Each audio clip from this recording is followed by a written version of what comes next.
Let's check if we're synchronizing with the studio. And it's the Emperor's birthday today, so I am lucky to have gotten here at this time at all.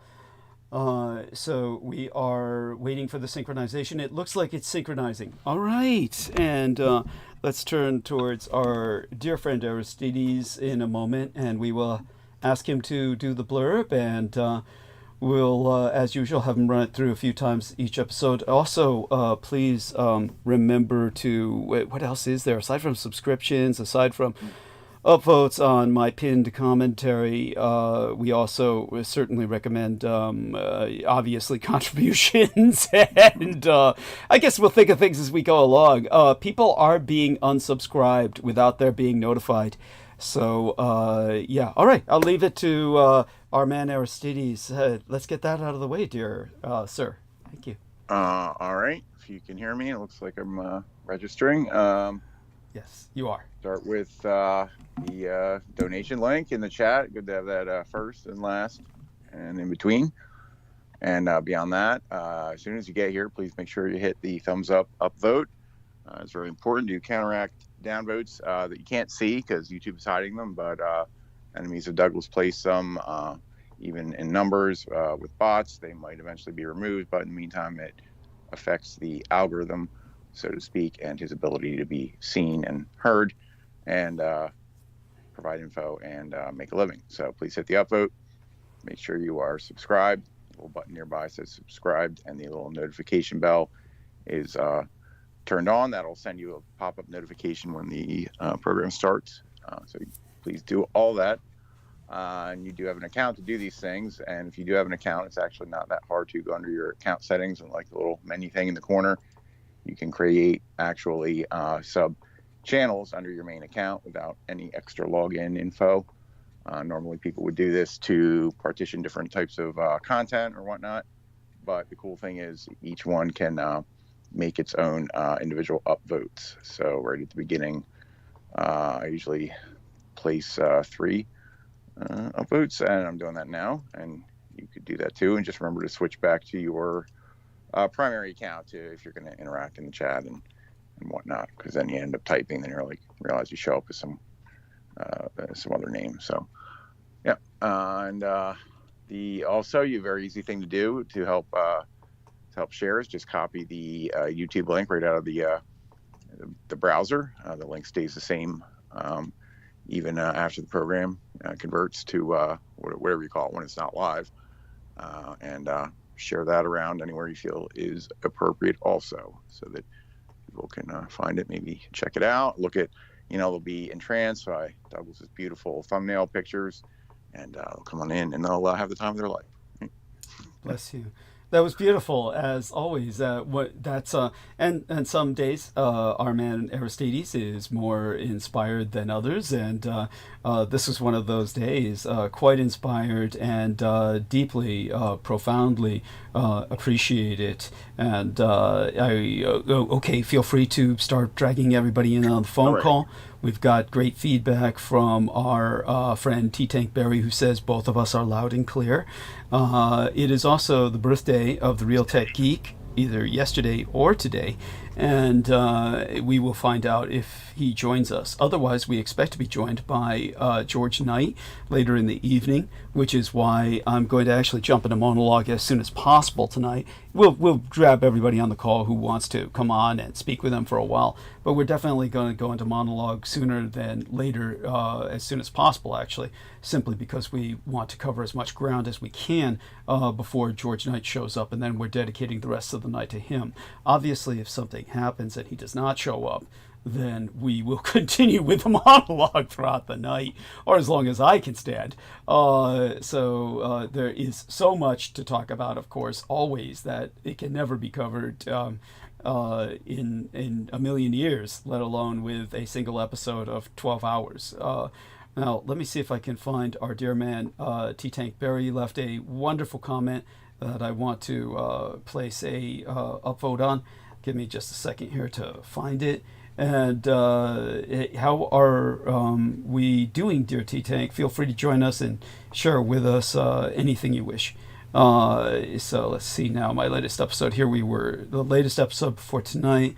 T. Tank Berry left a little comment saying, "Support Douglas Dietrich." Let me put a heart on that.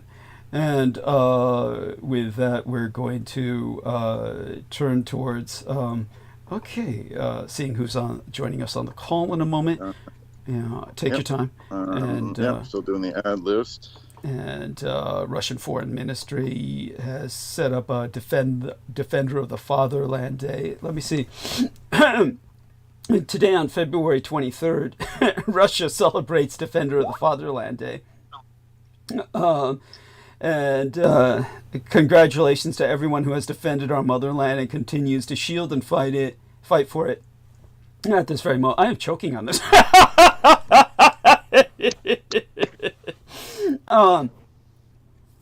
Understand, I speak the Russian language, and the irony of this is just so, it's so pronounced. It's difficult to express. So I'm going to count on dear Brendan to speak for a moment and help cover us along with Aristides. Okay, so dear Brendan, let's check your audio, as well as Amy Como has now joined us. Welcome aboard, dear Amy. How are you, honey? I'm good. I'm here. Yes, and that's the most important thing in life. Let's check Brendan's technology. How are you, Brendan? Yes, I'm here. I'm doing well. Everything is good. Excellent. It's the Vaterland Day today. That's there you in but let's not confuse people. This is very interesting because excuse me while I don't know if this. You noticed the subtitle says motherland, but yeah, I was about to say that's Day. Because fatherland, that's very unusual because the Russians don't use that term. That's a specifically German term. Yeah. Yes. So which is why I sent it, because look at them. Thank you. So that is bizarre, and that's why I said I was chuckling, is because the irony of that is, yes. And I'm thinking it's because Putin is setting himself up as the sky god father figure, and that this is now they're switching to that term, because of that is the only thing I can presume. Does that resonate with you? Do you also feel that way? Yeah, and today happened to be the German elections as well. Okay, of course. The conclusion of the German elections. What is your impression of how that's turning out? By that I mean, do you have any idea of what the results are? Same old CDU. Okay. CDU ahead. So, but AFD made inroads, but they're trying to downplay it and say, "Oh, it was just minor." But they're catching up as far as, because they used to be like, might as well have been the Green Party. Now they're edging on 30%. Ooh, that's a lot. That's a lot for them. So they have to kind of, I don't know how they are going to deal with that, but there you go. Yeah, all the Germans. Right. All I can say is understand that with Brendan and I, we do not appreciate the AfD because they were sponsored by the Russians. Oh, they're basically a creation of the Russians at this point, an insurgency. They're a Russian insurgency at this point. Yeah. And it's like clear. Yeah. They don't hide it. Yeah. Thank you. And it's because they're in the same wave as the Viktor Orban and the other creep in Slovakia and these other people who are just and the right winger in Romania who for God's sake, the president of Romania stepped down. So I don't know what's going to happen. Yeah, all of these creeps that are sponsored by the Russians are basically the new Russian. It's basically their new version of the Romanians, to their credit, kicked his ass out. Thank God. Well, I mean, but the real legitimate president also resigned because of forcing the other guy to for his vote not to be taken. Right? Something. Maybe we could check back on that to see if I got that right. It's hard to follow in Romania. I don't follow Romania per se. Yeah. Well, we've all been left with a sour, bitter taste in our mouth about Romania by Peter Moon. Yeah, but that's like fake Romania. Yes, that's not real. Yes. He never gave us anything substantial. Thank you. For those of you who do not know, Vinny Barbrick, a.k.a. Peter Moon, for all intents and purposes, never went to Romania. Let's just put it that way. He was strictly always going only to that Atlanticron. He barely traveled to some other places in Romania. He was always basically have lunch in in Bucharest and then like go straight to the mountains. That's in the middle right. of fucking nowhere. Yeah, in the middle of fucking nowhere. So he had no idea what was going on there. That's right. And the best way to express that is it wasn't a case where he was doing this in a genuine, legitimate adventurer sense either, where he's just traveling alone. He always had minders. He was never like going into a village by himself. Because he was like an ATM. They like knew he was the fucking ATM. Yeah, that's right. So they would mind him and herd him so that they could keep the money to themselves. They could keep the money in Tour House. And but beyond that, they would bring him into these caves, and he was always just, diving into these caves that, again, had nothing to do with any legitimate search for anything. Whatever he was seeing in those caves was hallucinatory because there was never photographs. But, according to him, there was underground golden pyramids, underground golden sphinxes, and, and he was just delusional when it came to the sphinx on the surface, where he kept saying it was just a pile of rocks. My favorite part about that whole shit was his whole shtick was that whatever David Lewis Anderson was telling him about the time crystal was literally from a Star Trek episode.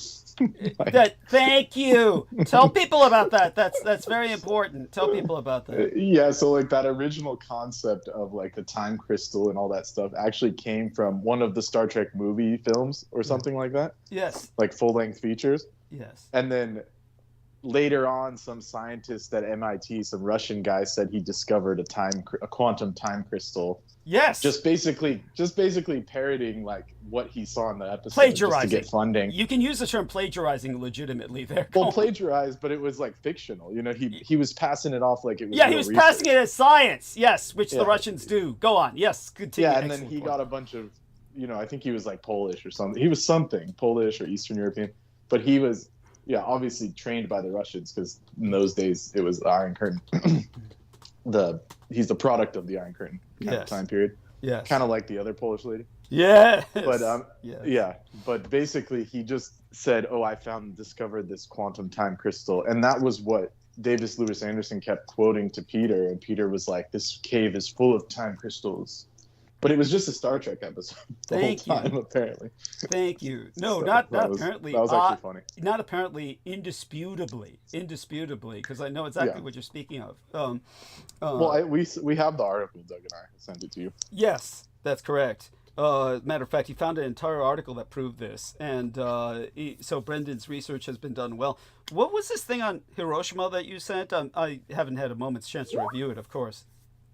Oh, that's super. I mean, that's super important. Okay, so it's called the Hiroshima AI Protocol. Okay, and it's basically the guarantee that the G8 or the G7 countries, but they had some stragglers in there when they signed it, some extras. This was about 2022, that the Japanese forced them all to sign the Hiroshima AI Initiative protocol, which ensures that the AI is ethical, reasonable, doesn't destroy people's futures, and eventually go like full Skynet on us. So like I said, the Japanese are preserving the whole world at this point through their initiative. And again, it goes to prove the Japanese won World War II to be able to have that kind of clout to force people to sign something like that. Yeah, and they did it on the site of the atomic bomb. They brought all those leaders there and essentially forced them to sign it. So thank you. If you're going to develop AI, it has to not destroy us all. Yes. So whether that works or not is to be seen, but at least they did it for their end, to show the world that they're not trying to destroy everyone. Thank you. Very important. And let me see if I can drag my Google Calendar up here, and I'm just going to show people on the call a little screen share. We've got good numbers already, and so, dear Amy, in particular, I want you. Hear me? Yes, we can. Yeah, Amy, you sound like really like in a good space. Yeah. Like, oh, okay. You sound like happier than normal. Yeah. You just get laid? No, well. Anyway, we're gonna have to discuss this later, but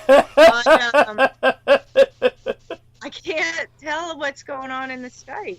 Like, I'm just sitting here talking on the computer. The Skype's all messed up. It says I'm not on the call. Well, you're on the call, honey. There's a little hissing. What's that hissing sound? I don't know. That just started. Okay, but do you hear it? Yeah. Okay, Yeah. so it seems to be gone now. At any rate, maybe that's something in the. Let me check the call. Oh, okay, that's Brendan.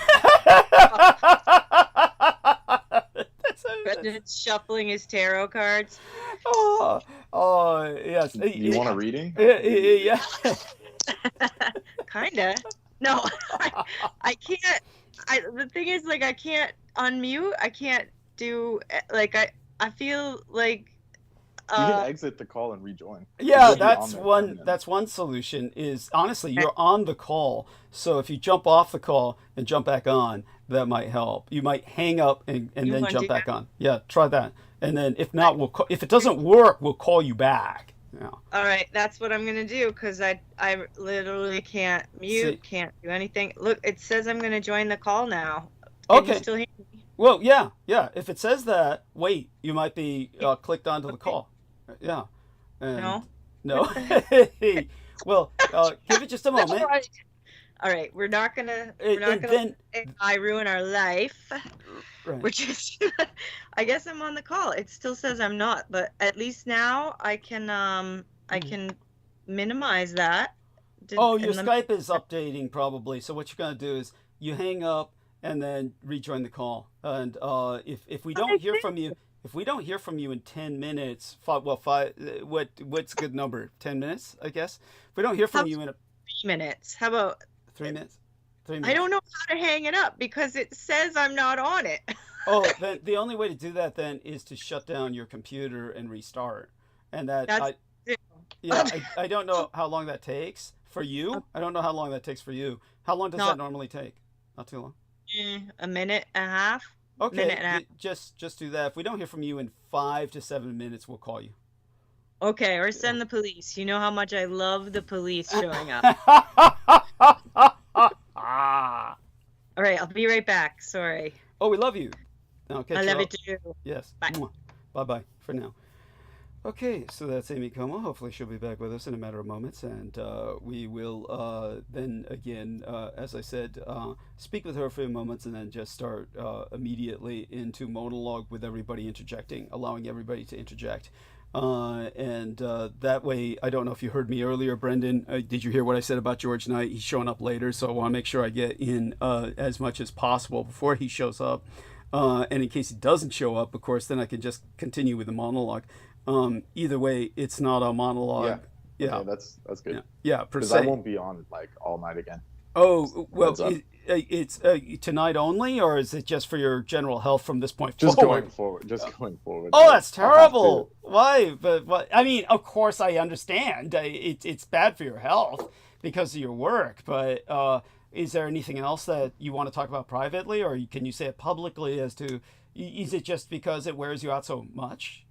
It's just I have to adjust my schedule. That's all. Do you have a new shift?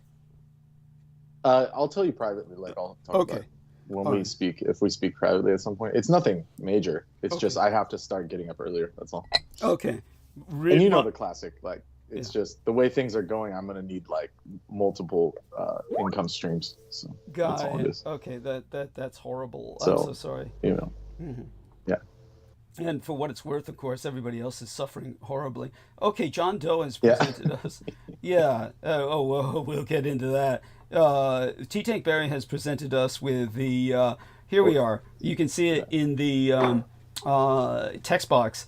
Crystal Observer Metal Ring Supercurrent. He's probably found the article or something from it. Do you recognize that, Brendan? I have no idea what that is. Okay, it seems like some crap that David Lewis Anderson would pull, and so he says con man artist honorable mentions. There we are. And he shows Sacha Baron Cohen. Oh yeah, yeah, with that poor guy.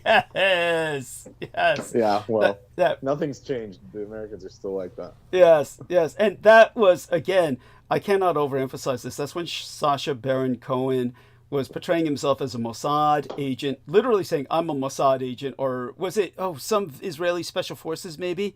It was. Yeah, he said he was Israeli Special Forces. Yeah, Israeli Special Forces, and I swear to I God, am Israeli Special Forces. Yeah. right? And he was talking in this like weird Russian accent. It wasn't even like Israeli. Yeah, it's but he is Jewish, so honest to God. Oh yeah, he's up there. I mean, he's like the top 1% bloodline, but yeah, that's another matter. There we are. And he was there's a one of that poor bastard pulling his pants down in front of Sasha. Yes. But with Sasha, because he's Jewish, I believe, or that's what I would that's my own stereotype. He was so believable because he just came on in this ad. He came on in this ad on YouTube one time when I was watching it, and he came on and just under that, what would you call it, under his mask, in his guise as, hi, I'm Israeli. I believed him, hook, line, and sinker. I just thought, oh, okay, it's a real thing. And even though what he began to say was more and more outrageous, that's what you would expect from the Israelis. There, Amy's joined us. Well, that's what is so brilliant about this dude is like he knows all the sides. Yeah, like he makes fun of everyone because he's above it. Does that make sense? Yes.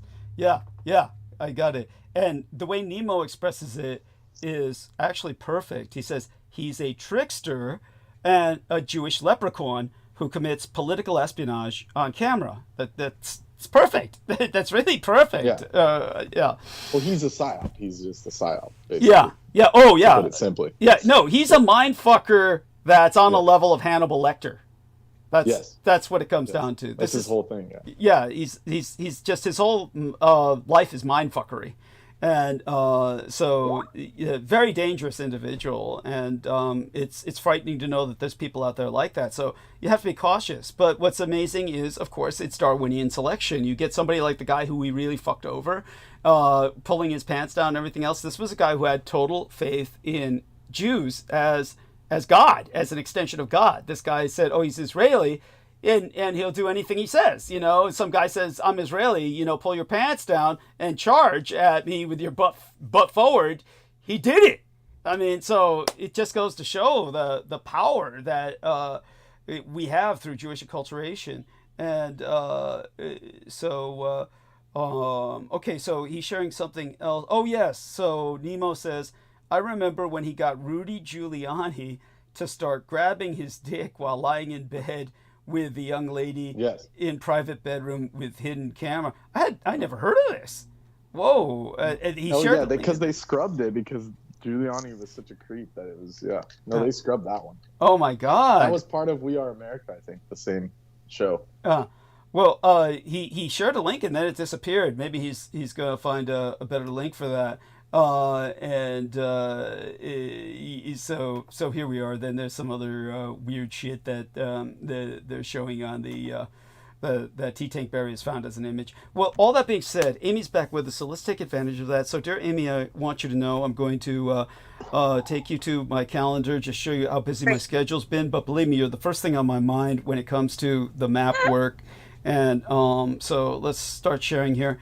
And so I want everyone to know this is the 65th birthday of Naruhito, what's known as Nipponjin Tenno Tanjobi, or the Japanese people's emperor's birthday weekend. And this is because Naruhito, the son of Hirohito, grandson actually, was born on this day on Sunday the 23rd. So this is a national holiday in Japan, as is the birthday of Emperor Hirohito. And just to explain it to the listeners out there, this is also the anniversary of the Mount Serubachi Iwo Jima flag raising. So very historical day. And the days meld, and I think they do so seamlessly with the narrative I've always articulated. Aside from that, we have the fact that Emperor Hirohito is given a Japanese version of a federal holiday similar to Martin Luther King Day or a Civic Saints Day. So he has that annually, and he's the only emperor in the entire Yamato dynasty lineage of emperors that goes back 3,000 years. He's the only emperor that gets a federal holiday. That's it, perennially, like apotheosis. But every other emperor, they get the holiday while they're alive of their birthday. That's because Hirohito is acknowledged as being the most important of all the Japanese emperors. So take that, all of you Americans who think you won World War II. Again, that would never be allowed had you won World War II. It brings us back to where we were. But such being said, that's just been the latest of so many Asian holidays that take up the month of February. So along with those, there's been some other holidays that I've attended to with the estate. So we are simmering down now, and I should be able to this weekend, not into the weekend, but this weekend, literally this next weekend, Saturday and Sunday, I should be able to check in with Amy, and let's see if we can just go over a little bit of what she's working with on the maps in terms of trying to get the software programs to work. She was explaining some things to me the other day. I'm not quite sure. Maybe, up to you if you want to share them with us now, some of the challenges you've been confronting. I think I sorted it out. I think the issue was mainly that I don't have any members in my organization. But I've just been trying. Does that mean, do you need Aristides and Brendan and myself to join? I'm sure we can. That's what I don't even know. Like, that's the whole thing, is I don't even know, like, do I have to pay for, access to the software? Like, I don't know, like, because it's like completely changed from what it was last summer when I started working on it. And so some of the responsibility is probably mine, in that, like, I haven't configured my apps properly. But what I'm attempting to do is start a group. So I have a history group in the mapping. Again, nobody is in the history group. So I don't think I'm actually talking to anybody. I think if that's an issue, we'll join. Yeah. We'll all just join your group. Let me figure out how to, like, get a page to everybody. And then we'll see if, like, people can join in, and that way, because the main thing is it needs to be more social, so that I can then share with you what I've done and then get feedback on it timely wise, not like 6 months later. And so if we all had a way to look at it and then, potentially agree to add things in a certain way that makes sense, like, to either construct a legend or to conceivably develop a layer. It's such a dynamic project, like, to really think about how to add history onto a map and then decide what modern points are relevant to that history. I think, like, in terms of, like, anthropology and, like, what we could do to demarcate places where we know historically there were, for instance, fishing grounds, and, so many artifacts have been found here at this point, and then preserving that in a way that it could be shared, like, reasonably. Because I think that's my biggest barrier, is that none of my stuff ever actually goes anywhere. It is never shared. Right. Like, that, that's my thought on all of it. And I did find, so you had sent a couple of different ones, because you had done some work with the Blood Boys to include some pictures. Yes. With some boundaries and delineations. That's quite right. And that, it depends on whether or not I can access those images. Because that was the thing that I hadn't even seen. Like, I had looked at your message and I hadn't even seen the images, like, they wouldn't load or whatever. And then when I got to the hotel and I'd looked through their, gotten on their internet, there were your images, and I was like, oh, so this is what he wants. It's all right there. But then I couldn't find it again, and so it's playing a little bit of detective work too, to make sure that I have message. If you can't find them, we'll find them again. I'll take the photographs, I'll send you the images again, and we can always take more images and work together on that. So wonderful. And And You have I am gonna look for and send you the one that was. I produced a story map, which is sort of like another way to produce a map that's not as specific. Okay. And it's a little more digestible to people who aren't very tech savvy. Mm-hmm. So I did that, and I don't know if you've looked at that at all, but that one has 39, not 51. Okay, let me open up. Understood. And, it'll expand a little bit as we go on. So I'm going to take a look at the mail, see if I ever even opened that. I'm sure I did. And I wonder if I have it in my messages also, just to... Yeah. It's a quick link. It's like a story link, story maps. That's where it is. Right. So here we are. There's one that says done, but that was like Napoleon carcinoma. You responded to that. Design, private and confidential. The other one was just responding to the revised and expanded map and label list. That's got about 6 exchanges on it. Is this accessible? I'm working on the configuration. That might be it. Okay, I'm just pressing that. And let's take a look here. That was more like what I sent you. So, I mean, we'll work on it together. Yeah. I'm sorry? I put one in the chat, and I'm going to look for the one that's supposed to be direct to it. Okay, good. By the way, use the term text. When we use the term text to disambiguate our talking to each other on our call from the chat in the YouTube. Yes, and so let me heart this, and and I hope everybody takes a look at this, including Holly Kiefer. Let's welcome Holly Kiefer. So, Holly, let's test your technology. How are you sounding? Say hello. Hi, everybody. You're sounding good. All right, good. Could be a little louder, and you sound a little world weary. Yeah. So tell us a little bit about that. What's got you feeling world weary? Oh, end of a long week. Definitely pretty morbidly depressed. Ooh, but sorry. I look forward to these conversations. They definitely pick me up. Oh, I'm so glad. And do you ever listen to the monologues, or at all? Do you ever review the monologues? Yeah, I do. I did not catch the last one. Okay, the last one I heard some of the one after the Super Bowl. How was the last one? Oh, it was important. It's an important one.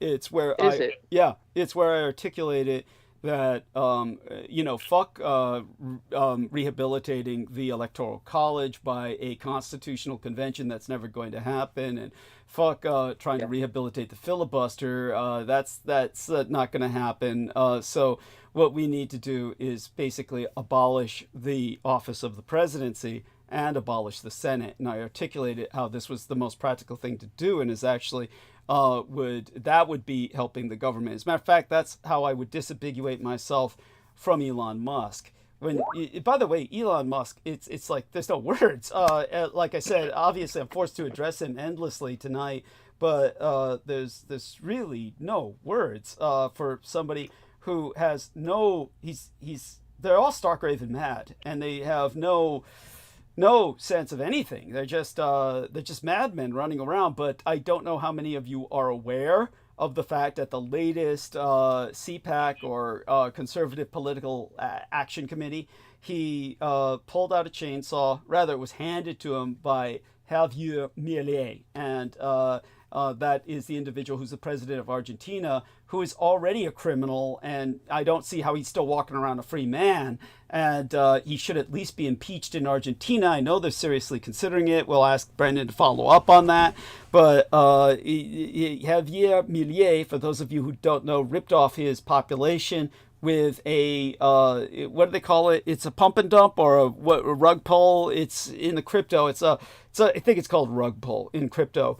And crypto scam. Yeah, just a crypto scam, period, is the best way to express it for the laity. So it's called a rug pull because that's just how it is. For obvious reasons. I mean, basically everybody buys into it, and then the guy just pulls it. And so he walks on stage with his signature red chainsaw, which he hands to Elon Musk, who then starts waving it around like Leatherface from the slasher films and saying, "This is how I'm cutting the government." Now, they're not even, it's like, were they listening to what I said? because this was exactly what I said to Holly in our latest episode. I told her basically that woman I was dating was saying, "Oh, haven't you always said that the government's so full of, fat and corruption and nobody does anything?" And the analogy that I gave was, yes, there are morbidly obese people that are going to die because of their corpulence, and the only thing a surgeon can do is cut.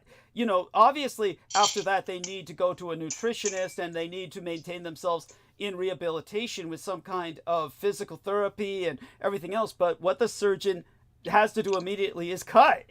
But he does so surgically. He can even go to the point where he ties a band around their stomach so that it doesn't balloon.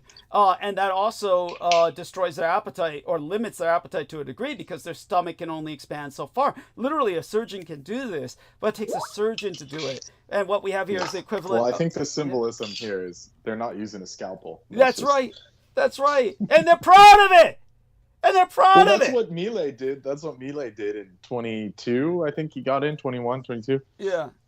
And he just went in there and he put a big poster on the wall and started ripping off the government agencies. Like there was a huge meme about it in South America and Argentina, where he said "afuera, afuera," which means out with you or be gone. He's like "afuera, afuera," and he's just going through all these agencies, just ripping them off the wall, off the Velcro. And where he's like, "We're canceling this, afuera." And it just became so cheesy. That's all these people are good for is these destruction. The memes that are easy to comprehend, but nobody comprehends the collateral damage. Nobody comprehends the repercussions. It's funny because they don't mention Argentina has such bad inflation right now. Yeah. No, they had to go back to the American dollar. That's how bad their currency is. Yeah. There you go. So what the fuck? So much for working. Yeah. So here's this guy who's destroyed his country. He's up for impeachment. He walks on stage to hand Musk a chainsaw, and then Musk waves it around and says, "This is how I'm cutting the government," which, like I said, is like this. He's presented with a patient, corpulent fat, and he says, "I'll just start cutting your fat off." And he starts cutting into it with a chainsaw. Of course, the guy's going to die in agony, and that's what's going on right now with all of us. We're going to die in agony. But the fact that he did this after I made that statement, Holly, you were eyewitness to this. Testify to it, please. Tell people what you heard. That's right. Well, just what you said. Yeah. Exactly. I mean, they're not. First of all, my whole life I've watched the privatization wave. So any place that they're actually looking at is all that's gone from government. Yeah. The hospitals, the ambulances, the garbage men, all privatized. Yeah. Number one. So there's not that much government left compared to my childhood. Thank you. I always pay attention to the CPACs because they're always appalling clown shows. And this is just, off the hizzle now. Yeah. And I have been following the Argentinian thing closely because that guy is just so far gone in madness. Tell us what you know about the son of a bitch. Well, he was so in love with his dog. Oh. It was like his. Why do they have all this? Why do they always have the dog? Yeah. So in love with his dog that he's cloned. It died, and he's cloned 5 more of them. Oh. And they're You're like joking. You're fucking joking. Hey, that's not cheap. That's not cheap. That's like one of the most expensive things you can do. Go on. That's right. Shit, that's funny. And they're his advisory cabinet. Mm. And there's just no. And I bet you're serious, right? This isn't like. Oh yeah. Yeah. Thank you. Oh, serious as cancer. Yeah. And so such a clown. And again, but dangerous. The guy is dangerous, crazy. Yeah. Like this crew is that we got. And that the people so admired that for about 5 seconds. It's the scary thing. The base always scared me more than Trump. It's the people that... As well it should. By the way, you that's the way it is with Musk's daughter. Do you know the story of Musk's daughter? That she sex changed and disavowed him. Yes, so you know of that. Have you heard the latest baby mama is suing him? Tell us. Because he doesn't want a 13th kid, apparently. Why, does he think it's unlucky? I don't know, but he's disavowing her, and she's insisting that it's his kid. And I don't know if she was one of his CEOs or what. Oh, like no doubt she was. That's all he employs female CEOs for. But go on. He whelped twins, couple sets of twins on the Neuralink head. That CEO. But this one, he's just got the one with, but they're going to be in a fight now because he's not stepping up. With all the money that he's got, he could establish orphanages for all the kids in the world. Yeah. But I don't get it. They're batshit crazy. It's crazy town. It goes to show there is nothing to admire about this son of a bitch. Nothing. And that this Argentinian guy is now like a symbol of freedom here is just too much. That's the insanity. That's the insanity of it. Beyond insane. Oh, how about the story about what's going on with your local environment? What's going on with your environment? Well, the pile continues to smolder, and the county and the air testing continues to test clean because they're still not testing for the actual chemicals exuding. Of course not. So there's no end in sight. What I understand, if anything, that's almost comical. There's like a pile of burning plastic, and they're like, "It's clean. It's clean." It would be like, comical. What? I mean, the stuff coming off now is not visible, but people are all of a sudden breaking out in asthma and rashes all over them and stuff, and then nobody believes them. So supposedly all batteries now are disconnected and offline. And they can't remove them until the pile is out. And then the pile's not going out. And so I understand it. All you have to do is dump a dump truck load of baking soda on that pile, and that puts out lithium fires. Okay. Wow. So it could be put out for pennies. Oh my God! Why aren't you over there telling them this? This is so stupid. Well, it's wild because, like I say, there has been a real mobilization. And so it's just like birds against a windshield, you know? I mean, people are screaming and begging and testifying and gathering data and spreading it around, and it's just like hitting a brick wall. Mm-hmm. So I just don't know. Apparently the batteries were only involved with, like, at this point, 2% of the energy output. So that's why I expected big blackouts after the fire, but no, it hasn't put anybody's power out. And even now totally offline, and supposedly they fired up the natural gas plant. And so it steams and everybody panics and everybody says, oh, you're stupid. It's just a natural gas plant. But all this invisible stuff is coming out of there and getting all over everything. Mm-hmm. Scotland's got one melting down right now. UK has had other events. Mm-hmm. So they're going off all around the world. And I should have taken a picture of the map they put up, the good group put up, about how many of these facilities there are. No. And you couldn't see the map through all the dots. What? So it was crazy. I'm looking right now to see if there's anything on, what would you call it? How would you search it? A BESS plant. BESS? Battery Electrical Storage System is one way. BESS. BESS is the acronym. There's a database in this software called Living Atlas. Okay. And I'm wondering if I put it into that database, what I might get. Depends on how often they update it, I guess. Yeah, B like boy, ESS like nada, nothing. Wow. Oh, tell Amy, tell people without. Jesus, how do we do this? Last time we got knocked off, I was reminded that was not the shortest episode I ever had. Just so people remember, it was next to the shortest episode I ever had. But the last time we got knocked off, we were talking about Earth's third moon. We're not going to go into that deeply. We don't want to get knocked off right now. Hang on, I thought it was 2 moons. Two, not 3. But tell people what you found when you went looking for it.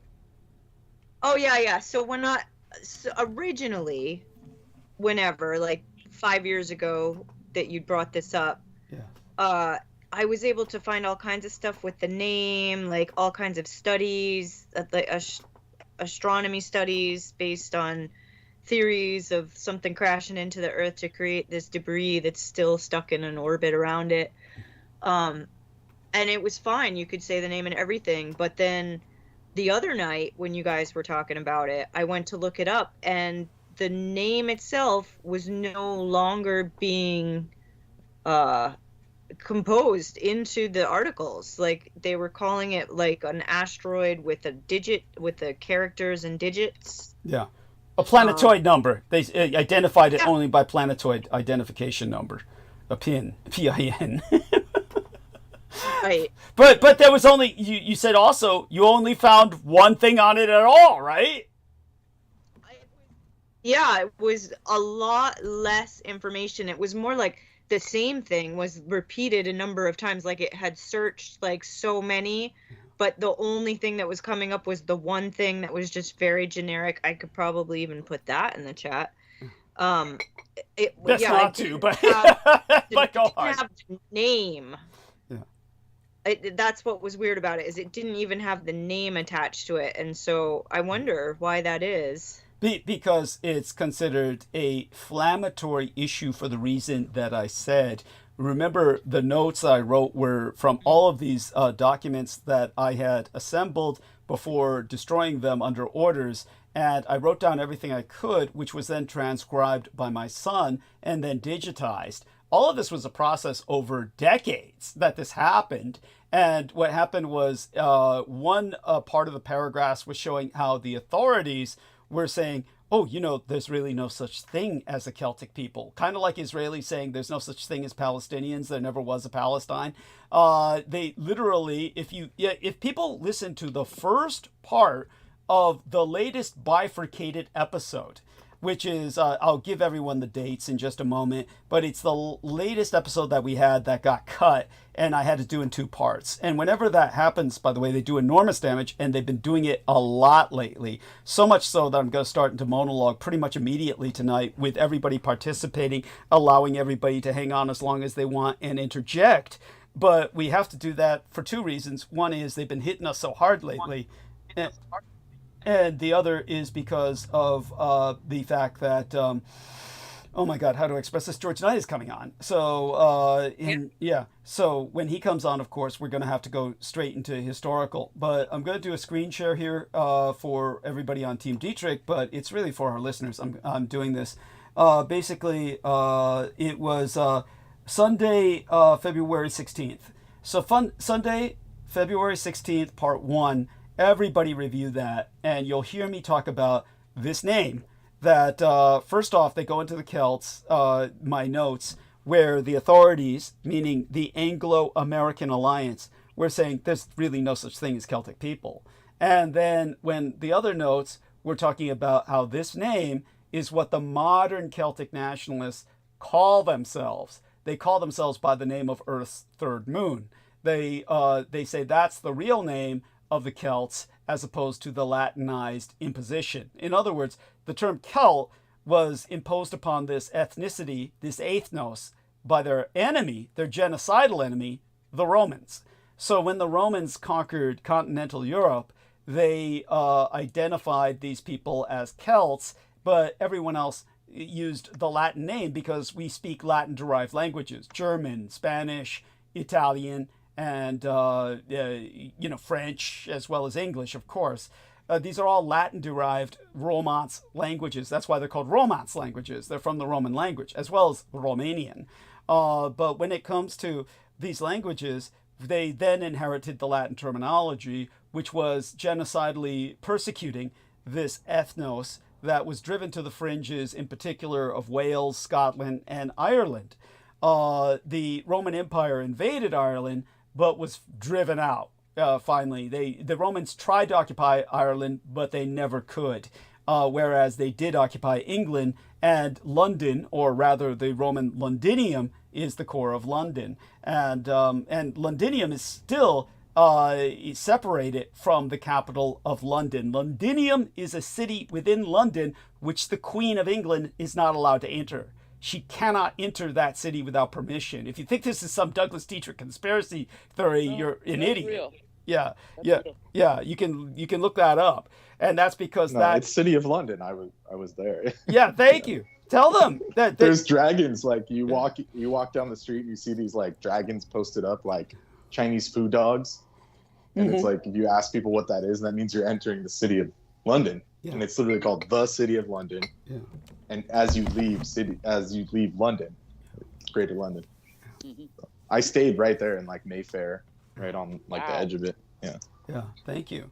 And that's supposed to be the last vestige of the Roman Empire in England, and it still is like Rome, and it's like therefore the Queen of England cannot enter without the permission of the Roman Empire. So little thing for people to know about that. And so all that being said, this is why that very name is so dangerous, because it's considered a Celtic nationalist rallying point that would then result in a revival not only of Ireland and Scotland and Wales, but also of the Confederate South, which is it's part of that identity, and therefore is considered one of the most dangerous things on Earth. And the fact that it's affiliated with the most strategic piece of real estate in the universe, as far as Earth is concerned, Earth, of course, is not really a single planet. It's a double planet. Earth is the Earth-Moon system, and Earth could not exist without the moon, and vice versa. In other words, the moon is what causes our tides and makes life possible by oxygenating our seas, making all life possible on Earth. So without this third moon, on the other hand, can see right between the two bodies. It's positioned in such a way that by the naked eye, you can see both Earth and the moon, which means that you can intercept missiles going back and forth from each. We'll stop it there. We don't want to endanger our transmission. But as I went into I want to say one thing about that. Yes. You really tore into the moon subject. Yeah. On the original and the one and only Secret Space Program parts 1 through 4 on Feet to the Fire 1,000,000 years ago. Thank you. And that bears a re-listen. Thank you. Because that was the first I ever knew of it, and you do speak of it extensively in the series. Thank you. Thank you. I appreciate that profoundly. And though, to tell you the truth, I could go over the same things again in general, honestly, because when I was speaking to those idiots, there was only so much you could get out even then. And you know, when I think of all of these people, just these maniacally insane people like Clyde Lewis, Peter Moon, you know, that I've dealt with over the years, and all of them are so obviously Edomites that it's not something I say about people I dislike. They were open about it. They became more and more open as time went on. And well, Clyde Lewis, of course, for those of you who don't know, has been photographed in the company of Rex Diabolus, giving the sign of the horns, all the rest of that shit. So it's like yeah, I could go on for hours and hours. These people are quite open about their faux Satanism when they are really Edomites, which is worse than Satanism, I assure you. For those of you who can't imagine, it's Cthulhuoid at that point. And that would take a whole nother essay or you know, an entire episode to discuss the reality of what I'm even indicating. So all that being said, however, our numbers are great. In particular, Brendan, I want you to let us know what you feel is a current event we should be paying attention to before I dive into monologue. Like I said, I want everyone to participate, hang on for as long as you want, and just interject. But I'm going into monologue early simply because, George is coming later, and when he comes, we have to dedicate pretty much the rest of the episode to history. So I might as well cover the current events while I can. But what current events come to your mind, Brendan, that particularly stick out? You've given me a lot of links here. And, thank you for the link on the Ziz. Now we have something that truly makes sense of the Zizian cult. That's what makes sense, yeah. Yes, so please explain that to our listeners. It's like I said, it's eschatological. It's the Jewish bird that brings upon the end times. It's this, it's the inversion of the phoenix. Instead of rising out of the timeline, it, plummets you into the ending of the timeline. Sure. So the Ziz bird is, that sign of the end time, basically. So wow. Yeah. It's yeah. It's profound. So the way it reads, you want me to go into it? Please. There's Yeah.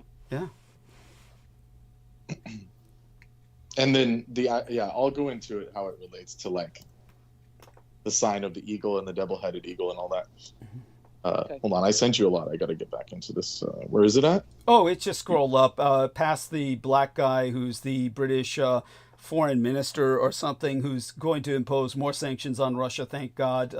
It's going to be, in all likelihood, we'll discuss this when George arrives. Oh, yeah, the Pope is toast. Yeah, okay, here we go. There we are. Yeah, and the poor Pope. Yeah. Poor Pope has pneumonia. Yeah, well, and his kidneys are failing, so it's pretty much imminent, essentially. Ooh, yeah. Oh, God. Well, Yeah, he's all swollen. He had a good run. Yeah, he did. But who are they going to get to replace him? Oh, they got a college of They Cardinals. have the whole... Yeah, they have the whole system. Yeah. There's no shortage of old, creepy men to come in. Yeah. That whole Vatican's full of them. All right, so it says, this is a quote from the Jewish Agado. It's a book, ancient book. It once happened that travelers on a vessel noticed a bird. As it stood in the water, it merely covered his feet. His head knocked against the sky. Onlookers, though thought the water could not have any depth, yet they prepared to take a bath. The bird the travelers saw was none other than Ziz. Its wings so huge that it unfurled to darken the sun. They protect against the earth against the storms of the south. Without their aid, the earth would not be able to resist the winds blowing turbulence. The fluid from it flooded 60 cities, and the shock crushed 300 cedars. It is a giant griffin-like bird in Jewish mythology, said to be large enough to block out the sun with its wingspan. It is one of the first three primordial beasts created by God that lords over the skies with its other two cohorts, Leviathan and Behemoth, ruling over the sea and the earth, respectively. Thank you. So Leviathan comes from the sea. Ziz. So Leviathan would be coming from the seas.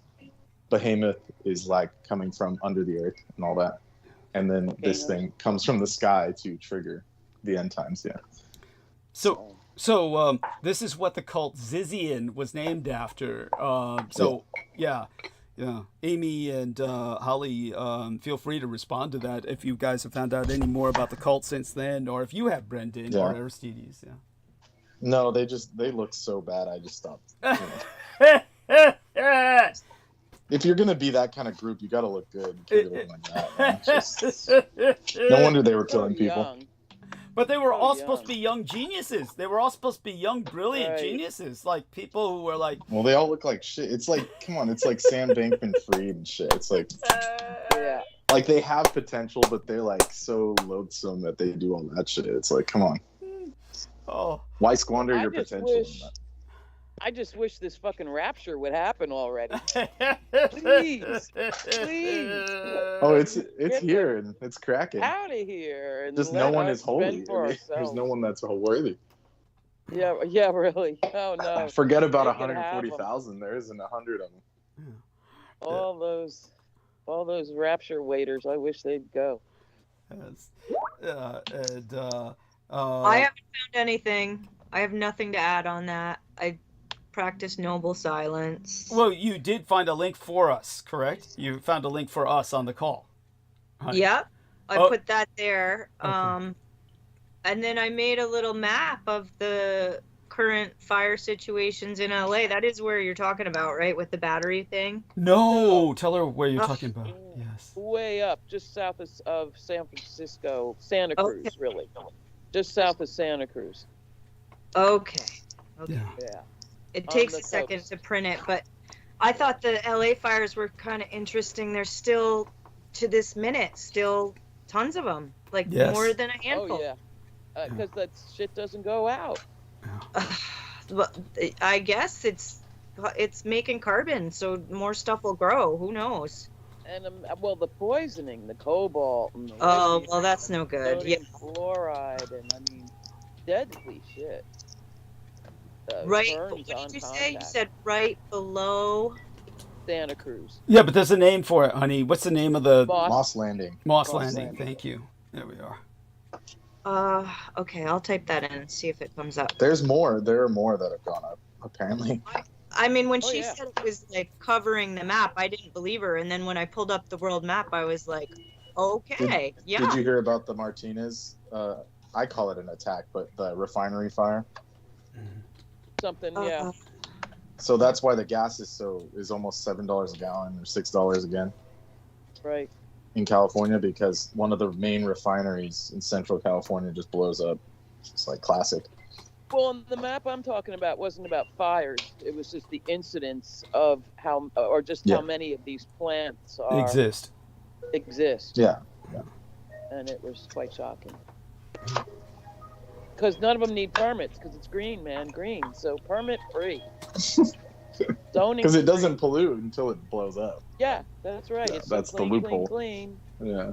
Squeaky You clean. know, the mining of that shit's a different story. Nobody sees that so far. Although I guess there's vast deposits of something in Idaho that they're after. Well, we have plenty. It's just there's no workers. It would be too expensive to extract because they can't do slave labor. Oh, they will be doing it soon. They'll be doing it soon. They're going to be using. Yeah, that's what prisoners are for. Yes. And Still probably not as cheap as the kids that go in there and grab it and shit. Oh, It's yeah. so sad. Yes, terrible. Yeah, and kids are going in Because they and just grabbing. work for food. Yeah, kids are going in and grabbing what? Where? Well, that's the whole What do you mean? Congo. Oh, the Yeah. Congo. Okay, so To get Yeah. to get all those minerals, the kids walk in there yes. and Yeah. bring out a bag, and then they just give them enough money or enough food to survive, and then they do it the next day to Got it. support their family. Got it. Okay, so we were at Moss Landing and we went to the Congo. Forgive me, I skipped a beat. That's, Yeah, sorry. It's yeah. just the playbook for that kind of extraction. Yeah. Yes. Well, like you said, we're not far off. No, And, no. And I figure once they, fire everybody, it will be prison labor doing the job nobody wants. absolutely. Well, yeah, Well, but apparently people are already going into Yosemite yeah. just for free. Oh yeah, Yeah. because no one's there to stop them. So that's by the time of this Great Depression, it really kicks in. You're going to have entire communities living in those national parks, and they're going to be like feral. Cool. They're going to be like feral, and raising feral kids and shit. Well, and years ago, the author Neil Stevenson wrote in Snow Crash about franchise ghettos. Yes, go into And that. they're already there. That's the communities that live in their RVs in the Walmart parking lot. Yes. That's a franchise ghetto. Interesting. Why is it called a franchise ghetto, or what was his rationale for naming it that? Well, because it's corporate, the only place they can park is where the corporations let them. Mm-hmm. And then they have a company town, a company store right there.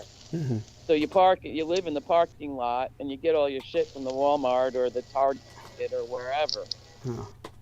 And so it's a mutually dependent thing. Mm-hmm.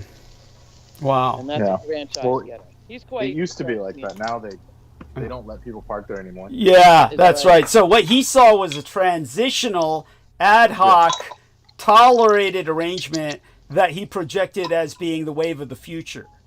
See, that's the problem. I called it that. Yeah. I don't know what he thinks, but I can see it coming around again. I don't know. Interesting. You know why it might not come around again? Because they closed all the strip malls. Yeah. Yeah, not quite yet here, but yeah. yeah. At any rate, but I appreciate you sharing that, Holly.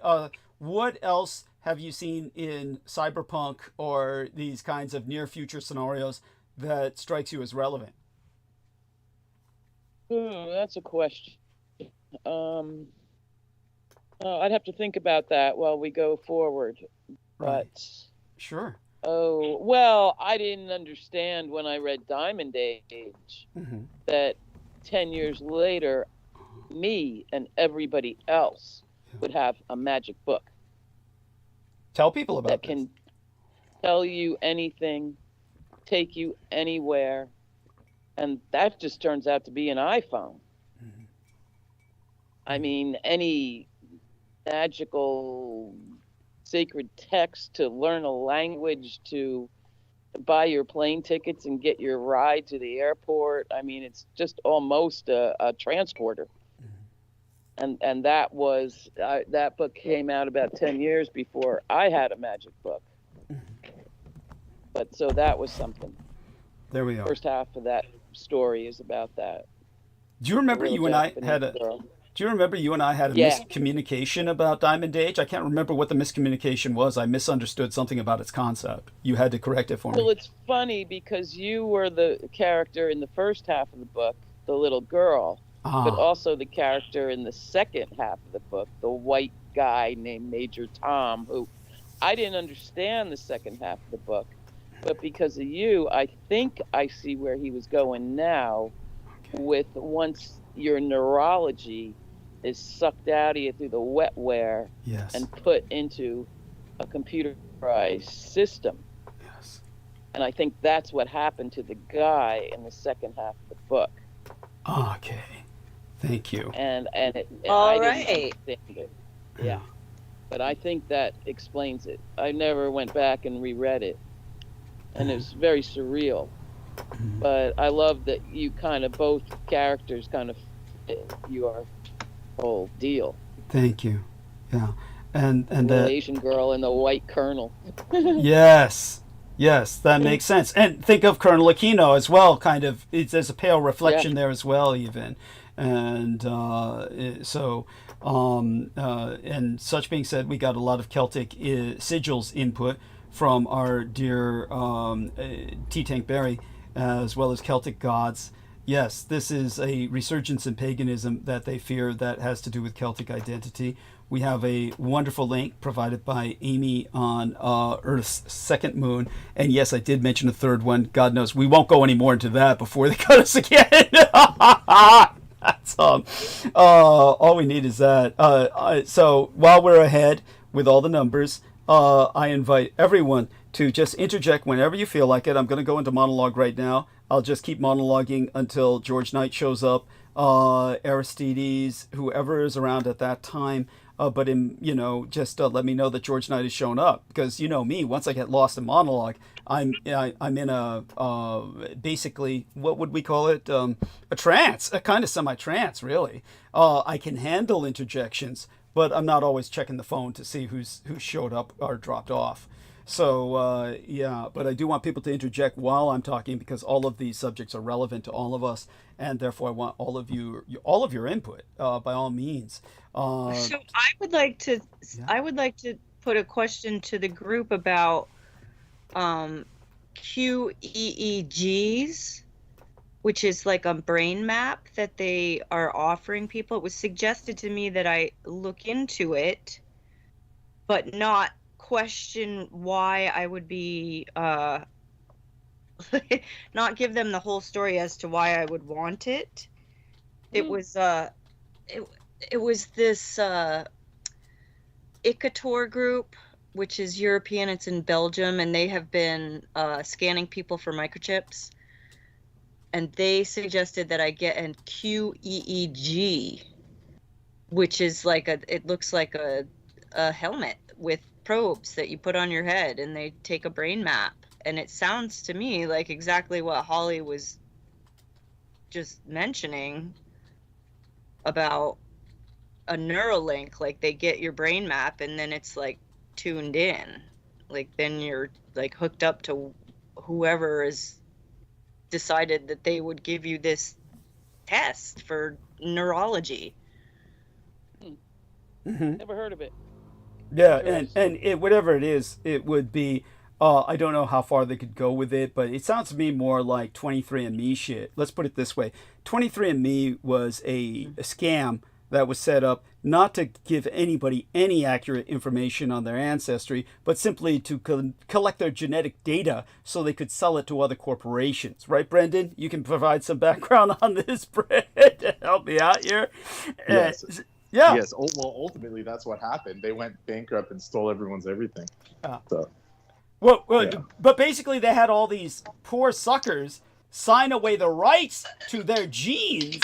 Yeah, their own DNA. Yeah, their own DNA, so that these guys could say, "Oh, we're giving you your ancestry," when in reality they gave them a whole load of shit and then just took their gene, and sold the info to whoever wanted this info for whatever reason. Yeah, and that's and what. And then now that they're bankrupt, it's the highest bidder gets all your shit. Yeah. Yeah, and so that's what it sounds like to me, Amy, what they would be doing with that helmet. It's like, hey, upload you can Neuralink or something. I don't think it sounds like something you should talk to Heather about. Yeah. But it's most likely snake oil, but I'd have to see what they're offering to make any kind of It's in the text. Okay. Not on the chat, but in the text. It's one of these companies is doing it. Why was somebody recommending this to you? I don't know. And then I looked into it and I was like, it's a pyramid scheme. This. Electroencephalograms. Well, electroencephalography has been around forever. Electroencephalography has been around forever. That's like, we're talking, that goes back to almost the 50s is fucking electroencephalography. That's the most primitive level. EEG is ancient, Yeah, that's the most primitive level. That's the Q part. Yeah, they've added in a Q, so this must be more advanced, yes. So this looks more... What does the Q stand for? I don't... Quantitative. But again... Okay, that doesn't mean anything. Yeah, true. But if it's a pyramid scheme, Brendan, why would they approach Amy Como? She's got fucking nothing. Well, it's just whoever recommended it. They just get a cut. It's like nowadays with the affiliate marketing. It's just I sent this person, give me a couple bucks. That's all it is. Got it. So the more people they encourage. Yeah. Good point. So I'm surprised Pete didn't do that with his colonic person. So that's probably what it was. Yeah. He gets a couple bucks off his next surprised. treatment. You know damn well that he's got a cut out of every time he mentioned that on the show. Oh, but the sad part is probably not. No, yeah, I was about to say, he was a true believer. But then again, you know what? Continue with your thought first before I give out some just morbidly entertaining thoughts that brings up, Amy. Continue with your thought process there, Amy. I mean, I was just gonna say that they have a list here of all the lovely things that this could potentially assist with. 8 ADHD, PTSD, couple TBI, some more alphabet soup for you. Obsessive compulsive disorder, dementia, sleep problems, schizophrenia, anxiety, depression, panic disorder. This is what they mention at this clinic. Well, it's a cure-all. It sounds... Oh, yeah, it doesn't mean it's not real. By the way, for people who don't know... Maybe it's do-it-yourself home electroshock for that helmet. No. Because that's all back in vogue. Oh, that... What do they call it? There's a word for it. There's an acronym for it. Electronic brain treatments that you go to the hospital and they do to you. But maybe, hey, it's the home unit. It's like I think that would be a lot of lawsuits. I tried to give myself, I lobotomized myself. Yeah. What are they? There's a word for that, but electroconvulsive therapy, ECT. I think electroconvulsive therapy. That's so. I don't even want to go in that direction. And it's shock treatment. Yeah. But you know what this brings to mind? If it's true. that in the factory workers in China have to wear those special helmets, and it tells the boss their every mood and energy level and all this readout, so they can tell if you're bored on the job and not working hard enough. If I was a boss, that'd be the last thing I'd want to get involved in. Like, I don't care what those. Yeah, well, I don't know what they do, but if your readings aren't chipper and motivated, you're in trouble. They're not chipper enough today. I'm not. If the worker is showing a lag, they're the first to know. That's like anyhow. All I want people to know is everything that Holly is saying is true. That all of that is true. Here's how I think it would work out. It's kind of like what I saw with the documentary, 100 years ago. It was basically like maybe in the what year was it? 80s? Maybe in the 80s. I saw this documentary about Christianity is growing in China. And they sent a bunch of American journalists to China. And they're going around, hey, we'd like to talk to Christians. We understand Christianity's been persecuted in the past. And then they don't speak Chinese. They should have had a Chinese interpreter, you might think. Well, they did, but he's a minder. So he's not going to interpret for them what the Chinese guy's actually saying. So basically, because they've got a cadre who's a political interpreter, he's not going to tell them what the Chinese officer is saying. He's basically a police officer, which, he might as well be a military occupation officer in communist China. But anyhow, so the guy said, sure, follow me. And he took him to the center of some village. And then he just started pointing at people. And he said to them, hey, you, and you. And they all showed up and they all stood in line, at attention. And he said, you're all Christian. And then he said, tell this guy how much you love it here. And then they said, oh, yeah, and then the interpreter started interpreting.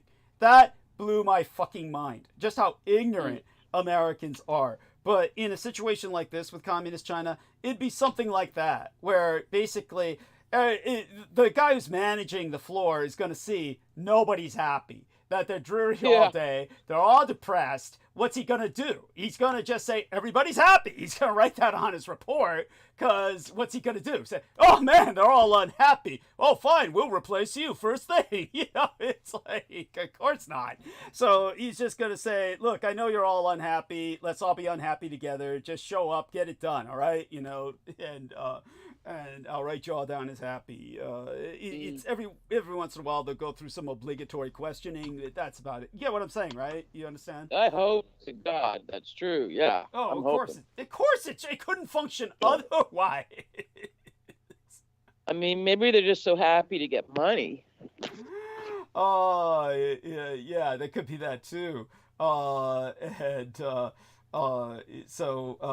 Interesting images from T-Tank Berry. One of them is extraordinarily funny. Which brain do you want? They show the different... these are actual scans, by the way. These are actual scans of brains on different drugs. There we are, the Moss Glen PDF from Dear Amy. And here we are. You happier, based on brain tape. That is so... He found that Daniel Amen... runs that clinic that gives people the QEEG brain map. Well, I followed his work for years and have found it fascinating. Okay, tell us. He's the one. Yeah. He does, and I always thought, man, everybody should get an MRI. Because that's a brain scan, and that shows you what parts of your brain are working and what parts are a little sluggish or insane or whatever. It's an amazing science, I thought. Well, thank God I had one before my lungs collapsed. I had one before my lungs collapsed, I believe, an MRI, though it wasn't checking my brain. It was the... We took the scans that we could that were able to show CAT scan, etc. Were able to show the impact physiologically on my brain of post-traumatic stress disorder. But of course, everyone knows at this point I cannot myself take an MRI because of the staples in my rib cage. So I would die horribly. I would die the way that corpulescent man that we call Uncle Sam is dying under the chainsaw of Elon Musk.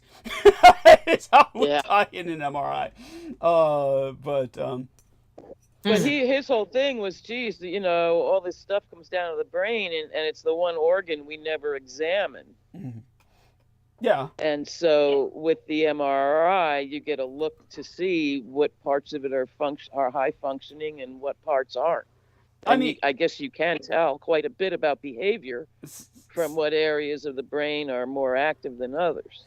Mm-hmm. Now, from what I can see, just by the marketing, all I can say is that I put a ha-ha on it. I'm sorry. That is the cheesiest fucking marketing. Is you, comma, happier. And it's like the Japanese cult with the really weird name, Happy Science Cult. There's the Happy Science Cult in Japan. Right. This is what it reminds me of, is the Happy Science Cult in Japan. Honestly, this is one thing I'd like to tell everybody. Happiness really isn't all that. But I do want to say this. That has nothing to do with when I was looking at his work was going on. He may have gone insane. I don't know. No, he's just marketing, and he picked up some marketer who says this is what's going to sell, and the marketer's probably right. But remember, I'm not your normal. I don't know. His MRIs weren't affecting your mood; they were just explaining it. Understood. So I don't know what this thing is supposed to do except give you a scalp massage. Yeah, that always makes people feel better. Well, and then this other one, change your brain, change your life. So he's gone proactive now. Now he's telling people you can change your brain, and maybe do it through what Amy has pointed out. So I get it. It all makes sense now. So what they're recommending to Amy is change your brain, change your life. It's like, I think just changing her environment helped immensely. So maybe still just a diagnostic. Mm-hmm. And so you get the test, so then you know what part of your brain to change. Mm-hmm. How is this machine going to change your brain is the question. Mm-hmm. Or it just finds you guilty of crimes you're going to commit in the future because you have this particular brain pattern set up. Because your frontal lobe's all swollen up. Yeah, let's put it this way. We don't ever need to worry about that, because obviously I'll tell you what, if they ran your average psychotic sociopath through there, all they'd say is, hey, you're qualified to be president. That's pretty much what would come out. Well, look at this. Every CEO. There you go. Yeah. They're qualified to govern. Sure. Well, supposedly you can identify that by knowing how to read an MRI. Like now they're saying it's something in the amygdala. But it's moving around. But it's a generalization still. Yeah. These are all just because there are people, like, I think this Amen guy, he examined someone that was like on paper a total psychopath, but he seemed normal on the outside. He just had social, he had a life, and he wasn't like any kind of evil guy. It's just he didn't have empathy, and he knew that. But he just worked around it, and he just was normal. Yeah. So you can't just make those. Thank you. There's an anime called Psycho-Pass about that, where they just start putting people in jail over, they say you're statistically going to be a criminal, and they put you away. Yeah. That's the thing. And you have to get a psychopath to get back into society. All that. And the great figures when it all busted out, and all of a sudden psychopathy and sociopaths and all that first started really getting openly discussed in the 70s and 80s. The early guys that made that breakthrough, and in my view it was a breakthrough, were all self-described hardcore psycho or sociopath. We're able to see it at a remove. Robert Hare, Bachman, they were all like, they knew they were, and they didn't. They at least wanted to describe it, if not cure it, because it's a character disorder, not a it's there we are. It's a character disorder as opposed to a mental disorder. I like that. Yeah. But at any rate, all surgeons are psychotic to a degree. They have to be, or they couldn't perform surgery. In other words, all serial killers are essentially frustrated surgeons. That's a way we could express that. Whereas a surgeon would be a socially successful, or a socialized serial killer. They are someone who, rips people open professionally and gets paid for it, but they have to be lacking in empathy in order to do that. Your average surgeon is not going to be your average psychiatrically healthy individual.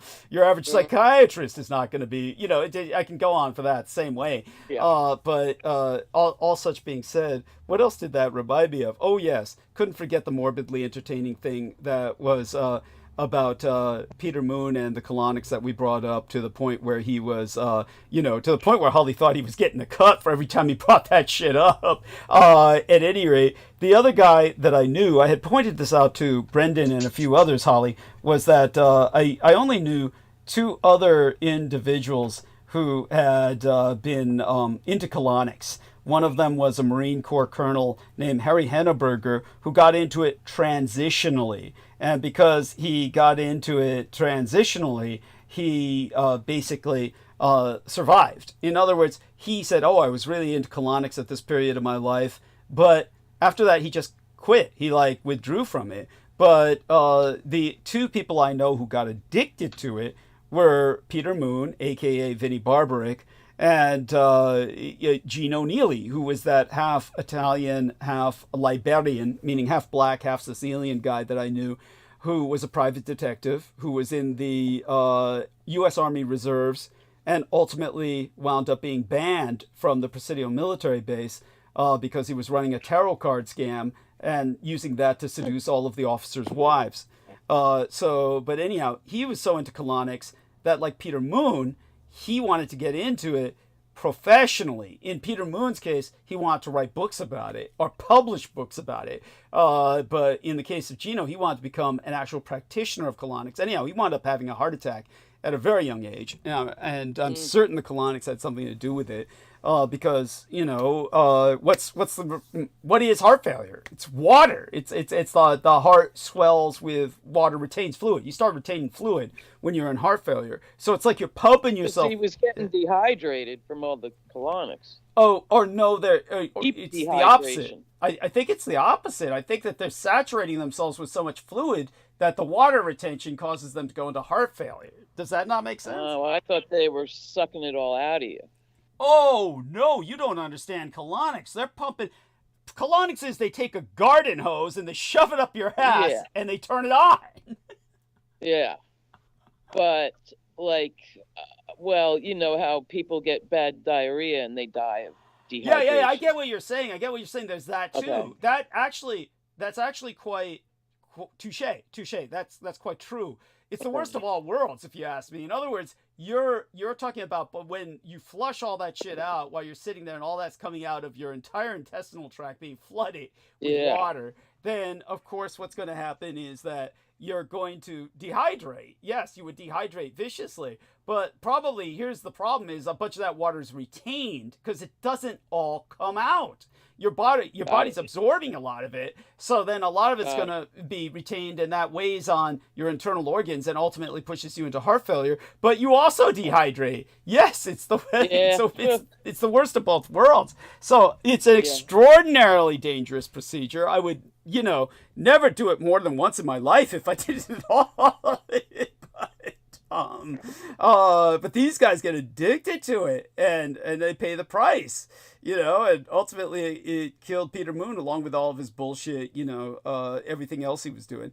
Anyhow, he's such a horrible individual. It's I shudder when I think about him. Just the whole lie all these years, how he was assigned to do absolutely nothing but waste all of our time, come onto the show, turn everybody off, and then make certain never to advertise the books, make certain none of them got anywhere, and then claim copyright over all of them.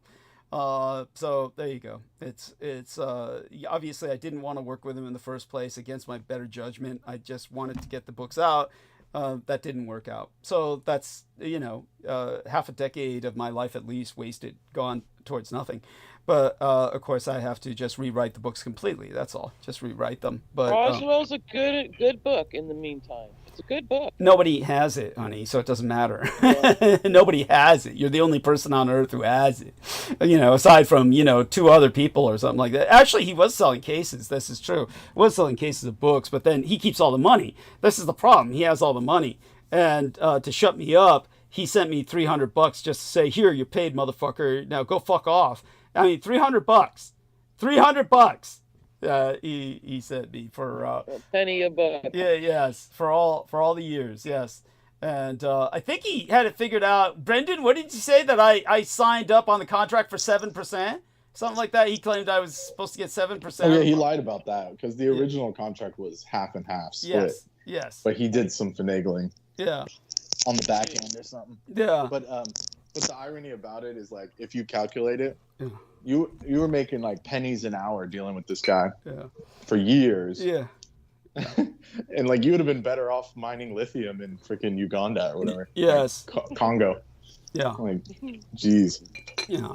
And this dude's like, No, that's how horrific. He's like the worst of all worlds. Again, in the worst of all worlds, he's a white guy who indulges himself in pretending to himself that he's black, so that way he can ward off the hatred. When I say there goes another creepy old white guy and say, see anybody who. No, I play in Brooklyn once a week. Yeah, right.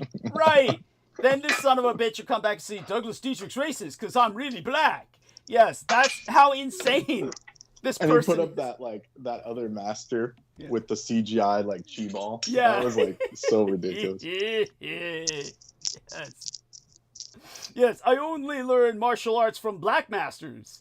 Yes, it's yeah, that's bizarre to me. I don't know what's up with that. Yeah, because even like Wu-Tang doesn't pull that shit. I mean, it's just like, come on, Wu-Tang Clan. Like, this guy is just insane. It was just the worst of all worlds, and we had to deal with this for years. That's okay. So that having been expressed, anything else, Amy, Brendan, comes to mind that you can think of that you'd like to address in roundtable? Current events. Really. Okay. There's so much, but you should just carry on. Like, yeah, so I'll just looking forward to tonight's frenzy. Yes. Well, stay with us and just drop off whenever you want. Let us know when you're to George. I have not, but I'm expecting him to come on. When he comes on, of course, then it's all over with the monologue. Then we go into history again. But that won't be till like after midnight England time, right? Yeah, probably, because he gets up at a certain point. Yeah. 8 in the morning England time. Yeah, it'd be morning his time. So God knows he took. That's about midnight our time. So. Yeah, at least. Yeah, but I do. He usually gets on around 11. Yeah, that's right. Because he had to 11. wait. Remember, so that's like 6 a.m. Whenever he came on, Peter Moon would stay overtime intentionally. Oh. Just to. Yeah, if we would telegraph. Yeah. And say he's coming on, then he would all of a sudden have this like second wind and shit. Yeah. That was weird. Yeah. Oh, we know why. We know why. It's because. Well, it was some kind of like love triangle shit.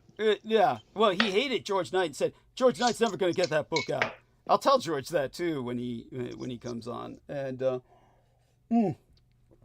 at any rate, when he comes on, he comes on. Like, what do you think? He was like the only person that could write in the world or something? That's what Peter thought. Yeah, that's the way Peter operated. Yeah. Like, that's crazy. Oh yeah, that's what he said about that woman in Ireland too. Though in that case, I could understand why he would say that. But for those of you who don't remember, I'd have to look up her name. But there was this woman in Ireland who came on my show for a short time once, and she was just really, which I don't hold against her. And she would probably be Antonia Leslie. And so Antonia Leslie came, so Tony, as she was known, the Irish girl, older woman, actually, at this point in her life, in retirement, semi-retirement, but she's actually nobility, and her father was knighted. She's actually nobility, but like most of these people, they're asset poor. And so she's just trying wasn't she living in a castle or something? She was for a while, and then they kicked her out or something. She'd have to explain it.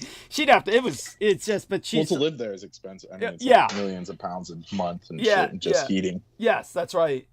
So she just went to live in some hovel, and so she was trying to until her daughter till she came to the like when the Germans see a castle, they say, "I wouldn't want that electricity bill." Yes, that's like the joke.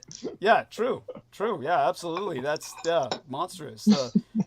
Yeah, but with her, she wanted to write a book, and she was especially inspired by the series Silo. So she wanted to write a book like Silo, which of course verges on Unterland and somewhat in terms of the type of subject matter, living underground. And so then she approached me for it and was on the show, and then she was talking about all these ideas she wanted to integrate. And granted, it sounded really, really sloppy, like the way I would think when I was a child. About I just want it all, throw it all in there.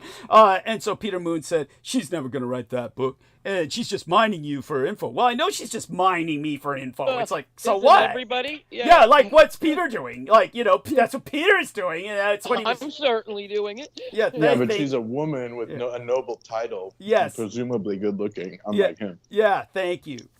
So he hated some her. Old guy that looked like he used to have pizza faces. Yes, thank you. There's a big difference. Thank you. Yes. Oh, he's so fucking crazy. So it's just so awful. Everything about. Oh, yeah. It's oh, we'll just leave that alone. I just shudder. It's I'm psychologically scarred for life by that individual. I feel like I've been raped. Oh my God, just tolerating his, constant sexual innuendos is, come here and get colonics, Douglas. Do you remember how he added that later about, now that you want to get colonics, Douglas? Like I'd been talking to him in private about wanting to get colonics. Like that was maybe he even thought I had in his twisted brain. But he actually said that on record. Remember he said that? Now that you want to get colonics, Douglas, you have to come up here. Remember, I can only trust this person with... Yeah, pumping all that. Ugh. Oh yeah, he pulled the I got a guy to do it. Yeah, I know someone that can do it. Like what? Oh, well, it was the old lady who had the autistic son that he claimed was cured through colonics. Remember? That's Jesus. What's with his fascination with like developmentally disabled people in the butt? It's like that's really odd. You notice that? Oh man, it's like yeah. Then when he went into Meltdown, did you hear that episode, Holly? Amy, did either of you hear that episode when he went into Meltdown with Marina Sarin and told her to get colonics?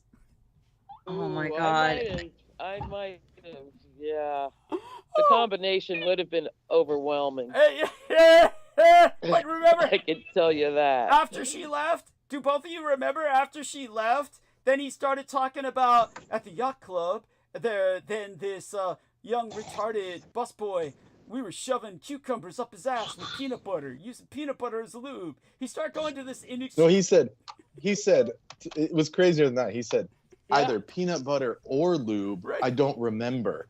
It was like, wait a second. What happened to his football buddy? Not some school kid. And but he was blaming it on his football buddy. No dude from Brooklyn's gonna talk like that. He was demonstrating how mistreated black people are. That may be how you interpreted it. That's how I took it. You know what happens? What I think happened, Holly, is that you were probably half asleep, and that's how it's. No, I mean I really took it that way. It's nightmarish. But it was like he was like sharing this big revelation. No, oh my God! Believe me, yeah, like he finally gets it. No, it wasn't that. No, in the way you experienced it, did you comprehend? I will say miscomprehend. Did you misunderstand the young boy being abused to be black? Oh yes. No, he was white. Brendan, come on. You got to remember this, too. This was his whole demonstrating that he's not, like, completely all MAGA. No, he is. Yeah, I appreciate what you're saying. Believe me, I'm not... Let's put it this way. I don't want to go back and listen to it. But I'm telling you, that was the lead-in. Yeah, well, we'll agree... What did you say? Delete it? Well, I can't. No, that was the lead-in. No, she said that's the lead-in. Oh, okay. Yeah. But I think, I don't know what happened there, Holly, but I'm not sure. What I got was that he was trying to relay a story from his friend about the yacht club, and the friend was black. Okay, That's what I got from it. Because I Not the thought kid. that it happened to his friend. Happened to his friend, is what you thought. It happened. His to friend his was the friend one. and- He was who the got the cucumber. no. That's how I heard. No, it. his friend was the MacGuffin for the story, so he didn't have to say it was him. That was Yes, that was it. Yes, because here's No, it was the black guy getting the ram. No. I mean, It certainly was. It's look. We will agree to disagree on this because we all agree on one None thing. of us have to go back. Yeah, none of us want to go It was back. Fucked up. Yeah, It was very fucked up. yeah, but that it. Well, let's put it this way: the story was so insane, none of us could take it in a way that Nope. we could really sit and listen. We were all just taking it with one ear. All of us were taking it with one ear. Well, it actually had my attention, I'm ashamed to say, at that point. I perked up. That's delightful. Aristides. Yeah, I turned it off and Each was just evidence. cursing out Douglas in the back. No, Brendan was telling me, get him off the... psychedelic experience with it. Brendan was sending me messages, get him off the goddamn Skype call. Oh, yeah, Yeah. God, thank you. Yeah. Right. Because it was so bad. It was like so bad optic wise. It was like you might as well have had At this point. you might as well have had Aquino there with the Ian West musical. Yeah, what did you think of Ian West with his desire to take Aquino's porn about young boys being raped and cannibalized and turning it into a musical, Holly? What did you think? Yeah, just, mouth hang open. Okay, Douglas. Let her rip. Noble silence. I'm Nobody can practicing noble fault you silence. for it. You're Oh. a freedom of speech guy, as long as they're not anonymous. Yeah, well, what about that story Peter Moon told Amy? Do you remember that at all? Do you have any impression of it or any memory that... Which story, Douglas? I But- can't listen to that guy. Thank you. That's what it came down to. Was just Amy would just tune him out. Amy would either just shut him down or tune him out. Much to Don't her you- credit. Yeah. Oh, yeah, well, you remember there was like one of the first shows that I sat on with you. Tell Holly about the first show you sat on with him, Amy. Yeah. Not a word in edgewise for 3.5 hours. Didn't even acknowledge that anybody else was on the call. Knew I was there to have a conversation and didn't say nothing. And would get pissed off if you dared to interrupt. I didn't even I knew. Yeah. I just knew. Yeah, you like knew he would. Yeah. like there was no point. Like you can't when there's no person who knows as much as you or has as much business on the show as you, then all you can do is just let them destroy themselves. Just let them carry on. Keep talking. It's it's only gonna suit them in the end. It could take many years. It took years, though. It took years, but Especially if it's at your job. yeah. I call it smartest guy in the room syndrome. Yeah. Oh yeah. Don't be that guy. Yeah, that was him. Now, him. Douglas can't help it. He actually is. Well, thank you. It's honey. just a fact of life. It was a great relief when I realized we ain't all created equal. Hell no. There's refuge in that. Oh, bless you, darling. But no, he had a bad case of that. Oh yes, but actually, I think his first meeting with Amy was the same day. But before he shut her down, or rather shut her out, the first thing, Amy, was he was shouting at you because he remember. No, that was a different. That was a whole different thing where he was drunk. Yeah, where he was drunk because his wife Paola told him.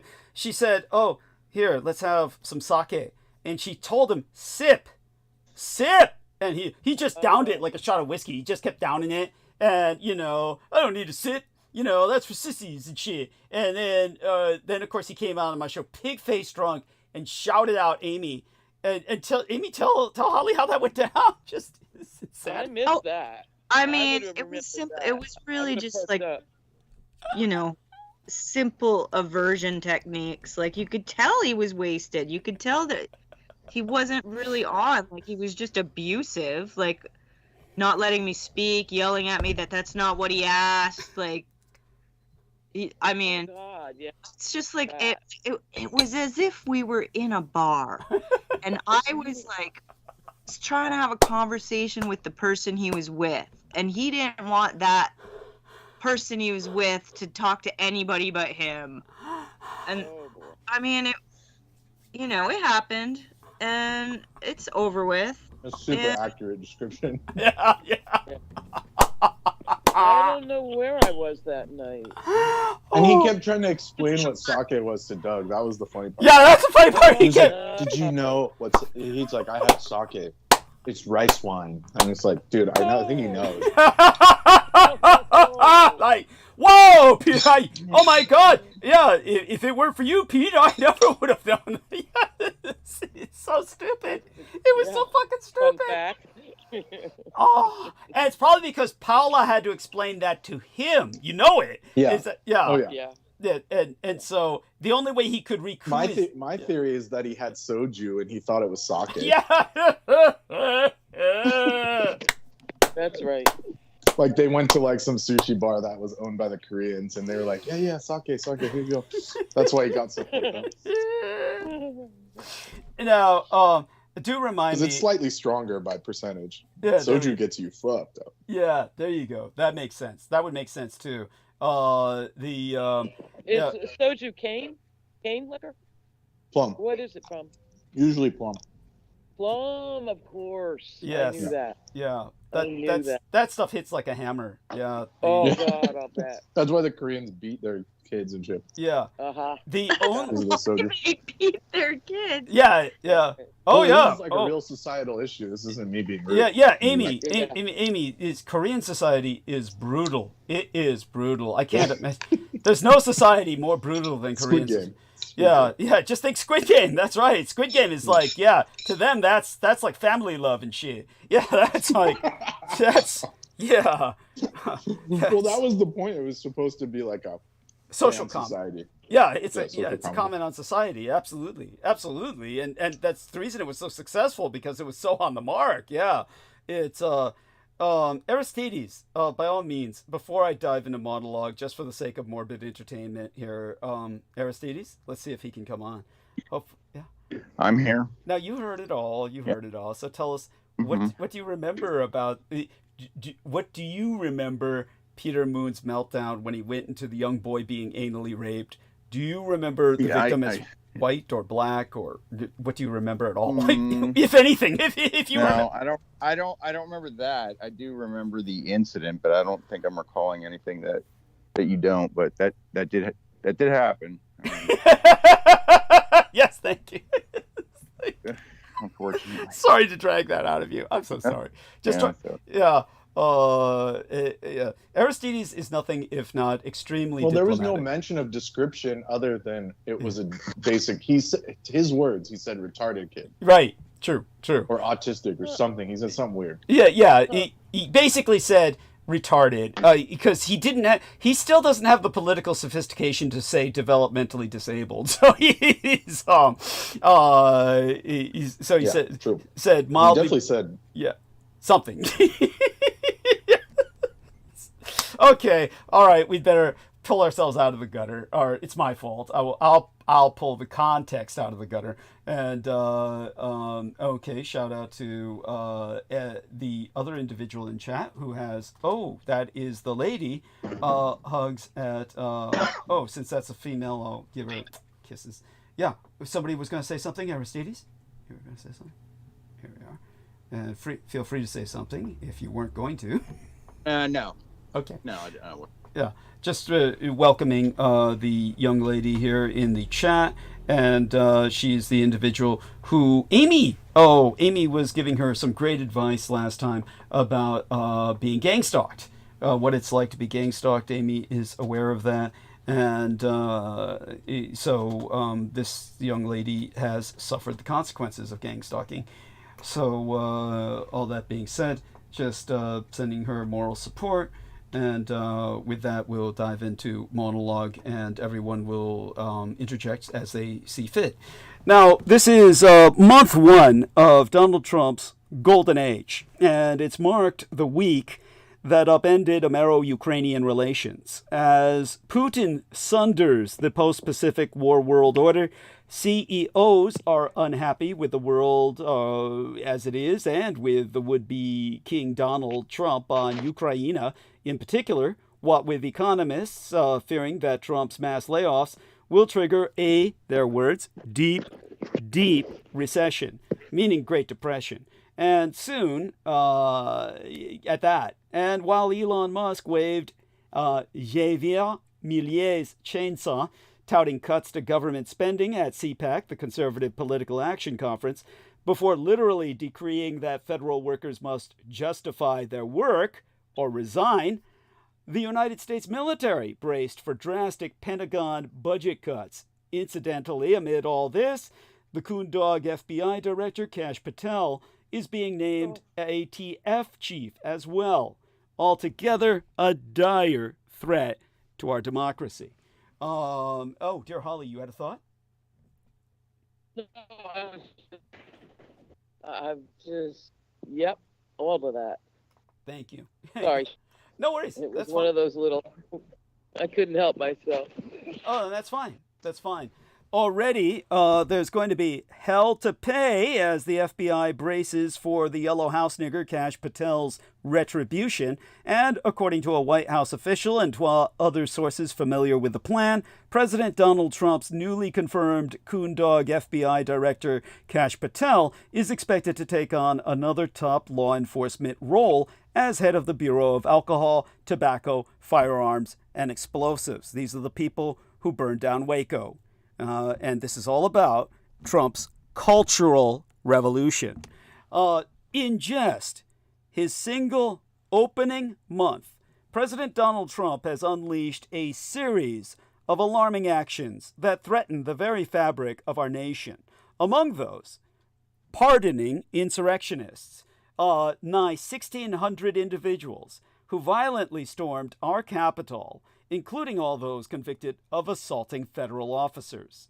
Also, assaulting the 14th Amendment with aims to end birthright citizenship, undermining a cornerstone of our Constitution, and gutting federal agencies, and gutting the government's ability to function at all, from firing nuclear weapons inspectors who keep us safe to freezing the funding that pays out lifeline benefits to citizens. I don't know if you caught this last time, Brendan, but I spoke of the fact that they were firing all of the people in charge of our nuclear safety inspections program, the people who maintain our weapons. Yes. Yeah, and how once they were all fired, they wanted to rehire them, but they couldn't find any of their personal contact information. Imagine that. Yeah. That's yeah, and then they went after NOAA. Did you hear about National Atmospheric Association? Well, isn't NOAA just to detect nuclear weapons like coming in? Yes. It's nothing to do with weather. Well, it has that I other don't function besides agree. the weather. But Yeah. go on, Holly. Continue. Yeah. Ocean and atmosphere. Yeah. I'm saying its original purpose was like during the Soviet era. Yes, to, that's like, true. That was the reason. Say, look, we're watching weather, but it was just for nukes. Yeah, they were trying to record incoming radiation in the sea and in the air. Yes. But and there are stations around the world too set up. They're For probably that. involved with monitoring. yes, where Oh, yeah, you it's can- worldwide. well, That's why it was a good cover. yeah. yeah, But And their headquarters is Cheyenne Mountain, by the way. There we are. Thank you. Yeah. Thank you. Well, and Boulder has a big installation. Rockies. They pulled out the one here in Mhm. Monterey. They took it in. It's gone. I mean, the building's there, and it's Right. a weird ass building too. Yes, one of these days you'll have to poke around and give us some photographs like you did the other military base at Monterey. Yeah, I've been in there. Tell them When about it the was people functioning, cages it you was found. Tell them about the people cages you found. amazing. Well, that was a whole different thing. This building was still functioning as NOAA. Yeah. And it's just this when you look at it from the outside, it doesn't make any sense. It's this old military installation, but it's a world's weirdest shape. And so it's all underground. And so I got to go underground. Oh my God, the maps they had on the walls. beautiful. It was pretty deep, but that Fort Ord was a different thing. Mm-hmm. That was like, looking around at the end. And, Mm-hmm. yeah, we got in it was easy to go in the stockade. Yeah. Oh, God. Or ruin porn, they call it. Yeah. Thank you. It's still there. That's all gone now. All of it, even the stockade. The stockade's for sure gone. Yeah. But there was extensive weirdness of all kinds out there. Yeah. Stadiums and underground shit. And Yes. oh, the Officers Club. I sent you that picture. Tell us With again. the two naked blue guys with guns on either sides of the door. Yes. Oh, it's a fantastic picture. I'll send it again. Yeah. Yeah. I haven't worked that out on Skype yet, but it's amazing. Thank you. You got to see it to believe it. Yes, true. True. Stuff like that. It's an old facility. Yeah. And it's there so that the offshore ships could fire ordnance at it for 100 years. Yeah. Targets and all that. Not to get off the monologue, though. You were ripping. No, that's fine. I can always. And I knew this would be painful. So painful. But your recounting is excellent. Thank you. Appreciate that, honey. Mwah. At any rate, when it comes to everything that's going down right now, this is just the beginning. The Trump misadministration is moving at a breakneck pace to consolidate power, attack democracy, and erase the rule of law. If you are feeling overwhelmed, that is by design. If you are alarmed by what's happening, now is the time to step up and support myself. This is where we turn to Aristides again, and please say the blurb again now that everyone is here. Dear Aristides, thank you so much. Before I get back into monologue, we do need to get that out. All right. Of the way. The blurb again. Yes, please. Standard blurb. Yeah. I'll just do that quickly. Yeah, make sure you hit the upvote, please. If you haven't already, do that as soon as you get here every time. We need that to counteract, especially to counteract downvotes. But overall, it's important for the algorithm. So Douglas more likely to be seen and suggested, searched, and reach people and make money. And make sure you're subscribed. That the subscribe button is on, the notification bell is on, and you can make sub channels in your account settings to do extra upvotes. That's just the quick version, but you can go in there and do that under your main profile. Please, let's put the donate link in again. Please donate if you're able to Douglas. Please upvote. If this is it's during the program, you can't. There's no comments underneath the video. Not the not in the chat, but underneath the video. After the show, there Douglas will put a comment there pinned. Please upvote that and any other positive comments that appear there. And I did go back and make sure I did the last time. So share the link to the program if you can also. Beautiful. Thank you. That was delightful. And that's so important. Do spread the word. Everyone, Send money. Yes, let the world know that the son of Adolf Hitler is alive and well and needs your fiscal support. We're going to try and raise a few $100 before the end of the month. So George Knight and I, when he does arrive, we'll treat this as a fundraiser. And that'll just to make certain I make it secure till the end of the month with enough money for supplies as well. We all hold Brooke Gibson in our thoughts and prayers because she's ghosted all of us. So we just hope she's doing okay.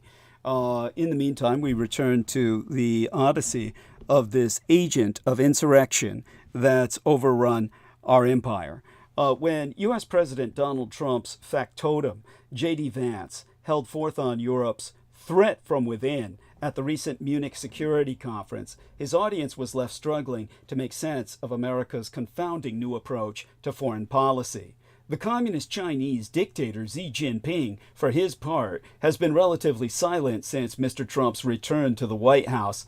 But that doesn't mean he is any less vexed by what it portends. Nor could he have been reassured by Mr. Trump's brazen response to a question last October about what he would do if Mr. Xi blockaded my Taiwan.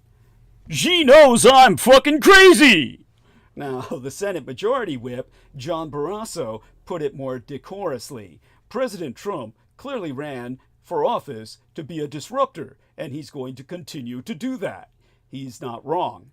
In the first 10 days of his second misadministration, Mr. Trump signed more than 100 executive orders, offered all federal workers a buyout, attempted to freeze funding that had already been allocated by Congress, threatened tariffs against numerous countries, and rattled allies with endless other insulting diktats. But there is a precedent for Mr. Trump's political blitzkrieg: Mao Zedong. While Mao, who launched Red China's violent cultural revolution, and Mr. Trump share little in the way of geography, ideology, or even hairstyle, they can both be described as agents of insurrection. Mao's penchant for disorder was deeply rooted in his troubled relationship with his father, of course, whom he described to the writer Edgar Snow as a severe taskmaster and a hot-tempered man who beat his son so brutally he often ran away from home.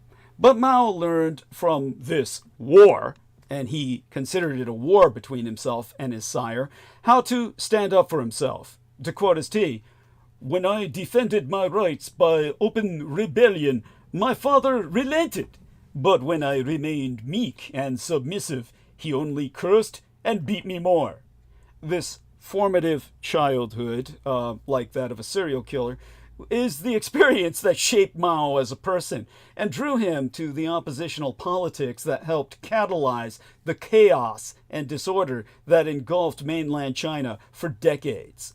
As the American academic and diplomat Richard Solomon wrote at the time of the Cultural Revolution, "Thus, one unique individual's efforts to break the bonds of personal subordination found larger meaning in an entire nation's struggle to overcome political subordination."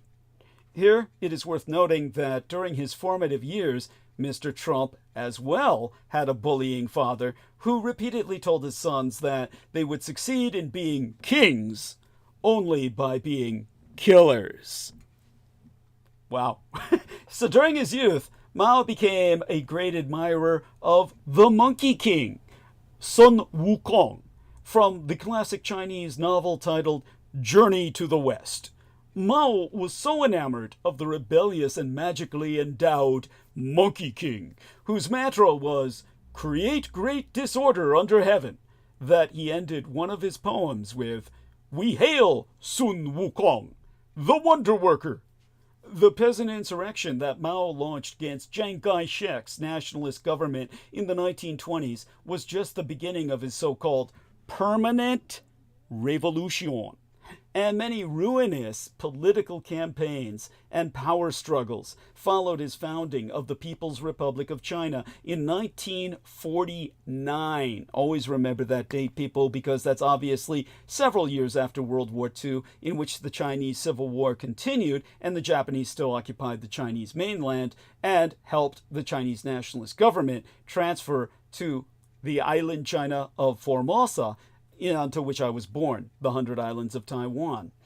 In 1957, the anti-rightist campaign persecuted hundreds of thousands of intellectuals, while from 1958 to 1962, the Great Leap Forward to collectivize agriculture resulted in more than 100 million deaths from starvation and famine-related illnesses, up to and including mass cannibalism, where instead of soup lines that were serving soup, there were soup lines for cooked human beings. That is no exaggeration.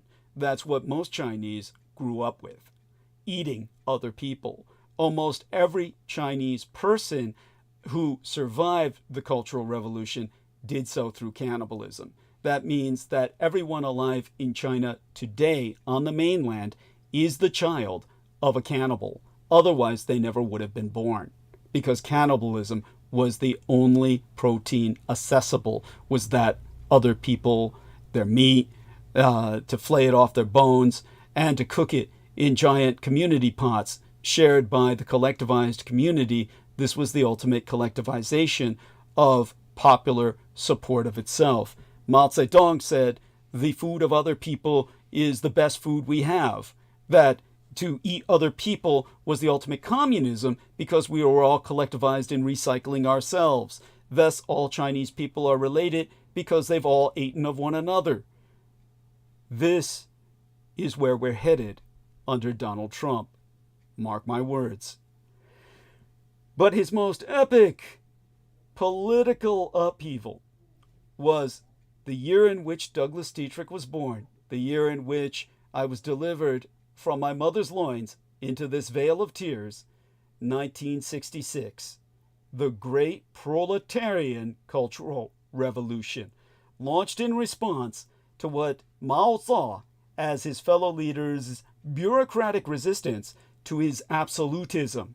He wrote the first big character poster, meaning a single character taking up an entire sheet, calling on China's youth to rise up and bombard the headquarters, meaning attack the capital, our capital, of the very party he had helped to found. In the violence and chaos that followed, many leaders, such as President Liu Shaoqi and CPC General Secretary Deng Xiaoping, were purged, while others, including Mr. Xi's own father, Vice Premier Xi Zhongjun, were thrown into endless struggle sessions, sent off to May 7th cadre schools for rectification and thought reform, imprisoned, or even killed. Certain of the righteousness of his crusade against what Trump supporters would call the deep state, Mao published a column in The People's Daily newspaper counseling that there is no need to be afraid of tidal waves. Human society has been evolved out of tidal waves. Mao's abiding belief in the power of resistance led him to celebrate conflict. Without destruction, there can be no construction, or so he proclaimed. Another vaunted slogan of the time declared, "World in great disorder, excellent situation." Now, what I'm trying to do is conduct a transliteration. The transliterations in every case do not really carry the nuance. For instance, when I'm speaking of there's no need to be afraid of tidal waves, the more nuanced interpretation from the Chinese would be no need to fear tsunamis. Human society evolved out of the tsunami. This is actually a reference to Darwinian evolution, and that fish were thrown onto land in tsunamis because no one understood why would fish walk onto land. It doesn't make any fucking sense. It doesn't make any sense at all. Fish never did walk onto land. Only Mao Zedong drew the conclusion tsunamis throw millions of fish onto land, and when they retreat, the fish are stranded on land. Enough tsunamis and the fish evolve to adapt to land because they're trying to walk back to the sea. This has actually been proven out. Mao Zedong, unlike Donald Trump, was capable of thinking in macrocosmic terms, sometimes accurately. When he says, world in great disorder, excellent situation in a transliteration, it's more like the world is in distress, then all is in balance, or all is in equanimity, because he felt that it was only by the tumbling of the mud floods created by a polar shift that we would wash away the old to make room for the new. But he wanted this to never end. He wanted it to be cyclical. Now, this impulse to disrupt or overturn China's class structure proved massively destructive. But Mao justified the resulting violence and upheaval as essential elements of making revolution and building a new China. The Trump misadministration has an equally voracious appetite for disruption and chaos. Palantir CEO Alex Karp, whose co-founder Peter Thiel is also a Trump acolyte, recently described the new president's overhaul of these United States' government as a revolution in which some people will get their fucking heads cut off. Literally. In other words, rather than the proletariat attacking the nobility and beheading the aristocracy, these revolutionaries view the aristocracy beheading the people. It's a situation so brazen, so gormless, so shameless. Why don't we just kill these people? Yeah, the technique is Thank you. Flood the zone. Thank you. Tell people Wasn't about that what the Kino Japanese... term? Yes, I told you. It actually comes from Steve Bannon. Steve Bannon taught Donald Trump flood the zone with shit, but the Japanese are too polite to pronounce the whole quote. Tell them what you said. Yeah, they quoted Trump as saying that because he did. He said something along those lines. We're going to flood the zone so we can get this stuff done, momentum. But it was something he got from Bannon, yeah. Yeah, but the Japanese refuse to publish the whole quote because it's really to flood the zone with shit, is what they keep saying. But the Japanese just publish flood the zone. Yes. Flood the zone with shit. Yeah. And that's what they're doing, basically. Thank you. And this revolution's executioner-in-chief is, by all evidence, the world's second richest person after his own puppeteer, Vlad Putin, Elon Musk. Despite obvious differences, Mr. Musk is more than a little reminiscent of Guaidafu, who was deputized, I'll say, by Mao himself to lead Tsinghua University's Red Guard movement. Guaidafu not only brought chaos to his campus, but led 5,000 fellow Red Guards into Tiananmen Square, shouting slogans against Liu and Deng, their hierarchical superiors and officials of their very government, before attempting to lay siege to the nearby leadership compound, Zhongnanhai. That's the inner sanctum of the Forbidden City of Beijing, one in which the former emperors and their concubines dwelt, much as Mr. Trump's own version of the Red Guards did at our United States Capitol in 2021. Given that Mr. Xi came of age during Mao's Cultural Revolution and was himself shipped off to the countryside to eat bitterness, is the Chinese term, meaning eat shit, for 7 years as a youth, he undoubtedly learned a thing or two about coping with such chaos. Still, Mr. Xi Jinping may have a hard time fully comprehending that these United States, a country many mainland Chinese have long admired, even using the expression, the moon is rounder in America than in China, has now produced its own grand progenitor of top-down turmoil.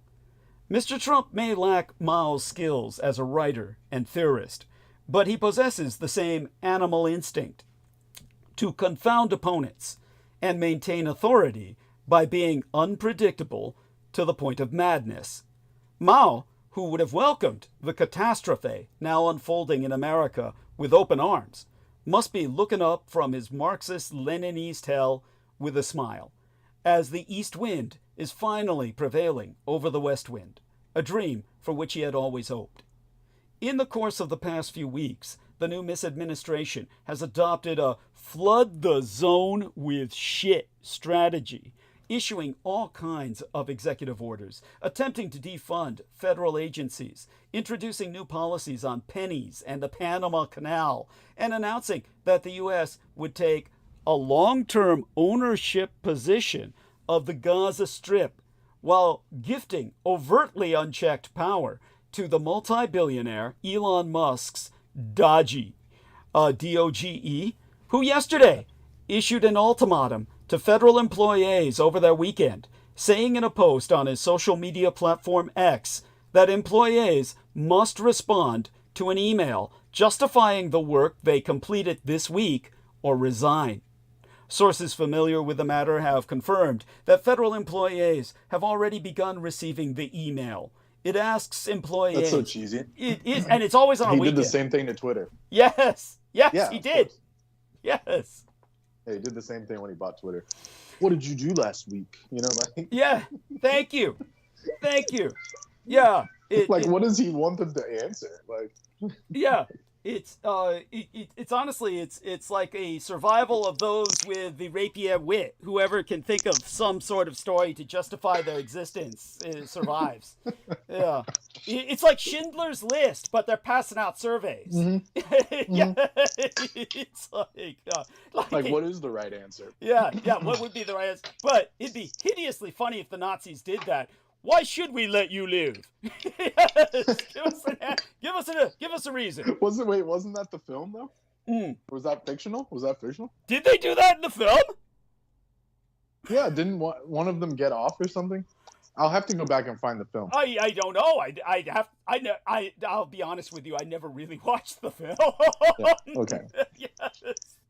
Because the list was people he liked or something, wasn't it? No. The list was Schindler was this dude who was like subversive and he was helping the Jews escape. So that was his list. Yeah. So that was what it was. So he would probably have a list in which he would rationalize their being released, saying, I need this person for this duty, this person for that duty. But that's different from the camp commandant passing out flyers saying, check. No, I think it showed in the movie that he liked the ones that danced or something. Hold on, let me that's true. Well, that's given. That's given, of course. Yeah. The camp commandant would spare people that would entertain him. That's a given. That's in any camp that's like that. But then that's in any prison. Well, that's what this idiot's doing. Yeah, there you go. Yeah. Are you good enough? You know? Yeah. Can you entertain me? That's what it comes down to. Thank you. Yeah. Hey, I wanted to say this little thing. I don't know if it makes sense, but I don't want to lose that thread now. Oh, it's amazing in this world of billions how much one individual can affect things. Yeah. And so in the case of Mao, well, let me start first. In the case of Trump, it's not like he has superior abilities in any way. And there's always seemed like there was some hidden hand behind him. In the case of Mao, that doesn't seem so. Like he was in this world a sort of super able human. Yes. And Trump, hell no. You know, who's got his hand up his ass from the start? Oh, Putin's had his hand up Elon Musk's and Trump's ass. In Mao's case, Mao was a product of when you try to analyze a person who is affecting the planet.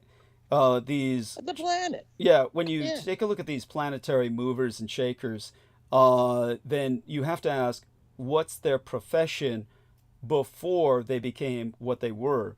In Emperor Hirohito's case, for instance, always remember, which no one ever knows this in the West, Emperor Hirohito wasn't just an emperor who inherited a 3,000-year-old dynasty. He was one of the world's most renowned marine biologists. So think of him inheriting godhood, the mantle of the god emperor. What do you have? You have, for the first time in human history, a biologist as God. That's how you interpret Hirohito. When you take a look at Adolf Hitler, what was Adolf Hitler? Adolf Hitler was originally in World War I a squad leader.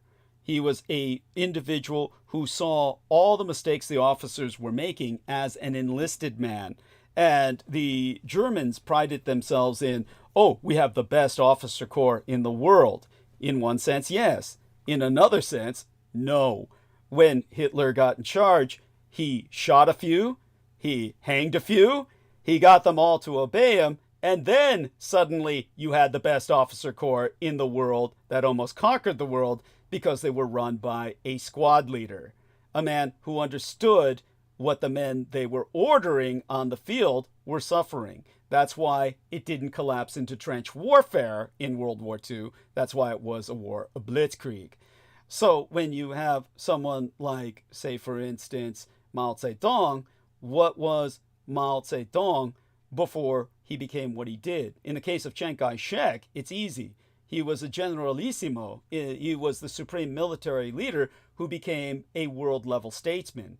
He basically won his war through diplomacy, that what he couldn't accomplish on the battlefield, he won by diplomatic maneuvering, switching sides in the war, the Japanese providing him an entire island to retreat to. These are monumental victories when you're fighting with no supply line, which is basically what he had. In the end, the Soviets and the Americans both sponsored the communist Chinese. All of this because Mao Zedong was something very rare in China. He was the first literate peasant in China's history because he was a librarian. So Mao Zedong was the librarian as supreme leader over China. And because he was a librarian, he had done what no other peasant could do, which was access voluminous amounts of information. That's why he was so antithetical to Confucius and said Confucius was of nobility, whereas I literally made myself. I am my own father. That's what Mao said. So he was telling an entire nation, we no longer need nobility, and that wisdom is intrinsic. It's within us. And such having been said, Holly, probably her phone died. So feel free to jump back on, Holly, if you wish, in the continuity of train of thought. So this flyer, or rather this email that's being sent to all these poor government workers, asks employees to send approximately 5 bullet points listing what they accomplished this week, CCing their managers. Now, the total number of federal government workers who will lose their jobs because of mass layoffs being pushed by the second Trump misadministration and the Elon Musk-led DOGE, D-O-G-E, or Department of Government Efficiency, remains to be seen. But according to reporting from the Washington Post and Newsweek, the number will be as high as at least 200,000.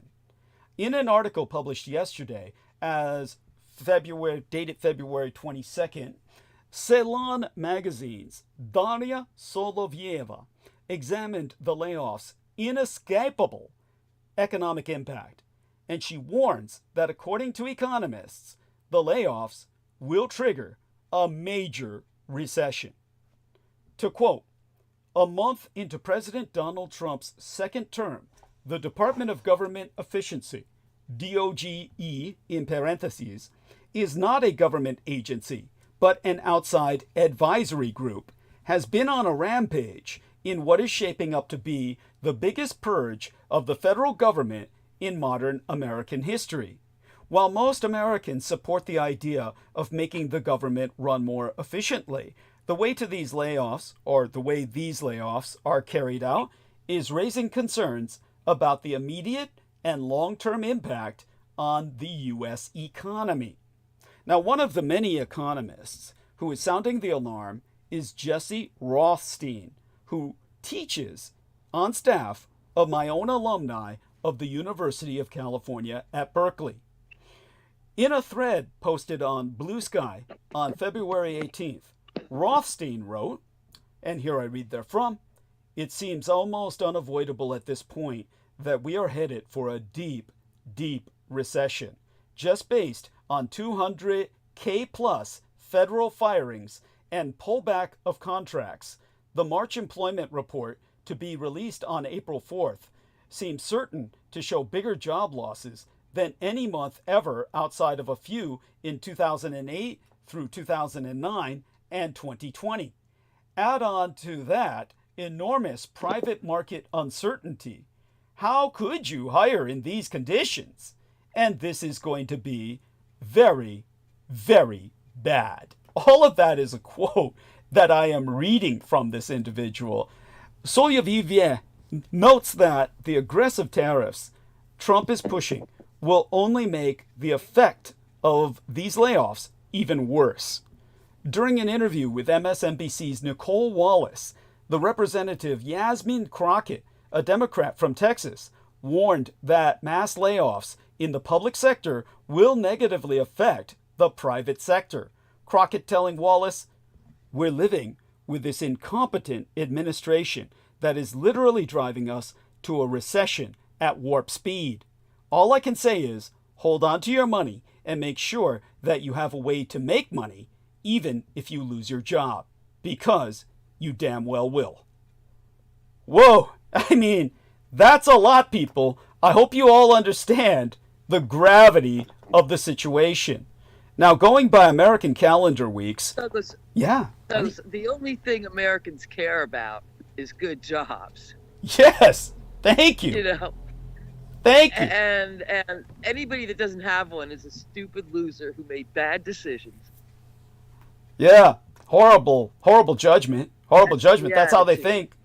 Yeah. That's how they think. And Brendan, I don't know where that tipping point is. I'm not sure it's nearby yet, but yeah, it's the only thing Americans care about. Feel free to respond. I'm just seeing this as a privatization. Tipping point? You mean the abyss? There's no fulcrum. You were they saying, took away. when That's are the people thing. going to wake up? I mean, they took away the when- fulcrum completely. It's just Is there going to be a wake up? Yeah. But a privatization of government.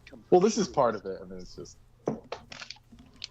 the only thing that could wake people up is a shock. I mean, it's the only thing. Well, this is going to be the shock. This is going to be the shock of a lifetime. This is like, Well, is it in fact the privatization completely of government? Oh, like that person was saying, even if it is, they're not doing it. Yeah, thank you. It's going to affect the private sector's laid off more people, but they don't publicize That's the it. truth. Oh, Every company, thousands. and there's companies that have shuttered completely. Over and over, because they're not necessary.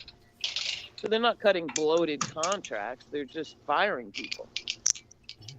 And all Americans care about are good jobs. Well, it's because the companies know that they can't survive in a recession. I mean, it's just that's why.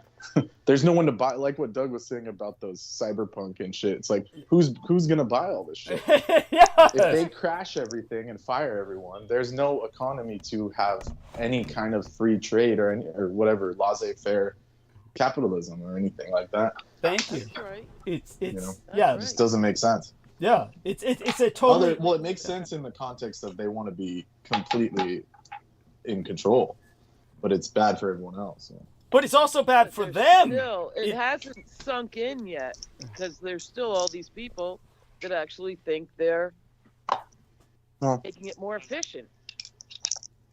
But firing all these people is gonna fix everything. They don't know what efficient is. That's the problem. Like, No. Yeah. And it's none of these people are going for like divine laws or anything sensible. That's the key here. Nothing. Like if it was like, all right, we're gonna switch to something more holistic, and yeah, it's gonna be painful, but at the end we'll have like better produce, better crops. Not a single one of these people has ever offered that. It's just destroy everything.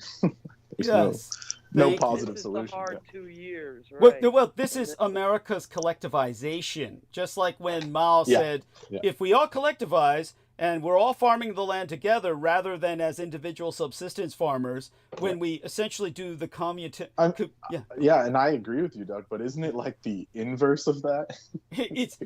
Well, look at the result. Kind of, either way, look at the result either way. Mass cannibalism was the result of that effort on Mao's side.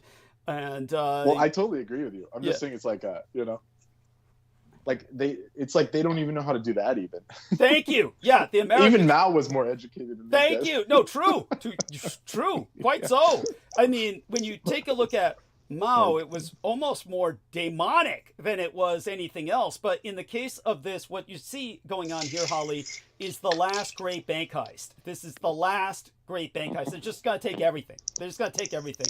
And their greed is so monumental it blinds them. They don't know. They're not caring that this will leave them with nothing in the end. If you have everything and nobody else has anything, how can you be wealthy when the only way you can make what you have valuable is by redistributing some of the wealth, because otherwise you have nothing to trade with. In other words, you're going to have to start trading what you've got anyway if you've stolen everything, because that's the only way to rebuild an economy. And all the great empires the fell world's that way. simplest equation. I'm happy to be a slave for subsistence pay. Yeah. Perfectly happy to. Well, 90% of people are, of course. Oh, Yeah, that's fine with me, but it's not subsistence anymore. You can't do it. yes. You can't work enough hours Yes. to have any sense of, knowing you're going to be stable tomorrow. Thank you. So and it would be a pittance of what they're throwing around. Thank you. Pittance to Yes. make everybody make it just possible. Well, I suspect that eventually, even though right now they'll say we're against it, they will have to do a UBI. There's just no way around Nobody's it. But that'll be after their fall. After. Well, they have to crumble everything and then get everyone to buy the AI. Well, they're not planning that far ahead. You know that. That's giving them too much credit for planning. And you heard about the $5,000, the magic disappearing $5,000 stimulus check. Well, they said that. Well, they did say they were going to get a dividend. I mean, yeah, I'm not against a tax break. Oh yeah. They've of course given no dates. That's just to calm people down. It's nothing. It's so bad. I know it's a truism, but I hate disruptors. Let's put it this way: the dodgy dividends will not be going to low-income Americans. Basically, what for our listeners, both we're already on the dole. Yeah, Brendan and Holly are discussing.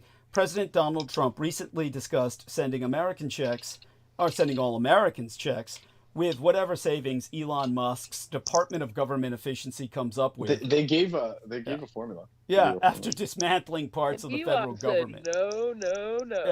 Yeah.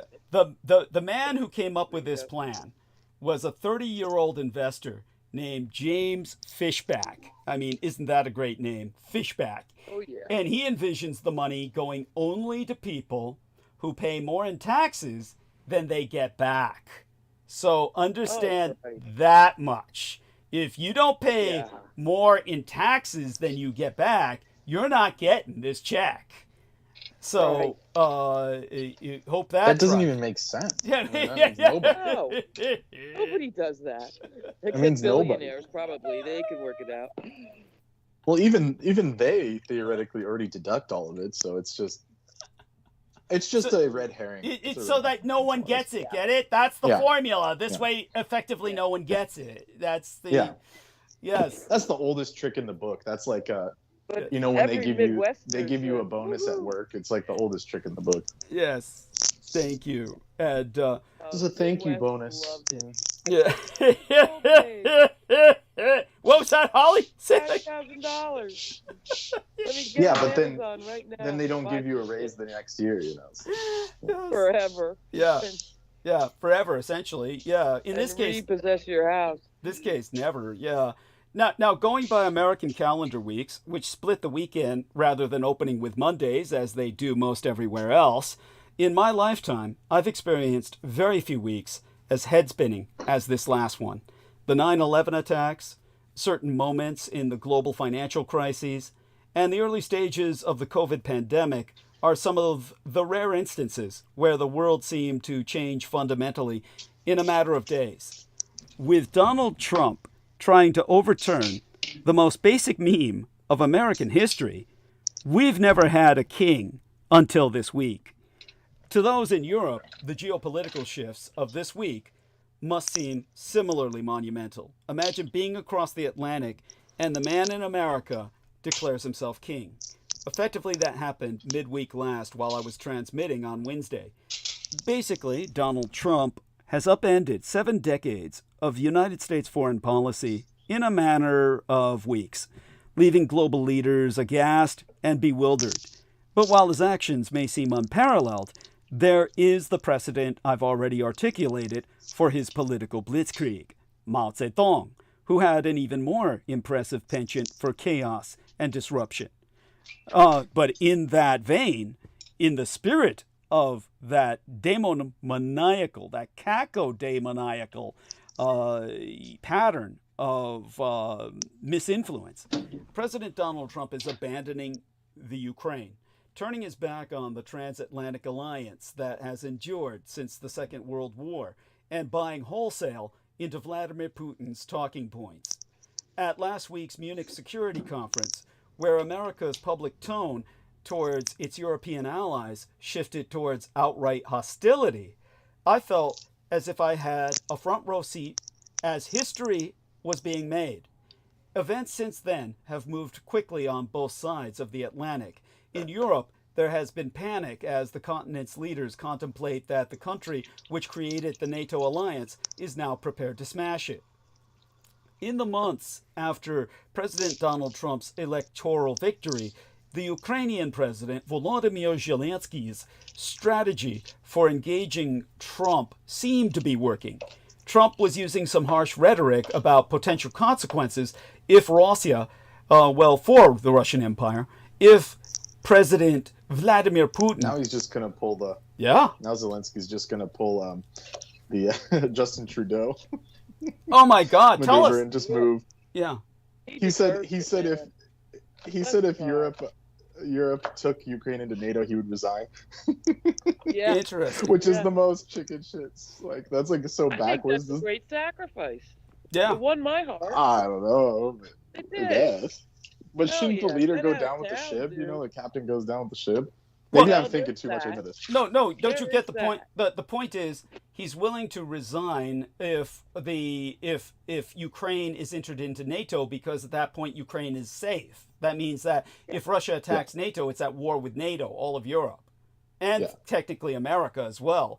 So that's why he said that. That's the logic behind And that. he doesn't need to compete with Trump and Putin over who has the biggest dick. Well, the Pentagon claims it's willing to stand by NATO. I don't think, but because he's commander in chief, he could, I guess, theoretically stop that. I don't know.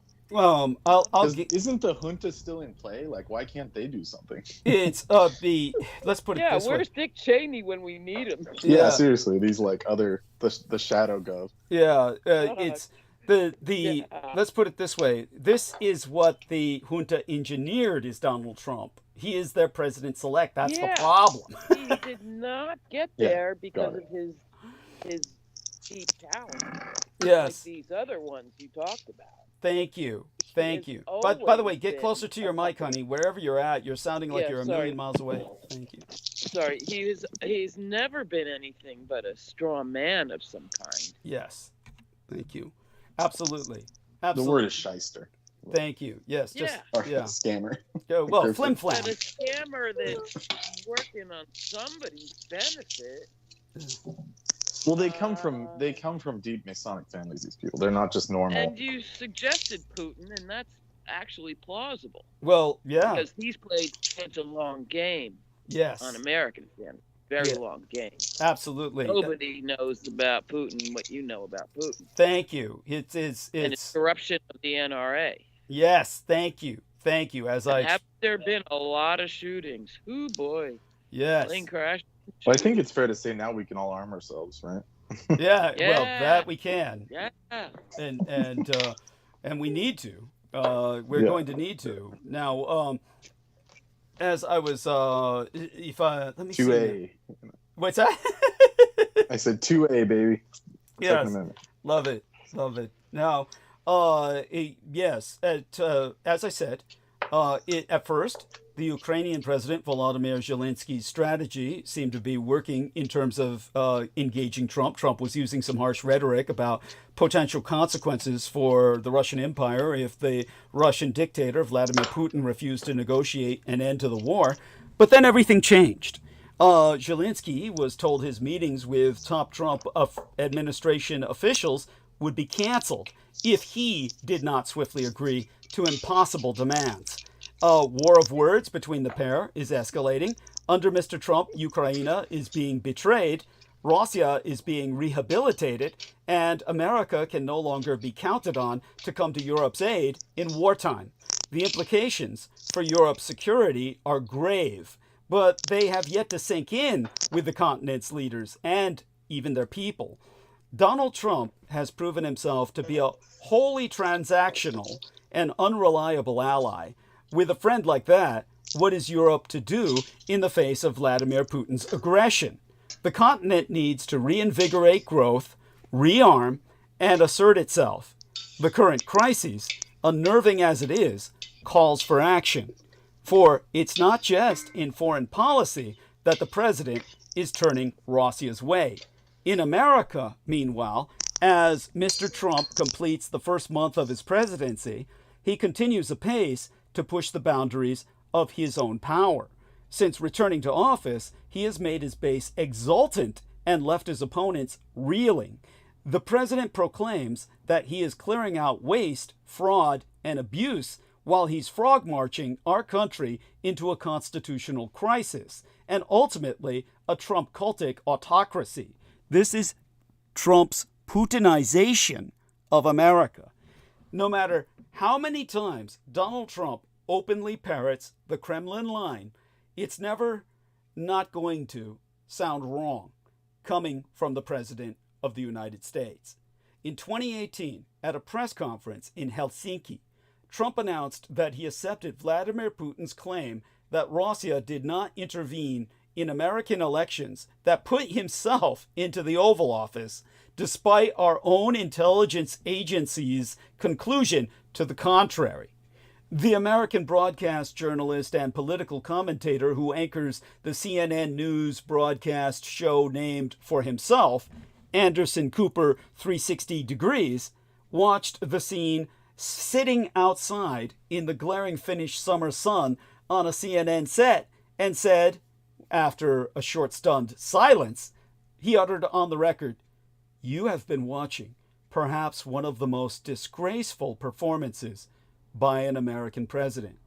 And later, Fiona Hill, the National Security Council senior directress who had staffed Trump at that summit, would recall what it felt like inside the room when she heard Trump's words. She thought about faking an illness, pulling a fire alarm, anything to stop him from talking. Now, on Tuesday afternoon, a few hours after his foreign policy team met in Riyadh, the capital of Saudi Arabia, with Russian officials to discuss how to end the war in Ukraine, the president had what can only be described as another Helsinki moment. Holding forth at a press conference at Mar-a-Lago about why he had refused to include the Ukrainians in the Saudi meeting, Trump said that there was no reason to have done so since Russia's invasion 3 years ago this week was actually Ukraine's fault. Addressing Ukraine's president, Volodymyr Zelensky, he said, "You should never have started it. You could have made a deal."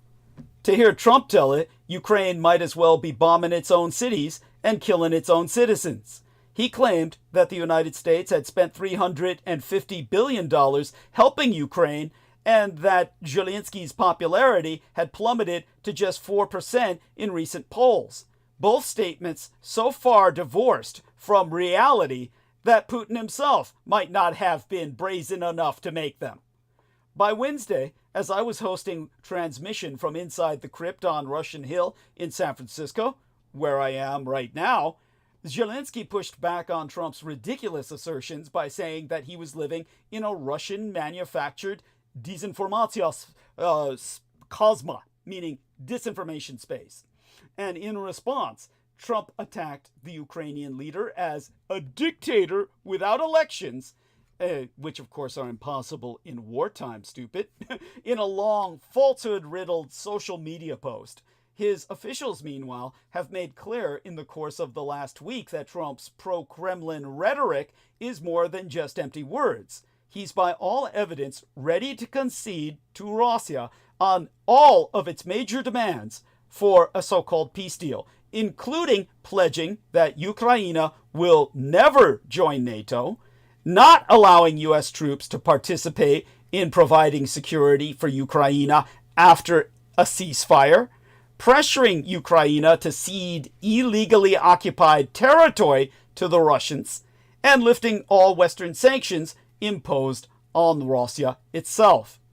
Trump's embrace of America's adversary and rejection of our ally has been so swift and complete that even top Kremlin officials are astonished. On X, the former Russian President Dmitry Medvedev posted, "If you told me just 3 months ago that these were the words of the US president, I would have laughed out loud." That all of this has taken place exactly 1 month into his second midterm seems fitting, however, for an American president who's never made much secret of his inexplicable desire to suck up to Putin. One difference between Trump's first 4 years in office, though, is that he has now adopted not only a pro-Putin take on Russia's conflict with Ukraine, but an approach to foreign policy overall that literally parrots Putin's own throwback view of the world as a playground for predatory great powers to exert nearly unlimited control over the smaller nations that fall within their sphere of influence. How else to explain Trump's initial maneuvers on the world stage since returning to office, as he threatened to outright seize territory himself in the Western Hemisphere, from Canada to Greenland and Panama? Surely he has been emboldened by Putin's illegal annexation of the Crimea in 2014, and one of many occasions and concessions Trump will now press on Ukraine is to admit that this territory has been lost to the Russians' empire forever. Trump's second inaugural address, in stark contrast to his first, even resurrected the 19th century term manifest destiny, invoking the idea of American expansionism as a divine right that should extend not only to making Canada the 51st state, as Trump has been calling it, but all the way to the planet Mars. Trump's overt endorsement of a pro-Putin foreign policy has understandably shaken the world in the last few days. Just as jarring from my own professional perspective has been Trump's embrace of Putin-like tactics at home, a hallmark of his return to power, which has unfolded with a speed and ferocity far different than what Trump was able to pull off in his first midterm. Call it the Putinization of America itself. A quarter century ago, as a young Department of Defense liaison for Michael Aquino deployed into Moscow, I myself ultimately enabled Putin's takeover of Russia, coordinating between Russia's satanic underworld and America's satanic overworld in a process of crushing the former empire's nascent, flawed democracy. Targets included any possible rival power centers that did not owe their authority to Putin himself, from independent media and wealthy oligarchs to elected governors. Within a few years of operational activation, the Kremlin had dismantled or defanged them all. At the same time, Putin empowered former KGB colleagues from the security services, who created a modern-day dictatorship for him from their stronghold in what Russians call the Silovye Ministerstva, the power ministries. This playbook is the same one being followed by Trump today. It's important to be clear-eyed about this. I don't know where it will end or how far Trump will take it. America, thank the gods of my ancestors, is still a vastly different culture from Russia, with a long tradition of democratic freedoms, decentralized power in the states, and constitutional governance. But tally up the damage from 1 month, and it is irreparable. And no, I'm not just talking about ominous theatrics like Trump openly musing about staying in office for an unconstitutional third term, or just midweek last, literally proclaiming himself king on social media and having his White House circulate a fake image of him. That? He did! He did! What the fuck? He had the White House circulate a fake image of himself wearing a crown on the cover of a Time Like magazine. This is where we are at. Yeah, this is like the negative of the fifth sign, like Leo. It just makes your ego goes berserk. Like that's why it's balanced by Aquarius, like on the other side. So Aquarius is like the egalitarian, air sign to balance like the heat and all that stuff of, That's right. So the spiritual sign needs to balance the ego, otherwise it blows up into this madness. That's why when you asked, why don't I just declare myself king if I attain secular power, I said, oh, no. I'm like the Aquarian Führer. That's what it would be. No, it makes sense. Thank you. You have the placements for it. Thank you. Yeah. Appreciate that. Now, Washington today echoes with so many uncomfortable reminders of that transitional moment in Moscow. The sudden, fearful silence of critics who had previously spoken out, the business tycoons rushing to kiss the president's anal ring, the lying and reality distortions to fit the official narrative. Trump's consolidation of power this time has been fast and consequential. In a slew of executive orders, he has asserted the right to unilaterally revoke our Constitution's guarantee of birthright citizenship, cancel billions of dollars in federal funding, and assume executive control over independent federal agencies. He has empowered the world's second richest man, after the mutual puppeteer Putin, to fire tens of thousands of government employees and eliminate long-established, statutorily authorized programs, ranging from America's famed Epidemic Intelligence Service, the EIS, to its entire foreign aid program. Although some of the cuts are being fought in the courts, the Russo-collaborationist, Red Republican, insurgent-controlled Congress has allowed this unprecedented usurpation of its prerogatives with hardly more than a few isolated bleats of concern. In the Senate, Republicans have rolled over on even his most controversial, unfit nominees, including, most ominously, voting on Thursday to confirm the wannabe white nigger Kash Patel as director of our FBI, despite, or rather because of, the prospect that Coon Boy Patel will abuse that agency to go after Trump's enemies, a list of whom Patel himself helpfully itemized in a book published but yesteryear. In some ways, Trump obviously believes himself already a dictator with unchecked power. That certainly was the message of his social media post over the weekend, channeling his inner Napoleon with a quote often attributed to the 19th century French empereur. "He who saves his country does not violate any law." That's what Trump published on his post, along with a picture of himself wearing a crown. Just this week alone, Trump has ordered New York to stop charging cars extra for driving into Manhattan. He mused out loud about bringing the District of Columbia under federal rule and has confirmed that he banned the Associated Press from the White House press pool for refusing to go along with his personal whim, codified in yet another executive order to change the name of the Golfo de Mexico to the Gulf of America. In a federal courtroom on Wednesday, Trump's Deputy Attorney General Emil Bove personally argued to drop the corruption prosecution of New York's mayor, Eric Adams, so that he could help advance Trump's anti-immigration policy agenda, a quid pro quo so shamelessly crooked that it led to multiple prosecutors resigning in protest. Coming soon, according to multiple news reports on Thursday, is a loyalty purge of top generals at the Pentagon. Indeed, it's already happened into this weekend, including possibly the chairman of the Joint Chiefs of Staff. I believe he's been fired. This time, Trump wants to ensure that the Silowe Ministerska are fully in his control. Back in 2019, Putin crowed in an interview with the Financial Times about the end of the obsolete liberal world order that had long since outlived its purpose.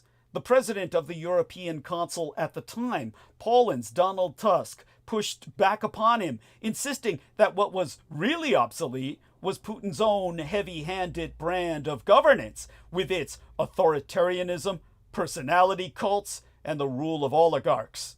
Just a few years later, reading that sentence evokes only sadness. It's no longer just Putin's Russia that threatens the foundations of Western liberal democracy, but Trump's Washington. The very manner in which Mr. Trump is going about his goals, at all times with wanton cruelty, is dangerous and wrong, and Mr. Trump, being who he is, will contemplate any extreme.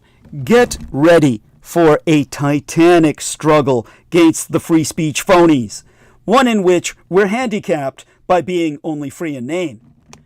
I once taxied with a cabbie who had been brought up in the town of Lexington, Massachusetts, the self-styled birthplace of American liberty. who shared that his first summer job was giving tours of the Battle Green. He would plunk his tricorn hat atop his head and meet the incoming waves of visitors, herding them around the common and telling them the story of the April morning in 1775, when brave townspeople made their stand against the British and their king in the first fighting of the Revolution. 8 of those men died that day because they wished to rule themselves.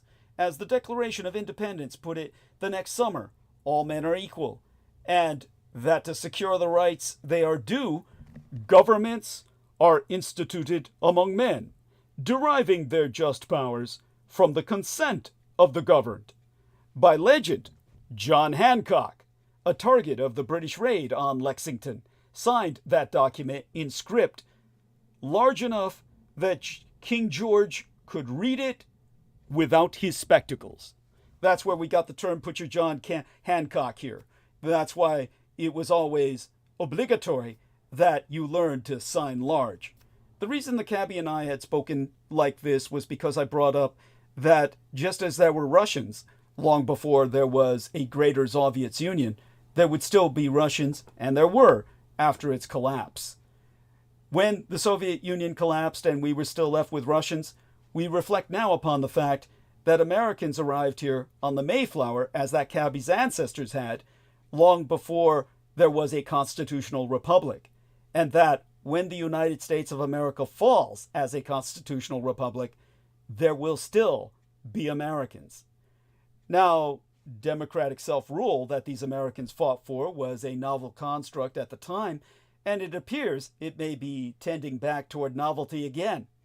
On Wednesday, as I was settling within my crypt to host transmission, Donald Trump's official White House social media account sent out a picture of himself wearing a crown, as he proclaimed on his Truth Social page, "Long live the king."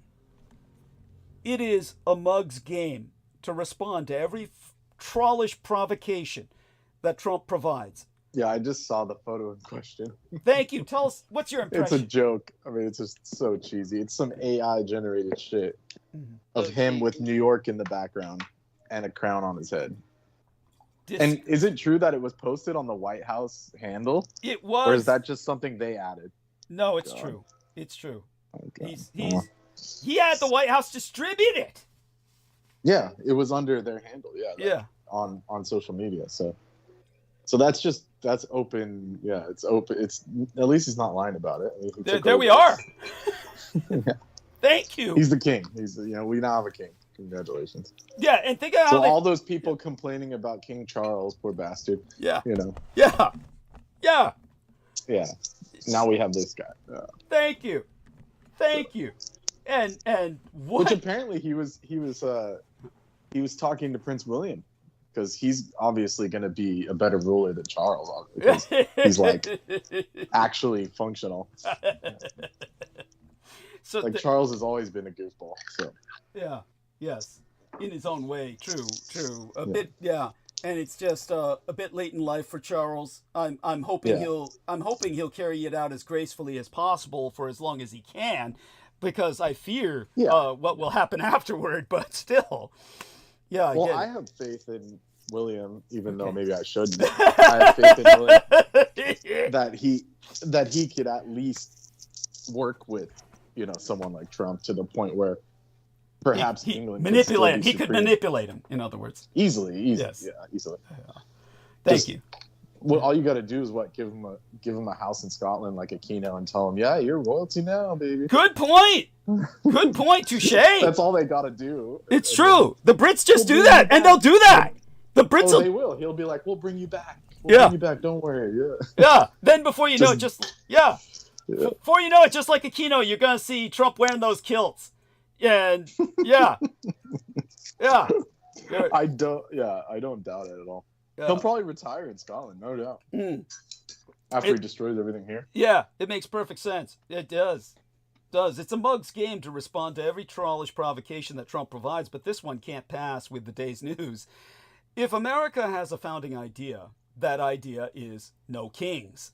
Since the colonists didn't have one close at hand, they couldn't dethrone him, but the new nation took pains to ensure that a monarchy would never arise. George Washington, who could have been our king, set the tone by abdicating after 12 terms, a precedent followed by all his successors until FDR, under wartime exigency, broke it. Of course, you could also bet your sweet ass that Lincoln would have as well had the war not formally ended. And he was only alive for how many days after that? 24, 42, 72 hours before a Confederate soldier blew his head off? So, yeah, it was within days. Yeah. But Congress, led by a unanimous Republican caucus, quickly adopted the 22nd Amendment to, in the words of the 1940 Russo collaborationist Red Republican insurgent platform, ensure against the overthrow of our American system of government. In the long history Lincoln didn't even have a full first term. It was only 4 years. Was it? It was like... So he was elected November 6, 1860, and he died in April 1865. 6 days after General Lee surrendered. God damn!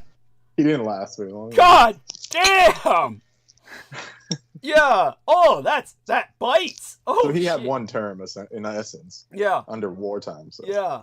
Oh man. But you could bet your sweet ass he would have loved to have extended that. Yeah. That would. Oh yeah. Oh. I mean, FDR did. Yeah. Yeah. He would have. And he had the most until Trump came along. Yes. The most executive orders. That's right. That's right. Till Trump. So, there we are. Yeah. And it shows that's true. That's true. Now, in the long history of our civil religion, an American president declaring that he is a king is, well, that's roughly equivalent to the Pope cheerfully tweeting out the news that he is now the Antichrist.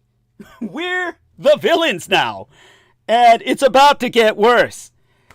The former Republican congressman, Adam Kinzinger, asked a question no current Republican politician appears willing to say out loud for fear that Musk, Trump, or other right-wing multi-billionaires will abuse the corrupt Citizens United decision to blow them out of the water politically with a multi-billion-dollar primary challenge. His question was, as I watch the behavior of our political leaders, the comments of an ever-increasingly unhinged Trump, and the growing indifference of many Americans toward our role in the world, I have to ask a painful question. Are we now the bad guys? Well, it's a hell of a question. I've always been hard on the Founding Fathers for good reason. But I will say one thing about them. They were fanatically committed to their treasonous cause. They were traitors to the crown, and by all rights, they should all have hanged. But the fact that they were willing to risk everything they had, and they did have everything to lose, though they wanted to improve that by gain in orders of magnitude by freeing themselves from the mercantilist policies of England so that all the profits could be monopolized by themselves. Like criminals who had made a criminal pact that they honored among themselves, they went so far as to sacrifice themselves when they had to. Our nation's founders overthrew a king in 1776, and they paid a steep price for it. Altogether, 17 of the 56 signers of the Declaration of Independence were wiped out by the war they declared. The signers wrote in the Declaration, "We mutually pledge to each other our lives, our fortunes, and our sacred honor." And it was a simple statement of fact. The day they signed that document, each legally became a traitor and was sentenced to death for treason by the ruler who controlled their lands and their homes.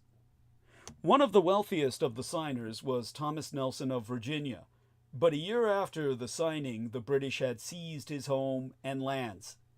When he and George Washington attacked the British in Nelson's hometown, Nelson encouraged Washington to attack the Nelson homestead first, which British General Cornwallis had taken as his own headquarters, with cannons. The house was destroyed, and after the war, Nelson, unable to repay loans he'd taken out against it to help finance the revolution, lost his property. He died in poverty at the age of 50.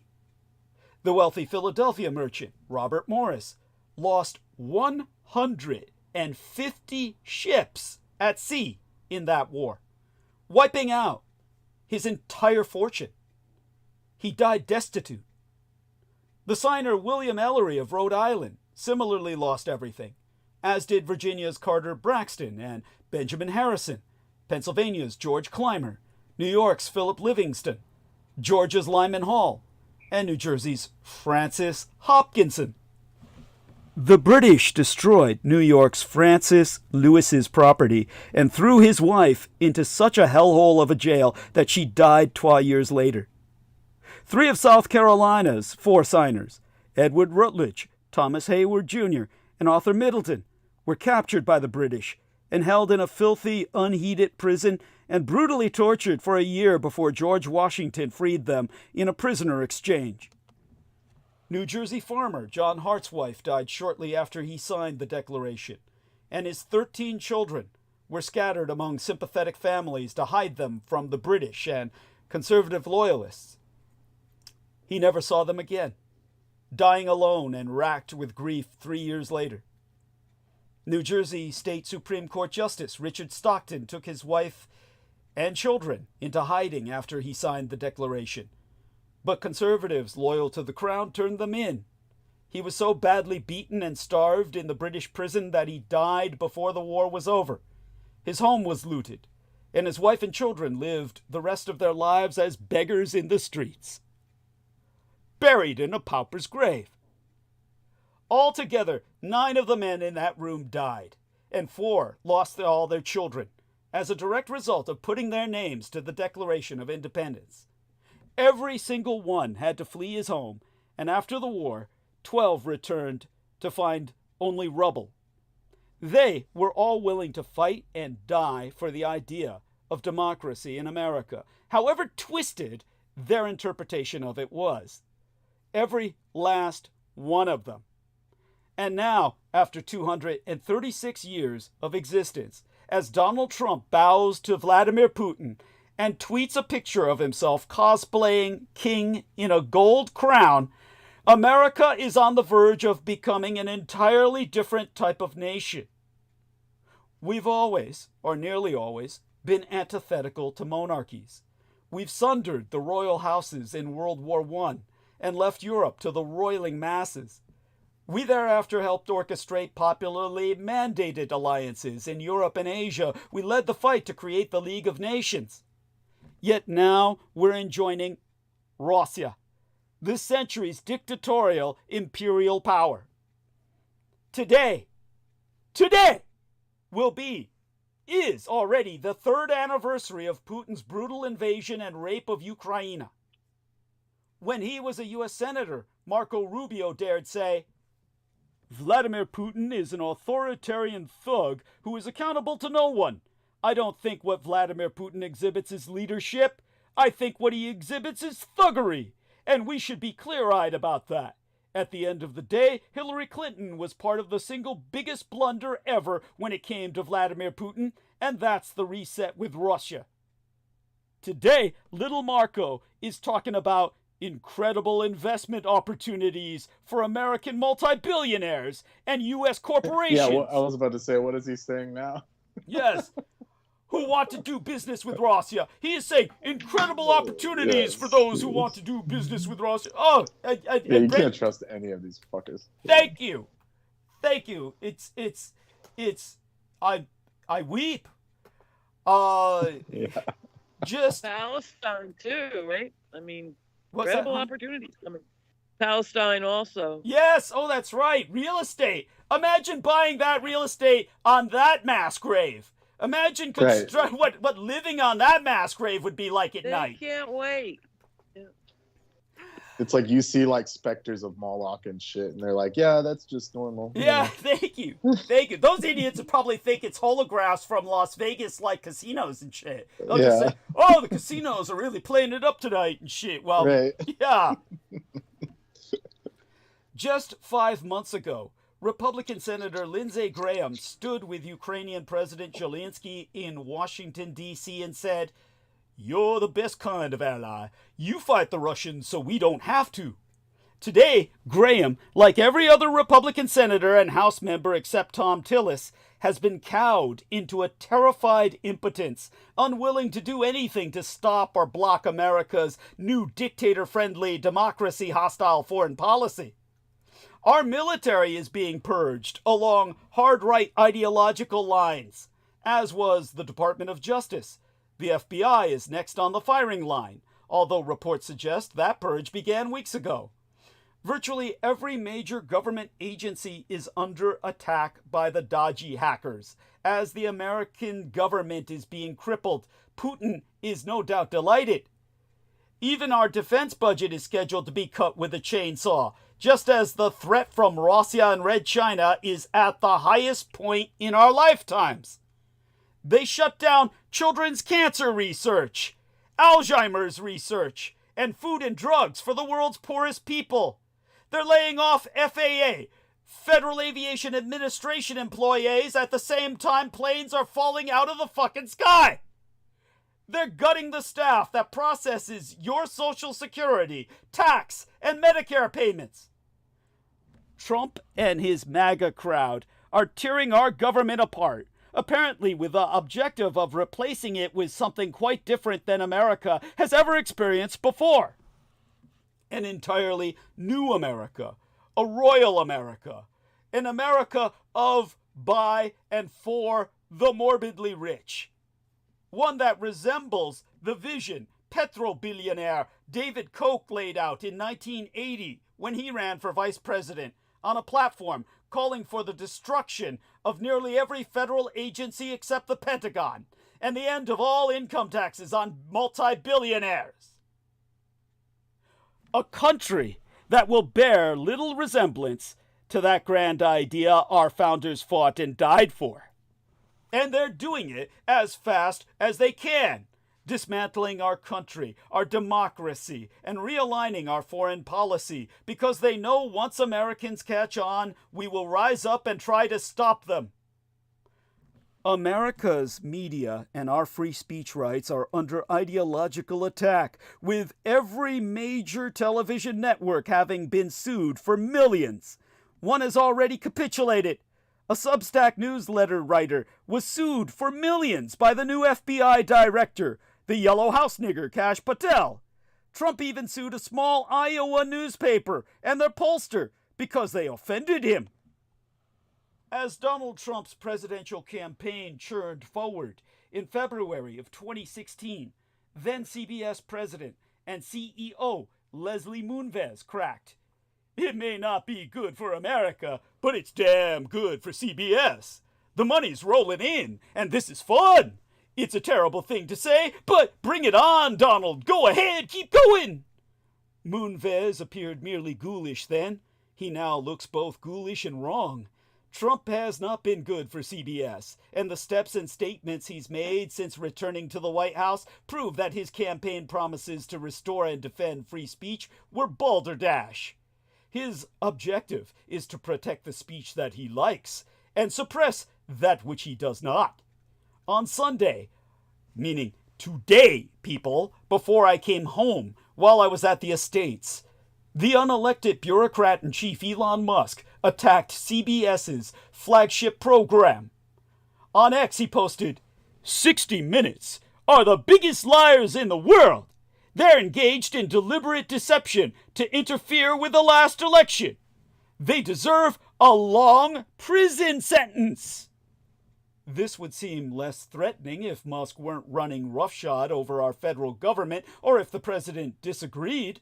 But earlier this month, Trump said that CBS should lose its license and 60 Minutes should be terminated. And he said that in the sense of killing them, not in the sense of cutting the program off the air. The source of their anger is an interview that the program conducted with Kamala Harris. Remember her? During the presidential campaign last year. Trump alleges that 60 Minutes improperly edited the interview. CBS denies any wrongdoing and declined to comment on Musk's post.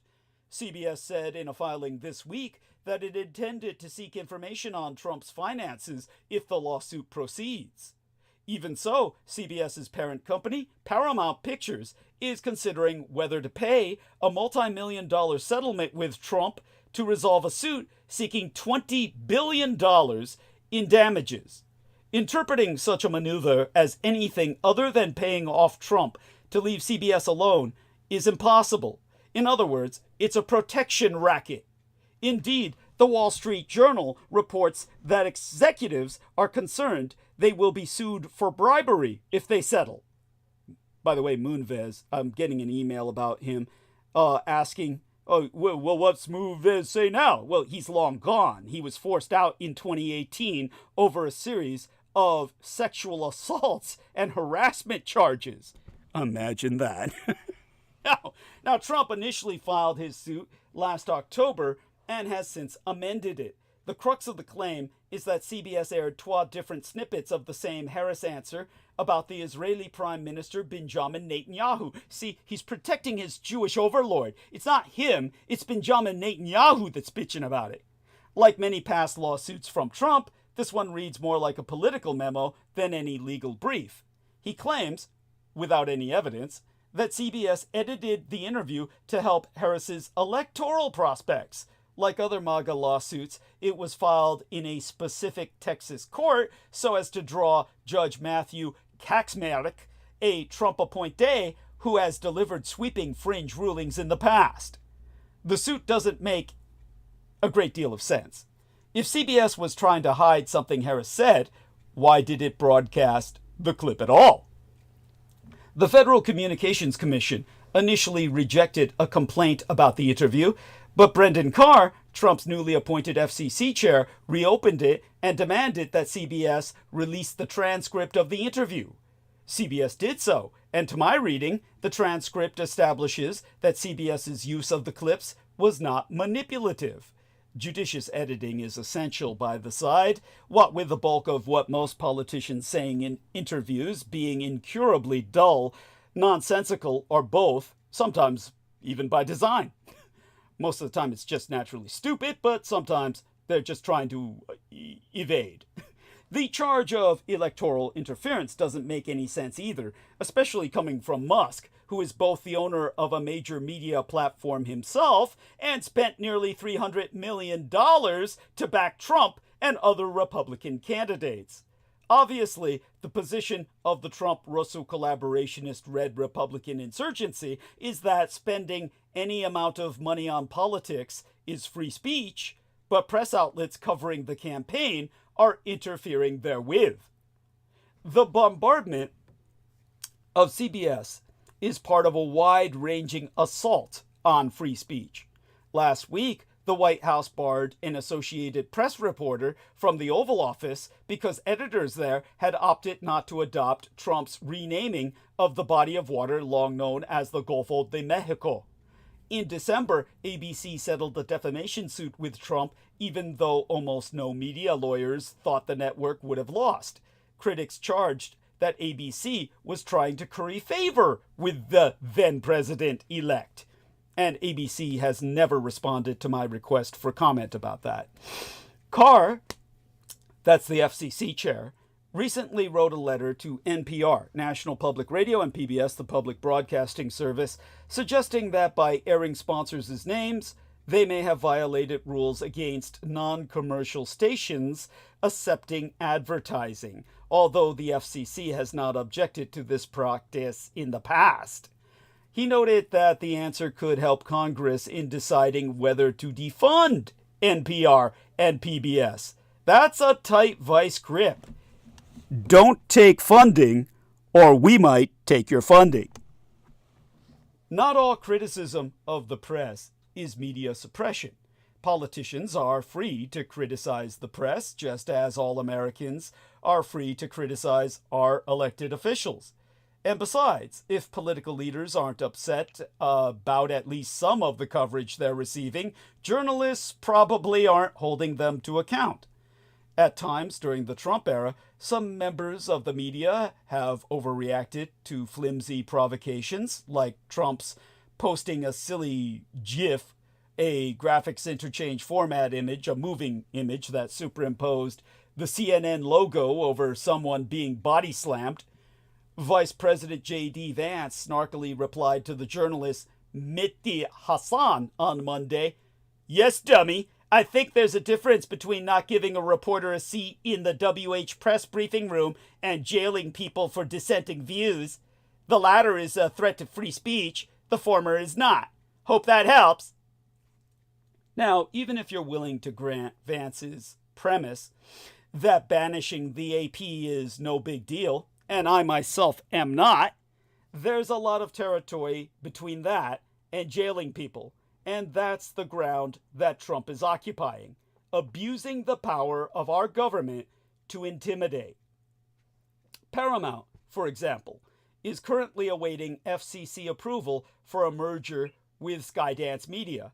A Paramount Global spokesperson told the Fourth Estate that the lawsuit is separate from and unrelated to this merger, but the company's leaders would be reasonable to be afraid that Trump might block the deal if they do not cooperate.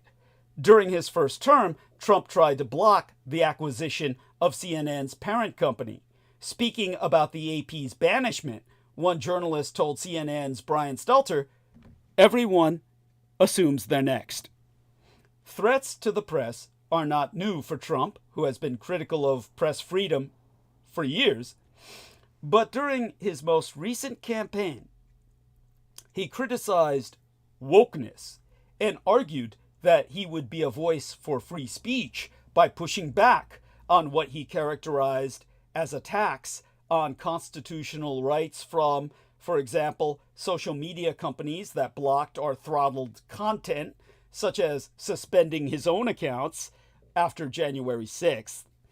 On the first day of his new term, Trump signed an executive order restoring freedom of speech and ending federal censorship. Musk purchased Twitter in 2022 and announced that he was a free speech absolutist, but quickly disproved that, suspending reporters who criticized him and cooperating with foreign governments to suppress our speech in America. Did you know that Musk hires communist Chinese and Russian censors? We now live under Sino-Slavic synaxial occupation people. You should, if you're a soldier, be taking up your guns and killing Elon Musk and Donald Trump because you swore an oath to defend America against enemies foreign and domestic. You are obligated, if you are an American military serviceman, even if you are retired, to kill our president. You are obligated to kill Elon Musk. If you don't, you're a traitor yourself. I'm not obligated because I was dishonorably discharged. But the rest of you motherfuckers who claim you're honorables, you have no honor unless you kill Donald Trump or Elon Musk. That's an order. Now, I need to breathe, get myself back on track.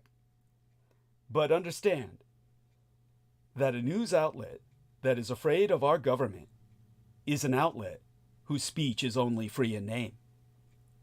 When media companies are afraid that the president will abuse regulators to punish their business, owners are anxious to protect non-media commercial interests.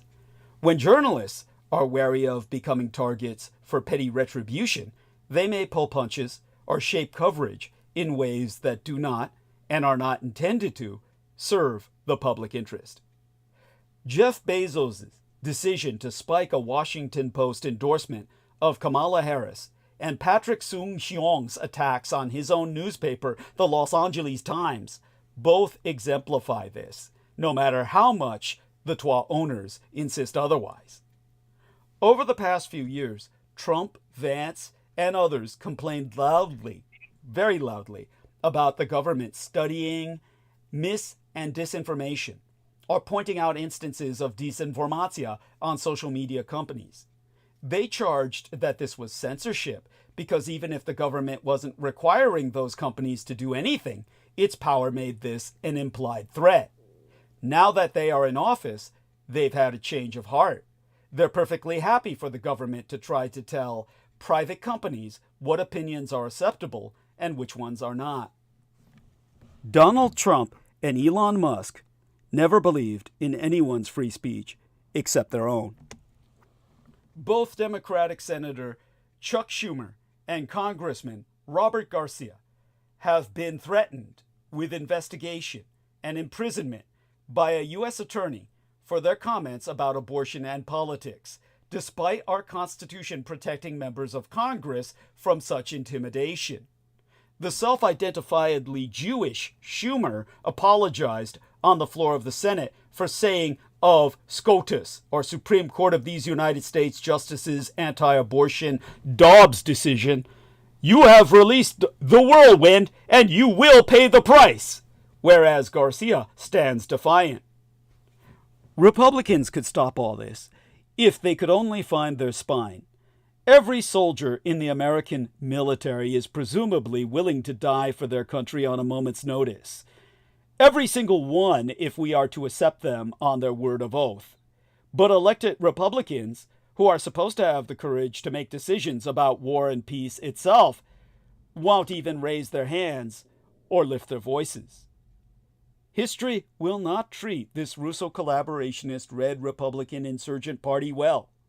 And to add insult to injury, this week Trump took down the agency that protects our elections from foreign interference.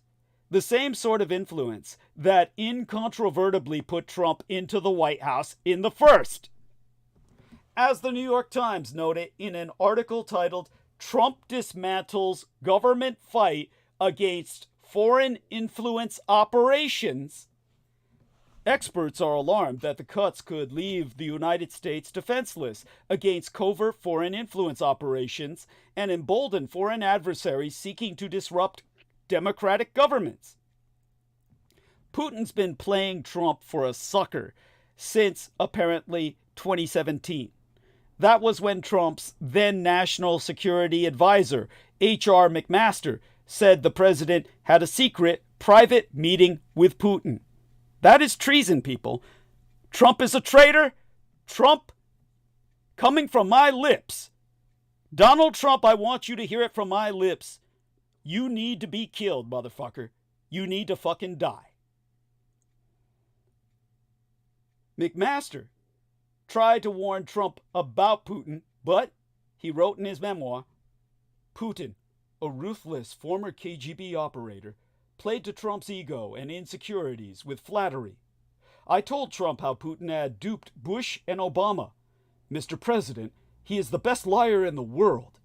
I suggested that Putin was confident he could play Trump and get what he wanted, sanctions relief, and the U.S. out of Syria and Afghanistan on the cheap by manipulating Trump with ambiguous promises of a better relationship. It seemed almost sexual.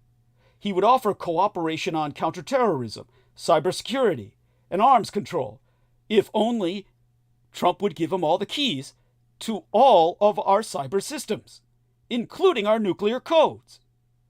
I could tell that Trump was getting impatient with my negative vibe, as he called it. I said what I needed to say. If he was going to be contrary, I hoped he would be contrary to the Russian dictator, not to me. But instead, he turned against his own intelligence services and said Putin was the man he trusted more. So here we are today with Trump realigning America toward Putin and away from the Democratic Republic of Ukraine and the rest of democratic Europe, ready to surrender our national defense, nuclear security codes, and all the codes to our civilian infrastructure, cyber systems, to the Russians. Trump must be killed. We must kill Donald Trump, or all of us will die. Our way of life will die. Does anyone understand the gravity of what I'm saying? As a result, Russia's next step is to wait until Ukraine runs out of American aero defense systems and then just start bombing the crap out of Ukrainian cities. Millions will die, and it will lead to the next world war. But all that seems just fine with our self-anointed monarch, Donald Trump. And, all too evidently, that's just fine with every Republican senator and Congress member except Tillis. America is on the verge of becoming the world's newest thug nation, ruled by fabulously wealthy oligarchs and a man who will be king. Thus, sadly, the answer to Congressman Kinzinger's question is clear. Yes, we are now the bad guys, more so than we have ever been before. We are now on the side of the royal ideology of absolute power held by that one man, the king, whose soldiers imprisoned, tortured, and murdered so many of our nation's founding fathers.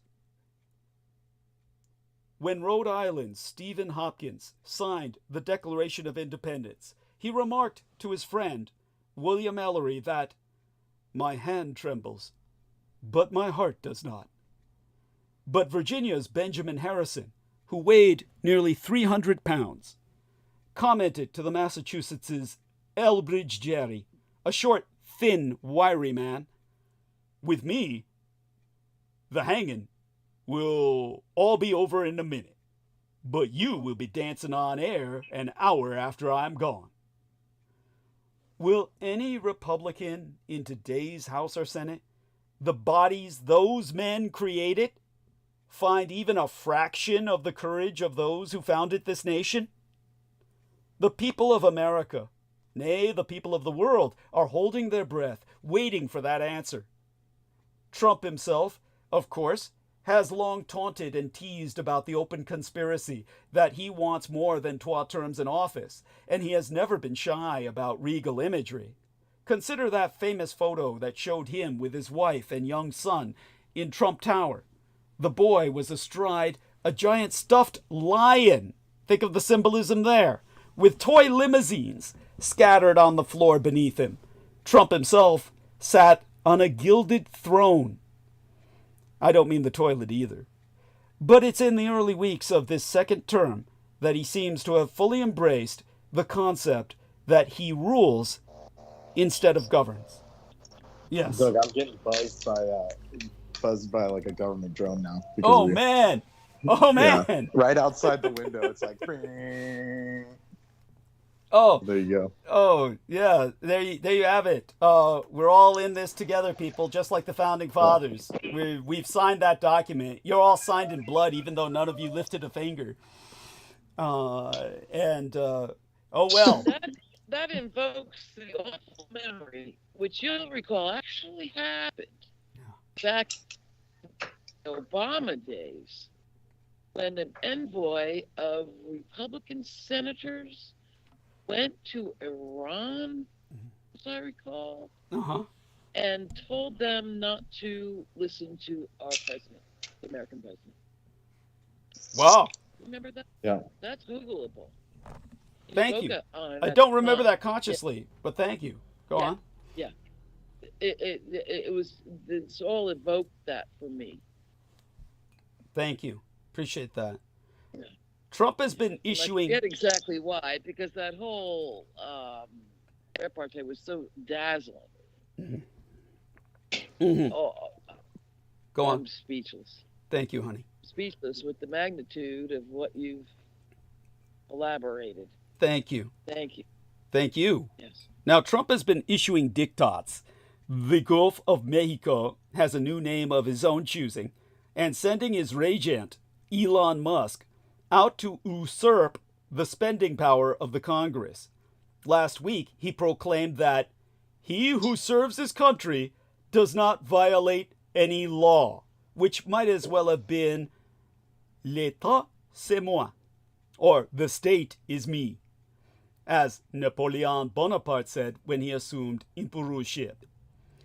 Wednesday's declaration that he was indeed a king came attached to a ruling that New York could not control its own fucking traffic laws. announcing an end to what has been, by most accounts, a highly successful Manhattan experiment with congestion pricing. That this violates every Republican notion about the rights of states and localities is no matter. Trump clearly considers himself the mayor of New York. Easy to do, since he last week ordered the Justice Department to drop all charges against the current occupant of that office, though the charges could be refiled if Trump's bidding isn't done. It's not clear whether Trump's fiat on congestion pricing will hold. Like so many weighty issues, it now rests with the courts. But it's also not clear whether Trump will allow the judiciary to overrule him. In any event, the deeper question is whether Americans will let Trump get away with his self-coronation. On Monday, across the country, groups of people marked President's Day. Today is George Washington's birthday, or rather yesterday was. This is George Washington's birthday weekend. But on President's Day last week, people around America honored our founding fathers with demonstrations against Trump's blitzkrieg. The one our own Team Dietrich correspondent, Amy Como, could well have attended, in the whistling cold of Middlebury, Vermont, featured several signs proclaiming "No Kings," and one placard showing the entire Gettysburg Address with its insistence that government of the people, by the people, for the people, shall not perish from the earth, was all underlined or highlighted in yellow Sharpie or something. Still, those protests were relatively small, and they must compete with an energized right wing, including an evangelical Christian vanguard that asserts that Trump rules by divine right. This is the rule of Antichrist. Manifest. This is biblical. As his newly appointed leader of the White House Faith Office, Paula White-Cain. She is, I don't know if you've heard of Paula White-Cain. Her very name is hyphenated with the name of the man who killed his brother in the Bible. And she put it, she's in charge of our White House Faith Office. Cain. Yes, yes. And we now have a Faith Office. There is no longer separation of church and state. She officially announced, basically, understand this. She said any Christian who didn't vote for Trump will have to answer to God. This is from the White House. This is from the White House. Funny, but this is like holy shit. Yes. And any Jew too. Yes. This is a sentiment that seems to have... Jews better do it too. Yeah, there you go. Well, the Jews will do it in a heartbeat because of the way he surrendered to Benjamin Netanyahu is our real president, along with Putin and Xi Jinping. The main street in Tel Aviv is named for the fucker. Yes, it's true. He's the best president Israel ever had. Their words. Ever had. Now, this is a sentiment that Paula White-Cain, in charge of our White House Faith Office, saying that any Christian who didn't vote for Trump or doesn't vote for Trump for his third term will have to answer to God. That sentiment seems to have worked its way into what passes for the president's thinking after he, quote, survived, unquote, an assassin's invisible bullet, the round of which has never been found. I mean, that's Antichrist, people. Everybody thought, well, the Antichrist is supposed to take a bullet in the head and he survives. Well, it happened. In the ear. Yes. Earlier this month, Trump told the National Prayer Breakfast that, preceding the pathetically staged assassination attempt, I believed in God, but I feel much more strongly about it. That's so inspirational. I mean, how could anyone hearing that not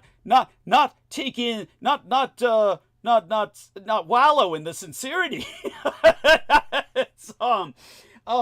Trump's sense of his own royalty helps explain at least some of the bewildering changes of recent days.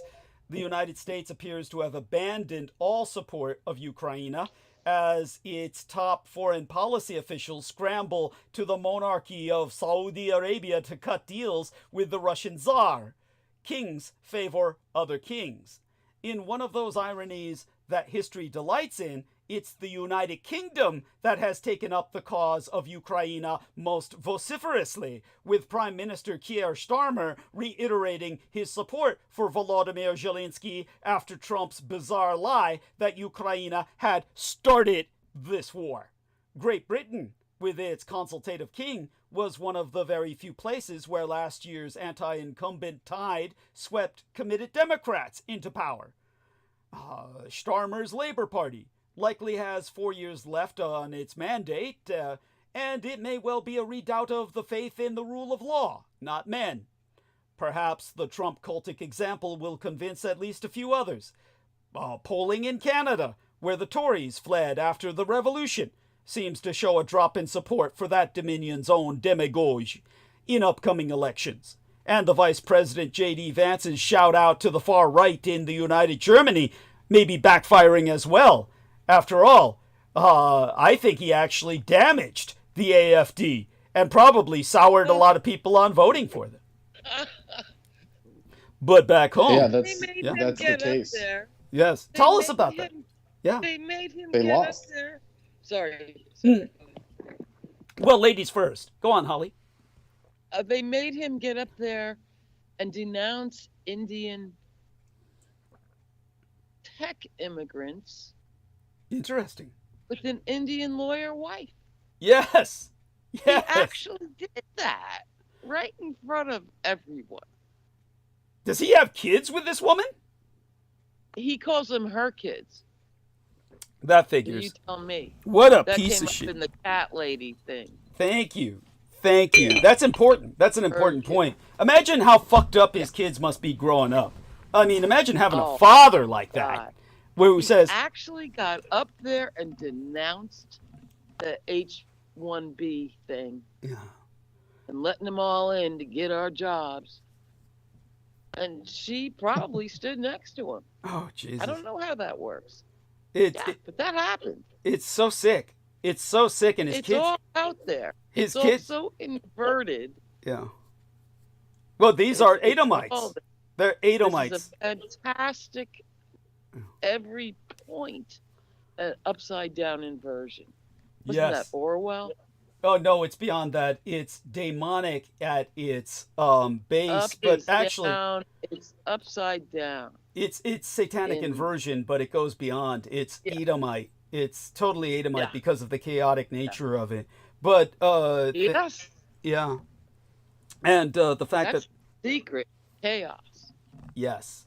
But his kids are just going to grow up to be so fucked up, I can't imagine that they won't be either mass shooters or serial killers or something of that nature. That's just, imagine having a father like that.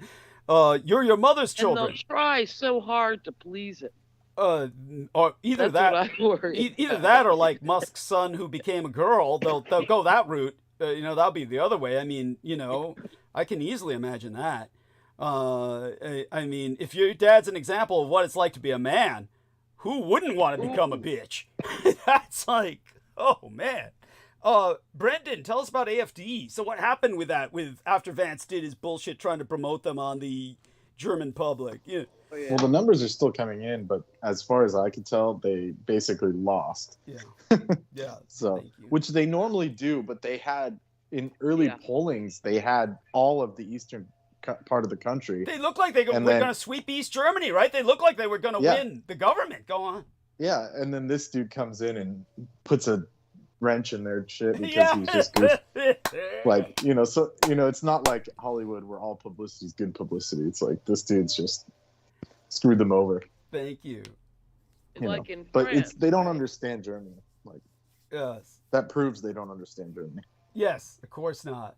Yes, thank you. Yeah, here the latest came in here. It says 83% voter turnout, the highest since unification. 83.5%. Germans cast their polls on an early federal election on the 23rd. The CDU, led by Chancellor Friedrich Merz, and Sister Christian Social Union, they had to unite to win the election with 28.5% majority. AFD in a close second at 20.8% of the voter share. So that's more than they've ever done, essentially. And Wasn't vote it a share. near miss in France also? With Le Pen? Well, I'm sure. I think it was a near miss. Yeah, well, they don't want to deal with Russia. Yeah. Well, I'll tell you this. Deal. Yeah, Germany's AfD looked like it was on its way to sweeping into a sweep, but then he fucked it up. Just so Brendan, thank you for that. That's true. Well, their voter shares were 10.4% gains to losses. So that was like from last election they increased voters by 10.5%, that's a lot. That's a fucking lot. That sure didn't happen here with Trump. No.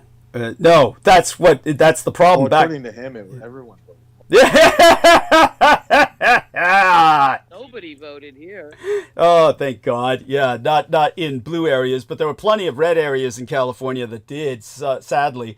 But it brings us back home. Who knows? The past election seemed to be a referendum more on the price of eggs than on the price of freedom. One winces to recall Ben Franklin's proclamation that those who would give up essential liberty to pursue a little temporary safety deserve neither. Not to mention that the price of eggs is still fucking soaring. That cabbie I cited earlier had answers. Everything. Yes, go on. What was that? Yeah, along with everything. Yes. So you lost everything, whoever voted for these people. Diseases of all sorts. Yes. Oh, yes. Yeah. Well, that's just, we're going to see the elements strike back, without a doubt. Yeah. So whether that's disease or what, it's just a matter of timing, how much we're going to get. Yeah. Yes. Thank you. Yeah. Well, it's that cabbie I cited earlier had ancestors who had been in this country since before the revolution, Appalachian stock, and I myself have spent my life imbued with that Lexingtonian sense that we want no king upon this continent. But in our present moment, I think that it's likeliest to be recent immigrants who still viscerally crave the American promise of liberty. In so many cases, they came here to escape arbitrary rule. That many of them now hunkered down in their homes against Trump's raids doesn't change the fact that they understand what America stands for, or stood for. Clamoring on about his crusade to cut government spending and downsize the federal workforce with the administration's Department of Government Efficiency, the multi-billionaire Tesla CEO Elon Musk, who has become President Donald Trump's most influential advisor, appeared at a conservative gathering outside Washington on Thursday, waving a chainsaw in the air, manifesting intent to auditing the Federal Reserve and accusing Democrats of treason. The entrepreneur was first announced earlier that day as a speaker, drawing huge cheers from the activists gathered at the Conservative Political Action Conference. Before his appearance, he met with Argentine President Javier Milei, who has been frequently praised by Musk and popularized the power tool while campaigning in 2023 and proposing slashing public spending. After Musk appeared on stage wearing shades and his trademark black "Make America Great Again" hat, he said... Did you notice he changed the font to Vampire Gothic? Yes, tell us about this. It's like, no, what is this? What do you feel this signifies? Is it because, again, listening to myself and trying to convey the vamp image, he's trying to pick up... Yeah, he wants to prove that. He's probably done he heard what you said about what Hitler was doing, and he probably is starting to vampirize himself or something. So that's why he's wearing sunglasses indoors and shit. So he thinks I'm gonna live forever as a vamp or some stupid anime shit that he's convinced is gonna happen. Got it. Oh man, I hope someone is ripping him off. I hope someone's ripping him off with that. We got vampire blood for you. We can transfuse into you. Yeah. Yeah, they probably called Haggis or whatever the hell the guy that fucked you up. Yeah, thank you. Yeah, John Henry Hagman. Hagman. Yes, that's right. Oh my God. Well, I knew his name, but Haggis is just revolting. Yeah, that's right. Yeah, it's a joke on. Tell people about the dish. It's a joke on the dish. Yeah, it's like a Scottish national dish. It's just like a blood sausage. It's all the leftover pieces and parts from the butcher shop that they shove into a stomach bag, and then they boil it. They don't fry it or anything. It's boiled. And that's their national, Some people like it, but I think it's revolting. So. Remember, Brooke wouldn't let it go. Brooke wouldn't let it go when George was eating it. It was like he was like, Jesus, bitch. It's like, what the fuck's up? He was like, he did. She wouldn't stop. Yeah. Like let him eat it. Yes. He can go get it if he wants. Oh God, she was like vomiting on air and shit, and she just kept, oh man, Oh. Yeah, it's just like, yeah. You should hear what else they eat over there. You know? Jellied eels and shit. You should go to freaking Cockney. I saw that in Cockney. I almost died. It's like, what the fuck is that? And they're like, it's jellied eel. I'm like, oh shit.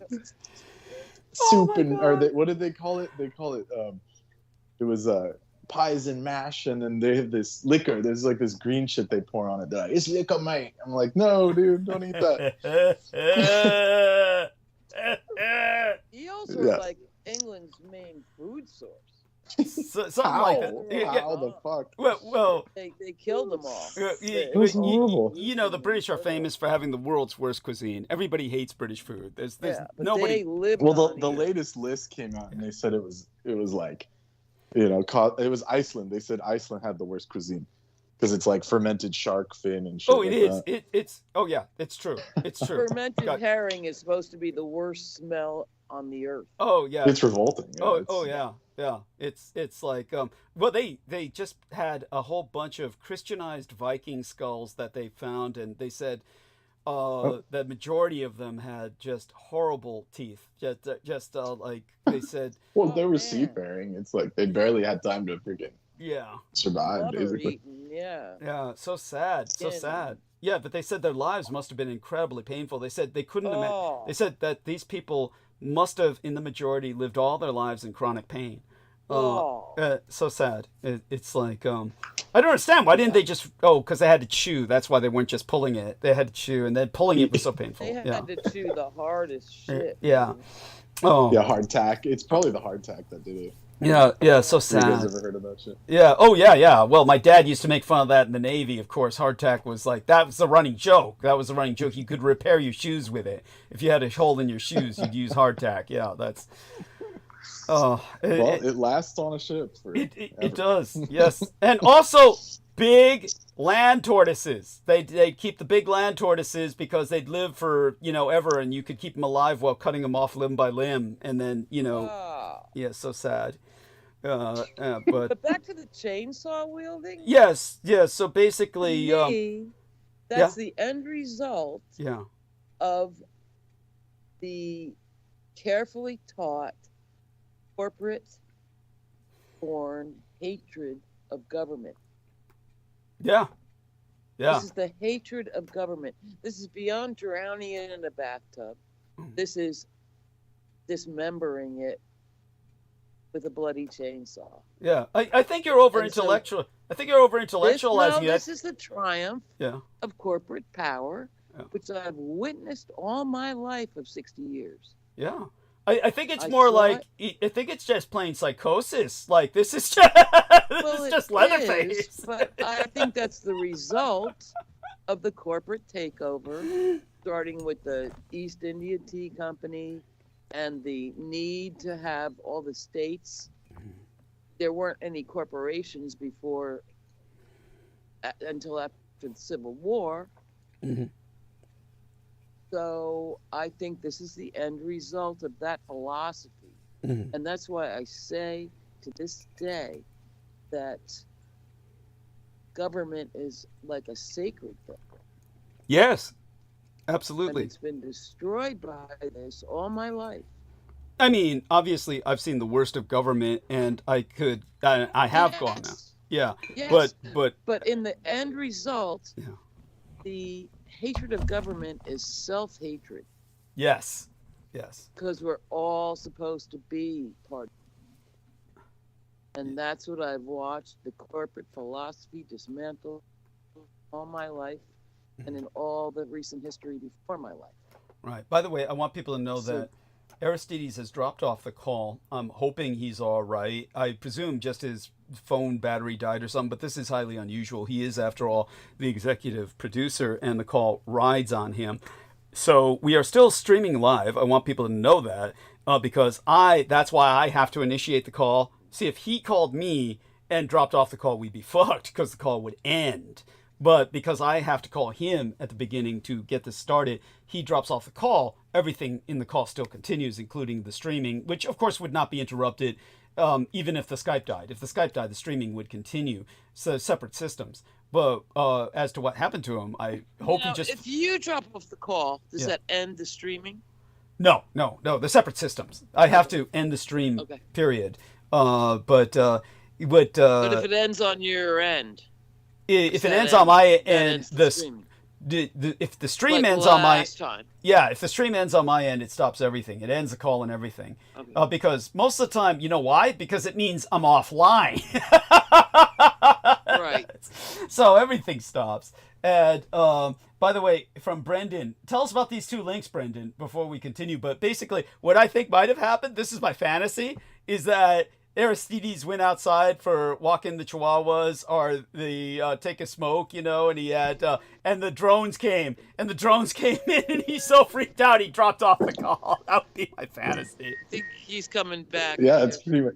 Yeah, for the record, I think I'm non-violent when it comes to my outlook. Just for the record, for anyone that's listening that wants to drone strike me, it's like I'm not doing. Nothing's gonna happen from my end, or Aristides for that matter. Yeah, we know that much. Yeah. So there's no need to strafe us with drones, like. Right.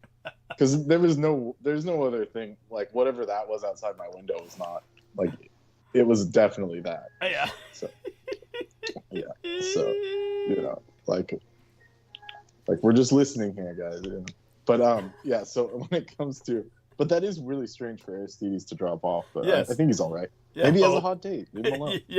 We can hope. He doesn't have to tell us everything. Yeah. It says Argentina, a country that has become expensive for everyone, from locals to tourists to businesses. The peso rose sharply against the dollar in 2024, causing a significant drop in tourism.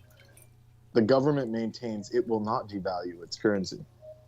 So that was one example of Mr. Chainsaw Economics. Thank you. And then the second, inflation down, but poverty is up as Milei chainsaws the Argentinian economy. So there you go. I'm surprised shit crazy. Yeah, I'm bad shit crazy. Yeah, I'm surprised the inflation's down. So is the body politic. Because no one can buy. And that's how the corporations Good point. Poisoned Yeah. the body politic so deeply over the course of at least 50 years. Poisoned it. Yeah. Until all my life since Reagan, I've watched the American people rush to the polls to elect mostly the men, not only, running on a platform of hating government. Yeah. That's a philosophy. But it's just a pendulum. Yeah, it's just a fucking pendulum. I don't buy that pendulum at all. Yeah, it reminds me too much of Peter Moon. That's a yeah. Well, I'm saying it like doesn't work. Like neither side works. Like. Well, no. We can't say that. No, we can't say that. We have to admit, look, all the economic damage truly has been done by Republicans. I mean, when they complain that there's no jobs in America and the industry's not here, they're the ones who encouraged all the offshoring. They're the ones who said, Oh, yeah, true. Always. Yeah. They're the ones that encouraged the illegal immigration. Yes. I never understood how they they were hired. All these, the construction companies hired them and all that. That's every obvious. Meat packing plant, every hotel chain. All aspects of society depend on them, but they're a big threat. Yes. How do they do that? They're insane. It's irrational. It's all irrational. Yes. By the way, nothing to do.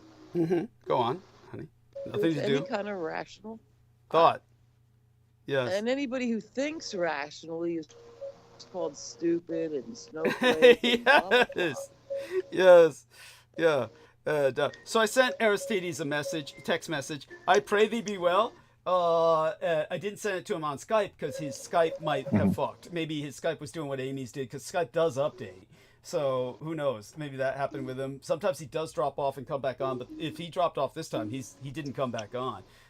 Again, very straight. I hope he just rolled over in his sleep. I hope that he just fell asleep and then rolled over. On his phone. Oh. Yeah, on his phone. Yeah. But does happen sometimes. I think he's all right. Yeah, yeah. You can't tell, right? Because he already sounded like he was kind of like getting a little slurry when I asked him to do the blurb the second time. Yeah. Yes. Oh, yes. Yeah, he took his final. Yeah. He hit the dragon one last time and then chased the dragon out to the stars and shit. Yeah. Oh, okay. That'll probably get him back if he hears that. Yes, that's right. Like, remember that time I blamed Brooke for my yeast infection? I blame Brooke Gibson. Oh yeah, she showed up. She showed up. Yeah, of course. Oh, we love you, Brooke. We really hope you're okay. Stop ghosting us. We'll try and probe into her as soon as possible. At any rate, she's probably toast. My Yeah. battery's dying. I gotta chase the dragon back home. Okay, well, we love you. You too? Right. Oh, shit. Yeah. Love you guys. All right. All right. Keep monologuing, man. How do you guys have money for drugs? Yeah. Right? I don't even have 2 pennies to rub together. Yeah. It was just metaphorical. Okay, got it. Yeah. Yes. We're just being I metaphorical too. When I wish. Yeah. Oh yeah, that's right. All right, I love you guys. Thank you so much, Douglas. Please support Douglas. You're a precious treasure in my life, and I'm not kidding. Thank you. Tonight's been just, my head is spinning. So I'm going to go process and pick up as soon as I get done. Okay. Well, we love you dearly. Okay. Thank you. Bye for now, honey. Stay safe and be well. Yeah. Okay. Now, the drop off. I can't say the same. Be well. Yes. Be well. Be well, darling. Yeah. Oh, the drop offs are alarming because I will take a short break soon, so I'm going to have to count on Amy Como and Brendan Zogia. I'm sure the two of them can hold stage well, but we'll do that in a few moments. I'll just drone on for a while longer so that people, again, understand the gravity of the situation and understand that basically Musk appeared on stage, now all vamped out, as Brendan said, trying to steal my mystique. You know, the wealthy, there are some things they simply cannot purchase. They cannot purchase cool, okay? They cannot purchase charisma, cool, or natural mystique. They just don't have it. A lot of them don't. Yeah, he wants to so bad. You know, he wants to be a vampire alien or whatever the hell. Yeah, time traveling. Time traveler. Time traveling vampire alien, right? He wants to be so bad. Anyhow. Thank you. And so when he walked on stage all vamped out, he said Millier had a gift for him. And then the Argentine dictator walked on stage with the red chainsaw and passed it to Musk, proclaiming, "This is the chainsaw for bureaucracy." And the chainsaw was engraved with Millier's slogan, "Viva la libertad, carajo!" which is the Espanol for "Long live liberty, damn it." You know. Yes. Yeah, what do you make of that shit? I mean, it's so stupid. It's crazy. It's just a crazy person, like. Thank you. Yeah. And you can imagine a slasher film. It's like it's like an old Western film, like bang bang motherfucker. It's like it just doesn't make sense. It's like a Tarantino film. That's what I was trying to say. Thank you. It's like it's crazy. Yes, thank you. Well, like a bunch of non-sequential shit, and then somehow by the end it's a masterpiece, quote unquote. Yeah, thank you. And it's all just shit. And it's all just shit. It's some kind of eye candy, but it's not even sweet. It's just, you know, it's just sugar-coated shit, you know. And so George Knight says, "Good evening." Yeah, thank you. Thank you. That was my favorite. There you go. I mean, I can't even watch that shit, so I don't even pick up the memes from it that other people do. George is here? Yeah, George says, "Good evening, morning, Douglas. I've just woken up. It's 6 a.m. Please give me 10 minutes and I'll be on. Just need some caffeine." So he can take his time, but when he comes on is when I'll take my break. So that way, I'm hoping you'll stay to bounce off with him along with Amy. And that way, when he comes on, he can hold roundtable with both of you. I'll do what I can. Yeah, thank you. I appreciate that. Oh, that's right. Yeah, I mean, you've got the hostiles buzzing outside now, and then the men in black will show up soon enough. Yeah. Yeah, and then I'll have to explain to them like I don't know anything about this Doug guy. Yeah. Well, that's what Aristides is doing right now. And then they'll be like, here are the photos of you at the Presidio. Yeah. We walking around with this guy. Yeah. Look, I'm not a threat. Not a threat. I was under duress. Tell him I abducted you. Yeah, he abducted me. He abducted me and said, I'm forcing you at gunpoint. He forced me at gunpoint to take him to these places. He said I was going to pick up this hot doctor and then hooked it up. Yeah, yeah, that's right. Yeah. Yes. Oh, it'd be funny if it weren't so true. I mean, all of it, just the way all this could easily go down. You can easily imagine this shit happening. Honestly, it's like, and think of the money they waste on us already. Jesus Christ, the money they waste on us. Right. Talk about efficiency. Yeah, talk about lack of efficiency. And it's like we're not hiding anything. Thank you. Like, I don't think any of us are really. It's cheesy as hell. Thank you. Yeah. At any rate, Musk slammed the previous Biden administration for its immigration policies on stage, specifically naming an app that was used by nearly 1 million people to be allowed into these United States on 12-year permits with eligibility to work. He accused Biden and Democrats of doing that as an investment, quote unquote, to get more support in swing states. Musk said, a lot of people don't quite appreciate that this was an actual real scam at scale to tilt the scales of democracy in America. After which the Newsmax host, Rob Schmidt, asked him, treason? And Musk responded, treason! And when Schmidt asked him if he would consider auditing the Federal Reserve, pot kettle black, right? I mean, talk about projection. This is bad. Not to mention that he himself started as an illegal immigrant for all the formative years of his own. How did he get in here? Yeah, stupid piece of shit. Yeah, and so it's fine if it's a golden visa. That's basically what they're saying. Yeah, what's that? Fine if it's a what? A golden visa. Oh, right. Or golden passport or whatever. Right. It's fine if you pay for it. Yeah, those fuckers. Yeah, buy your way in. Look, you can take over the whole country. Yeah, no shit. No shit. The first person to try that was Schwarzenegger. That's a real immigrant. First person to try was Schwarzenegger. Yeah, he was like the spearhead. Yeah. Schwarzenegger. That's why they love him so much. That's right. That dumb son of a bitch. Yeah, he wanted to change the Constitution so he could run, poor son of a bitch. Yeah, and he would have. Yeah, it all would have went downhill earlier with him. At any rate, when Schmidt asked Musk if he would consider auditing the Federal Reserve, Musk responded, "Yeah, sure. While we're at it." The only thing I remember Schwarzenegger when he was in California is when he defunded all the animal shelters and they killed like millions of dogs and shit. Yeah, then he had to rescind the order. People were like outraged. People were like outraged. Yeah, he had to rescind the order immediately because it was too late for millions of animals, but you get what I'm saying. He had to rescind it and say, tons of them like died outside in pain and shit. Yeah, that's right. Yeah, and that's because he said, "Oh, save money. There's just the same. Why do you need all this money for?" Yeah.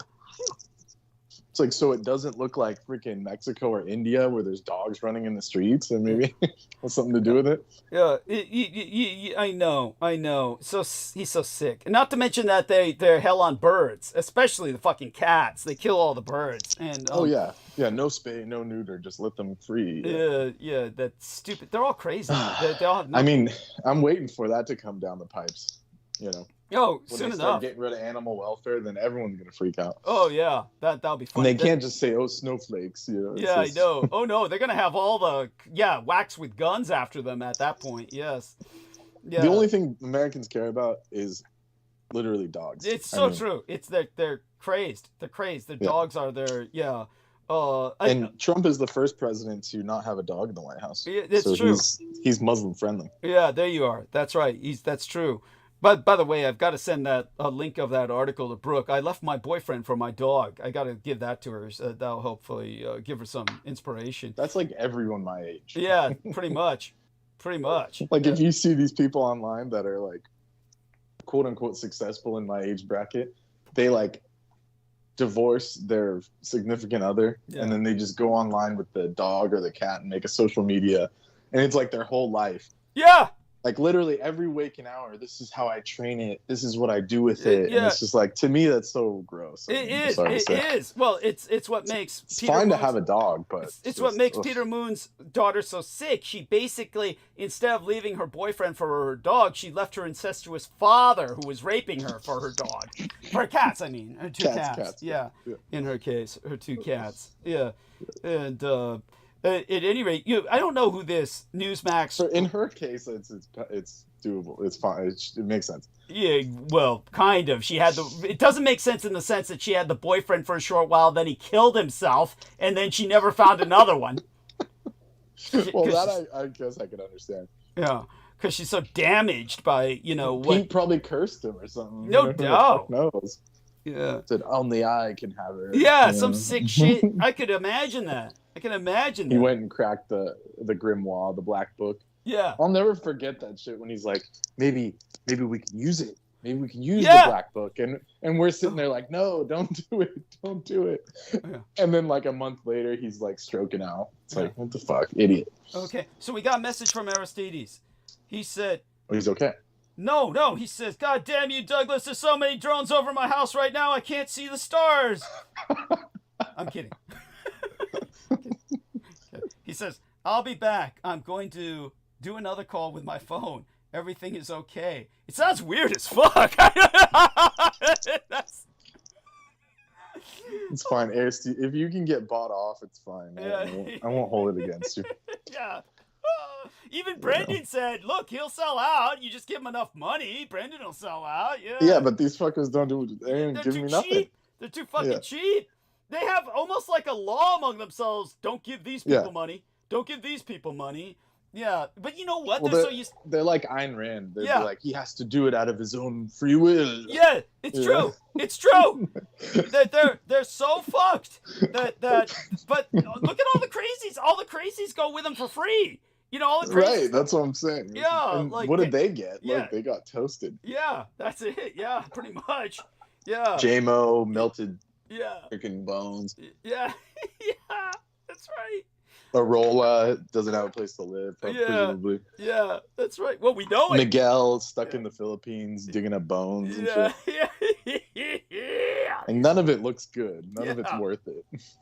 Yeah. There you go. Thank you. Yeah, and God knows what's going on with Slam and Shake. Yeah, that piece of shit. It's like... Well, he was spoiled from the start, so his parents probably take care of him. No, but they aren't going to be around for much longer. And imagine when he inherits the house and all the money, how he's going to fuck it up. He'll fuck it all up, that dumb shit. Oh, yeah, one of his, the Sufi master will swoop all the money. Yeah. Donate to me, brother. Yeah, yeah. I'll protect you. That would be so fucking funny. That would be funny as fuck. Yeah, I don't know who this Newsmax host is, Rob Schmidt, but I've got this short transcript that my son typed out for me that I'm sourcing this from. And Rob Schmidt sounds like he's almost provoking Musk into saying the stupidest things. Maybe that's his intent, or maybe he's a right-winger like Musk is. But, when Musk said this bullshit about a lot of people don't appreciate that this was an actual real scam at scale to tilt the scales of democracy in America. When he said this, in referring to these 2-year permits with eligibility to work, that's when Rob Schmidt says, treason? He actually uses the word treason first, and then Musk goes, treason! And when Schmidt asked him if he would consider auditing the Federal Reserve, Musk responded, yeah, sure, while we're at it, waste is pretty much everywhere. But you notice, this isn't something Musk brought up. It's this guy's like just tossing shit to him, and Musk is just responsive. Yeah, sure, while we're at it. He could have said something like, how about we just take all those kids out with cancer and kill them so that they don't suck up resources for a few more months while they're alive? And he would have said that too. But anyhow, that's when the multi-billionaire started joking that the Salvadoran Presidente, Nayib Bukele, had told him he's worried about his security, meaning that this Salvadorian presidente, this dictator, is worried about Musk's security and said he was open to ideas on how to improve his safety measures. Musk claimed the Central American dictator told him, President Bukele from El Salvador, who managed to put in prison like 100,000 murderous thugs. But by the way, 100,000? How big is El Salvador? Isn't that every man in El Salvador? Yeah, it wasn't 100,000. Yeah, I was about to say, 50,000. that would be 40 or 50,000. That'd be like the male population of El Salvador. He's in prison. Yeah, it was ridiculous. Thank you. Hey, President Bukele from El Salvador, who managed to put in prison like 100,000 murderous thugs, and he called me, I am worried about your security. I'm like, dude, you're worried about my security? And then, when asked to describe what's it like inside his own mind, Musk replied, my mind is a storm. It's a storm. This is from the transcript. That, I mean, like, what is it? It's just this. Imagine saying that. Can you imagine any human being saying? Well, that's why he has to do all the ketamine, special K and shit. Yeah. Okay. So George Knight has joined us. Yes. Well, welcome aboard, George Knight. Now, George Knight, I went into the Rotherham rapes of past few episodes, so I don't know if you've been able to hear them. Did you hear those parts where I went into? Not. Okay. Yeah, excuse me, not those parts, Douglas, I'm afraid. But thank you. I'm working my way through them. Okay, slowly but surely. Yes, thank you. So you are working your way through my recent episodes, then. Yes, thank you, Douglas. Yes, certainly. You certainly covered the Musk and Trump situation very, very extensively. So I really appreciate that. I just wanted to say, just stellar work what you've done, Douglas. So yeah, I'm working my way through it. It's just too much to talk about. It's just too much that's going on. Bless you. Well, you and yes, I, will you be able to speak with me privately after the show? After we end the stream, I'd like to stay on with you for a few minutes and talk to you privately. Is that possible? Yes, I'm sure we can, Douglas. Yeah, we'll work something out.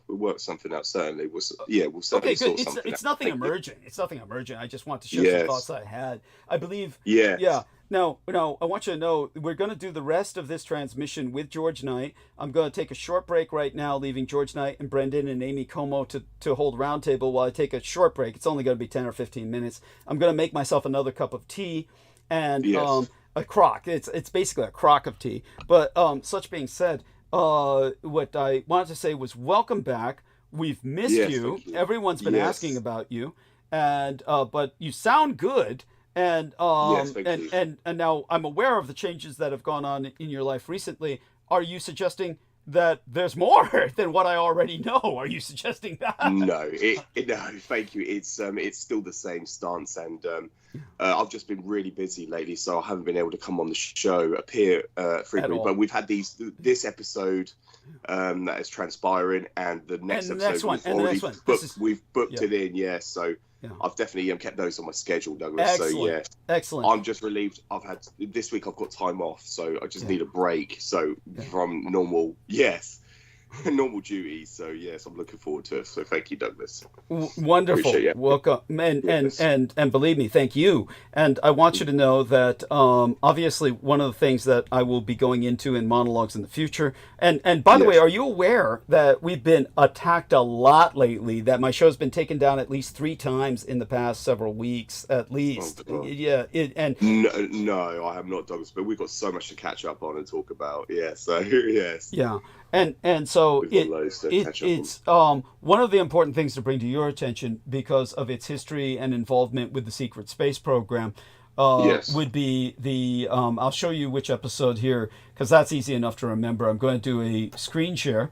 So when we do the screen sharing here, I don't know if you can see the screen share on your screen. I'm going to turn over to my channel here. So if you can see the screen share on your screen, basically, if we go to the live, here we are. So it's basically this episode, part 1 of Sunday, February 16th. So part 1 of Sunday, February 16th, we were talking about Earth's third moon. And so Yes. that and they knocked us off within an hour and 25 minutes. So we were talking about so if you listen to that first part, we go, because we didn't talk about it after we were cut off, of course. Once I got back on, I made sure not to speak about it again, but they cut us off for what we were saying. And as Amy Como will attest, she used to be able to find quite a bit on that, and now it's been scrubbed. As a matter of fact, Brendan and Amy, start by sharing your testimony on the fact that you couldn't find nothing compared to what we used to be able to find on that subject on the internet. And I'll take my break now, and the three of you can start the roundtable with that. How's that? So absolutely, Douglas. Okay, thank you. Great, thank you. And again, don't go too deeply into the subject. We don't want them cutting us off again. But at least you'll hear the testimony of Brendan and Amy of what little they could find out, comparatively speaking. Love you dearly, George. Hugs. Welcome back aboard. I'm going to go mute. I'll be back in about 10-ish minutes, 15 at the most. And you guys are holding the stage. To all our listeners, you're in the best company possible. These are wonderful people. They've got this. And I'll be right back. All right, then. Okay. Yeah, thank you, Douglas. Yeah, take your time. Thank you. Hello, Brendan. Hello, Amy. Good evening to you. And everyone listening, by the way. It's Brendan. Hello, Brendan. Yes, good evening. How are you doing, my friend? I'm doing very well. And yourself? How's the island? No.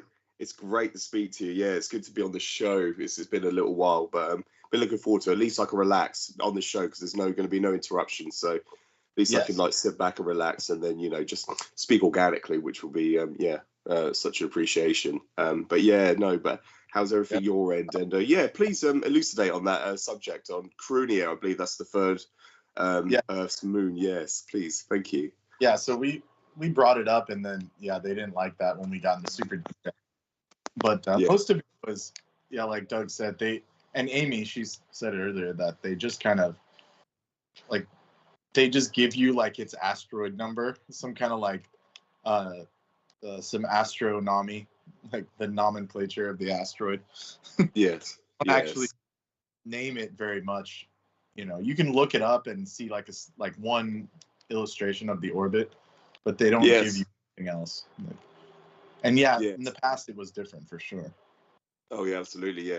Because I know its significant importance is the advantage of Crunia.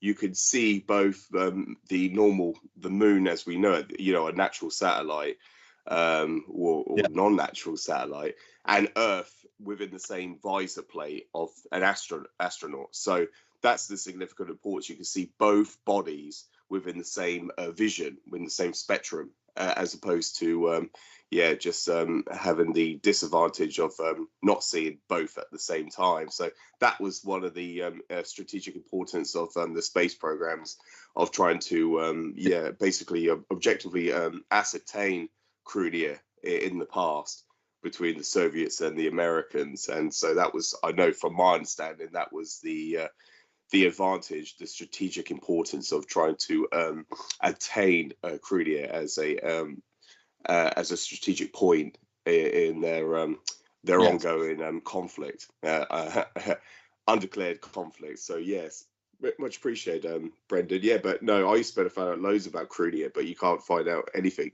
A lot of the things that I used to be able to ascertain on the internet, it's been scrubbed or obfuscated. So they've certainly been filtered through the internet, through their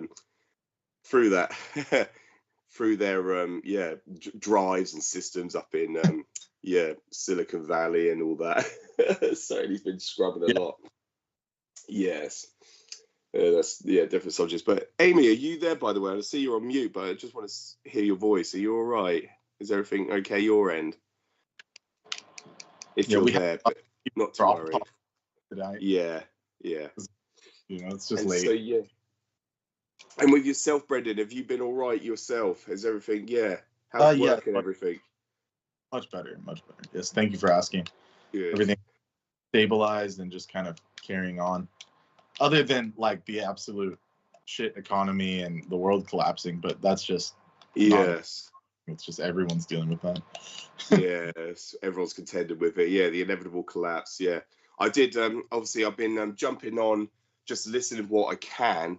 And I really appreciate, you're always there in the background to support Douglas on the show and stuff. So it's always been much appreciated. And I always feel like, I I always feel disappointed that I couldn't be on as well at times, because I've just been so busy and hectic in my life stuff, my life at the moment.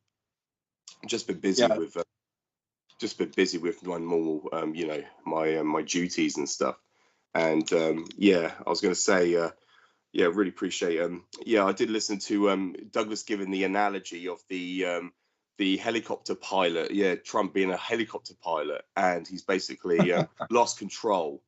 And so, everyone is literally just bracing for impact. As opposed to the escalator analogy. So yes, it was just put things into perspective for the economy, like you just said, and everybody is undergoing this inevitable collapse. And I think people just holding on tight, aren't they, at the moment? Yes. Yeah, it's something, all right. Yeah. It's already bad enough. Like, it was already bad as it is, so yes. Imagine it getting worse. It's just getting far, far worse. Yeah. Certainly since he's coming to power. We obviously, I think, probably we'll elucidate or go into excruciating detail in a bit. Yeah. Well, Trump said he was talking to Prince William, he said he's a great young man and all this stuff. So I'm sure at some point they'll, do their thing. That was my. I don't know if you heard me earlier, but I said he's probably gonna make friends with him because he feels like he's a king now, Trump. So he wants to be buddy with, because he doesn't consider Charles anything. No one does. I mean, in that sense. No. Certainly the general public in the UK don't consider him anything at all. Yeah, you're quite right. They don't even. Yeah, they go, my king. He's not my king. It's like, wow. It's like, well, he is the king and he is your king, but people don't consider him. They just say, no, he's not. He's nothing to me. Certainly didn't have that impression of Queen Elizabeth, but but Charles they just don't like at all. Or Camilla, but there's been a lot that's been going on. Trump every single day I log in to get the latest news, the headlines, breaking news. It's always Trump and Musk. It is every single day. There is something brand new. Yeah. When you scour the internet to learn about one thing, a couple hours later there's something else, and then there's something else, and then there's something else, and it's relentless. It's just it's perpetual. You heard about the flood the zone and all that. That's what their strategy is. Yeah, it's just flooding everything, and they're just making headlines. Yeah, it's just perpetual, just constant. And of course, you got all the people. You got the supporters, and then you've got the Trump cultists. You've got the Musketeers. They're all jumping on their bandwagon, and it's just conveniences. But and then you saw the latest with the chainsaw. Well, you heard us talking about the chainsaw. Was that a stunt that Musk done on basically a public stunt he done? Yes. I did see a headline with that. Yeah. What was that all about, Brendan? Yeah, can you please just enlighten me on that? That was just stupid PR stuff, but we were talking about his hat, how he changed the font to like this vampire gothic. That's it, the black MAGA hat. Yes. Wearing these big ass red sunglasses, and I was like, he's trying to be a vamp, Yes. Like his vamp. Yeah, I shared this link. Apparently on X, he stated that he now identifies himself as like a alien hybrid vampire or something from the future, a time traveler. Yes. I did share that with Douglas. So I was making the joke like he's like getting blood transfusions like what Doug is, and he thinks he's gonna be a vamp, live forever and do all this shit, or live long. Yes. I do from a name, shame and disgrace. I can't remember the individual. The guy who's trying to reverse aging. He's trying to reverse mortality. That guy. He's I believe he's a multi-billionaire. Like, so he has a couple billion in his bank, but he pays like something like $2 million is it annually for his cosmetics and his lifestyle and his dietary requirements. and he's trying to reverse aging or try to slow it down, so to speak. He does blood transfusion as well. So to speak. So yeah, they're obviously jumping on some. Yeah. Did you hear what happened? Brian went to India. Really? No, I didn't. No, I didn't, Brendan. No. So he got mad at the interviewer, like he left mid-interview and was like, "Your country cost me like 2 points on my biomarkers, and I lost like months off my life just coming to this place." And he like quit in the middle of the interview. Oh my God! Just because it so rapidly, quote unquote, increased his biomarks. Yeah, so he got all pissed off and left, and Doug and I were like, "Why would he even go in the first place?" Like, well, yeah, like, that doesn't make sense. Yeah, he might as well just stay in a cryo chamber. He might as well just stay and just freeze himself. Yeah, dude. Yeah. Oh my God. Yeah. It's just and there's a whole Netflix documentary about him as well, isn't there? Is this? I don't remember.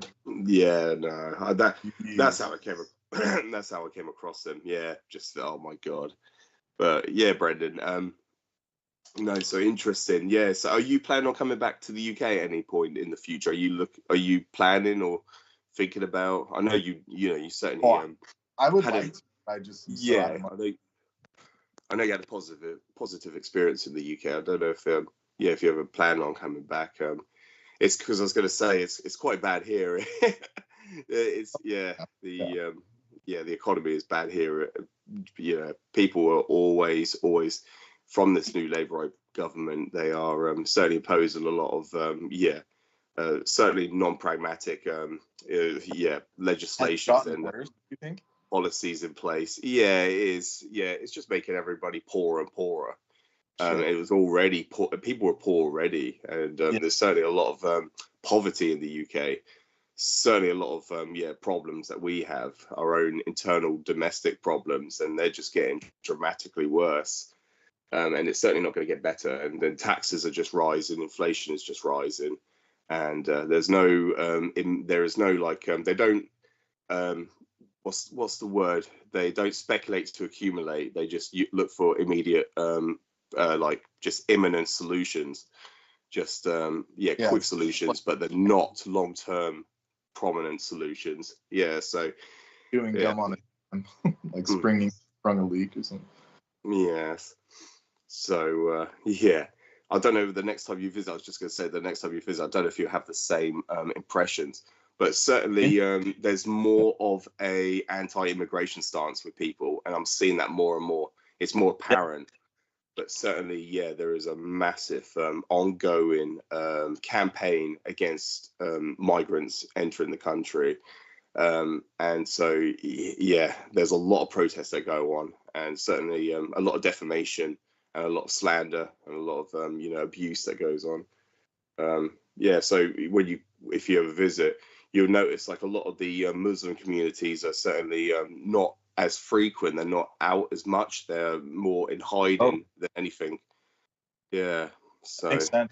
There's some new like travel restriction. One would have to get like an ESA, electronic. Basically it's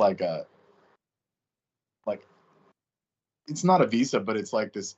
I know what you mean. Yeah. Authorization. Yes. So you get pre-approved to even come in anymore and all this stuff. So it's very odd.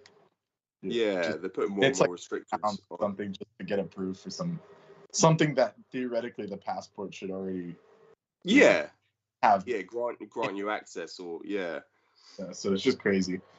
Yeah, it's a lot harder. Certainly ever since Brexit, it's been certainly harder for people to travel because of the restrictions on security.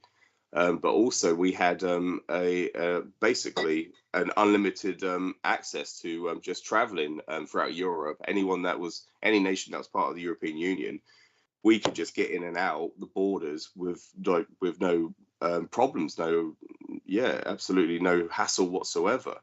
Nowadays, it's even more, but it's more expensive to travel because of us leaving the European Union. So it's even for a Briton a citizen, it's hard for us to even just have a holiday, because it's, first of all, you're paying like 3 or 4 or 5 times the rate than what you would before, Right. but also it's harder to travel because of the restrictions. So yeah, it's Does that include like going between countries? Do you have to apply for each individual country, or because that would be? Yeah, obviously, like with our British passport, it was obviously that burgundy color one. Now it's to the blue. It's changed to the blue passport.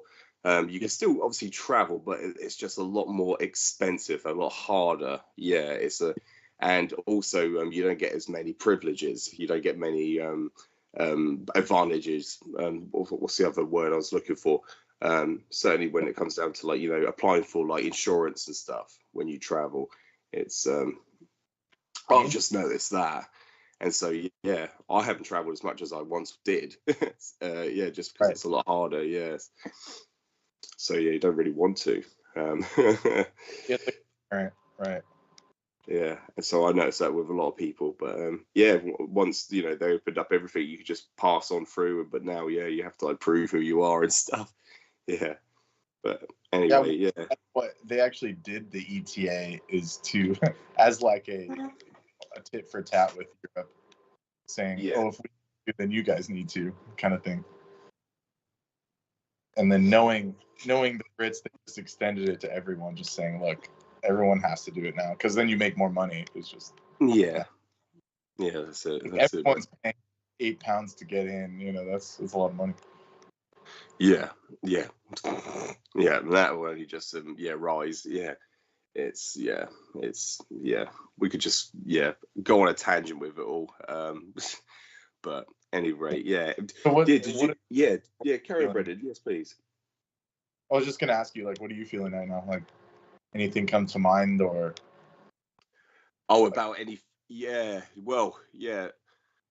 Certainly with the ongoing crises and the current affairs that are going on internationally, I will, when Douglas does return, I'll go into like Ukraine as well.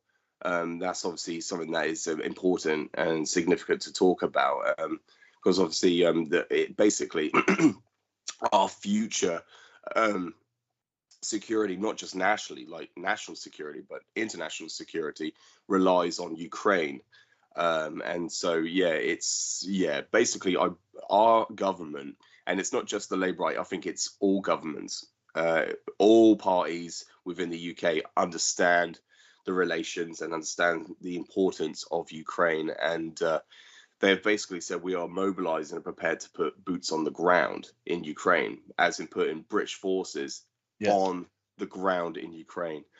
And so, Keir Starmer has frequently met up with leaders in Europe and said that Europe needs to strengthen its security measures. It needs to strengthen its defense force, its defenses, for the viability and the viability for the future of Europe itself. And obviously, we've always, promulgated that we need to stop Russia in Ukraine. We need to stop them right there. Otherwise, it's going to get far worse. And yes, World War III, as the average person perceives it, in their naivety, that will be inevitable. It will be an all-out, in international global conflict, war in that region, in the European theater. And so what people are trying to prevent, and they don't want to happen, the inevitable is the opposite. We have to go in and stop them there, otherwise we will have war. And so we'll obviously, when Douglas returns, we'll go into that. But that's something that's so important. But our Prime Minister, with all his flaws, with all his, just like with Boris Johnson, we called him Bojo the Clown. With all his he was a decrepit, incompetent leader, but they understood the longevity of the situation. They understood the importance of Ukraine, And, they always promote it as we have to stand by them. They're a sovereign democratic state. We have to stand by them because we're a democratic system ourselves. And so we have to stand by and support them. And Britain has been on the forefront of that ever since the invasion of February 2022. Ever since the illegal invasion, the aggression from the Russian Federation. And we've always been on the stance of them. But we've helped them and we supported them fight, not just funding the logistics or the arsenal, but also and financially, but just morally also. We've been the forefront of that, this ongoing conflict. And so, Keir Starmer has made it very clear that we are standing by them, but also telling the public and telling Europe, we need to mobilize. And Britain is prepared to put forces on the ground in Ukraine. And then, obviously, that's inevitable. That's going to happen. And if it hasn't already done so, we have sent in, not disclosing anything, but we have sent mercenary forces on the ground. But certainly the weapons being used are both American and British. We've certainly used high-tech precision missiles, and we've used our Javelin anti-aircraft Javelin. It's a surface-to-air missiles, anti-infantry, anti-tank, anti-gunner, anti-chopper weapons deployed in Ukraine ever since the aggression started. The invasion. And so Putin obviously regards that as a direct conflict with us. But yes, course, I'm back. So thank you. Tell us where we're standing in the conversation. Catch me up. Yes, about Ukraine, Douglas. I was just basically bringing up with Brendan, obviously the importance of Ukraine. And in the recent headlines, the recent affairs that have been going on, our Prime Minister, Keir Starmer, with I compared him to Boris Johnson. They have many, many flaws. They're very incompetent, very decrepit, but they understand the significance of Ukraine in supporting them and standing by them. And Keir Starmer has announced, and he's met up frequently with many European leaders to state that they need to prepare and to mobilize and to basically gain more of a security measure in Europe, and we need to basically up that. We need to basically reinforce it. And he has told the public, he's told the British public, be prepared. We're going to put forces on the ground. We're going to put forces in Ukraine. We need to stop this aggression. Excellent. Now. And continue. And with all their flaws, with Boris Johnson, he was, we refer to him, he's got the title and the stigma of Bojo the Clown. These individuals, and like Keir Starmer, no matter who's in power, they understand the significant importance of Ukraine and the reason why we need to stop the Russian aggression there, as opposed to allow them to progress and get deeper and deeper, further and further into this conflict. And they obviously, they were on this false pretenses that conflict was going to end within days and weeks. He thought they were going to surrender. Basically, back in February 2022, it's been going on for years now, this conflict, and hundreds of thousands, if not, getting into, it's close to millions, if not more than what we know. Absolutely. Go on. Yes, which by now, after 3 years of conflict, it's certainly, it's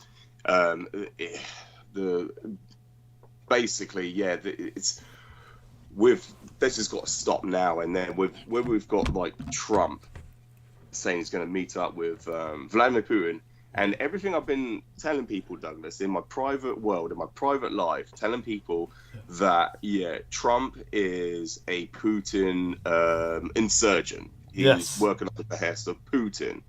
And most people go, but nah, that's not true at all. Because obviously they're either looking at Putin as like the Great White Hope, they're supporters of Putin, or they're supporters of Trump. They don't understand the basically the reality of the situation. And then when there's headlines saying only about a couple of weeks ago saying that, oh yeah, we've got Trump and Putin, who's an internationally recognized war criminal. Thank who's, you. Basically got an international arrest warrant. Arrest warrant. Thank you, Douglas. That's the word I'm looking for. Arrest warrant on his head. And then you've got the president of the United States saying, I'm going to just walk straight into the Kremlin and have a conversation with Vladimir Putin. It's like, what? Isn't that like not supporting that if that's not, you know, the rule of law? So it is. Yes. Yes, he's basically flouting the rule of law in the international sense. So the rule of international law, or concert nation, the concert of nations, in terms of civilized agreement among the nations that consider themselves civilized against those that would be aggressive and expansionist, like the modern day Mongol hordes or Genghis Khan, which is represented by the Sino-Slavic Synaxis and the Zionists. Yes. So, by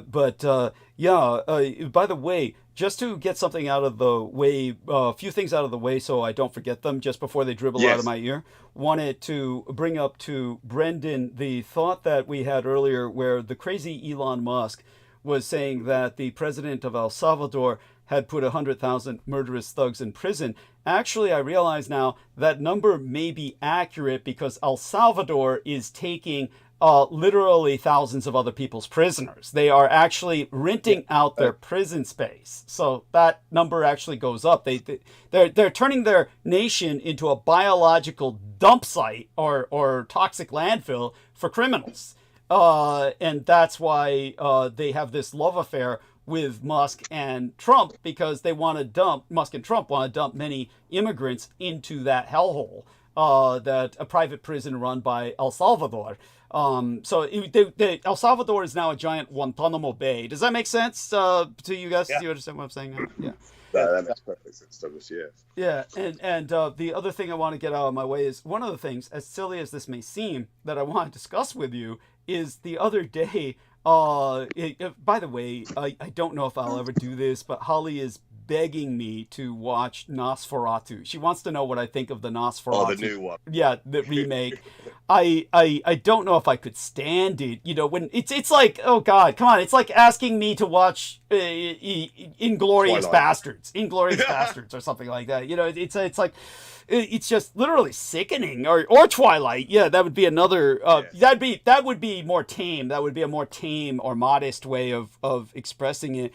I might enjoy it to a degree, but honestly, it's so far. I already know it's going to be so far from, experiential vampirism. We'll call it real or experiential vampirism. Yeah. But when it comes to what I did see recently, actually bears bringing up, though it may sound strange, which was Captain America 4.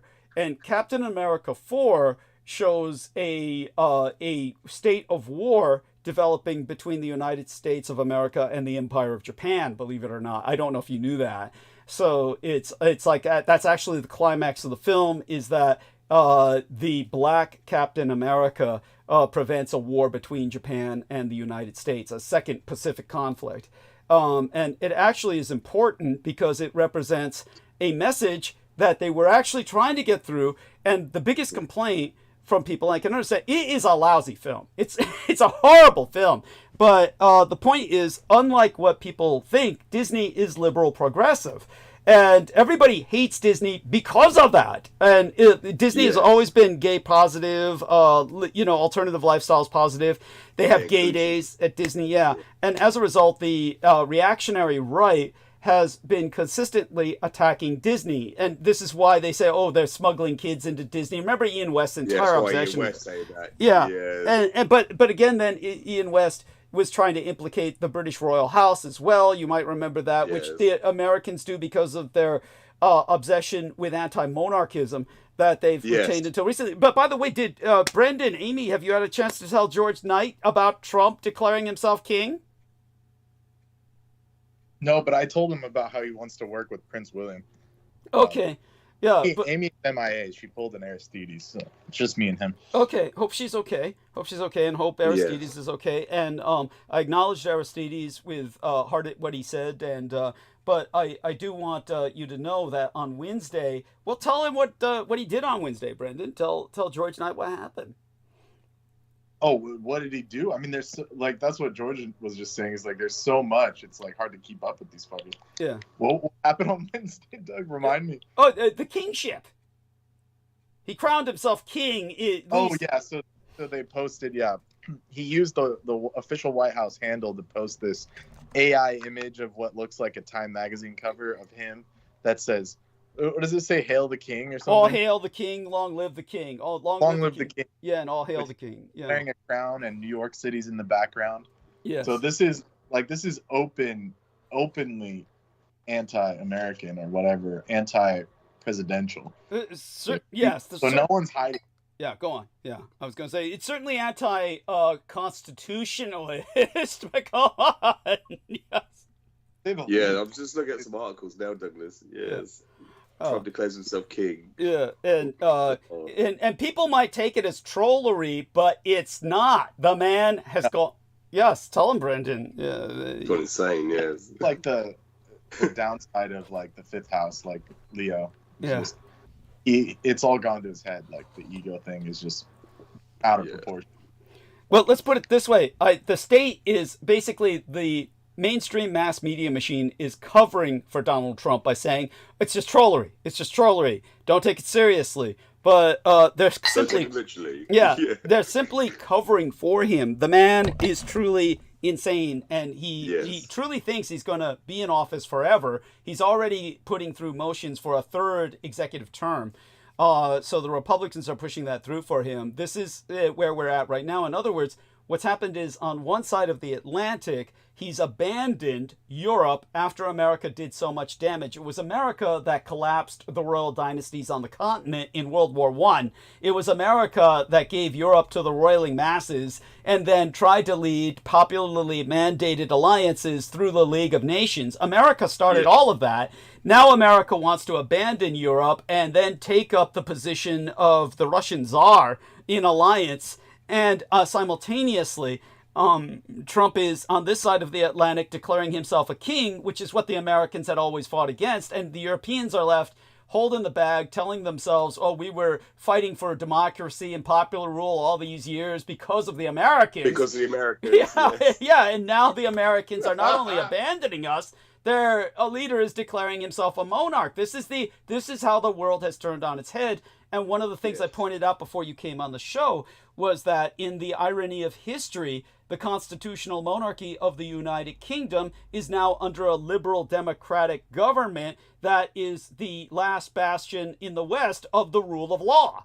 Now, it's the British who are saying that because we're standing by the rule of law, as opposed to one man's decree, we are going to continue supporting the Ukrainians. And this will, as I've said, this is the beginning of Britain and America once again and forever from this point forward being an ocean apart. From this point forward, that Atlantic is now a moat and England is on the side of Germany and Europe against the Russians in a two-front war against the Americans who want to do exactly what Putin's doing, and our man Trump on this side of the Atlantic wants to invade Greenland and Canada. It wants one, which means he's going to go to war with the European Union via the Greenland and Denmark, since that's Danish territory. And he's going to go to war against England because Canada is an English dominion. So they're all subject to NATO defense. So this is much worse than what happened in Cyprus. This is something monumental, but he'll be on the side of the Russians in doing this. The fortunate thing is that both the Russians and the Americans are so incompetent that literally it's very difficult to imagine that they will win. But in terms of one of the major battlefronts, Ukraine, we will see, the chances are highly likely, United States troops deployed against British troops in Ukraine. Mm-hmm. This is what it is coming fighting to. Each other. Yes, fighting each other in Ukraine with the Americans on the Russian side and the British on the side of Europe. This is where the true irony comes in. So I do want people to understand that's a basic to remember. Now, the whole point of Captain America 4, which I'm going to presume none of you watched, and by the way, I don't recommend that any of you do, but it's painful. It's painful. But what was the point that Disney was making? Being liberal progressive, and this is the main thing the critics all had to say, was that what Disney's trying to be so politically correct that they're trying not to harm anybody or hurt anybody or ruffle anybody, and therefore they said nothing. And this is the main critical discourse against the film. That's actually not true at all. What Disney's political message is that, first off, of all people, Harrison Ford, and by the way, this is like, Harrison Ford was ideal for this role. For those of you who don't remember, and I certainly don't expect George to remember any of this shit, because it was all American popular culture, but basically 200 years ago, around the time that I was born in 1966, Marvel Comics creates the character known as the Hulk. And so around that time, 66, 68, the Hulk is born, and it's a result in the comics of a gamma radiation bomb, an experiment in gamma radiation, where he gets caught in the blast of gamma radiation saving some other person, and this person has another bizarre, interesting, weirdly subdued history in Marvel Comics after that, as in their own, and that's a rabbit hole we don't need to go into. But the person exposed to the gamma radiation, Dr. Bruce Banner is the character, becomes the Hulk. Now, this is integrated, by the way, in the point of that comic, the person who drives him to madness, drives him to the point where he exposes himself to the gamma radiation to save another person, is this character called General Ross, General Thaddeus Thunderbolt Ross, who is incredibly abusive. And in the comic, remember, this is a comic for children, so they have larger-than-life characters who are behaving what we would consider in socially inappropriate ways. I mean, obviously, one would hope no adult would behave like this, but basically, General Ross in the comic is the counterpoint to Bruce Banner in that he's a military general who's exemplary of toxic masculinity. So he calls Bruce Banner a weakling and a wimp and a nerd and a geek, and he's just basically incredibly abusive to the point where if this were a real science project, or the scientists would threaten to walk off the program. It's that bad, the treatment. But then Thaddeus Ross becomes the nemesis of the Hulk. Well, they have taken that character and kept him true to his form, and he's played by Harrison Ford. And now he's running for president and becomes president. So in Captain America 4, General Ross, Thaddeus Thunderbolt Ross, becomes president of the United States, and he's toxically racist. He's toxically racist in the film. Now, by the way, he doesn't say anything to the effect that's abusive, because Disney won't do that. He doesn't say something racist like ethnic slurs, like Jap or something like that.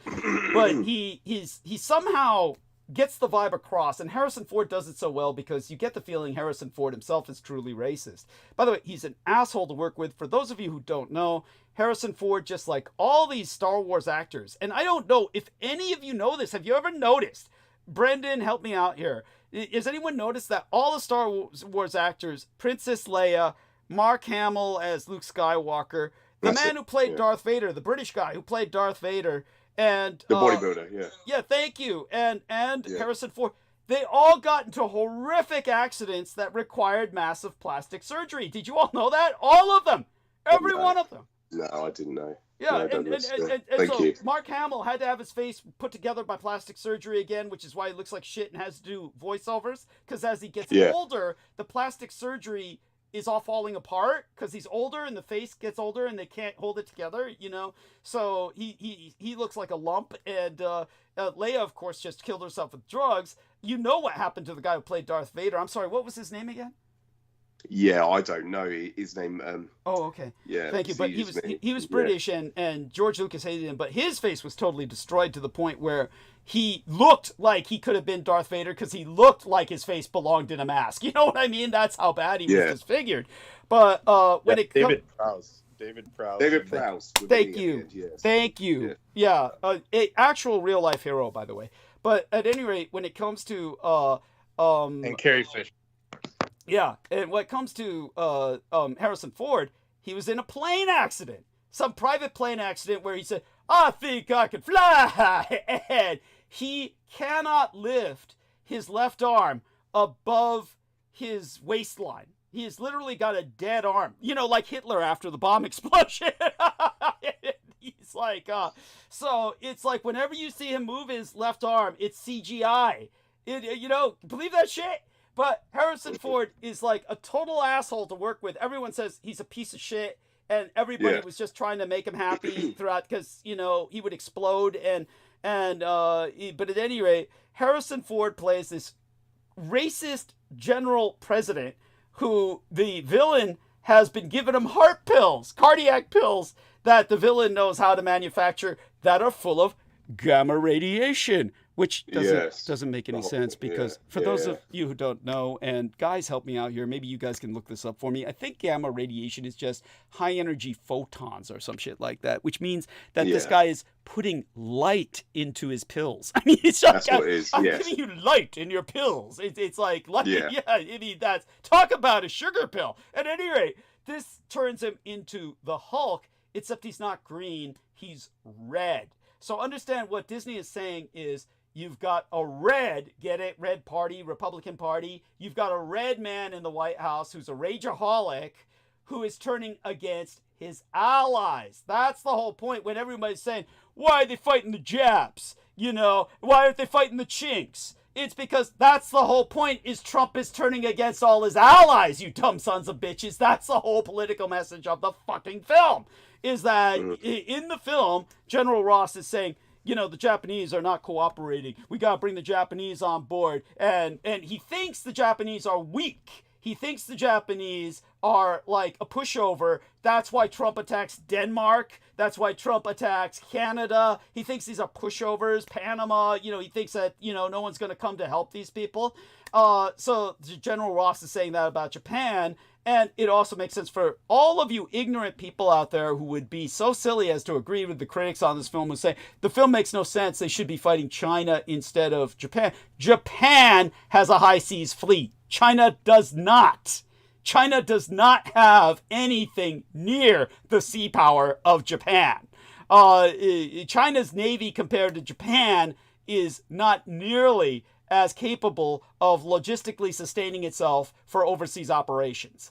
So, that's why they're trying to get all these ports all over the world. That's because they they need them because they don't have long-distance ships they don't have it. equivalent to Japan. So it only makes sense that both militarily and politically that he's going to war against Japan. Is that because Trump's turning against all his friends, his allies? Trump's attacking all his allies, not his enemies.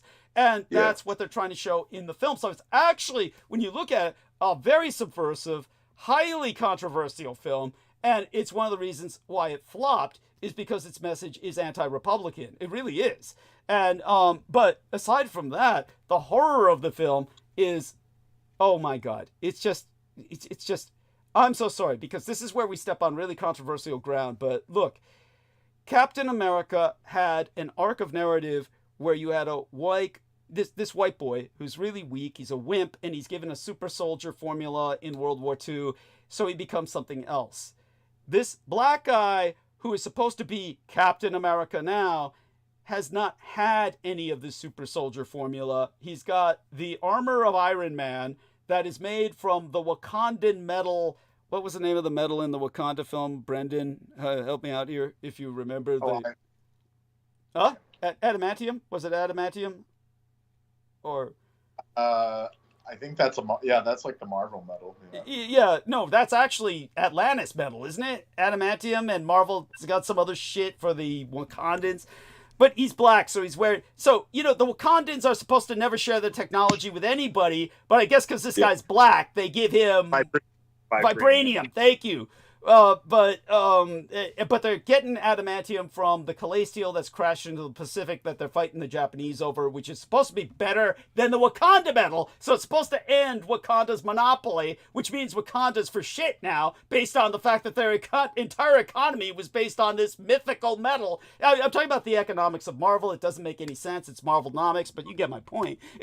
but at any rate, so the black guy's got the Wakandan armor designed by Iron Man, wearing the Ant-Man Man helmet, and he used to be the Falcon. Why couldn't they just keep him the Falcon? But there's this incredible scene that doesn't make any sense where Captain America, the super soldier formula no longer works. He's getting old. And so Steve Rogers is this old man. And he hands his shield to the black guy, Falcon, and says, take this shield.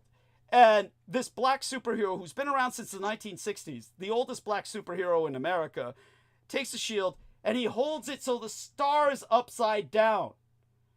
And when you see him in that scene, he holds it there so long, like they're making a point. He's holding the star upside down. What are they trying to fucking say? They're trying to say something, but I don't know what the message is. But the one thing I can tell you is it's not Captain America. It's a black guy that they're just trying to keep telling you throughout the film, this is Captain America. This is Captain America. And this is where Marvel's pathological politics is always, we want you to be colorblind, but we want you to see the color. We want you to know that everyone gets black. They blacken all their characters at one point or another. But you know what's worse and what killed the film? Sabra. There's this Israeli character who's this chick who's like, I swear, looks like she's 2.5 feet tall, but she's maybe 5 feet tall at most. She's got to weigh at most, 80 pounds. She's got to weigh about 80 pounds. But for those of you who don't know, the Israeli superhero in Marvel Comics, because they always had a pro-Israeli agenda, is this character named Sabra, who's most famous for when she's introduced. By the way, for those of you who don't know, Sabra, Brendan, help me out here. If I'm not mistaken, that's actually a prickly pear in the Holy Land that has a very sweet nectar and very sweet interior, but it's covered in spikes, like a cactus fruit. So correct me if I'm wrong on that. So for them to name a female superhero after that, you get their point. It's like, oh, she's prickly on the outside, but she's really sweet on the inside. It's almost vulgar.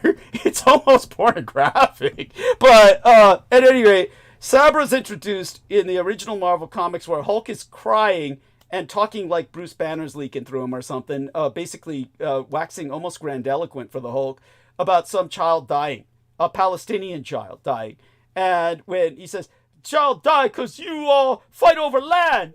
And, so George says 2 minutes, I'll be listening. So yeah, you'll be back in 2 minutes. I didn't want to interrupt you. Thank you, okay. Douglas. I'll be 2 minutes, but I'll be okay. Listening. I just need another coffee. Thank you. Oh, let us know when you're back. Yes, absolutely. And, thank you. Please. Yeah, just a prickly pear, yeah. Thank you. I mean, isn't that rather obscene to name a female superhero like that? She's a prickly pear. She's soft and sweet inside. Yeah. Oh my God. And anyway, just hit all the points for just being crazed. Yes. Yeah. So when Sabra confronts the Hulk over this dead Palestinian child, she calms him down by telling him, "Oh, it doesn't matter. Palestinian children don't matter." She basically says that in the comic. And this was in the fucking 70s or 80s when that happened. So they bring her as a character into this film. And she's supposed to be a super Mossad agent who's like protecting the president. And she's, like I said, she looks like she's 2 feet tall. She literally looks like she's a midget. But you know what? The actress who plays her got a deferment from the Israeli Defense Force that she didn't have to serve because she was so weak and so scrawny. But she signed up and served anyway. That's how dedicated she is to Palestinian genocide. They're all like that, apparently. Yeah. Tell me about this. Tell me about this. What you know about that? That they'll sign up when they don't have to and go kill people. Thank you. That's been happening for a long time. Yeah. Remember that girl that got famous a few years ago? Which one? Tell me. Like an Instagram model, and then she joined the IDF just so she can dress up in the uniform and look all sexy and shit. Yes. And they were letting her fire full-on weapon, like fully automated weapons and everything. Yeah. So her name is Shira Haz, H-A-A-S. So Shira Haz, Israeli actress. I mean, she doesn't even look like a superheroine, for Christ's sake. I mean, let's look up who could play that role. Somebody who would make sense. Duke of Knockers, Israeli actress. See if we can find that. If that'll take me there. video 1991. I believe that was Nilly Willis, I believe was her name. Let me see if I can click on that and get an image here. And they're like, there we are. Nilly Willis, she was a pornographic actress. She could play Sabra. Nilly Willis would have fit that role. But that was her stage name, of course. Literally, she had the pornographic burlesque name of Israeli Bazooka, but she could have played Sabra. But instead, they have this chick. So, of course, Nemo, I can't read what Nemo says. But, so here's this Israeli actress who volunteered for a genocidal campaign, even though she had a difference, to show how fanatical she is about, killing Palestinian kids. And she plays a character who said Palestinian kids don't matter to the Hulk at one point in the comics. And the political statement becomes truly, like, how do you read that? And she's cooperating with the black guy who's now playing Captain America. And she's supposed to save the president at one point. And, oh, yes, and they have this Tuskegee Airman character, Asaya, I think is Asaya Bradley. So that's supposed to be the first Captain America. So it's not enough that they already Tuskegee'd one guy, made him the first Captain America, and say that the white man's actually the usurper to his throne. Then they've got to take it away from that Steve Rogers. And all of this is retconned. All of this is retconned, retroactively configured. So, none of it was the original narrative. There you go. Yeah. So, anyhow, so I just had to vent and cathart about that. So, I mean, at any rate, what happened was, because it's a black Captain America, where they show a Tuskegee Airman who's experimented on as the first Captain America, so it's almost like, well, you see, Captain America should always have been black. Then and you know what? Get this shit. So they lost all the liberals because of the Israeli actress, the pro-genocidal Israeli actress, and they lost all the conservatives because the actor who plays Captain America 4, which we can look up what he said, Cap 4 actor. And let's see if we can get this here. Anthony Mackie. So when Anthony Mackie was interviewed, he said, Captain America doesn't represent America because he shouldn't represent America, and America isn't all that. What Captain America represents is basically, he said, DEI. He basically said Captain America represents DEI. So none of the conservatives on the right would watch the film. So nobody watched it. The left-wingers because of the genocidal Jewess, and the right-wingers because of the black man who says there's no such thing as Captain America. It's like somebody playing Santa Claus who says there's no such thing as Christ. Yeah. It was the most bizarre shit you can imagine. What a clusterfuck. I had to vent and cathart about that while you were here because of its weird-ass mixed messaging. But this is where we're at now in America. So it was... thought I'd share that. Ed, I don't know if anybody else has any input on that. You're free to share it, but we'll get back into much more serious topics now. But I had to get that out of the way because it was important. I do want everyone to know we're here for George Knight tonight, and George Knight and I now have a number of hours to work, as long as he wants. So we're going to carry it for as long as you can into the afternoon, by all means. Oh, one other thing to get you started would be the challenge from that asshole, Vinnie Barbrick, Peter Moon, who privately told me, and I don't say this, I'm not making this up, I swear to God. One of the last things he said to me before he truly went off the rails and truly went into meltdown was that he said, George Knight's never going to get that book done. Yeah. He said that to you? Did he tell you that? No. You informed me of that, Douglas. Yes, and of course, yes. I just had to laugh at it because, it is something that is going to be done. It's going to have to be done. And so, it was one of those, I think, one of those attempts to try to, he's never going to do it, and try to persuade me not to do it. That's right. That's right. He was trying to demotivate you. He thinks he's the only person in the world who can write, but go on. Yes, if I had his lifestyle where I didn't have to work raise a family, then yes, I'll be able to do the exact same thing as him. I'll be able to publish many, many books. Yeah. But that's my response to him, Douglas. Yeah.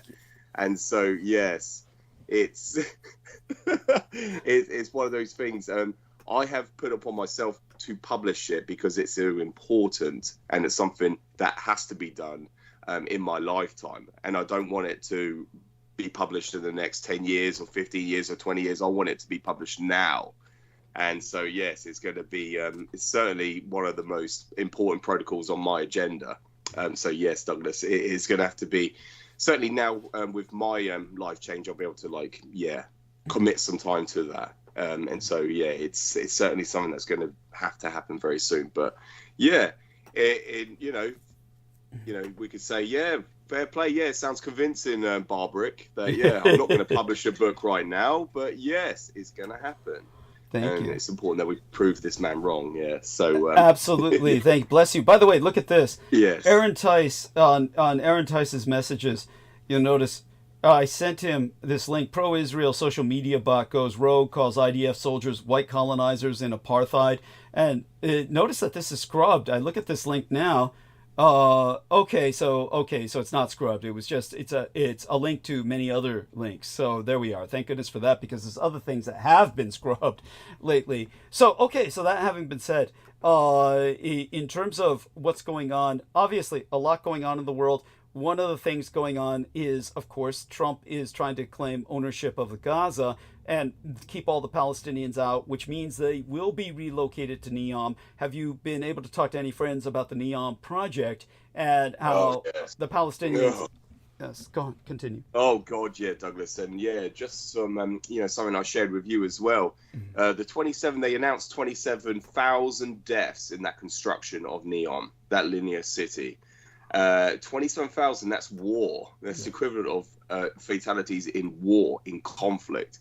And so, yeah, I've brought this to many, many people's attention. And certainly when it came down to Trump's first administration, when he was last in his first term as president, he was the mediator to the Abrahamic Accords. First time in history that's ever happened, a pact between the king of the House of Saud and Israel. And it's never happened in a Muslim state before, or a Muslim country, between the pact between Israel and a Muslim state. But Trump was the mediator for that Abrahamic Accords, a pact between them. And of course, with Netanyahu's or Milošević's, Mr. Milošević's administration, he published that the schematics and the plans for that. Direct, what was it? It was a direct link. It was what do you want to call it? A trade route, a trade line, directly from the Gaza Strip. Oh, it was actually a rail. Yeah, actually a actual rail line. Rail line. A rail connection link. Rail link. Yes. Railhead. I guess they call it railheads, is what they call it. Yes. From leveling Gaza down to the ground, leveling and rebuilding the foundations, and then creating this this connection pipe. It's a rail link between Gaza, between Israel, and the Neom, the linear city. And so when you present that to people, obviously their immediate impression is, wow, that makes sense. But then they go on a denial little tangent. They go on, they try to convince themselves that it's not true. They'll come up with some form of a rational explanation for it. Oh no, it's got to be for this, it's got to be for that, which is what most reactionary movements, most reactionary people, they come up with their own consensus, their own thesis on situations, like with World War II. I will share it with you. I did see some comments, about World War II and the conclusion of World War II, only yesterday, Douglas. So it's just the people's impressions of and how they're rational, how they think. They try to come up with these rational explanations, but they're completely irrational. They make no logical sense. And so when I present this about, look, here's the plans. Look, they've even got these AI illustrations to show you Saudi Arabia, which do not produce EV vehicles. They are going to produce EV vehicles. They want to go onto the car manufacturing scene. They want to go on the stage of producing their own cars, which they don't do. They always import their supercars into Dubai and Saudi Arabia and all the Arab Emirate states. And so, it just puts things into perspective. And Netanyahu's campaign has always been genocidal. Yeah, I've got a lot of things to share, Douglas, as well with everything. Yeah, because of course I get a lot of people asking me questions, because of course they know that I'm acquainted with this information, so they ask me obviously to get a different perspective, because of course they get their information from the media or they get it online, and of course it's either pro-Kremlin, it's pro-Russian, or it's the it's the same with Trump, because of course they're aligned with the Russians, and the Republican Party is now aligned with Russia. And so, it's all this disinformation. But please, please interject, Douglas. Please. Oh, I was just going to say, Brendan, if you would be so kind, tell George about what happened with when you were telling your friend about Neom and how they shut your phone down. So see if you can, let's see if our man... Yeah, it's the same thing we were talking about, and I credit you, George, that thank you. Wouldn't have gotten to that point of even figuring that out in its holistic view. And then right when I explained to my friend about it, like in detail, like connecting all the dots, because they try and say Neom's just an investment, and then this Gaza thing is separate, but then we connected all the dots. So months before anyone knew about it. Please don't forget. Exactly. Go on. Yes. That's it. That's a free trade zone with a rail service. Yes. Yeah. And so when you were talking to your friend about this, what happened? Yeah, they just cut the phone call. It was just straight up like, click in the middle of our call. So there you go. Very interesting, how that works. But it's all public. That's what's so cheesy about it. It's like it's in the public domain. Yeah, the Gaza the Irish Free Trade Zone will encompass the 141 square miles that make up the Gaza Strip, where more than 34,500 Palestinians have been killed by Israeli forces. That's stated right on the Architect's newspaper, which was published by Benjamin Netanyahu himself. Yeah, months ago. Yes, that was ages ago. And of course, you bring that people's attention, and it's so overwhelming with reality, a factor, where most people with the cognitive dissonance, they undergo this disconfirmation process where they have to try to comprehend it, but they come up with these irrational explanations. If it's not true, and then they come up with all these incoherent, completely illogical explanations, which are completely irrational. Oh no, this is just, and they make excuses. They pardon them, and this is the reaction that I certainly get. But yeah, it's a genocidal campaign, and Netanyahu is a war criminal, which is got a arrest warrant on his head, just like Putin has.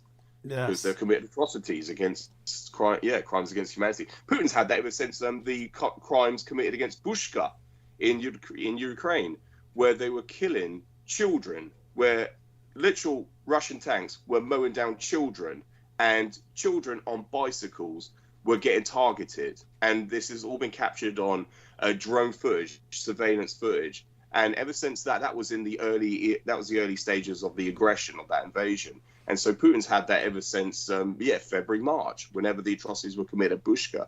I remember that so well. And so, yes, both these individuals, they're committed genocidal campaigns.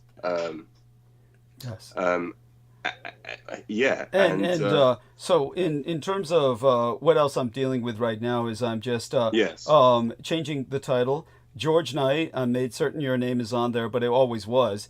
So I don't know if you noticed that when you came on. So George Knight, your name is going to be at the forefront. 65th NARUHITO. So you do know it's still before midnight in San Francisco. So here it's still Sunday. So it's still Naruhito's 65th birthday today. So today is the birthday of the emperor in Japan. You are aware of this, yes? Yes, no, thank you, Douglas. Yeah, I was aware of it only because of the title. Of course, I knew the name, recognized the name. So, much appreciated. Yes. And, just to segue a little bit, please, Douglas. Sure, of course. You'll notice the ongoing campaign against the Reich, the anti-Nazi stance that exists today. That doesn't exist with the Japanese.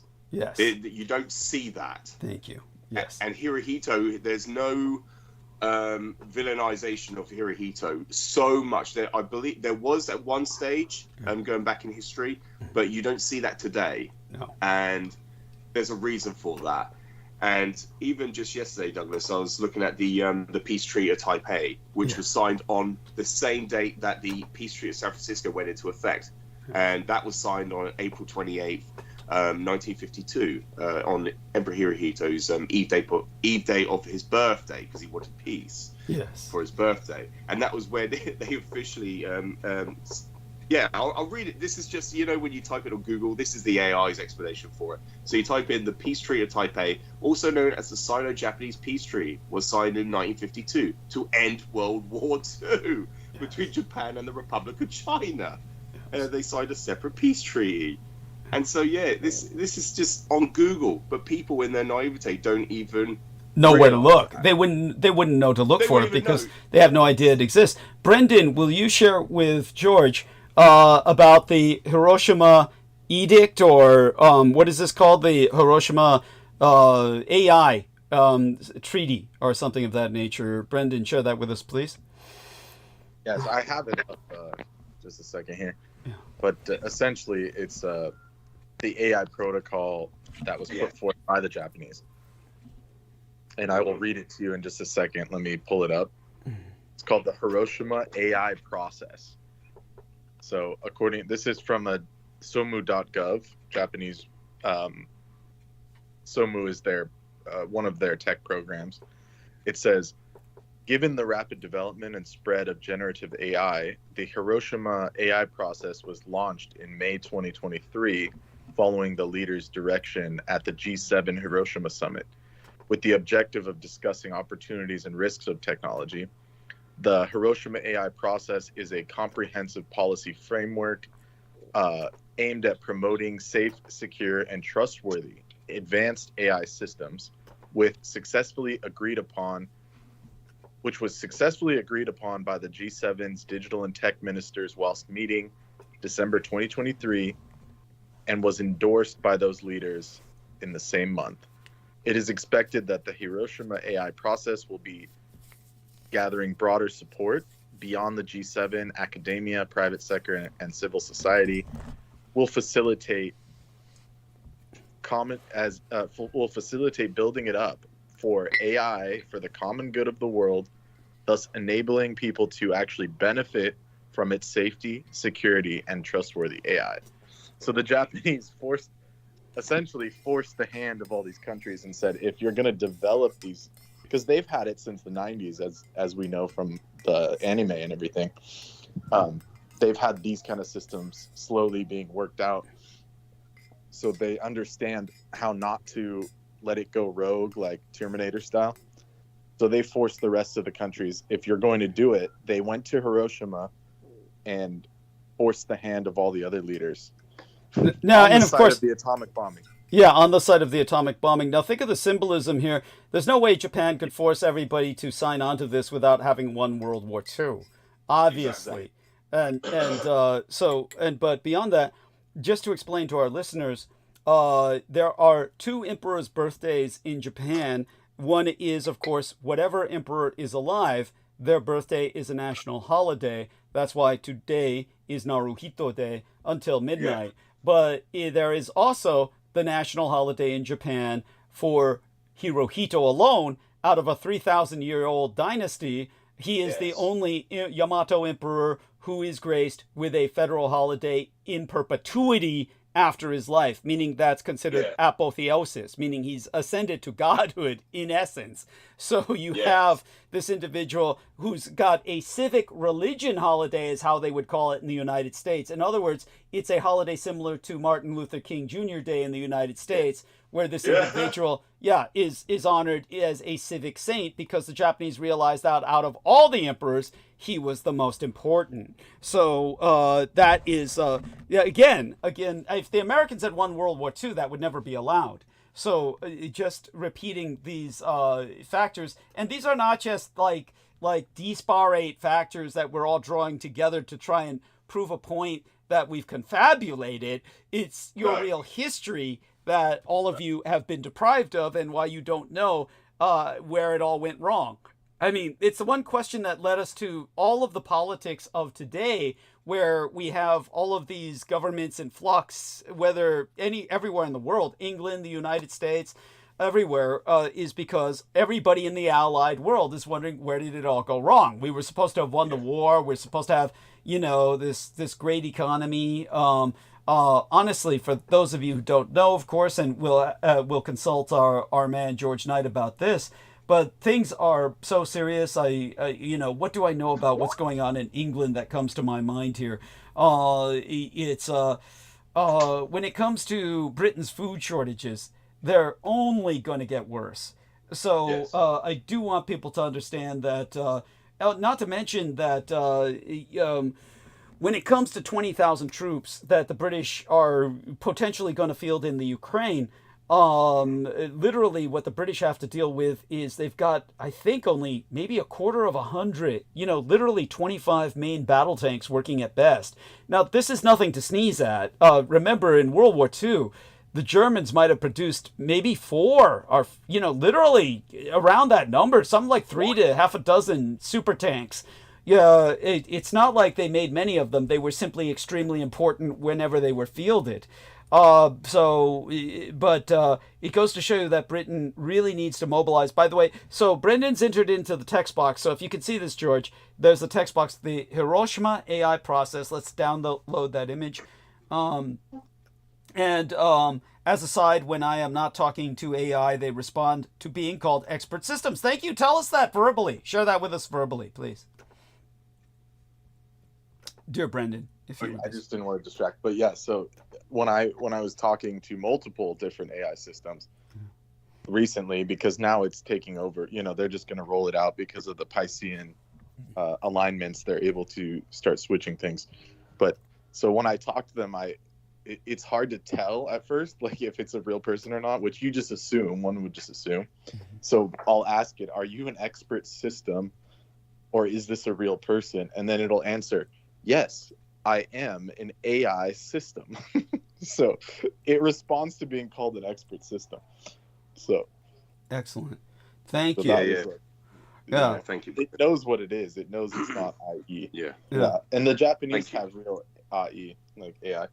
Yeah, thank you. And now, shout out to Nemo as well in the chat. He's present in the chat, so shout out to Nemo, and I hope you're well, Nemo, and please join us if you can. Yeah, Nemo, don't be shy. And so I do want people to know what I do understand about Britain is that unless action is taken, Britain is staring down the barrel of a food security crisis. Spiraling inflation isn't the only problem. I understand that butter is vanishing, that broccoli seems like a luxury, that orange juice can cost as much as a pint. It's basically, you've got... tell us a bit about the food supply crises in Britain and what you think might be next to disappear from your supermarket shelves over there, George. Oh, God, Douglas, yes. It bears not thinking about it, doesn't it, as well? It's certainly with myself, because of course now I'm back into the gym myself, so I'm getting back into my my health and fitness. Of course, dietary is the most important essential requirement for me to progress. And so I'm eating a lot of vegetables and a lot of protein sources. So that means like fish, the red meats, and the poultry. Get the chicken in and the turkey.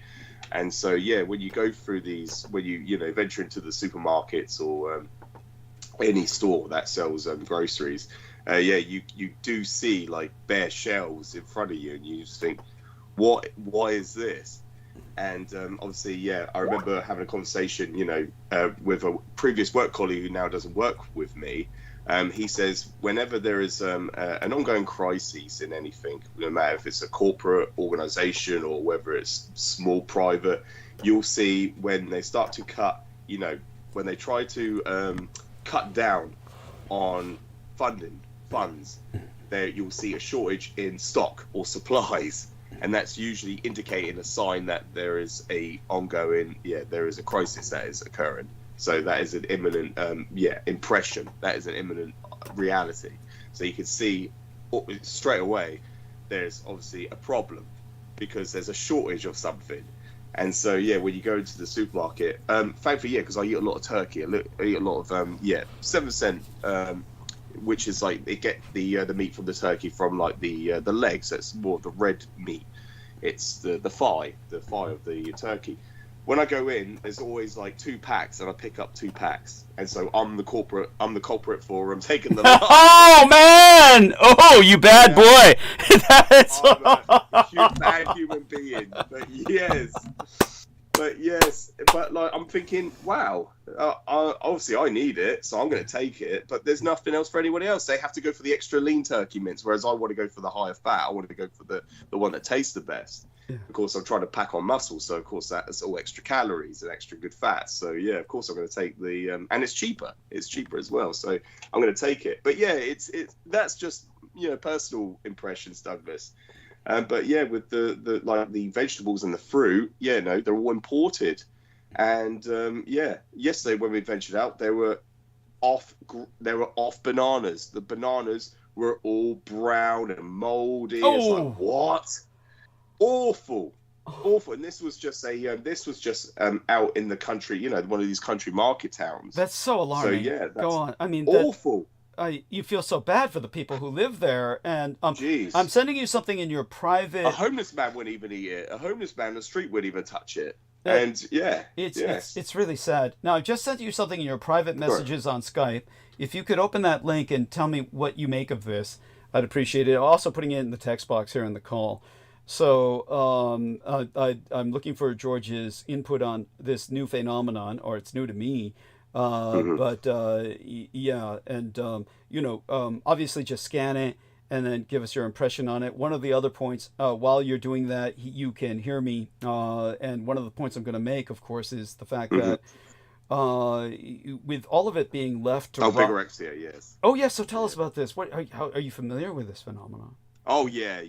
I've been acquainted with the term bigorexia, which basically means someone who is in that, they're pursuing the bodybuilding lifestyle. Mm-hmm. So it means, it's you're dedicated and you have to like hit the gym. You have to become a gym rat, so to speak. The term gym rat means an ongoer, a gym ongoer.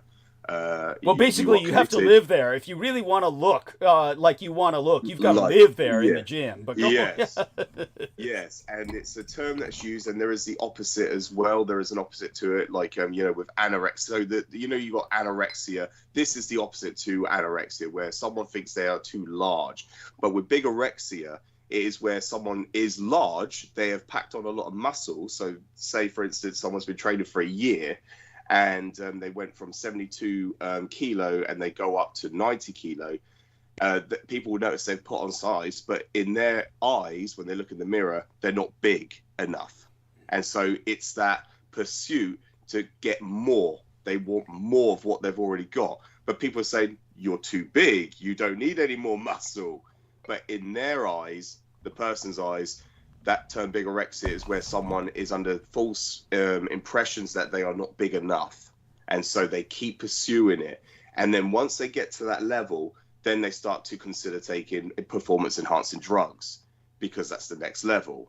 And then they keep on going and going. And it's an epidemic where, younger and younger people are dying because they are getting to that point. Young lads, certainly nowadays, before they've even reached full development in their stature, they are taking performance enhancing drugs, shutting down their natural hormone system, their natural system itself, the biochemistry of their body, and they're injecting themselves with this synthetic material, and then they basically shut down their natural system where they don't develop anymore, and so they never get to that point of maturity, so to speak, in their like mid-20s. They recommend you don't start taking steroids until you're at least over 25 years old. But children the age of 16, as young as the age of 16, are taking steroids. No, that's fascinating. I vaguely remember you saying that before, and I never thought about it. Yes. So what happens when you're taking it before the age of 25? Apparently there's a plateau you reach at that age. That's it. Yes. So yes, exactly. It's like hitting like a brick wall. So yeah, when an adolescent is developing or growing, They are still developing their natural hormone systems, and they're growing, as in like the height stature, for instance. This stalemates it. If you inject yourself with steroids, it can deplete that or deprive your body, your natural system, from developing at its normal natural rate, because you're injecting yourself with synthetic, meaning non-natural material. It's just more, you're basically inducing yourself with more hormones, which is not the natural level. You're inducing synthetic material, so it shuts down your natural developing system. And so the consequences of that could be like your fertility rate, your fertility, so you're not fertile anymore. It could render that completely useless, inoperable, if you ever looking to become a parent one day. That's one of the consequences. Like other diseases, cardiac disease, developing, with your blood levels, blood pressure. Goes through the roof. So there's very severe consequences for doing that at an early stage. Right. They recommend you if you don't do it till way you're after the age of 25. Thankfully, the first time I ever did it, I was 26. The first time I ever did it myself, man! And did you do this knowingly, or it just worked out that way? Yes, it just happened naturally that way. That was when I was first introduced to it. Thankfully, I was I was at like the recommended age, but still, that's far too young anyway. You shouldn't, if you're going to pursue that, I wouldn't recommend taking them at all to people. But if you are, do it in your late 30s. I recommend in your late 30s if you're ever going to do it, because that's when your natural system shuts down. It gets over every decade, it shuts down more and more by a percentage. So the experts say. But just to explain what bigorexia is, it's just the false pretense is that the person doesn't see themselves as a large individual, as in muscular. So they look at themselves, and people are saying, you have got muscle, you look fantastic, you don't need to pack on any more size. And it's the opposite. It's the same with anorexia. People think they are too large, but they're not. They are emaciated. Right. They are literally, they get to that point where they're literally just like, you look like a prisoner of war. Yes. You look like you're a prisoner of war. Yes. In a Konzenslager. So or worse yet, a Japanese prisoner of war camp. Yes, that's right. Oh my God. Yes. Tell people, was it your uncle? I shared that story. Yes, I've shared it with you many times, Douglas. It's always it was one of my mum's cousins. My actual cousin conflates him with my granddad. Of course, my granddad was never a prisoner of war. My mum's cousin was, and he suffered severely at the hands of the Japanese, not through any form of atrocity, but because he was deprived of sustenance, of food, where he became emaciated. So after he was released, he overindulged himself in gluttony. He overindulged himself to his death. So he died because he overate when he came out. And so that was the consequences. Yes. And of course, my granddad never died of that. So he died far later on. So, it's because of course my cousin's rationale thinking, because he's one of the guys that reenacts. That's right. It's like he never. It's that same individual. He's like in childhood. It's almost like he's stuck in childhood. Like, what do you call that? Arrested Development. But go on. Yes. Yes. He reenacts he travels to France, they go to the beaches of Normandy in American Jeeps, mind you. So American Jeeps, and they literally just all parade, and they gather and they drink coffee and have cake, and they're all very large men. I could talk facetious about it because he's tried to argue with me many times, but he doesn't really have much contact with me because of me basically telling him, you're all full of shit, so to speak. And and I don't, I'm not scared to say either to him, Douglas, but he basically parades in this, tried to reenact World War II as if it was a great victory. And they celebrate VJ Day and VE Day, and whenever the commemoration, the anniversary date comes up approaching, they do all these parades. Oh my God. They dress you should up show and up as then a Nazi. Oh, There are people that do. There are people that do, and that's why they were trying to outlaw a lot of these reenactments, or at least outlaw people playing Germans in these reenactments. Well, it's only fair. I mean, if you're gonna have one side, you might as well really reenact. Yes. Let's take a look at British. What would we call them? They're called reenactors, or do they have another name for British reenactors? Nazi. Okay, so if we look up inside. Okay, so here we are. I'm going to do a screen share here, and here we are with a screen share inside the world of UK's Nazi reenactors. How hundreds. Let's go there to the Daily Mail. How hundreds of Britons spend their spare time posing as Hitler's genocidal forces in dozens of dress-up groups. As leading German historian says, groups should show the murderous truth. Okay, well then parade in front of a bunch of makeshift... here we are. Parade in front of a bunch of makeshift gas chambers. Anyhow, this month the images of men parading around a quaint English town during a 1940s themed festival provoked an uproar. Well, it is a 1940s, theme festival. Jim Keeling, right, with fellow members of 5th SS Vikings in the annual Sheringham 1940s weekend. So, yeah, and then people got all butthurt. Anyhow, leader of the reenactment group scandalized the Norfolk town by dressing as Nazi, says it's harmless, but his son says he hung a swastika on his washing line on Hitler's birthday. Oh my God, I'm scandalized. Yeah.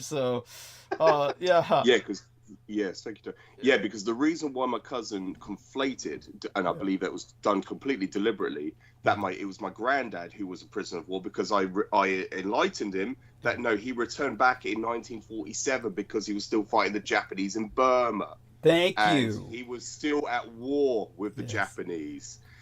Most, with the American map of World War II in the Pacific, they'll see island hopping. Yes. They'll see in the Pacific, whereas with the British, it was in Southeast Asia and the Indian Ocean. Burma. Yeah, the Indian Ocean. Thank you. Yeah. And so, yes, my granddad was, he had to get his father to sign and to falsify his age, and he served in World War II in Burma, along with Lord Mountbatten, King Charles's favourite uncle, and he was along his side. And so, he was stationed in Burma. Because I said he returned back in 1947, years after the so-called end of World War II. Yes, the so-called end. Yes.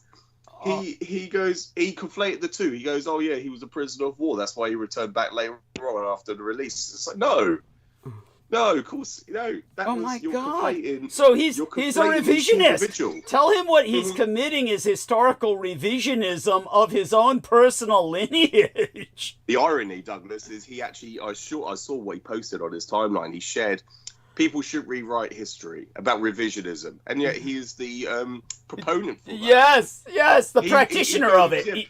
He's the practitioner thereof. Yes. Oh my God. It's the irony, and it is just but I'm sorry I'm talking facetious, but I've had other people in my family come up and say, "Oh yeah, have you had contact with this guy?" Because not that they've elucidated anything, but sorry, they have elucidated, but they've not specified any specifics. Because you've had some interactions, and of course he's got a bit hostile, and he said, "Don't go there, George. Don't go there." His reaction was, "Don't go there. Don't go there. Don't say that the Allies lost." I was like, Jesus Christ! I'm just stating facts, and it's so important. What I wonder is, they all go there to this they're personally offended. Like they're personally offended. Yes. But what is so bizarre about it is how they you have to wonder, what is your psychological, why is your identity so wrapped up in this that you cannot understand what we're saying is not Holocaust denial whatsoever. If anything, the numbers were undercounted. I've always emphasized that. But when you bring up to the fact to them that that this was not the victory, at least not the victory you think it was, but actually just you have to be honest and just say, look, you fucking lost, all right? And if you point out, look at fucking, here's an irony for you. Take a look at this. This is something that came through my mail. So when I try to keep track of things going on with current events, I'm doing a screen share right now. Yes. So here's the sad thing. Now, one of the things they're saying is, The former prime minister prided himself on being a great ally to Volodymyr Zelensky, but having endorsed Trump for president, Boris Johnson has failed to speak out in a desperate moment for the future of Ukraine. It says Boris is now a Trump apologist. Where is his Churchillian spirit now? I mean, maybe it's because they look so much alike, like Tweedledee and Tweedledum. Yeah. I always said he was like Tweedledee without Tweedledum. Well, this is his Tweedledum. And the hands. Yes. Oh, it's just so bizarre. So I think he's just like, why does he like Trump even? Is it that they just like look alike, like looking into a mirror, or what? What the fuck is going on with these guys? Yeah, thank you. But it's like the World War II leaders of World War II. They're all grotesque. The Allies were all grotesque. Every leader was a complete monstrosity. They were. Whereas compared to the Axis, they were presentable. Yes, thank you. Yeah. It's so true. It is so true. And it is so those true. Two men. Yeah, and those two men, they're an example of that. This allied kind of, bizarre ugliness. It is no other word for it. You're absolutely right. They were horror stories. The most decent looking among them was de Gaulle, because he had that sense of Gallic dignity, even though he had the big nose. It was like he still carried it. But the rest of them, But he was practically an enemy of the Allies anyway. By the end of the war, he hated Churchill, he hated Roosevelt, and France went pretty much against the Allies after World War II. It was like everybody. Remember, they forced all the Americans to leave France. They withdrew from NATO. Remember, France withdrew from NATO. For those of you who did not know, they only re-entered later, if they ever re-entered at all. But they were considered non-aligned for the longest time. So. But in terms of one of the things that we will, obviously I'll get to this in monologue in the future, but I do want to share this subject with our man, Mr. George Knight right now, is that we are now in this incredibly precarious environment where Britain is now a member of NATO, but not European Union. Yet, as a member of NATO, it is committed to defending NATO. I don't know if you heard this, but I just heard this today from Brendan. Volodymyr Zelensky offered to step down because Trump is shitting and pissing all over him now and saying you won't hold. You're a dictator and you won't hold elections. So he's offering to step down if the Ukraine is allowed to join NATO, because that means that Russia would be at war with the West. If Ukraine joins NATO, then Europe must defend Ukraine. It's committed to. So of course neither is going to happen. He says that because he knows that NATO won't allow it because they're just too chicken shit in continental Europe. Exactly. So he doesn't need to step down. He's in this but we have to remember, just as I articulated to people before, and this is something that must always be emphasized, the Ukrainians had to elect a Jewish president because they sided with the Nazis in World War II, and the only way they could get the West to support them when the Russians invaded was with a Jewish president. And so they had to do what they did, but then he turned treasonous against his own nation when he decided to say, I stand with Israel.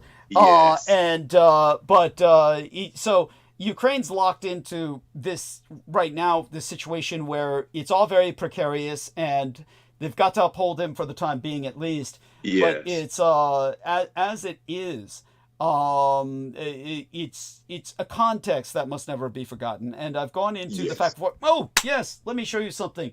I'll do the screen share in just a minute. We've got Brendan, could you explain this link to George, myself, and our listeners, please, while I look for something here.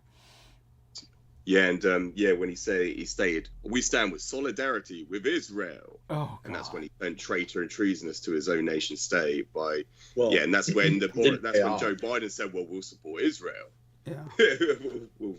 But please, sorry to interrupt, Brendan. No, I agree with you. It's like that, but it didn't pay off for him at all. No, that's the case. Yeah. But the article I sent was just him saying, I'll leave the presidency of Ukraine if peace is guaranteed or some shit. And then the latest thing was the article right above it is Putin saying, Putin, quote unquote, Russia is achieving its goals in the military operation in Ukraine, which he hasn't said for months, by the way. Well, he's achieving his diplomatic goals. And so let's take a look at this. I'm going to do a screen share.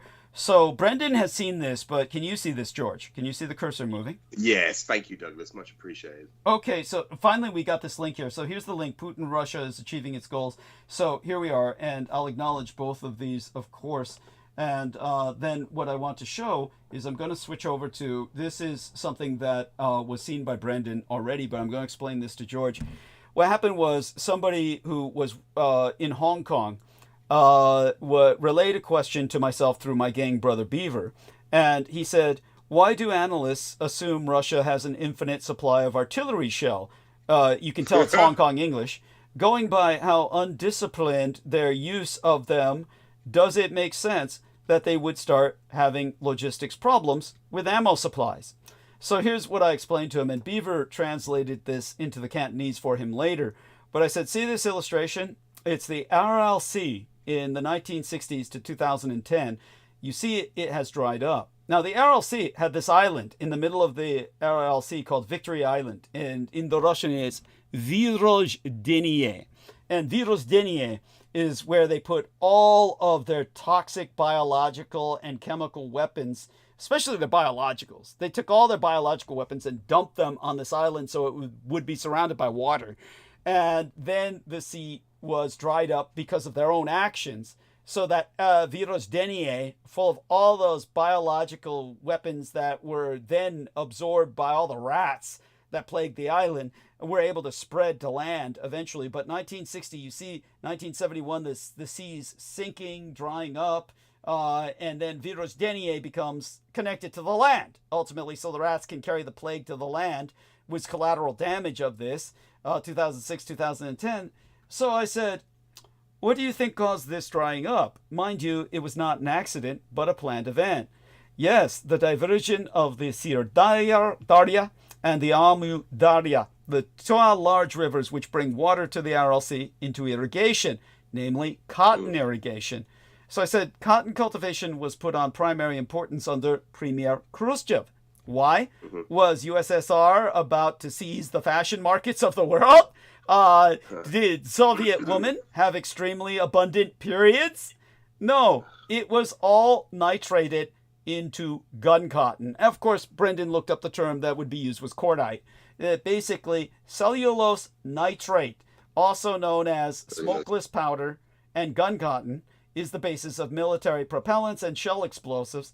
It can be easily made by treating cotton with nitration acid in presence of a Lewis acid. So USSR made a mountain range of explosives out of all the cotton it cultivated during the decade. So the USSR, which is like 1800s technology, by the way. Thank you. That's what's so cheesy about it. Thank you. This is how backwards the Russians are. And so I said, but worse yet, the USSR knowingly caused an eco-catastrophe just to make ordnance out of it. The result is that Russia indeed has an infinite supply of artillery shells, which the majority do not work, which may not work. The majority of them are not even work. You know, they're duds. They're duds. But here's the whole point is that imagine a culture that would do this, where they would create an eco-catastrophe for the sake of creating outmoded, obsolete ammunition, the majority of which is now rotting in the rain, rusting in mountains of open air storage, where these facilities there wasn't even enough facilities to even store these ammo rounds, and so it was all for nothing.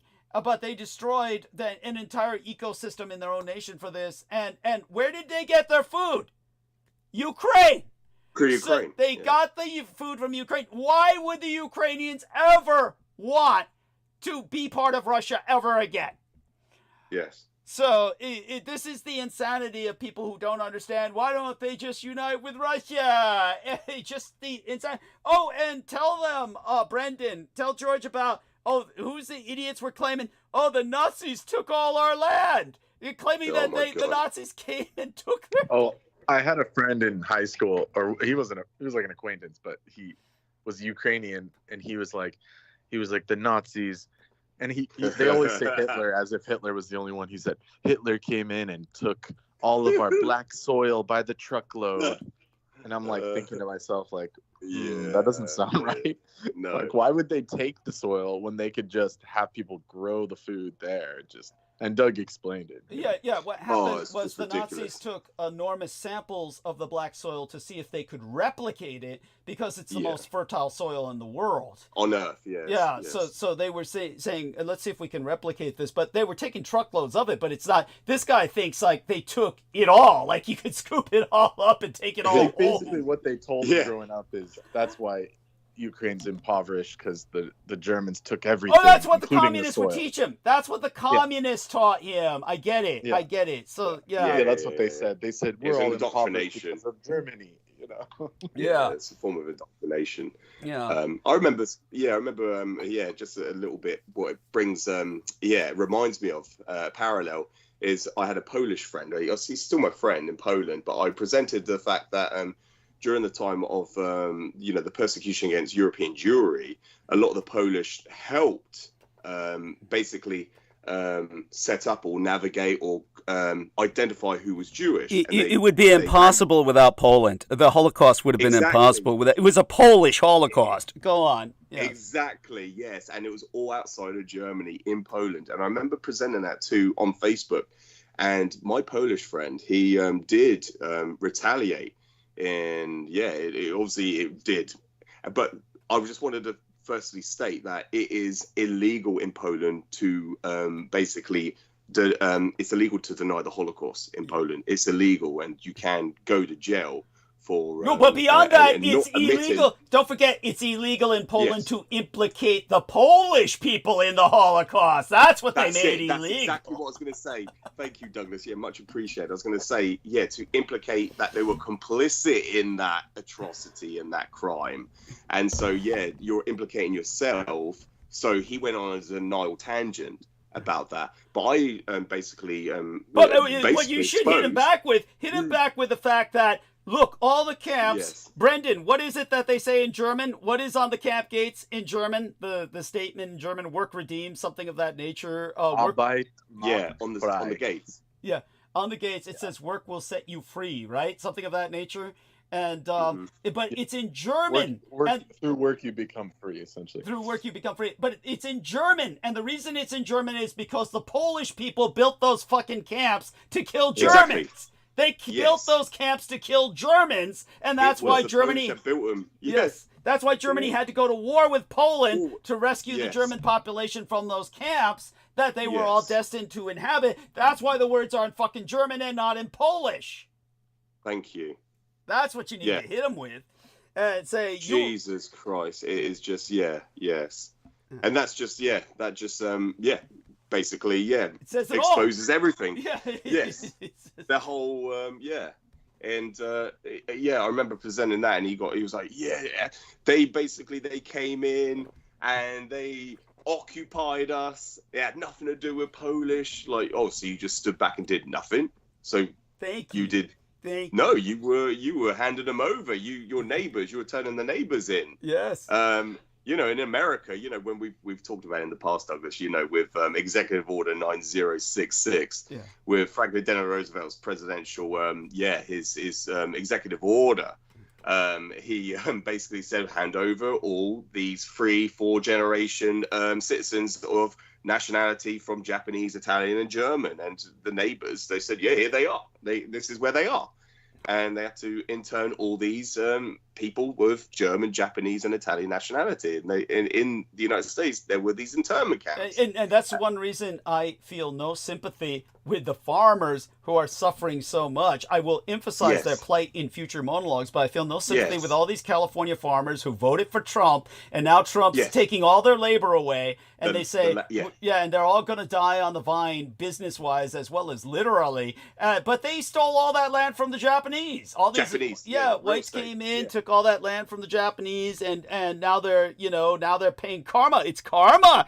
But beyond that, when it comes to the Polish people, throughout World War II, All Yes. the Polish people needed to do was sabotage the rail lines. All they needed to do was sabotage the rail lines. But they kept the rails running. They kept those lines smooth, man. They said, get them Jews into those camps. Yes. Yeah. Yes. You, if you go to Auschwitz or Treblinka, which is still there, existing to this day, they keep them they maintain them to this day for visitors, for tourism.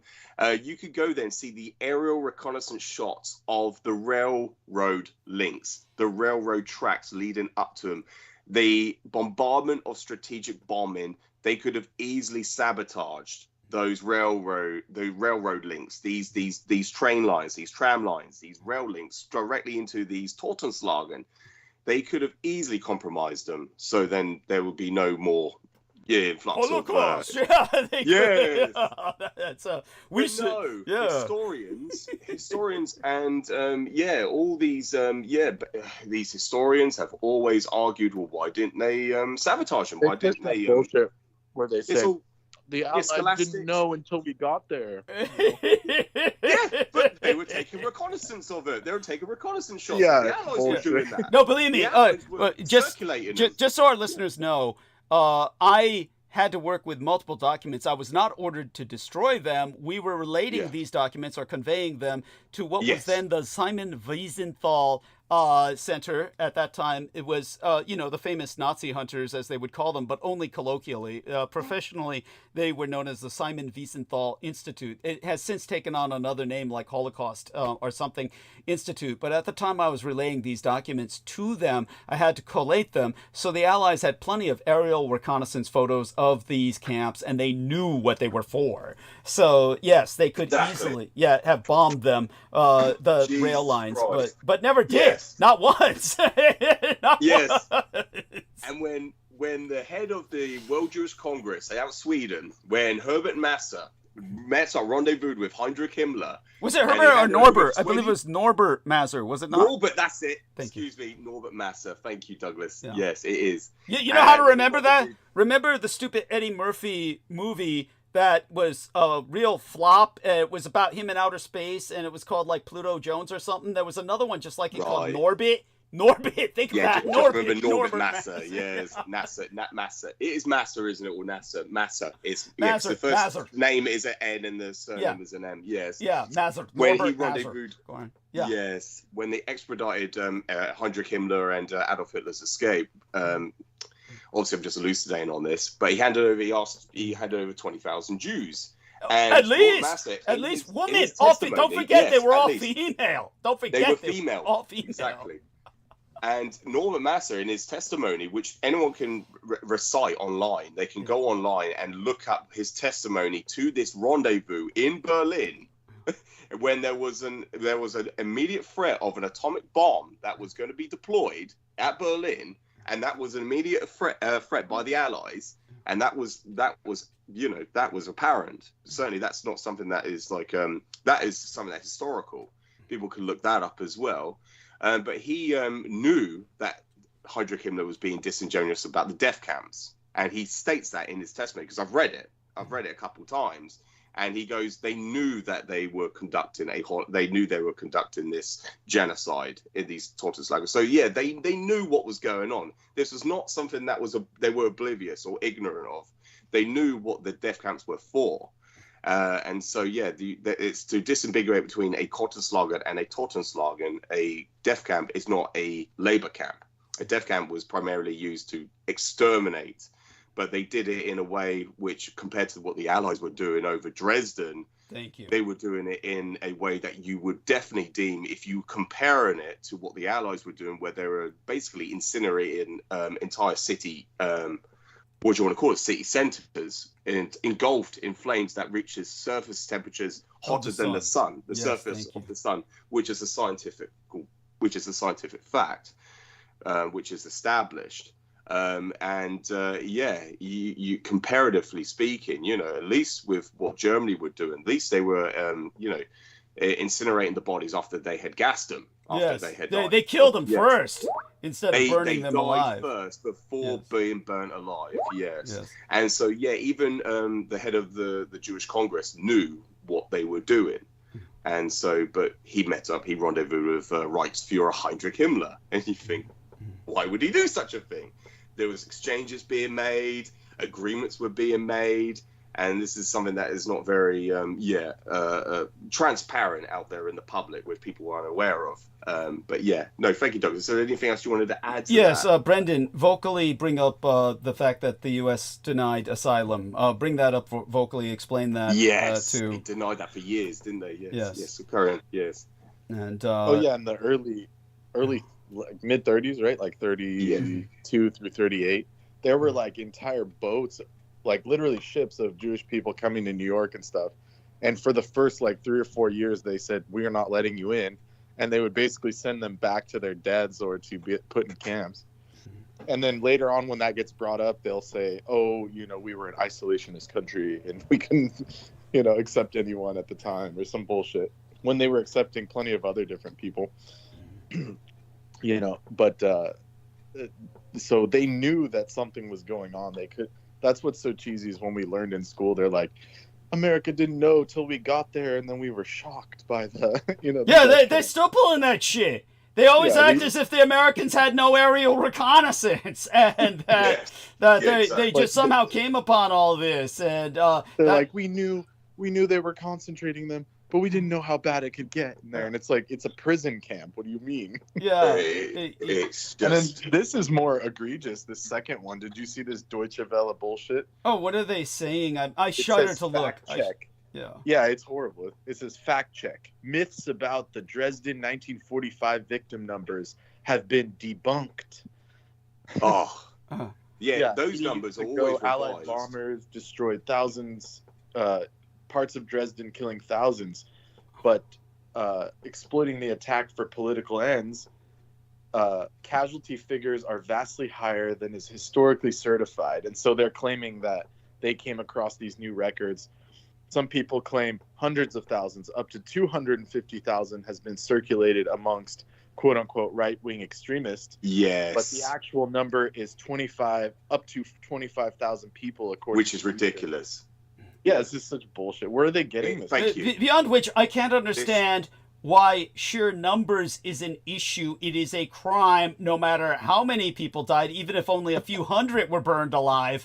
At those temperatures hotter than the surface of the sun, it's already criminal enough. How is it that they are trying to absolve themselves by whittling down the numbers is beyond me. Denial. Yeah, yes, that is literal. But beyond which, their own prisoners. This is the bullshit. This is the bullshit. Look at their proof. Yeah. It's this like typewriter shit in German. It says 1 month after the air raids, the Dresden police headquarters, which was obviously devastated. So like, who's writing this?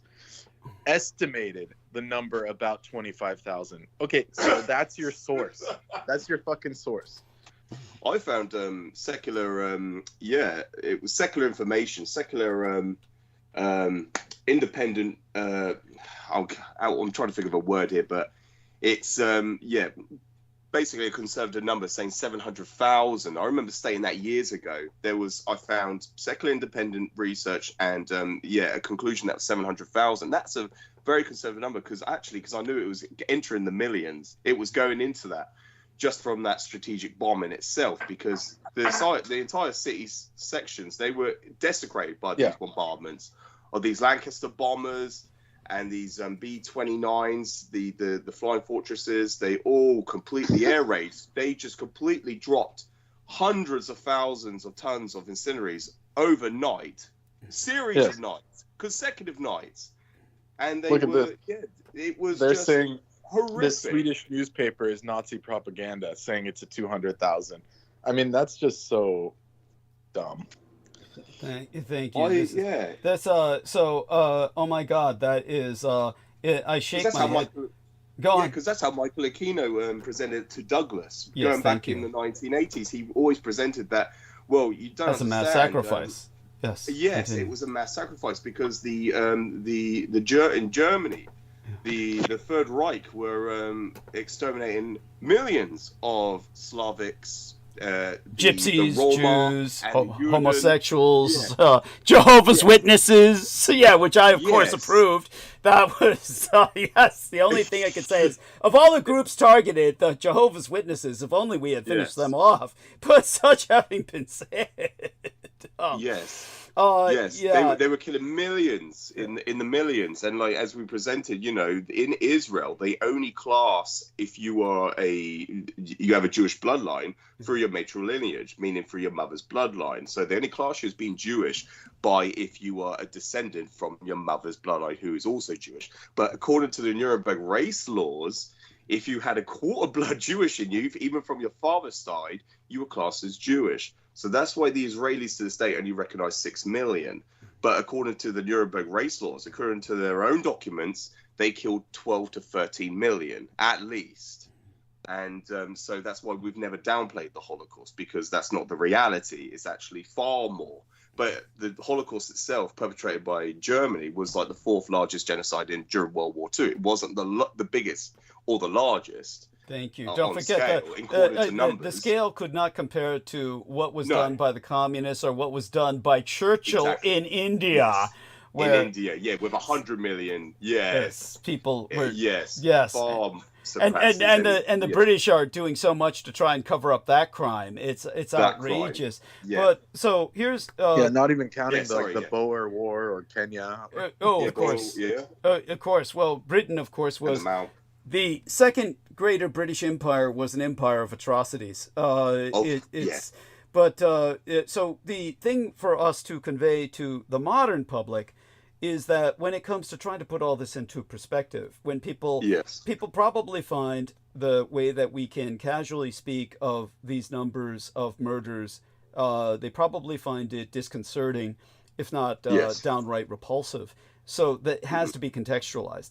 So the way to contextualize it to people is to understand when we speak of the Holocaust, and it should be appreciated no matter how much you dislike the casual nature with which we are speaking of these numbers. We're not effusing or we're not effusing or enjoying the fact that this happened. However, it happened inevitably. And the reason it happened inevitably is multiple factors that I've gone into before. But to put it into context in terms of its karmic nature, understand that how incredibly impactful the Jewish people have been in the most murderous sense. Right now, I want everyone listening to understand that what's happened in the Gaza is a scale of destruction that is actually been calculated. They've tabulated the explosives. So I've gone into this in my latest monologues, which George Knight is getting to one by one. He's reviewing it all slowly. He'll get to these monologues and get to them eventually. But in my latest monologues, I have talked about the Gaza and the tabulation of the explosives that have been dropped, which were supplied by the Americans in the main, no less. The scale of destruction that was wrought upon the Gaza Strip is greater than the Allies inflicted upon Germany in World War II. Yeah, that's true, Douglas. And this is incredible. There is no disaster that compares to Gaza.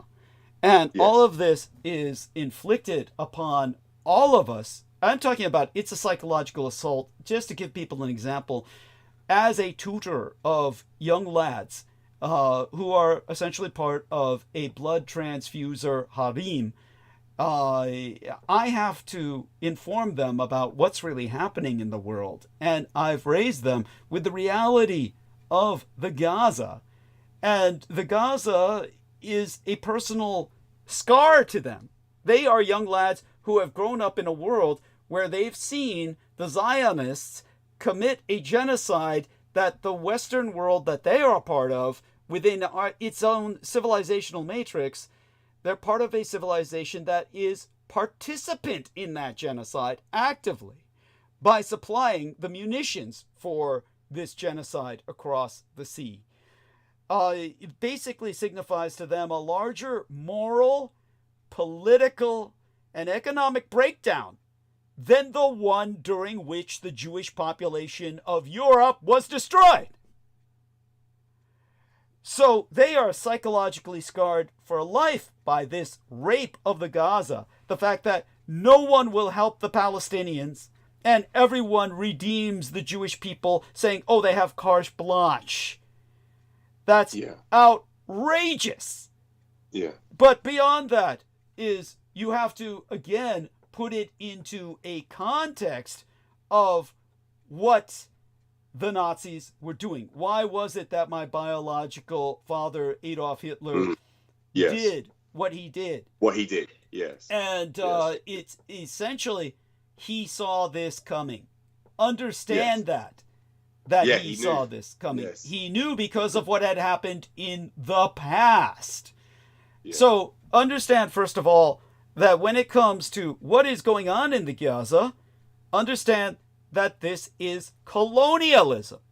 This is colonialism at work on the part of the apartheid white supremacist settler regime of Israel, is eradicating a colored race so they can take their land and resettle it, now with the open collusion of the President of the United States.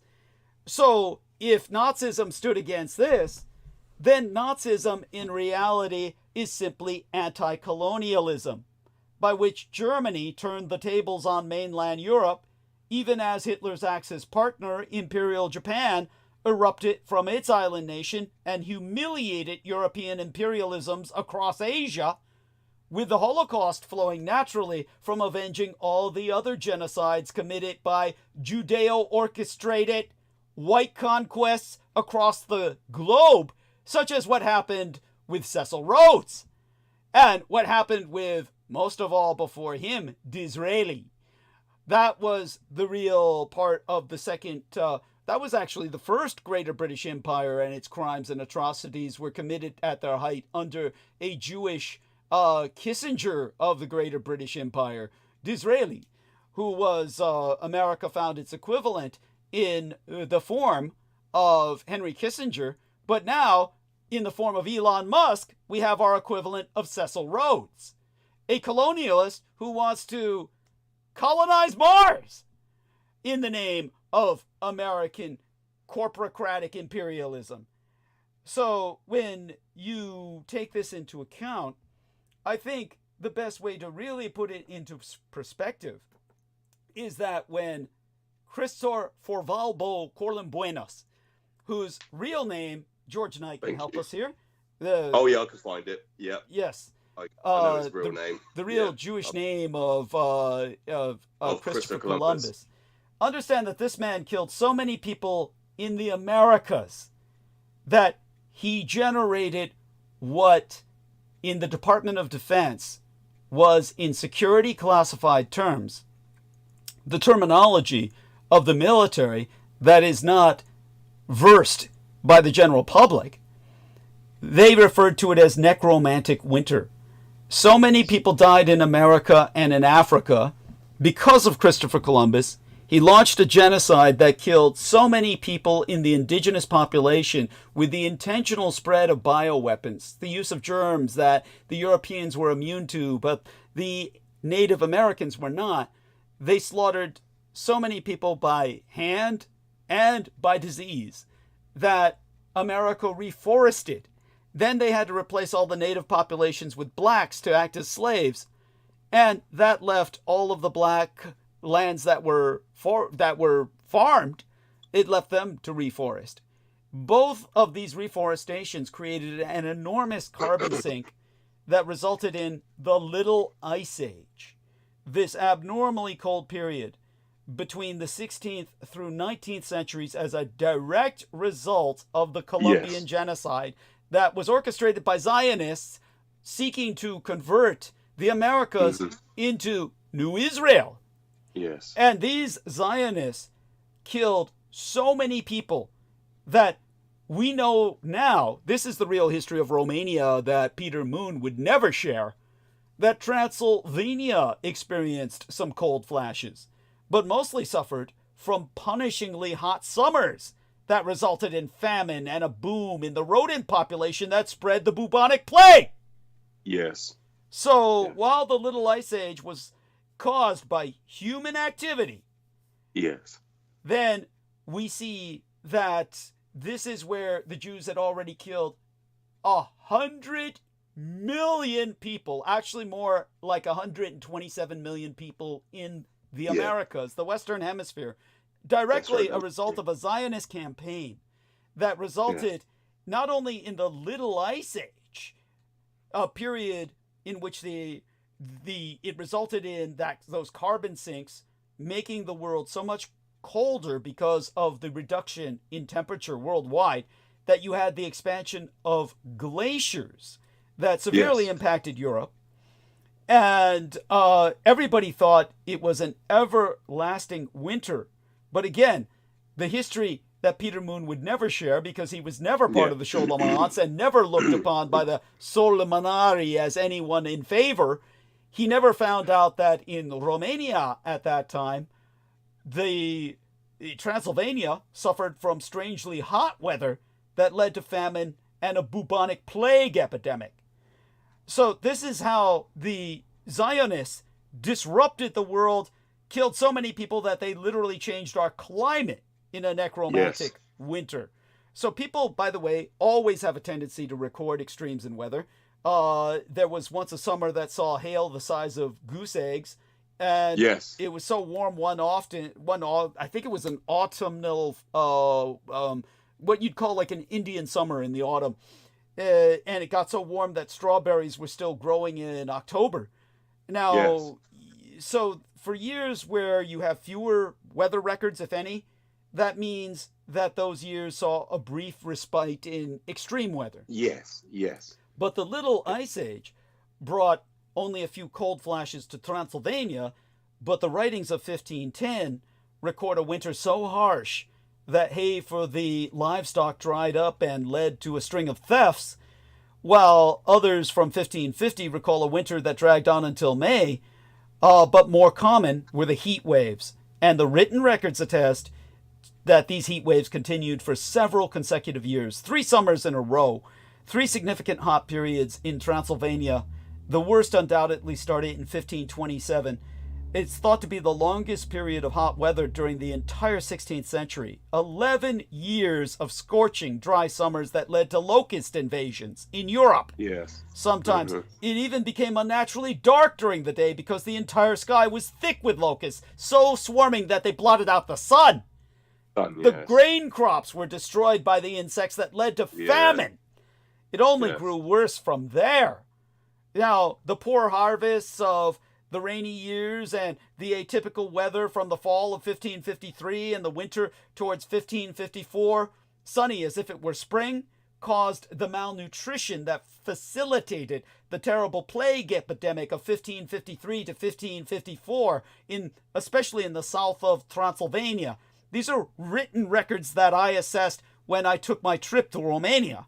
And while mortality from starvation increased during the famine, nothing took so many lives as the bubonic plague. The warmer climates caused rodent populations to explode. This is what carried the fleas on the rodents that the Mongols had released that spread throughout Transylvania, the Black Death, an 80% mortality rate. Easily wiped out as much of the population already weak from famine. Some tried fleeing to the mountains to escape it, but only ended up by starving to death. While many people of the time believed that all these storms and infestations and disease were some form of divine retribution, we can only say they were correct. It was a divine retribution for what the Zionists were doing in America. So all of humanity.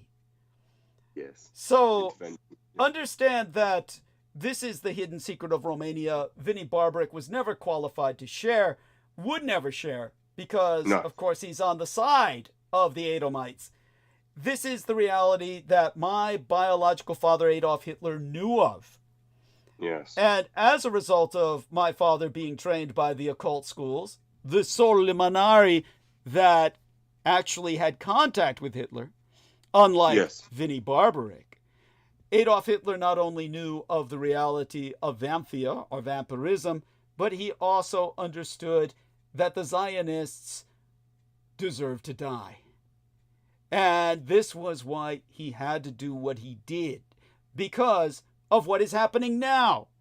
With the Zionists having done what they did and creating a necromantic winter in the past, look at what they're doing now, leading us into apocalypse, trying to rebuild the Temple Mount. Brendan, take it from here and share with our listeners about the Temple Mount and what the Zionists are doing to lead us. What is going on in the Gaza is a religious war. This is a religious conflict in which the Zionists are trying to trigger an apocalypse that will end the world. How could my father not strive to destroy them? This is why what happened. Brendan, if you would go on about the Temple Mount and it's an eschatological madness where they want to initiate Gog Magog, like the Moloch initiation of rebuilding, breaking down the Temple rock, Dome of the Rock, and rebuilding the original quote-unquote Solomon's Temple, thereby ushering in Armageddon, which is the end times. And the final war. And Netanyahu, sorry, Brendan, just to jump in, Netanyahu has quoted Moloch as well. He has quoted that publicly. Tell us about this. Yes, he's quoted, and so that was public knowledge. That was presented on the news, and people were coming out saying, "Well, what's the secret." This is alarming. Yeah, people were raising their concerns because this is alarming because he was quoting Moloch himself. The statue of Moloch in the Bible or in the Torah, where they were putting babies, like literally throwing babies on it. It was like steaming and burning them to death. That was in the Gaza, or what we now know as Gaza. That's why they put them there, in order to do this ritual for their dark, perpetuating it. For their dark situation. Yes, thank you. So that's where the statue was, which is why they're doing what they're doing. That's the sick truth of it. And why they don't care if they blow up a hospital full of children, because it's actually what they want. It's what he wants. They're, that being wants that in order to usher in the portal or whatever. So we have to see Benjamin Netanyahu, and you can tell us his real name. It's a systematic. It's Benjamin Milakaliski. He was actually he's from, I believe it was he's Polish by his ethnicity, but he's an Ashkenazi Jew. He's been his DNA match. He's an Ashkenazi Jew. But his father, Ben Zion Milakaliski, he was the personal secretary to Vladimir Jabotinsky, the most right-wing radical Zionist that has ever lived, by none, by far, by tenfold, just by his literature that he was writing about his anti-Germanic stance. But he was certainly he certainly advocated the destruction of Germany itself. And so, what I was going to state, Douglas, sorry, I've just lost my train of thought, but well, we were speaking of the cult of Moloch, and basically we have to understand that Benjamin Netanyahu is a high priest of Moloch, and that what he represents is a satanic anti-religion, and that Trump is now supporting him by claiming that he will help him purge the Gaza.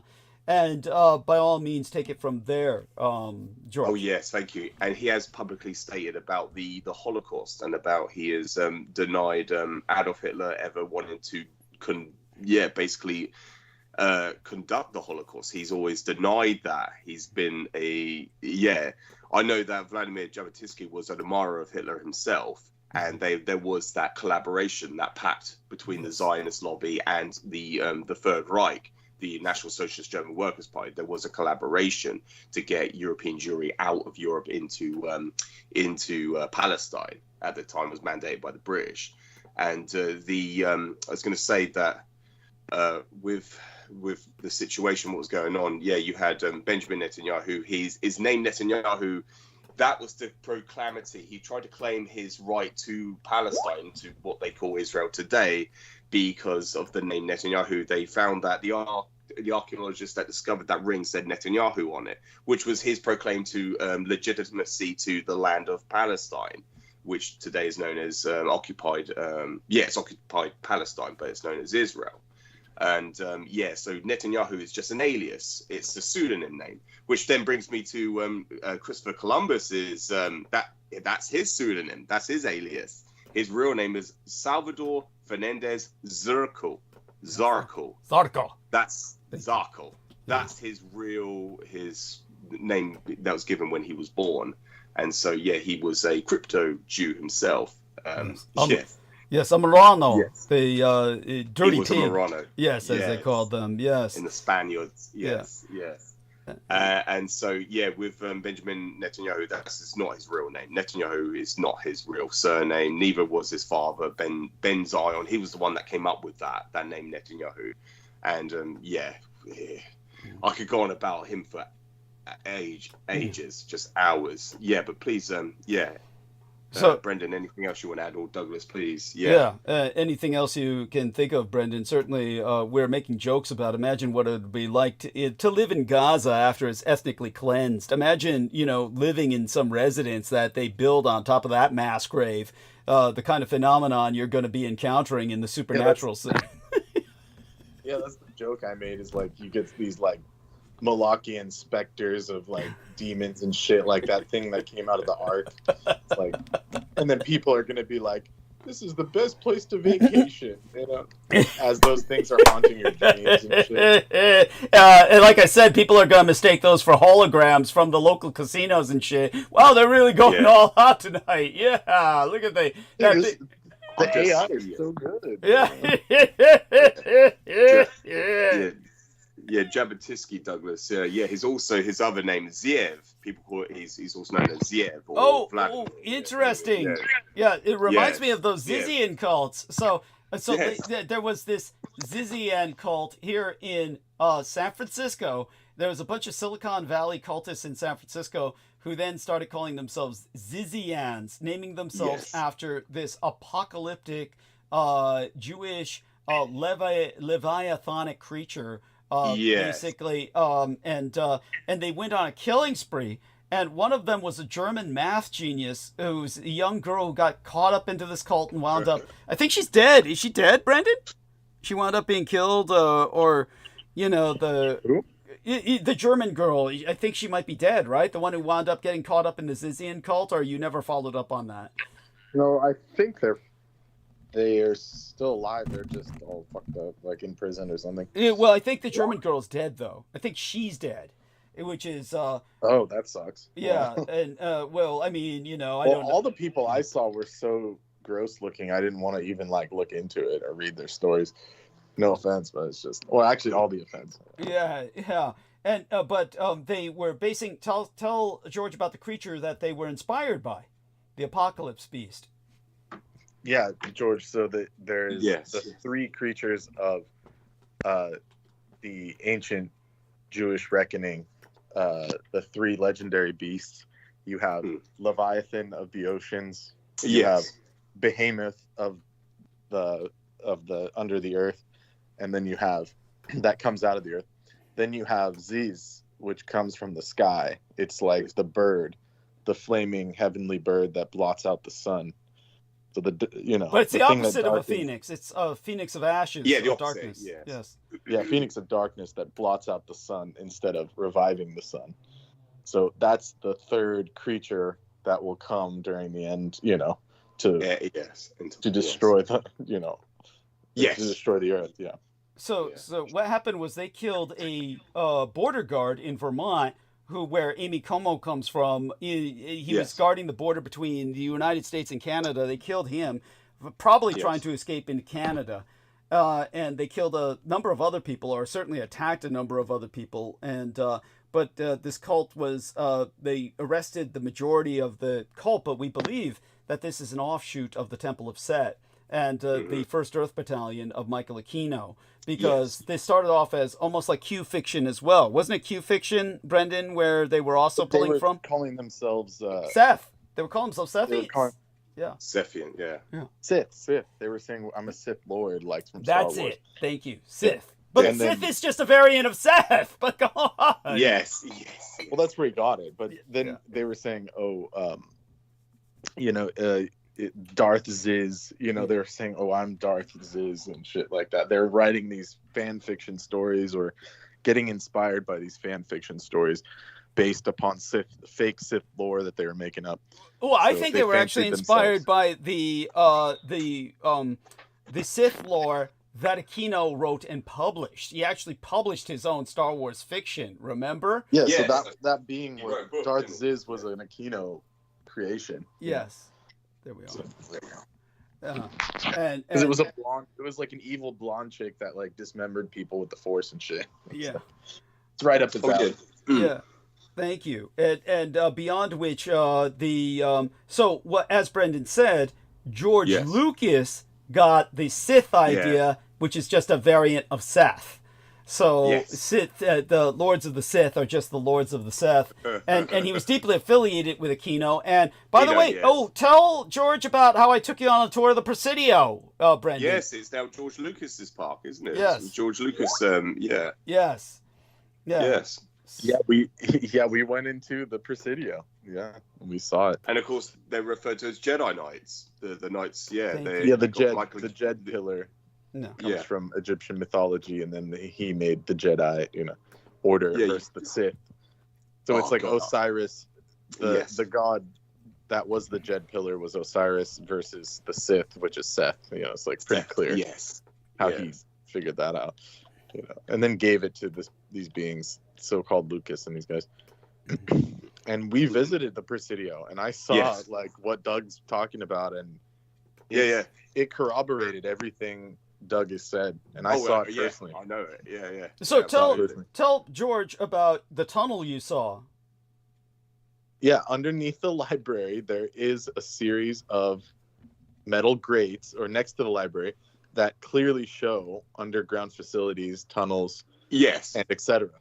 It's without a doubt. In the sunlight, you could actually see there's standing room. These aren't just like, little cisterns for water. This is like standing room tunnels. And I saw all the hookups and all the old, I guess what would we call it, the old utility lines of where the you were saying the incinerators would have been. You could clearly see that there was something there. It's preposterous to even say there is no tunnel system underneath the Presidio. It would be preposterous to even state that. If you just look at the catacombs underneath Paris, just look at the extent of those, and they are far older. And the Presidio, those tunnels have been there for would you say hundreds of years, Douglas? Yeah, since the days of the conquistadors, when the conquistadors forced the Native Americans to dig for gold. Those were the basic beginnings of the tunnels that they then later on concretized and lead-lined for in case of atomic warfare. And so they basically turned the Presidio into a labyrinthine maze. But Brendan, explain to our listeners, and I'm sure George heard this, but for the sake of new listeners, which we always have, explain how this connects all the way across the bay, just like the BART tunnels do, ultimately from the Presidio to, and how you knew this and what they said. Your own guy. So, yeah. When I was younger, we went to Marin Headlands, which is across the bay. You drive across the Golden Gate Bridge, and there's a whole sector in Sausalito. So it's near Sausalito, but it's on the Pacific side, and it's known as Marin Headlands. And this is where up until I think the late 80s, they kept these Nike missile defense basically platforms, and there are these silos where they kept the missiles, so that way they were pointed towards the Pacific and all that, for as Counter-Strike, to have Counter-Strike ability. But those things were connected to not only personnel tunnels, but actual big tunnels to where they can put the missiles in. That we were told, or I overheard a conversation where someone was told when I was very young, that these tunnels connected all the way to the Presidio, and that this was probably around like 2003, 2004, they said, oh yeah, recently there were a string of satanic inspired killings where people found pentagrams and dismembered bodies in these tunnels, and they had to literally seal them up with concrete to prevent people from going in there ever again.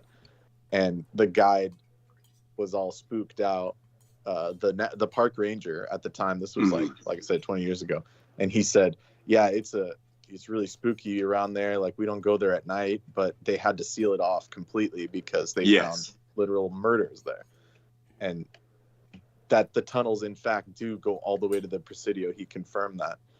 Yeah. So, and then I saw them when I was at the Presidio with Doug.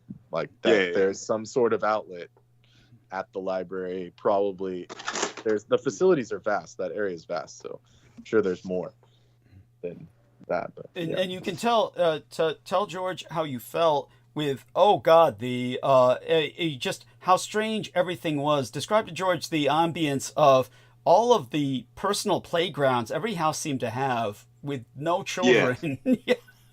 And it was very, the vibe was very odd. And then in light of what Doug told me while I was there, the fact that there was like this weird daycare center like right next to, like, they had so much other land and like different houses they could have put a daycare in, but they like built this daycare center right next to the library. It was really odd. And tell the library is now an old folks home, essentially. Yeah. No, not an old folks home. It's rehab. where they take them to exercise. It's like a dementia gym, like dementia, where they make them, they make them do dementia rehab. Yeah. And then there's right across the street, like, or not even the street. It's like literally next to each other, like as if they're neighbors. There's little kids and then super old people, like in convalescence. It just doesn't, something about that doesn't add up. It's really odd. It's a very odd space. And remember, I was suffering from a memory blank, saying, "What is that building? What is that building?" And I kept asking Doug, "There's another building. What is that?" Because you recognized like the theater building, you recognized the little armory thing. Yeah. And there was this one building. I said, "What the fuck is that?" And he's like, "I don't know. We got to go up to it." And we never actually ended up going up to it. But he said, "You know what the fuck that is? That's where the daycare center was." And I was like, "That makes so much original." Sense. Yeah, the original one. The original one was burnt down, but they rebuilt like a structure over it, but never really used the structure. It was like, as Brendan could see, it was like an unused structure. It was almost like it was built almost just as a ramshackle frame to mark the spot, almost like to. It was like a weird storage. It was like this weird store. It was like a warehouse thing. But no one was using it. It was weird. Yeah, very weird. But instead of remodeling it as the daycare center again, they put a daycare center right on the playground where the officers were standing on the night of the Broken Circle, firing their machine guns. I was going to mention that. Yeah. Yes, I was going to mention that, Douglas. Thank you so much. Yeah, yes, and so I saw that spot, by the way, and it was because because that was that night. Obviously, a lot of the grimoires could never leave the library, so they would conduct the rituals inside the library, but they were conducting their exercises out in the playground, which was just outside. Yeah. Is that correct, Douglas? That does make absolutely. And what Brendan will share is he saw where the sacrifice was made that night. I showed him, and so Brendan, share that experience. Yeah, I saw the area, like literally right behind the library. And the bench was the original bench. Like, they never updated that. So it all makes sense, Yeah. Oh, what's his name? What's that individual's? Geraldo Rivera. Geraldo Rivera, but his real name's Jerry Rivers. His real name's he's Jewish. He I don't know if you knew he was Jewish, but That's funny. That's right. And even there you get glimpses of him visiting Presidio with all the you got the satanic pentagram that is. Sigils are scripted and painted and graffitied all over the Presidio. It was everywhere. That people would just they go, well, we're not paying attention because it's just everywhere. It's just ubiquitous all throughout. So, it was just an everyday occurrence at the Presidio that you see all these, sigils, satanic pentagrams, circles that are painted around it. So it was just a reoccurring, frequent thing that would just go on. And that was, in the show, you can see it as well. So you can see it throughout. Just to, reinforce and qualify, And, so in terms when of... we were there, we saw these, bizarre coyote signs. Tell him. Yeah. Yeah. So there's like, Right. so people started living in the old barracks and the old officer houses. So people like rent them out or live there or whatever. They're not squatters. And- They're definitely not squatters, which is strange. No, they weren't squatters. Because let me tell you something. You would think that that would be prime squatter territory, but no one squats in the Presidio. So continue. Yeah, I can get into that later. Yeah, there was like no homeless people, no nothing.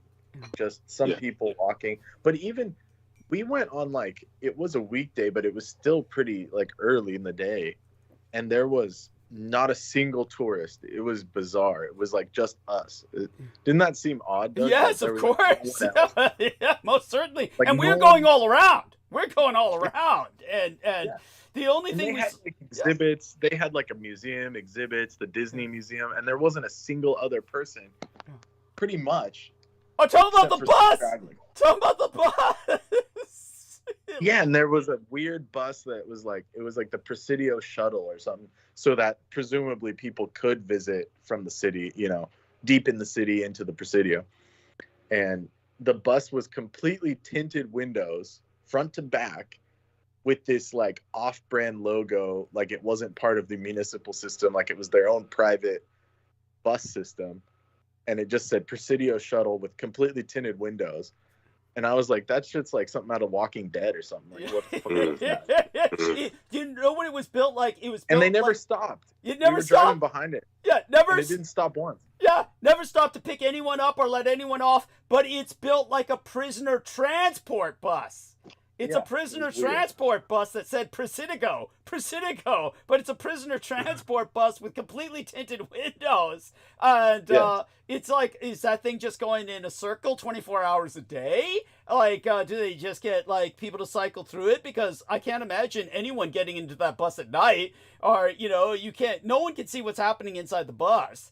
It's once you're in it, it's very bizarre.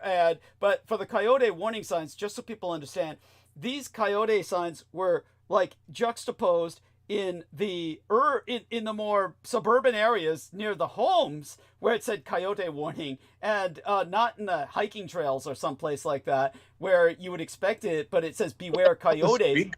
Yeah, it was like really weird. Yes, like where people are driving cars, it's like, I don't care about coyotes when I'm in a car. Yeah, didn't add up.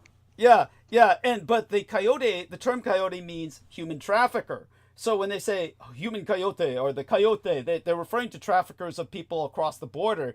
And so because of all the human child trafficking that had taken place at Presidio, the fact that all these homes had private playgrounds but no fences, and all the playgrounds are completely open, but there's nobody using them. It's just like every house had a private playground, but there's no children. And all these signs about them nearby saying, warning, coyote.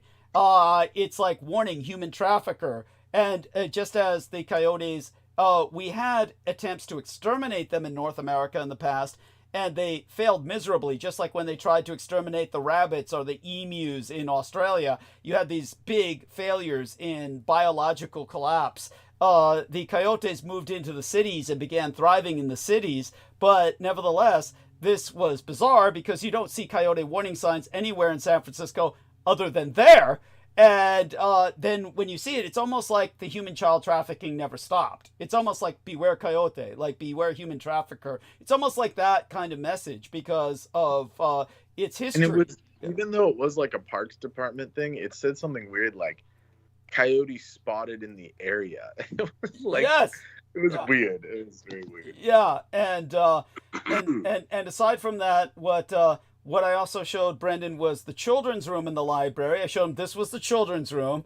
This is the main library. This was the military library. Remember I showed you, and the computer place. Tell them about the computer platform where all the really heavy computers used to be.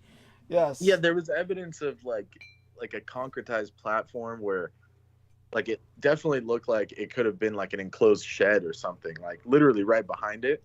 And what they did is just level it out and then refinish the concrete and made it like a gazebo.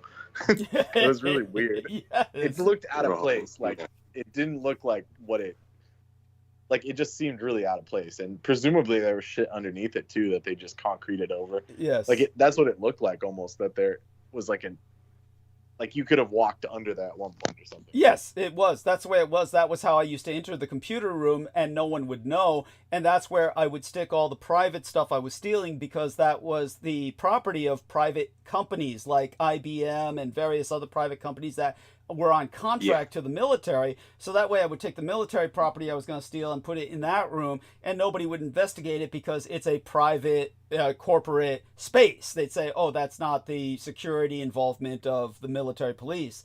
And then I was able to smuggle things out that way, a number of items. But in the case of the playground itself, what was visible at one end was the swings where I had pointed out to our friend Brendan where the goalpost used to be in a football sense, plus the swings that were beyond the goalpost. And it's a very large playing field when you're looking at it.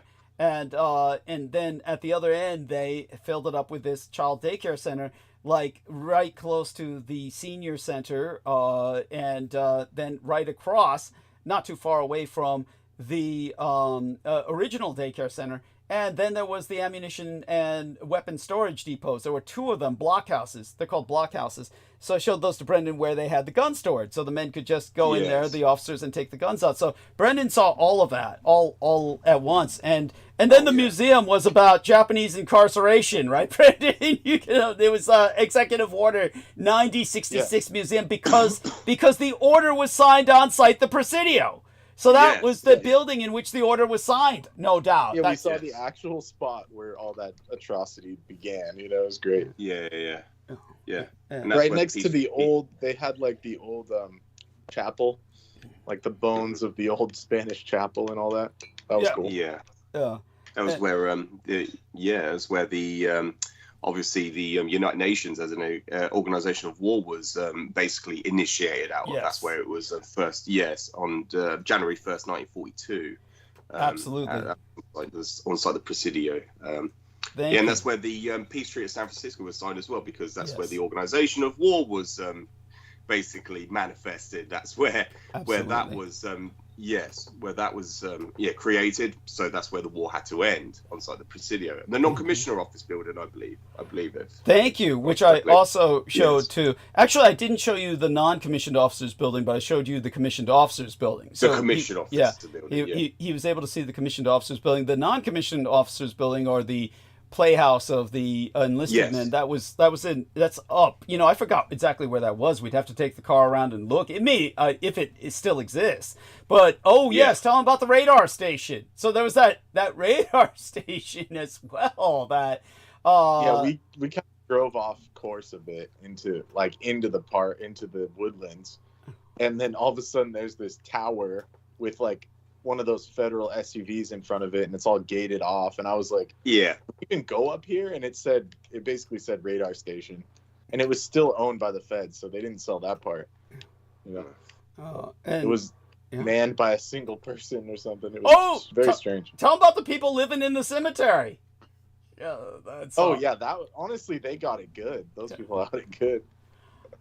So we saw the military cemetery at the Presidio, and it was completely nice. It was nice for a cemetery, and but the nicer part was all the houses. There was like 3 dwellings up front, and it said on it private dwelling, because the people that look after the cemetery get to live there.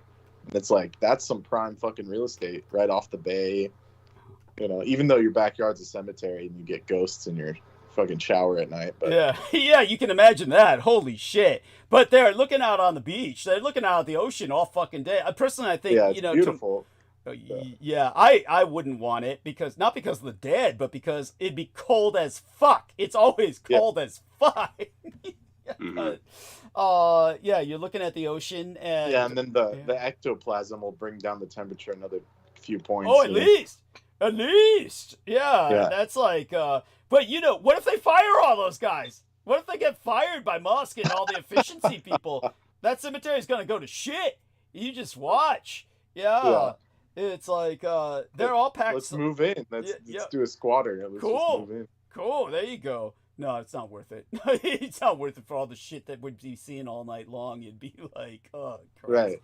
Yeah, it's not even because of the cemetery. It's because all the child trafficking and everything else. I mean, that's that whole area felt very spooky, very strange. It wasn't very.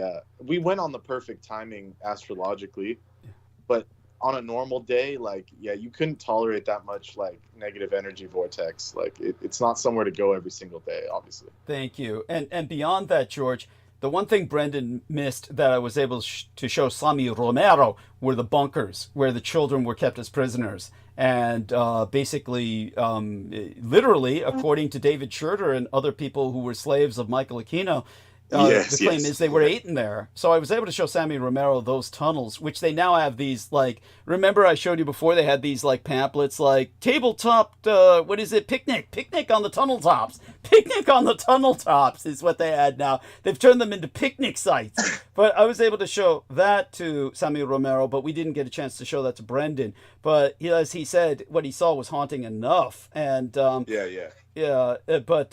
hopefully someday I'll be able to take you on that tour, George. And it may happen after the collapse of America and while we're rebuilding it, but it'll happen at some point, even if it's like 20, 30 years from now. But in terms of, I mean, SF is not a bad place to visit. It wouldn't be like a waste of money to come out here, but it's just, it's a long way. That's all. Yeah. And it's a long way. Plus, it's dangerous as hell. I mean, all the cab drivers are complaining the tourists are scared shitless to come to San Francisco anymore. It's just been so many crimes committed here that it's internationally now known as, just a crime site. And that's why me walking in London was normal. I was like, oh, it's not bad. And everyone's like, how could you say that? I'm like, try walking in SF at night like I have, and it's like a breeze. Well, tell George how different it was when, you went into these areas people were telling you to avoid in London. That it was like, compared to SF, it was like the natives were friendly. Yeah, I went to like Camden and shit like that, and it was like, oh, don't go there, bro. And I went there and I was like, well, this is, I got like scammed by one of those like cell phone peddlers, but it wasn't like anything. It wasn't even like, it was like a few quid. And I was just like, I don't really care. I still got my cell phone to work, So compared to SF, it was like might as well have been paradise. Yeah. In SF, they'll be like, do you want to buy this glove? And if you don't give them the glove, they'll just snatch your wallet. Yeah. It's like, or if you don't buy the glove for $5, they'll just snatch your. Yeah. If you try and buy the glove, you're damned either way. Because if you try and buy the glove, you've got your wallet out. Then they just knock it out of your hand and run off. That's the point. And we knew better when I told you about that tenderloin thing. We knew better than to pull out anything because they were already trying to grab our skateboards and everything. And there was like 10 big ass homeless dudes. And all black, and they were right? Were they all black? I'm sure they were. Yeah, they were. And they were like, what are you guys doing? Just, and then the guy comes up and he's like, you want to buy this glove? And it's like this worn out glove it's not a pair of gloves. It's a single glove. I was joking. It was Michael Jackson's other glove. It's Michael Jackson's other glove. That's what it looked like. And then, so we were like, oh no, bro. And so we tried to we had to talk our way out of that. But, it was the most dicey situation I've ever been in. For sure. Yeah. Well, we certainly want to. Thank you for that. I mean, it's great to share this with you, George. Now, so George, now that you're with us in terms of what we've been speaking about, tell us what you feel in terms of. Oh, Nemo says OJ's glove. Yes. But tell us what you feel in terms of current events as well as historical events we need to talk about tonight. So address. No, happy to. Any direction, Douglas. Obviously, we can always talk about organically see what comes up, what comes to mind. I do want to say quickly, Nemo, if you are there, if you're able to come on, please jump on because it'd be good to have your input as well, and certainly your participation. Yes, he's been very shy lately. Nemo, perhaps. Yeah, he hasn't been on. Yeah. No. He hasn't. he shows up in the chat, but Nemo, don't be shy. Come and join us. Yeah. And it's. I did express. Sorry to interrupt, Douglas. I did express to Brendan earlier. I did like the analogy I did listen to the recent show that you've done, the recent transmission where you did use the analogy of Donald Trump being the pilot of a chopper, a helicopter, and it's basically he's lost control of it, and everyone's holding on to dear life. Everyone on board that chopper. And it's veering down to escalation, so it's gonna hit the ground. Yeah. and so he can't regain control because it's the mechanism that's holding the rotary blade is now severed. So yeah, it's basically, I'm not, I'm just elucidating. I'm just going by memory of what I just heard. So here's the best way to put that into context, just so people understand. Here's how I put it before when I was like dealing with, there were 3 people in my life that I consciously remember as being really into colonics. One of them was, of course, Peter Moon / Vinnie Barbaric. The other was this private detective I worked with named Gino Neely, who I showed Brendan the hotel in which he lived, which is essentially condemned now. And oh my God, so Brendan, if you ever saw that staircase just up that side of that wall, it's like Brendan said, it looked like it would collapse if anyone stepped on it. I was up and down that staircase a number of times accessing the apartment of Gino Neely. And the private detective lived in that slum. That's what would you call it? Dive, Fleabag, there's words for it, these, but he was into, he was, just for our listeners, he was half Liberian, which is a nation in Africa that Lincoln was deporting all the slaves to until he died, until he was shot, and then they stopped the program.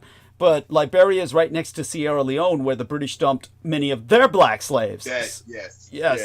And exactly. They both speak English, but in Sierra Leone they speak the King's English, and in Liberia they speak the President's English. But tellingly, Liberia, where they speak the President's English, has descended into outright cannibalism. They've descended into total anarchy. Very, very sad. But it's telling, that didn't happen with the former slaves of the British Empire. But in terms of Liberia, he was half Liberian, half Sicilian. So this way, most Americans would say he was all nigger. But at any rate, he was, another way to put it, half Italian, half black. He and Vinnie Barbaric were both terribly impacted by colonics. They both became addicted. And eventually this guy, Gino Neely, who was banned, he was a member of the U.S. Army Reserves and worked on site the Presidio when he was a reservist, but they finally banned him from the Presidio military base because he was running a tarot card scam where he was seducing all the officers' wives while they were gone. So they banned him from the base, and he had to fall back on detective work.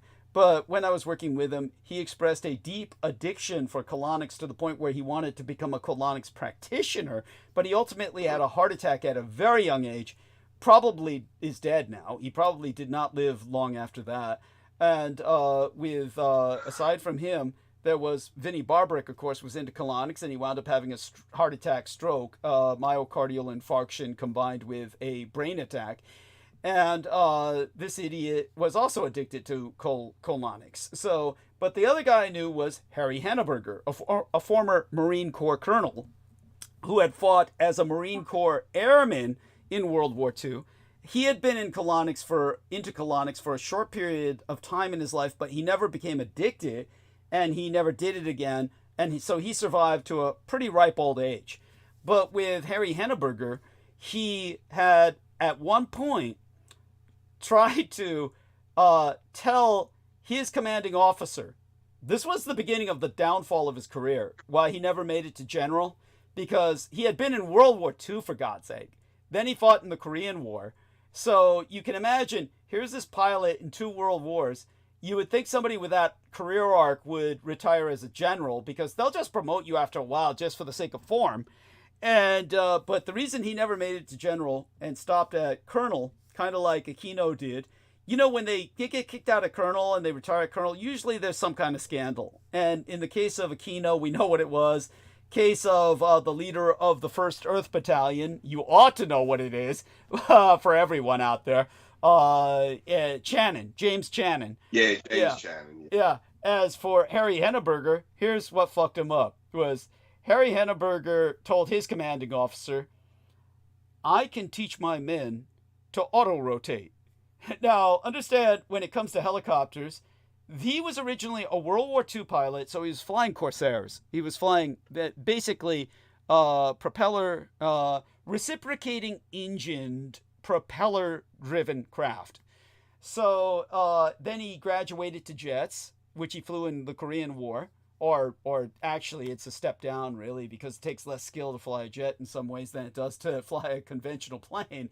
And then he also learned to fly helicopters, which are the most advanced. The most difficult thing to fly in the world is a helicopter.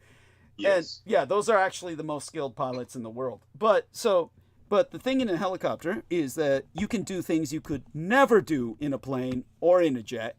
You could do it to an extent in a plane, but never in a jet. Jet has too much torque. You simply can do only so much in a jet simply because at the speed it's going, you cannot do anything specifically very aerobatic in a jet. Not really. Yeah. Which is why, the few aerobatic jet acts that you see, they're all very dangerous and they're supposed to be the best of the pilots and all that stuff. But, you normally don't want to do aerobatics in a jet. At any rate, when it comes to helicopters, you can do things you could never do in a plane or a jet, which is basically you can go backwards. Like, you can do things a bird cannot do. A bird cannot fly backwards. A helicopter can.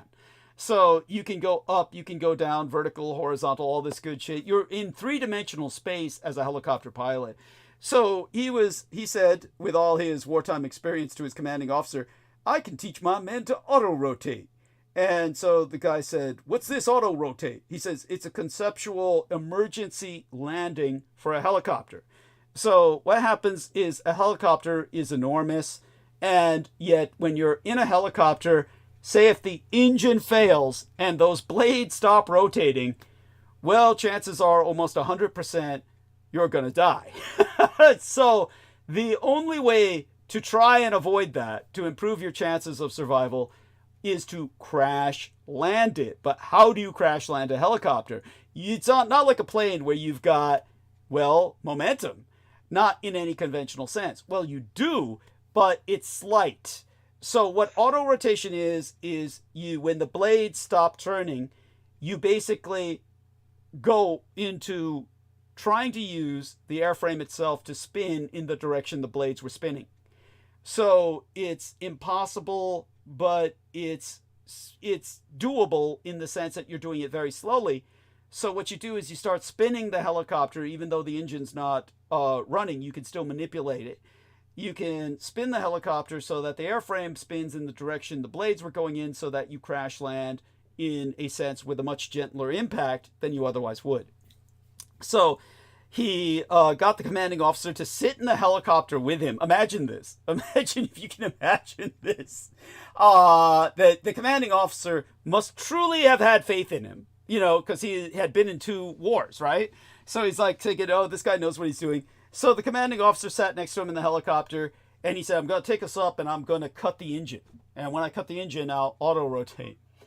So then he cut the engine, and then they began to fall. And he could barely get the airframe to turn, because the mechanism by which he normally would have shifted the frame, the airframe, wasn't working. It wasn't cooperating. So they ended up hitting the ground much harder than they thought they would have. Miraculously, because he was able to auto-rotate to a degree before they hit the ground, get the airframe moving the way he wanted it to in the direction the blades had been moving, they hit the ground at an angle because it continues to move the helicopter forward. It continues to move the airframe forward enough where you're not just straight falling. So by the time they crashed, it was jarring, but miraculously not a scratch on either one of them. But understand that all the way down, the commanding officer was screaming, "Ah! Ah!" He just says, "Ah! Ah!" And then by the time they hit the ground, he said he shut up. The commanding officer had stopped screaming, but then looked at him with the eyes of death. Looked at him like, "You son of a bitch!" Just this big pie eyes of just rage, anger, and of course fear. He had been just looked at him with these pie eyes like, "I'll fucking kill you." And after that, he was pretty much like persona non grata and had to get out of the Marine Corps. It was like his career was finished at that point. But it was just to explain to people is that understand what he did is almost madness in and of itself. Imagine, well, there's people who jump out of perfectly fine aeroplanes and they call it parachute diving. People do this all the time. You're in a perfectly functional airframe and you dive out. You'd think no sane person would do this, but people do it often enough. But even more insane than that, probably more insane than even base jumping, would be intentionally stopping the engine of a helicopter to display auto rotation. It is something you talk about in theory, but you cannot really train people to do this. It is so dangerous, you can't really train people to do it. But a helicopter pilot who's been flying long enough will intuitively try to do it if it comes to that point, if the engine suddenly stops. But you don't want to intentionally stop it. No one would ever do that, except Harry Hanneberger. But when it comes to my point, it's that when it comes to the physics of a helicopter aeroframe, just remember this. To the pilot, he understands the aeroframe still has momentum. I'm going to maneuver the aeroframe so that we go in the direction of the blades that they were going in to maintain that momentum to as much a degree as we can so that we hit the ground a little lighter and at an angle so that we're just coming in at a bit of a runway like a plane does, except helicopter style. And this way, hopefully, it'll increase our chances for survival, as what he displayed to his commanding officer. For what can be said about his recklessness, he still succeeded. They both made it out without a scratch. They both did survive the crash without any broken bones. That's miraculous. So you can do this. So no one would ever do it twice. But when he did this, and any helicopter pilot tries to do this, let's just say that there's easier ways to commit suicide than to try to auto-rotate. And for all the passengers in the helicopter, as far as they're concerned, you're in a dead fall. As far as they're concerned, the momentum of the helicopter has assumed the glide pattern of a falling rock. They don't feel or appreciate what you're doing. And they're only lucky if they survive. So what Trump has done is he's taken the U.S. economy, which is a helicopter, and he's cut the engines, Harry Hanneberger style, in mid-flight. He's just cutting the engines. Because it's different if you were on the Titanic and you said, oh, the Titanic's about to hit the iceberg, and you're rearranging deck chairs. And everybody says that's an exercise in futility. And it is. But on a ship, you don't try to repair the ship or stop the ship while you're in motion. And yet, say for instance in wartime, you can survive certain things, like in the old days, the wooden aircraft carriers that my father was on, kamikaze planes could hit them and rip up the wooden deck, and they would just bring out supplies to them, or whatever port they were able to land in, they could repair that wooden deck. So long as they port it, they could repair that wooden deck. In a modern carrier, you can't do that. It's all concrete. So if a modern carrier gets hit by a modern kamikaze jet, that carrier's out. It's out. Its deck is unusable. You'd have to go back to port, and it would take months and months to fix that thing. So when it comes to these things that you can or cannot do while a vessel is in motion, the helicopter is the best analogy, because we're not a ship of state. We are a helicopter in flight when it comes to the American economy. That's how complicated the American economy is. And so Trump is just stopping the engine in mid-flight, and he's trying to auto-rotate, but he doesn't have the skill. And we're all just going to crash. So that's the analogy that I'm using for what he's doing to the economy. The other analogy is the parallel for Elon Musk, where I've said, I was dating this girl for a while, woman really, older woman, and I don't think it's going to go anywhere because her politics are so different from mine. They're the opposite. But she was coming at me. Haven't you always said the government's full of incompetence, corruption, that's full of people who do nothing? And I said, yes, I've always said that. And she said, then what's wrong with what Musk is doing in particular? Why shouldn't he cut all this crap? And I explained, look, you had the story of this knight who once wanted to go on the Crusades. True history, true historical story. And he was older and had gained a lot of weight, and he could no longer fit in his suited armor. So he was either too poor to go to a forger to reforge the armor, or he was, or there was no time. And so he decided to cut his own stomach off so he could fit into his armor. But of course he died in agony, so that he could try and refit his body into the armor. In a modern age, we could have saved him. We could have given him surgery to reduce his gut so he could fit into his armor. But what's going on with Elon Musk is if a surgeon is presented with Uncle Sam, and Uncle Sam is manifest as the state, Uncle Sam would be this corpulent, fat, overweight, 5,000-pound monstrosity, a man dying under his own weight. And a surgeon could save him. Now, a surgeon would have to force him afterwards, say, look, you have to go to a nutritionist, get on a diet, you have to follow up, you have to exercise, you have to rehabilitate. All that would be follow-up. But if the surgeon doesn't cut, this man's going to die. Cases like this happen all the time. They'll bring in these 500-pound people, and the surgeon has to set them straight and cut them first. But in order for them to ever rehabilitate, go on a natural diet, you have to cut the fat out.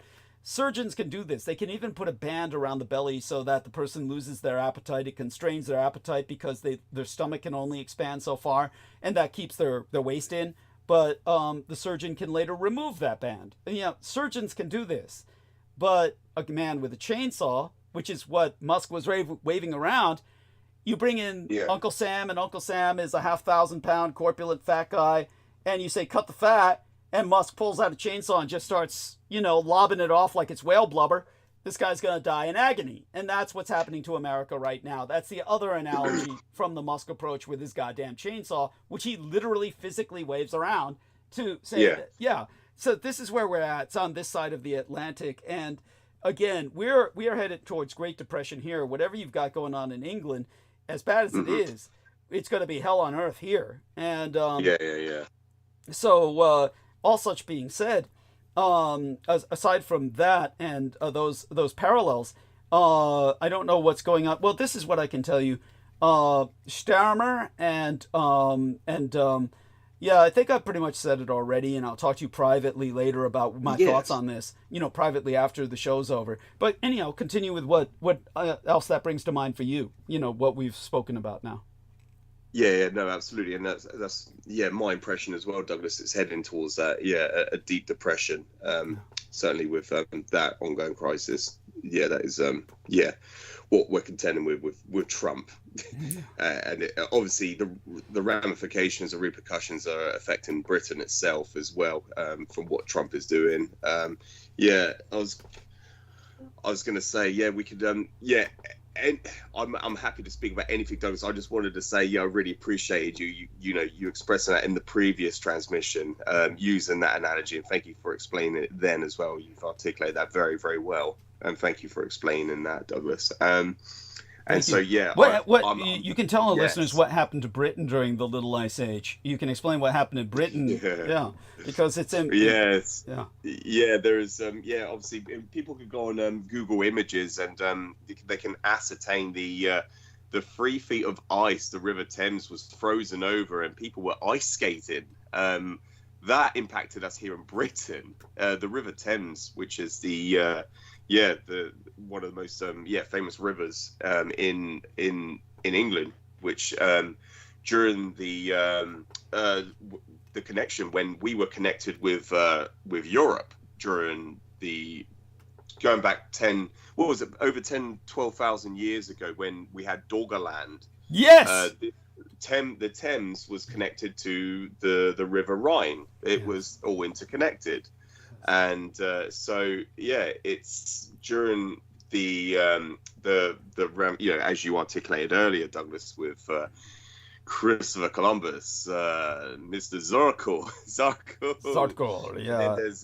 yes, he through his campaign, through his expeditions, the result of a necromantic winter impacted us here in Britain.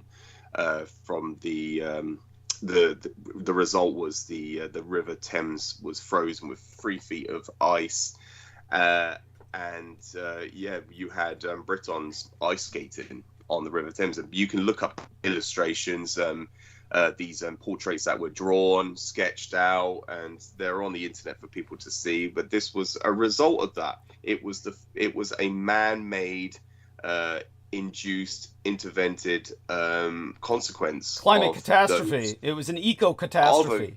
Yes, an eco-catastrophe. Thank you, Douglas. Yes, that's exactly what it was. And that impacted us here in Britain.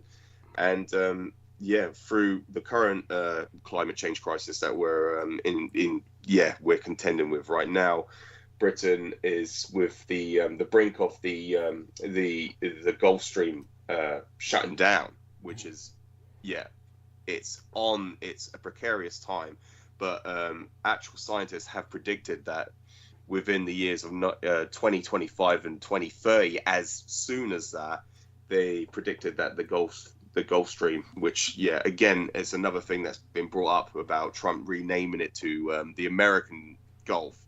What was he going to call it? It's not the Gulf of Mexico, it's the Gulf of America now. Oh God, it's so insane. I say that if he can do that, we need to rename the North Sea the German Sea, which has always been anyway, originally was the German Sea. So that's legitimate now. We can actually say that. By all means, do continue. Just on this train of thought. Because of course I'm reminiscent now of stuff that we used to speak about, going back last year, from the most precarious time is right now. We are having the Gulf Stream, which flows to the North Atlantic, which keeps our seashores warm, which with the rise in with the evaporation of the sea levels of the water itself, it warms up the air, which is what keeps Britain warm, which is why during the time of when Doggerland was extant, we had a ice age which melted, and so with the rise in sea levels, Doggerland is not extant to this day, but at Dogger Bank you can see remnants of that land, which is still just depending on what day it is, you can still see the surface of Dogger Bank still emerge to this day, that just breaches the surface of the British Channel. The English Channel. I was going to say yes. Thank you, Douglas. And obviously what the government has come to a realization is that the threat of climate crisis, the climate change, is very drastic. It is a very detrimental time to be alive, because they've realized that we are the winter months are becoming vastly much colder. We are getting bad weather, bad storms, and this is a result. And as you articulated very, very well earlier, Douglas, with Christopher Columbus, he initiated the first man-made mini ice age, and Britain suffered those, and not just us, but it was an eco-catastrophe that impacted the rest of the world. The rest of the world, and to the point where, of course, we had horrors. All the horrors. Hitler himself and this is why Hitler recognized that, and he predicted all this, and he knew this is what he was trying to prevent happening in the future, which is why he did what he did, which is what we were going into earlier, Douglas. I'd other things that I was going to bring up earlier on. I think it was to do with again, back to the Holocaust. But I was going to bring up the indigenous natives, the indigenous people, the indigenous populations of America. They also bear the Hakenkreuz. Yes, and Hitler considered them to be Aryans. Aryan, exactly, true Aryan in their ethnicity, in their so they both bear the same ward. They both bared it, and they both had it for hundreds and thousands of years. Yes, literally thousands of years. In both cases, so people understand, because the swastika or the Hakenkreuz has always been a part of Nordic and Viking culture, Germanic culture. Yes. And hopefully will return. I mean, we see a lot of effort now to rehabilitate the Hakenkreuz, and that's for the best. Did you know Marina Sarin had joined us spontaneously a few episodes ago, a few weeks or months? I believe so, Douglas. She appeared, didn't she? I am peripherally aware of that. Yes, thank you, Douglas. Yeah, she did. Yes. Because I am following her on Facebook. She's not friends with me, but I am following her page, and so she has put out a couple things recently which did draw to my attention that to do with Marina, but I'm not I cannot retain in detail, in acute detail, what it was she stated, but she did bring up something which did draw my attention, and I considered it, but then it's basically purged from my memory, so I can't remember, I can't relay what she stated, but it's something to do with her heritage. Interesting. It was to do with yes. Well, as heritage. Yeah, as I explained to her, a long time ago, and I don't know if you heard it when I was explaining it to her about the Gothic heritage in España, in Spain, the Iberian Peninsula. Yes. Basically, for the longest period of time, the Spaniards were looked on as one of the most noble in Europe, as a ethno-state, because they were descendants of the Visigoths that had settled into the Iberian Peninsula, and this was how they demarcated themselves in terms of the royal houses of Europe.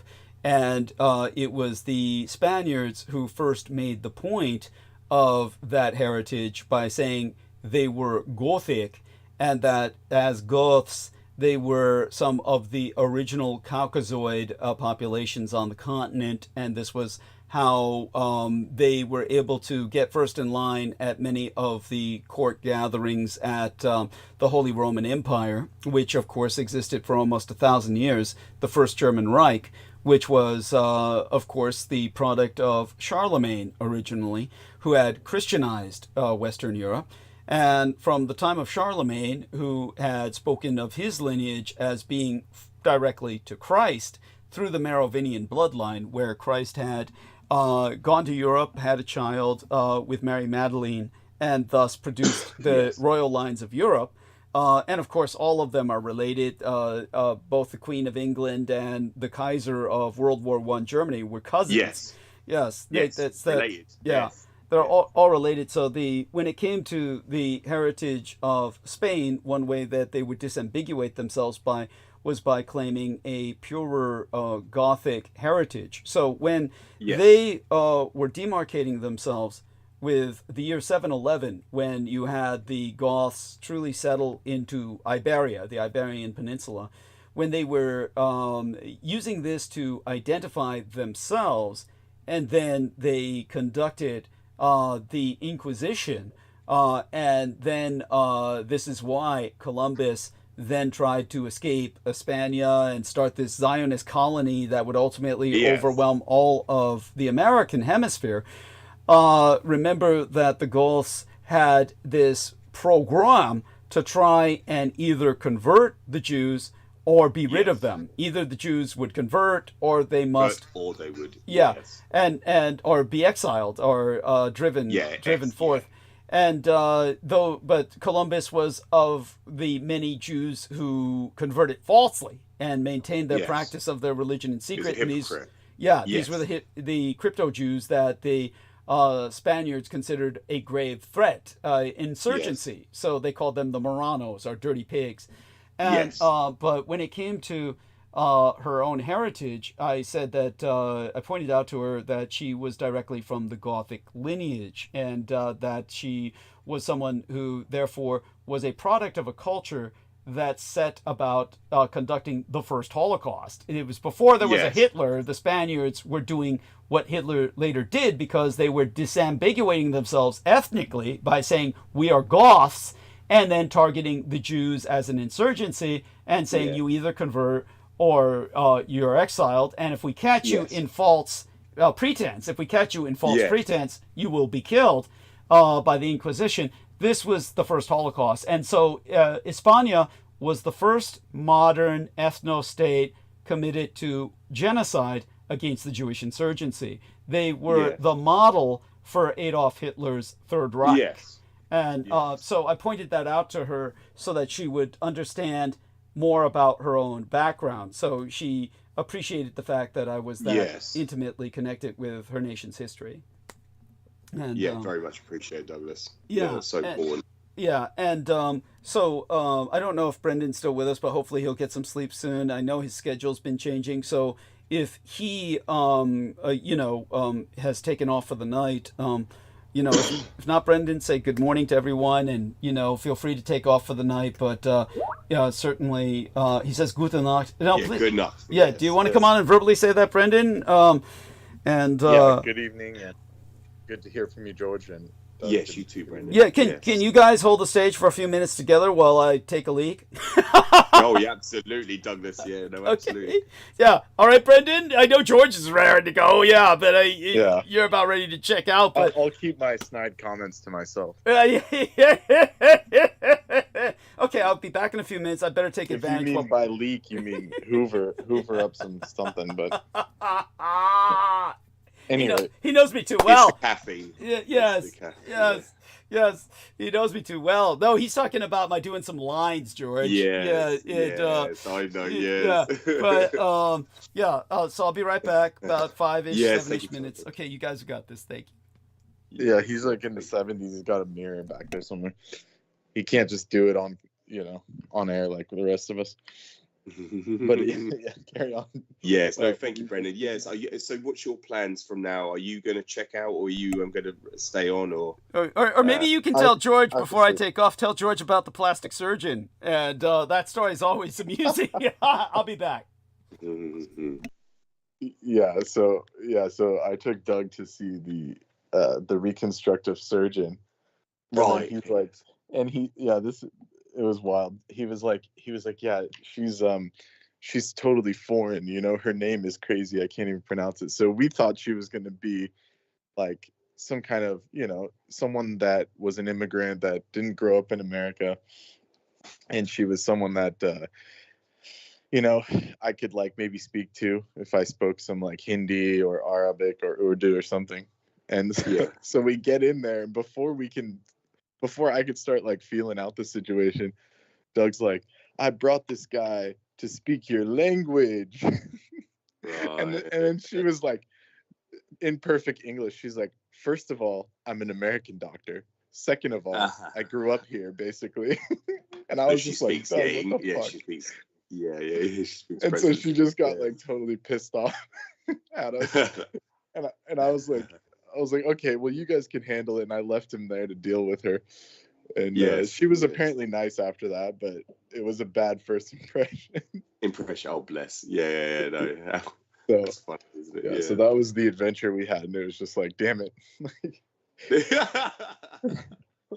Well, this man is like, you got to feel it out next time. You can't just like assume. But yeah, it was fun. She was a really nice, well-educated person. Like she's like the top of her field.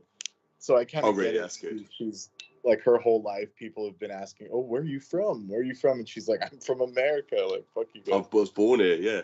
Yeah. So that's kind of like why she was like, "What the fuck." That happens all the time. You see that happen all the time. Yeah. As soon as someone's different, you can see. As soon as they're not white, people automatically assume they've migrated. And we're like, where are you from? Yes.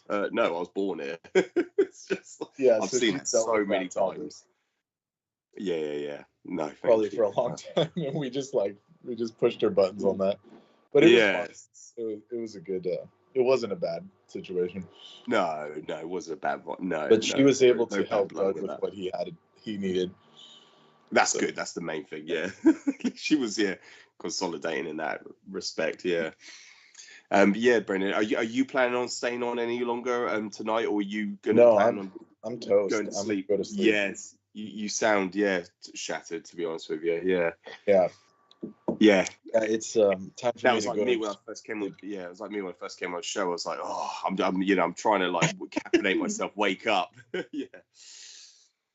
Right now, it's one of those situations. I'm like in a zone. Yeah. But you should be powered up, now that it's like you're awake, kind of. Yeah. It's now 9:30. It's just gone 9:30 in the morning. So what exactly do you do? Do you do weights, or when you work at out, the moment cardio? Yeah, I do weights. Yeah, obviously I integrate cardio as well, which is just my brisk walking. I walk a lot.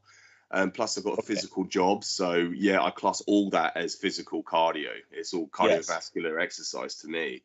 And also you'll appreciate this, Brendan, because of course I've integrated a lot of to get all the micronutrients, multivitamins from different food sources. I eat a lot of vegetables, a lot of green veg, to get my micronutrients, which is so essential and important. But also I eat a lot of chia seeds, which I know you'll appreciate that. Chia is brilliant. Yeah. Yeah. Super high protein. You get a lot of omegas. Yes, omega-3 and and different type of omegas. The what's it called? The AL omega with that one. I'm not sure. ALA Yes, or something like that. Yeah. How do you feel about it? Because like I like it, but it's like you can easily go overboard with the fiber. It's quite mucilaginous. Like yeah, it's helped me with my my system of it's cleansing. Yeah, it's very cleansing. It's cleansing. Yes, that's the professional term. Yes. Yeah, but that's actually good, because when it comes to like Ayurveda and stuff, the number one thing is digestion. Like if you're not moving every day, then it's gonna back up. And even if you have a perfect diet and you're not moving every day, the toxins build up. So that's like super essential. Exactly. It's essential to keep it moving. Yes. I also take a lot of like milk thistle as well. I incorporate that into my diet, milk thistle as well, to help with the breakdown of the digestive system, to help with function. Liver, it's very good function. Liver, because it's the liver that breaks down the fats. So that helps. I'm back. Wow. Yes, hello Douglas. Yes. So gentlemen, catch me up, and then we'll usher dear Brendan off into the night. And thank you, Brendan, for joining us as long as you have, and we appreciate that profoundly. And we love you dearly. Stay safe and be well. But before that, round things up. Go ahead and round up everything you guys were talking about. Take your time. No, thank you, Douglas. And yes, Brendan, it's been wonderful talking to you. And obviously, in the future, we can always discuss more about, with dietary requirements. Nutrition. Nutrition. Yes, it's so important. Yeah, because obviously that's something that me and you have, something in common. Much appreciated. But did you want to say anything else, Brendan, before you take off for the night? No, I think that's it. We can recap later. It was just some dietary stuff. Doug definitely doesn't need to lose fat. Thank God. Yes. He's ripped enough already. I wouldn't say ripped. No, thank God for that either. I don't want that either.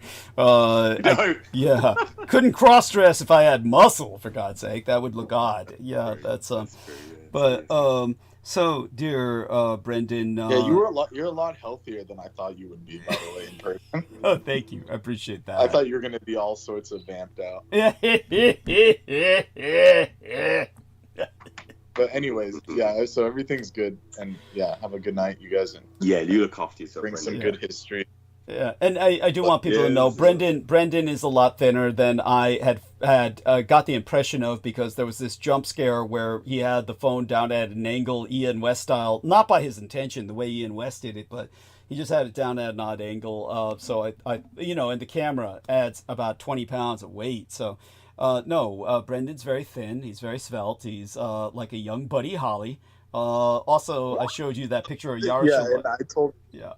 I told him about the doctor, how we go in there and I'm like, and you're like, I brought him to speak your language. And she's like, first of all, I'm an American doctor in an American hospital and I speak English. About that. But she was nice. She ended up helping you out, so everything's fine. And she wasn't, she's nice. So. Yes. And but definitely quite the experience. So thank you, Brendan, for making that possible. And blessed be. Aristides did not return. I do hope he's okay. He did leave a message, as I said, where he said, "I'll be back. I'm going to do another call with my phone. Everything is okay." After that, what's that? Date, man. What? He's got a hot date. Oh, there we are. Yes. Oh, he if he had to talk to somebody on his phone, might even be a relative or something like that. I think he went to sleep afterwards. He just went to sleep. He was probably exhausted. Poor guy. And he might have even game. He's got game. I hope. He probably finally lassied the dogs, Let's keep mum about that. But okay. We don't want Brooke to hear that. Yeah. Jesus Christ. Okay. Yeah. Oh, yeah. It's but believe me, if it fell down a well, it fell down a well. Yeah, so, there you go. I prefer the hawks myself. The wildlife. Man, the hawks. Yeah. The hawk took it. Yeah, there you go. Yeah. Blessings and Thank you. And all right then. Blessed be thy dreams and sweet be thy slumber. And with that, dear Brendan. And dear Aristides, we hope you're doing well, and blessed dreams to you as well. Hopefully you're getting some sleep.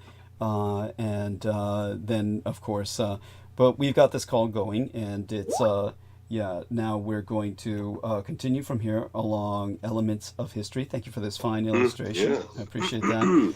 And so in terms of what comes to mind with something of historical significance or current event significance, feel free to take it any direction you want. Otherwise, otherwise I'll start, raving myself. But you've got you've got a lot to catch us up on when it comes to so whatever's on your mind.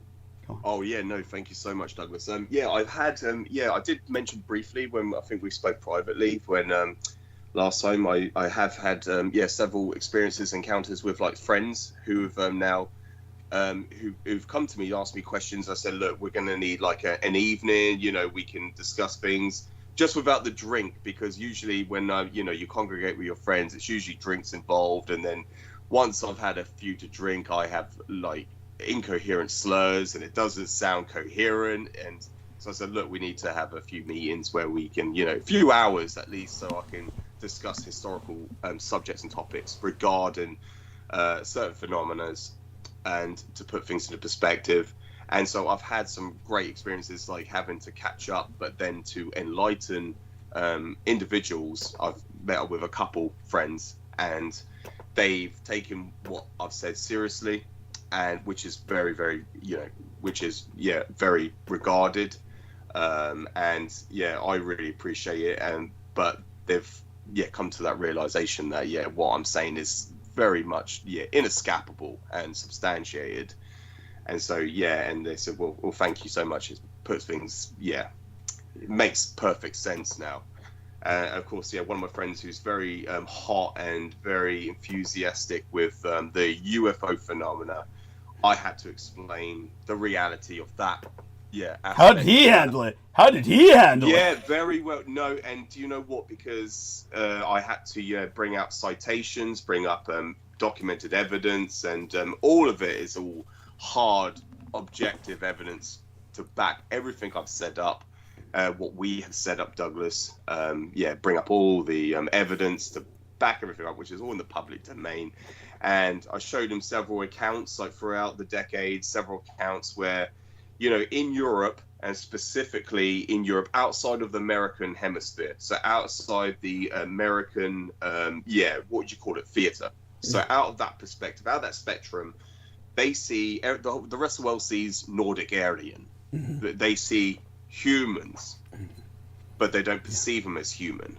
Whereas when it comes down to the phenomena, the perspective from the American perspective, they see the greys. They see alien greys. Right. More predominantly, the caricature of an Asian Pacific Islander. Whether it's the phenomena of the Chochoa, or if it's the and do you remember the thing about Marina Sarin was her initial experiences of abduction were greys so I told her that was because both sides want her genes, the Cho the American affiliated Cho, to corrupt them, and the Third Reich in exile because she is one of their seed bearers on Earth. So she's actually the female. That's a classic example of the female body as a battlefield. And by the way, I don't know if you have this particular image it's in the text box now, so I'm going to do a screen share. And so this particular image is in the text box right now. I would suggest you download this image for your book. Oh, that's a great image. Yes.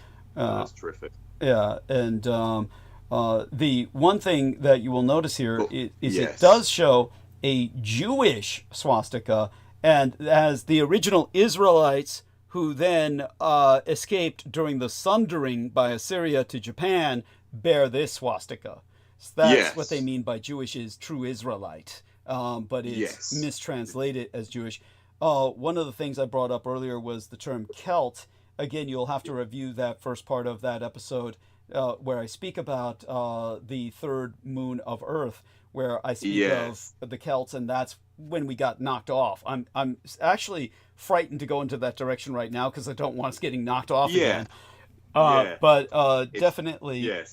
yeah. So check out that episode, and let me see if there's something else I want to bring to your attention about recent episodes. But that'll do for now. And do continue with what you were saying about talking to this individual about the Greys and the Nordics. Oh, yes. And please confirm how Yes. he handled it, because the psychology of this is important. Yeah. Yes, absolutely. And do you know what he kind of did what previous interviewers did with yourself? Just allow the person to just run on, just run on rails, and just keep on. Everything will just flow organically. So we spent several hours discussing this topic. He had he put on like a documentary as well. And it brought up things with Roswell and other incidences. And he goes, I've got this on in the background just to bring up things that you can, emphasize on. So anything that comes to your mind. So he had that playing in the background. And then whilst it was playing, I was going, oh, yeah. And Sergeant Melvin Brown, this is the situation with Roswell. Look, this is the Roswell concentration camps. This is where a lot of the Japanese were interned. And many German and Italian prisoners of war were housed there. This is where the 509th Bomb Group. So we went into so many aspects of the UFO phenomenon, which encompasses a lot, and there's different categories. So it needs, obviously with history, it requires contextualization, and it requires context. It's not something that you can just present in a soundbite, which is what a lot of people do nowadays.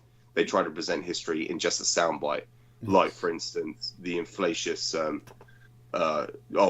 nukes wiped the Japs, or the Japs were nuked, and just things like that, which is completely, offensive in my perspective. Thank you. Which is what it is. And I just hate that, and that's what I was mentioning earlier, bringing up just, I was just mentioning that the comments I was reading yesterday about, people's perspectives on World War II. It's quite funny. When you see like a dialogue between, especially online in comment sections, when you see them on forums or whether it's on social media, you see like the dialogue from you see it from the British perspective. They say, oh, but the Americans came in at the last minute and then they took their glory, and the Americans couldn't do it without the British. And you just see all this, which is all regurgitation of what people have been, information that they've been told, or what they have read, or what they've been, what they've just come across in their lives. And it's just like you mentioned with Uncle Sam earlier. Yeah. Like I presented to many, many people, the GIA generation, they were the greatest generation. And it wasn't because they stood up and fought for country. They didn't fight for their country. It's because the GI generation were the generation that were told what to believe. And they believed everything that they were fed. Yeah. They believed everything Uncle Sam fed to them. They told them. And that generation regurgitated that down the seed, sowing the seed from generation after generation. And people have just been regurgitating that propaganda, that falsehood, that indoctrination, one after another. So it's passed down generationally, if that's even a word. Sorry, Douglas. No, generationally is fine. Fine, yes. Or they also use the term for persecuted populations. They use the term intergenerational trauma. If we could think of an equivalent to that, would be intergenerational delusion in the case of the Allied mass delusion. Intergenerational mass delusion, where this would be a civil religion is what it would be called as well. So it's a civil religion in which the Americans are invested, as well as the Brits, just like the Soviets were. In terms of their identity, their entire identity is based on this myth that so they are a union. So do continue. I mean, when it comes to the French are much more mature about the war to a great degree because they were occupied. Yeah, but they still have their own national mythos, of course, but it's not as extreme as the others. And of course, the Soviets, people could argue they were occupied to a great extent all the most important territories, but they're obviously have. They live in this myth world where they not only invaded Berlin, but then they turned around and quote unquote invaded Japan, which of course we know is not the case. We know the disaster that was, but that's another subject. So at any rate, do continue. What I'm doing while you're talking is I'm looking around at some of my older episodes here to see if I wanted to bring something to your attention. But while I'm doing that, do continue with what you're talking about. And I want continue with the narrative. I have so much. I have in my head right now probably about 15 things I want to bring up, and like we can go into all sorts of different directions. Well, we were speaking about this individual you were speaking to, who was then responding to what you were saying with this documentary on Roswell. Like, so how did you handle that when he's showing you this documentary? He was more intrigued because he knew that I was speaking about the Third Reich in exile. He wanted to know more about it. And so I was showing him all like various cases of abductions and various testimonies from people who have encountered them. And he goes, they're all corroborative. They all seem to there's a consistency. They all seem to be saying the same thing. But they're all different they're all different decades, but they're all seeing the same thing. And I said, it's just that is what is so conclusive about it, is that you can see what one person is saying, compare it to what another person is saying from a completely different decade, and they're saying the exact same thing, but they're two different people who've never met each other. And he was going, but this just brings credence to what you're saying, George. And he goes, then he came to a realization, what I'm saying is completely genuine. And it's like, well, these are facts. And I said, this is the reason why you have this cover up. This is why the government, because their main objective is national security. And I said, look at what I've just presented to you. They are contending with this breakaway civilization they are still legally at war with, and they can't do anything about it. They're completely compromised. They fly over your heads, violating your national security, and they can fly over your head, violating national airspace with complete impunity. And your government, who you pay your taxes to, and those taxations go towards a defense budget to protect you and your security, are compromised by this reality. And they are willing to kill to keep this covered up. And he goes, this is the reason why he can understand why they can't break this to the public. I said, well, no, because the public will demand. Sorry, Douglas. No, continue. No, by all means, continue. Yes. Because the public will demand, well, we're paying taxations, and especially in the United States, where 51%, the overwhelming majority of the congressional income goes towards the Department of Defense, which is responsible for your national security defenses. And of course, me and Douglas have always, and as you know, from yourself, Douglas, I've learned so much about how they are so incompetent, how they don't do anything for your national defense. You have a immigration problem where you are being, and the people use the term invasion, but it's so true. They don't do anything. So in the United States, you're paying over 51% of your taxations go towards the largest military force in the entire world, theoretically speaking, because it has the largest expenditure, largest budget. But yet there is nothing that is going towards to protect your national security. They say it is, and people on paper think it is, but in the reality it isn't. For me, exposing the fact that with the Third Reich in exile, they can compromise your national security at will, whenever they want to. And they've done so throughout history, which I did present to him, with the Kecksburg case, the 7th of December 1965, and the Great Northeast Blackout. And I just mentioned them just as, as examples, exemplar gratiae. And yeah, it just puts things into perspective, and why there is this ongoing campaign against anti-Nazism. And like I said earlier, you don't see that with Japan, because Japan won World War II. Yes. And when it comes down to the ongoing war with the Third Reich in exile, that is still extant to this day. That is why we are seeing propaganda films that was released, like Inglourious Basterds, which is what we mentioned earlier. Yeah. Why we're playing first-person shooter video games where we are killing and exterminating, quote-unquote, the Nazis. And the term Nazi is a Anglo-American propaganda acronym for National Socialists. And so we use that term Nazi to this day because we're still legally in a state of war. And just like during time of proactive prosecution of hostilities, the Allies would refer to the Japanese as Japs. You don't use that term anymore to this day. Scholastics and historians don't use that term because it's derogative, and because we had lost the war with Japan. So that's why they don't use this slander. They don't defame them. But when it comes down to the Third Reich in exile, because we're still legally at war with them, we still refer to them as, quote-unquote, the Nazis. Yes. And yes. And though, just for what it's worth, I could, Yes. it's all true, of course. Everything that George Knight is saying is what I've expounded upon before. You would never see anyone refer to communists as commies. They don't use that term. Academics don't use. Chinks. Yeah. It's Yes. you don't have these terms being used because they're, for one thing, these days the political correctness has come to pathological levels where. But remember, the majority of the academics, the majority of the academics were dominated by the political left all over the Western world forever. Yeah.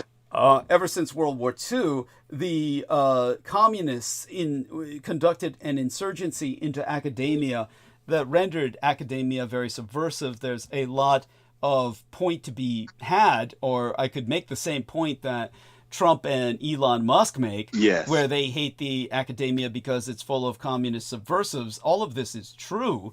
Of course, the point is these people do not know how to go about fixing the problem. As I said, they're taking chainsaws to what I can recommend scalpels for that would do the job much more effectively without destroying. Yes. They're dismantling the ship of state while we're sailing. That's what they're doing, which is just simply, okay, you don't do this. And the end result is catastrophic. We'll see. Mark my words on that. But such having been said, when it comes to the subject of that term, I would say that we use that. We might as well just own it the way we do use it. Yes. Yeah, we might as well just own it the way blacks own the term nigger, and now blacks we use the term Nazi. Yes. Yeah, we might as well use it, and because at least one thing, it's instantly recognizable. It's immediately recognizable. Anything else you say, people just don't know what you're talking about. Yeah, exactly. Exactly. It's like gays rehabilitating. Don't even know what. It's like gays rehabilitating the term queer. They've taken the term queer and they've owned it, and blacks have owned the term nigger, at least among themselves. Then we'll do it with this term. But with this term, thank you. I completely agree, Douglas, with that. Much appreciated. So do go on. So when you're describing this the war, also let's see now, what does that remind me of in terms of the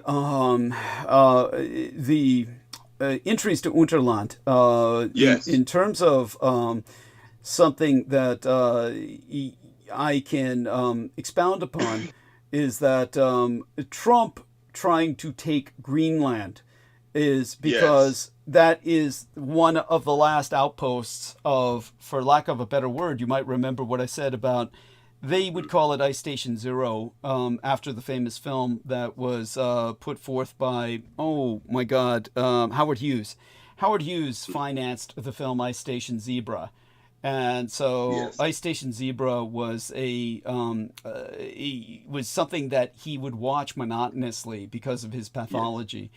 And it became the nickname for the northernmost post of the United States that was used for trade with Unterland. Yes. at the time that Unterland was still trading with the United States. Yes. And yes. For people who are confused by this, understand that during wartime, trade continues. And even though the Allies and the Third Reich are still at war, the Third Reich made itself indispensable to the Allies because of their technologies, both computerized and biological. And medical. Yeah, yes, medical yes. would be a good word for it. Medical is a good word for it because people don't understand biological. They'll assume that we're talking about biological warfare, or they'll assume that, but genetics, we will call it genetic medicine. Yes, genetic. Yeah. Yes, thank you. Yeah, and yeah, absolutely. So with what we've stated about this in the past, this is why Trump, who is aware, now the British are aware of the Gulf Stream. And as we've stated in the past, for those of you who are unfamiliar with the situation, understand that we know because of Doggerland. For those of you who, nobody, by the way, is skeptical of Doggerland. Everybody knows Doggerland is real. Yes. They know that this was the British Atlantis. And understand that when it comes to the British Atlantis, when they take undersea drones and they truly use undersea drone technology to do a visual excavation of those areas, we know there's remnants of that civilization. We know that it was there. So when it comes to that bridge between Britain and Europe, the thing that we know is that there were successive waves of migration from the continent to Britain, at least 14 of them, that all failed. And so the British population that exists on England today is the last successful wave, the last wave that succeeded with the withdrawal of the glaciers. It was threatened by the Jewish genocide in the Western Hemisphere that turned into a Jewish genocide across the Atlantic and Africa as well when slaves were being imported. And don't forget the black slave trade was dominated in many respects by Jewish traders. Columbus himself was a slaver. Columbus himself was a slaver. And I don't know if you heard me speak of this before, but when it comes to the Confederacy, you had one of their primary Confederate officials was, of course, Jewish, and so when and they never take down his statues or talk about doing away with his legacy, and so when. You mentioned earlier with Abraham Lincoln, he was deporting all the black African slaves that were the descendants of the slave trade back to Liberia. And that was why the Confederate soldier blew his brains out, because he was deporting all their slave labor. And so that's the reason. And if it wasn't for that, then they would have been deported en masse. There wouldn't be any blacks in America today.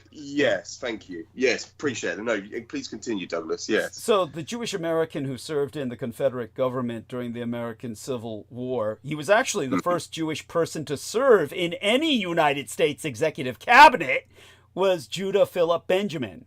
So Judah Philip Benjamin is the individual who was he served as the Attorney General, the Secretary of War, and the Secretary of State for the Confederacy. So he was the first Jewish American to serve on an executive cabinet in all American history. So he's actually referenced as the brains of the Confederacy.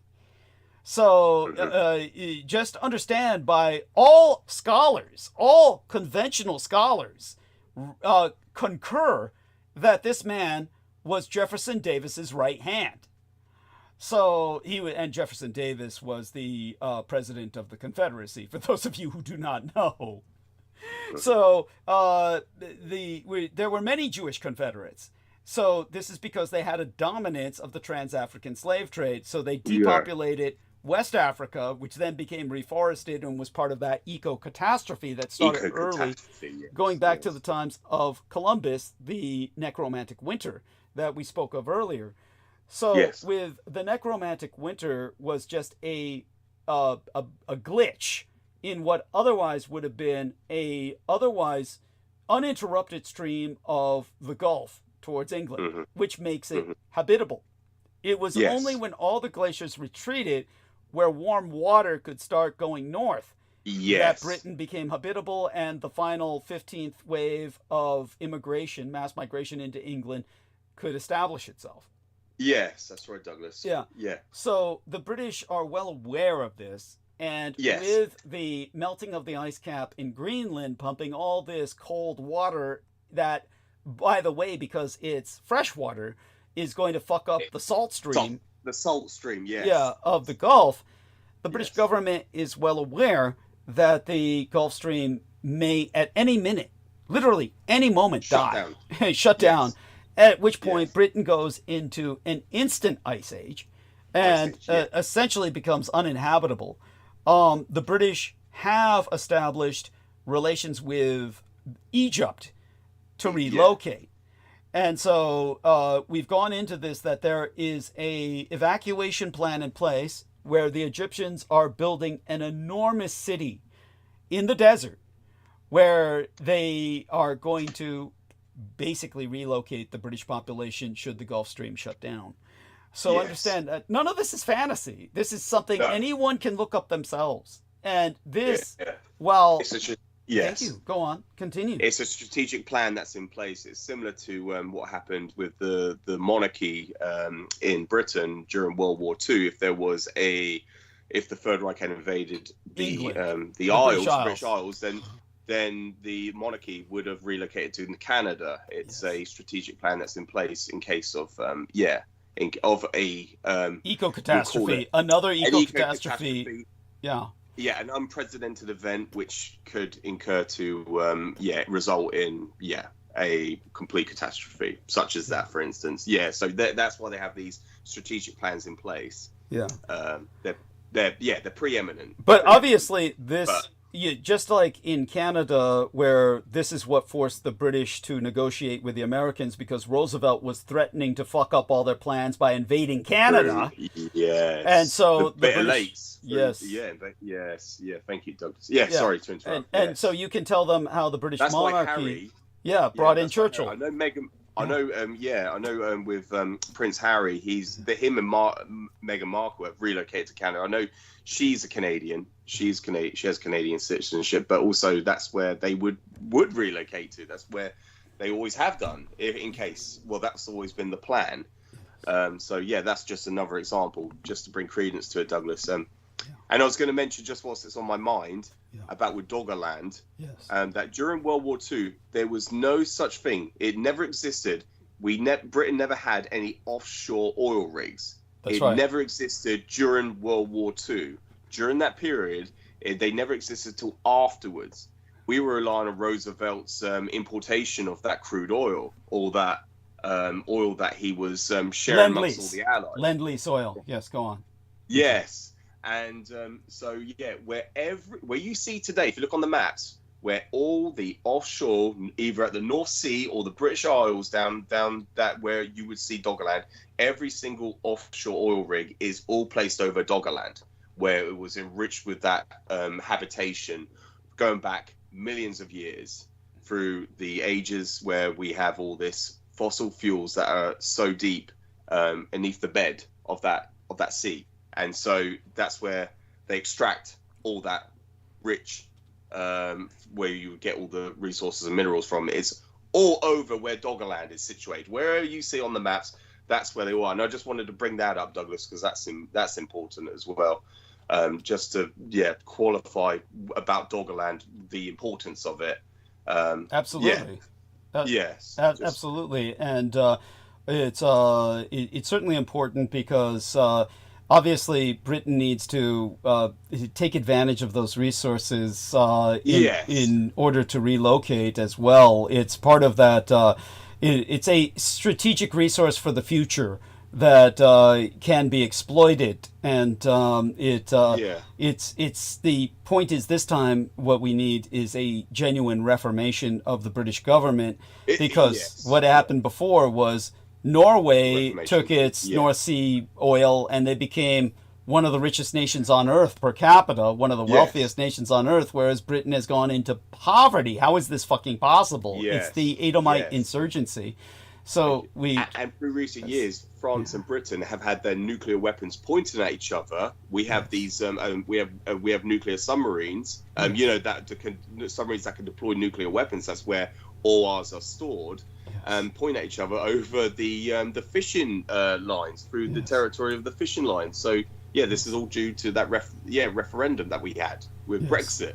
And so at times we've had these conflicts, these precarious situations where people don't realize the threat or the situation, where we've actually had military personnel patrolling next to sea fishmongers, literally, that are for fishing, shipping. Yes. And so the recent years we've had these literal conflicts. Yeah, because the British, of course, still have the islands in the Channel Islands in the right off the coast of France. Yes. And for those of you who don't know, for those of you who are just not keeping up with military affairs, I know a lot of people do, almost like, I call them war fags, who are just like, constantly obsessed with military details. But there are others who are just casually interested, or those who don't know at all. France also has at least a number of nuclear submarines. So both Britain and France have the capacity to attack from the sea with nuclear weapons. So both their navies, of course, are in the modern age. Of course, when you go into the fact that a lot of this has been allowed to erode in both cases, it's very alarming. But at least now, with America doing what it's doing, as I said, Trump wants to take Greenland because of Ice Station Zebra. He wants to retake all of Greenland, so he has a total monopoly over entrance into Unterland in the event of... Yes, and this is why he's so adamant, emphatic, and almost desperate about it, because there's no other immediate benefit. Not immediate, because you can take resources out of Greenland, but it's going to take a while.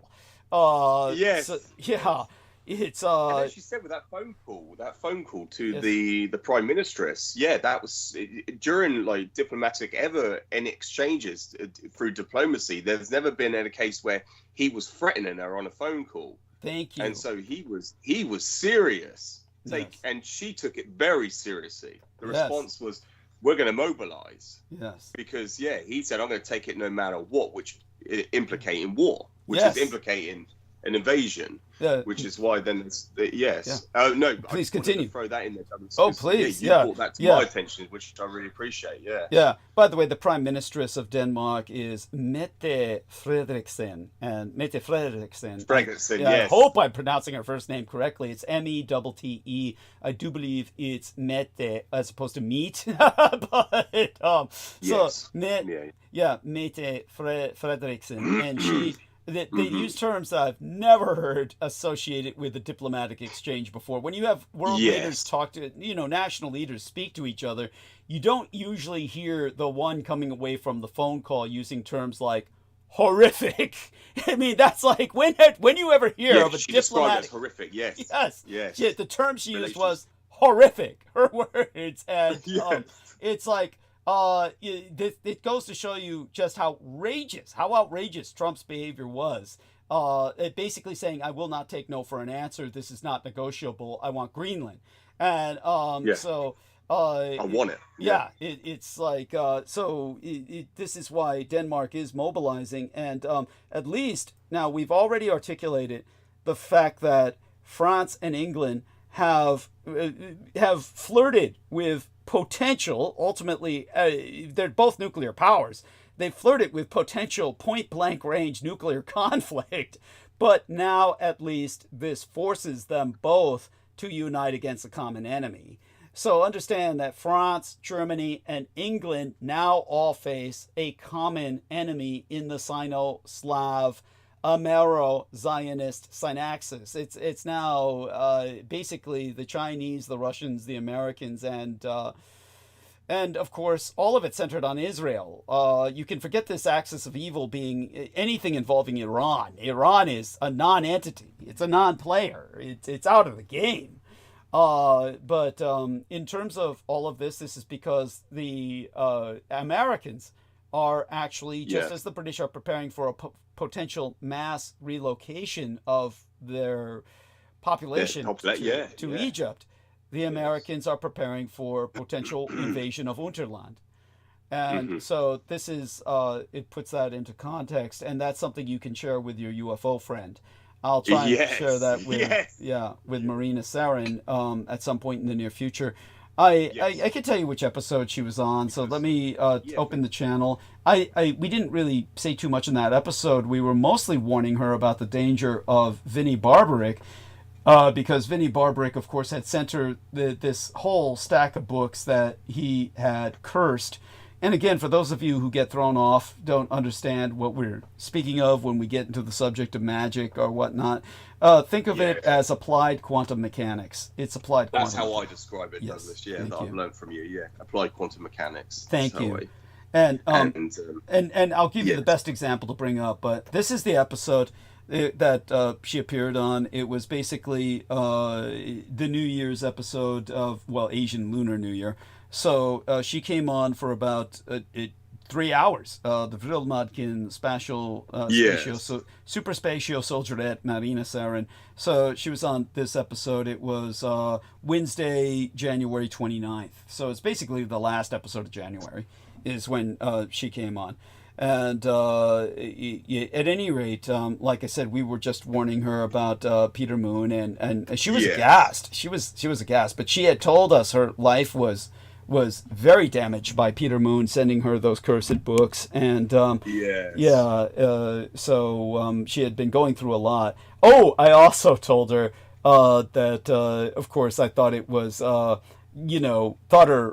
she needs to choose her friends better. I told her about that. What the fuck was his name again? Daryl James or something like that? The guy who was on the show? I think so, yes. You reminded me. That's it. Yeah, it turns out he is a friend of Marina Sarin. She was saying, oh yeah, he's a friend of mine. And I'm like, you've got to choose better friends.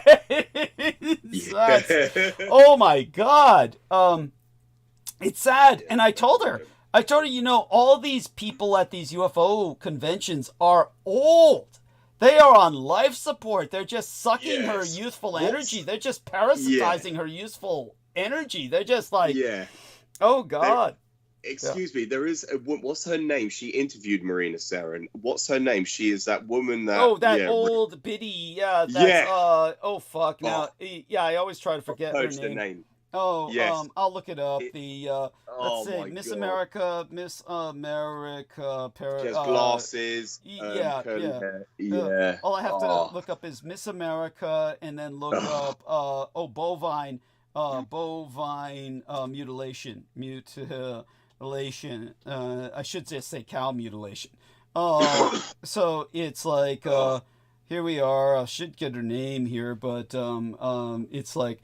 Cattle mutilations. She's Mrs. Cattle Mutilation. Okay, Miss America Cattle Mutilation, and fuck, I'm like, let me see, Miss America Cattle Mutilation. See if I can find something. I'm not getting anything, but Linda Moulton Howe. That's it. Howe. I got the surname. Yeah, I should have said it. Yeah, Howe. Linda Moulton Howe. Yeah, that's the woman. Yeah, and I deliberately forget her name. She's not anything. You see the picture. You see the picture of her. Yeah, next to when she was sitting next to Marina Sarin, it looked like she was a cardboard dummy. She didn't even look real when she was sitting next to Marina Sarin. But then again, they both kind of have an aura of unreality about them. Marina Sarin is, Peter Moon was convinced in some photographs that she was a plastic doll, and that's how wacky he was. She just animates. She's just an animation. Yeah. Yes. Yeah. She does have that look about her, but Linda Moulton Howe sitting next to her, Linda looked like a cardboard cutout. She looked two-dimensional. Yes. And so what about her? You were going to bring up her. Oh. Yeah, no, Marina Sarin done an interview, and it was only on, with the algorithms with YouTube, it was like, it said, we recommend you watch this. I was like, what? There's Marina Sarin being interviewed by her? And I was like, oh, for goodness sake. It's like, because I know with that Linda Moulton Howe, she's a charlatan shield. There's nothing that you're going to get from her which is genuine. It's all just pumping that same extraterrestrial trope or trip. She has her own agenda, and it's a bit like a Stanton Friedman. You're not getting anything other than bullshit from them. So yeah, there's no point. I think in a sense, it's almost like Linda Moulton Howe is simply not there. It's almost like she's almost like somebody who's like a blank slate. She really, I don't know. Agenda might almost be.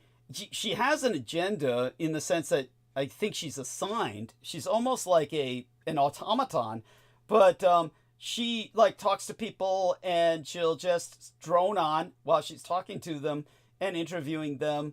But I would say that she'll just take anything. It's almost like she'll just take anything. She just wants people to talk. Like for what it's worth.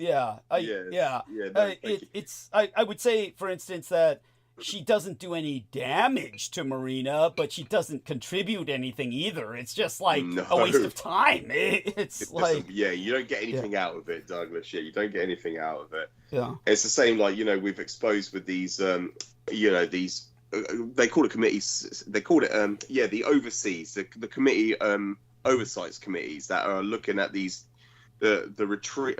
I hate using these terms like they call it UAP, WAP. Yes. Yes, the WAPs rhymes with JAP. Rhymes with JAP. Yes. Unidentified. What is it now? Oh, something. They call it anonymous. Phenomena. So unidentified aerial phenomena, but now they've changed it to anonymous. Anomalous. Yeah, they keep changing it. They call it. They keep changing it. It's true. Go on. Yes. Continue. Yes, they just. I just hate these terms that they use. But during these committee oversight hearings, that you in front of Congress, in front of the Senate, you have all these military men, and they're just pumping at you what the public want to hear, but they're not giving you direct information. They're not telling you directly. Most of these people are not even aware themselves. But if they were telling you anything that was compromising national security, they'll be court-martialed, as we've exposed, Douglas. There's nothing that they are saying that is breaching or compromising national security. If they had done so, they wouldn't be allowed to speak. And they're not telling you anything that is genuine. Yeah. It's all disingenuous. You would think it would be obvious to anyone. You would think it would be obvious to anyone, and yet it's not. It doesn't make any sense how people don't understand the logic of it. Yes. And they always turn to the military because I know people look at the military as if they look at it like a father figure type archetype. They look at the military as when they would need a solution, when they need anything, they turn towards the military. And they think they're the most, because they have what they call professional military or professional army, they think these men are sophisticated and that they are the pinnacle. And so that's why they always allude to, I've had even friends in previous years, they go, oh, but look what these men are saying. These are military men. These have more qualifications and credences. If they're saying it's true, then it must be true. That's the part that's so mind-blowing. So mind-blowing that people would fall for that. All you need to tell them is if they were breaching their oath that they took of security, their oath of secrecy that they took, in order to get a security clearance, they've got to go through a separate oath other than the one they took in the military where they have to maintain secrecy or they can't get a higher security clearance. They would be violating that oath. And by the way, they would be not only dishonorably discharged, they wouldn't get any benefits. They wouldn't get any retirement. So how is it that these guys are able to live? Get away with it. Yeah, get away with it and live well. It's kind of like Daryl James, where he says, "Oh, I'm living in a house and I'm going to buy another house. I'm thinking about buying another house, and I've got all these extra rooms in this house. Like he said about 3 or 4 empty rooms in this house. He's thinking about buying another. And it's like, where are you getting the money for this, motherfucker? It's like obviously, these guys are getting paid for spreading shit, and that's Stephen Greer. Stephen Greer. He was a heart surgeon. Yeah. He was a physician, and he was paid very, very well. But he left that career behind to pursue this. Yes. To tell you that these are extraterrestrial because he's getting paid. Yes. And his children are all grown up, and they're all grown up. They're their adolescence, but none of them are threatened. Right. They're all living luxurious lifestyles. And you think, if you were saying the truth, if you were telling people and you were honest, you'd think there would be some repercussions. You think that, hey, you shouldn't be saying this. They'll be telling them, oh, no, you keep your mouth shut. Like, that's where they, certainly back generations ago, you mentioned earlier, Douglas, about the Men in Black. But people would have government federal agents, literal feds, government agents, come to people's houses to threaten them for speaking of what they spoke. And if people saw the Third Reich in exile, they'll be told to shut up. Yeah. You do not speak of it, otherwise we'll threaten you and your family. And this is how they scared the general population. They'll come to your house and they'll retrieve any evidence. If you took pictures or video, they'll confiscate it. And you'll never see it again. They'll tell you, oh, yeah, you can get it back. But if you get back anything, you get back like a false copy of it. And so, yeah, that's what the testimonies from the investigations during my own due diligence, that's what I have found in my discoveries, Douglas. And so, yeah, it is a real phenomena. But with these military men, you think in front of Congress, which is effectively the government, you'd think, wow, you're telling people that, yeah, this is real, but you're not telling people, you're telling people something, but you're not telling the whole reality. You're not giving people the reality. Oh yeah, you're just confusing the issue. So here's what the UAP. So do you see that term? I just entered it into the text box. Yes. So this is what the A stands for in the UAP. It's unidentified aeronomalous. It's a portmanteau or a combined word of aero and anomalous. So it's unidentified aeronomalous phenomenon. So it's actually, in all fairness, it's actually a far more technical term than unidentified flying object. But whereas before they took the term UFO and added theology, so they'd say ufology, and it had some level of trying to scientize the phenomenon, nobody's going to use the term wapology. Yes. Wapology. Yeah. Ufology sounds, at least a bit more euphonic, than, wapology. Exactly. But why they switched to this, it could be so that nobody could use it like that. But I think it's a bit more of an evolution in terms of technical terminology. But nonetheless, you can explain to people what the A really stands for. So it's actually a portmanteau, and the public, of course, which is largely illiterate, they think of it as either aerial or anomalous. No, it's actually a combination of both terms. Aside from that, when it comes to the what else comes to mind with that? When we were speaking of... continue. When you speak about Trump in Greenland, Douglas, as well, with entrances into Unterland, and of course they were the output to that trade agreement through the years preceding, after proactive prosecution of hostilities, they were still conducting trade with the interterrestrials, the Unterlanders, or the Third Reich in exile, the government that retreated into exile, into Unterland. We've brought up in the past before about the governments of the world, essentially. You call it, with the British government, the American government, the reality of climate change and the crisis is, you'd say, it's inescapable. It's a reality. So we are contended with a global climate crisis at this moment in time, and we know it's getting far worse. But of course, the solutions are, well, we could either try to reverse it, or we can try to relocate ourselves off this planet, requiring. Oh yeah, did you ever finish that film Alternative 3? Were you ever? Yes, I watched it. Yes, and I actually reviewed it again only the other week, Douglas. Alternative 3. So tell our listeners about that after I share screen with you for a moment. Let me share screen with you for a moment. And so I'm doing a screen share. So this graphic says it pretty well. And UFO versus WAP, which is real. So this graphic says UAP, unidentified anomalous, which is, like I said, it's really aeronomalous phenomenon. But the reason that they are now using anomalous as opposed to aeronomalous is because they're saying it's transmedium, meaning that there's unidentified objects under the sea which do not emerge. Yes. So that's, but the reality is it's aeroanomalous because we see Thank many transmedium objects that emerge from the sea.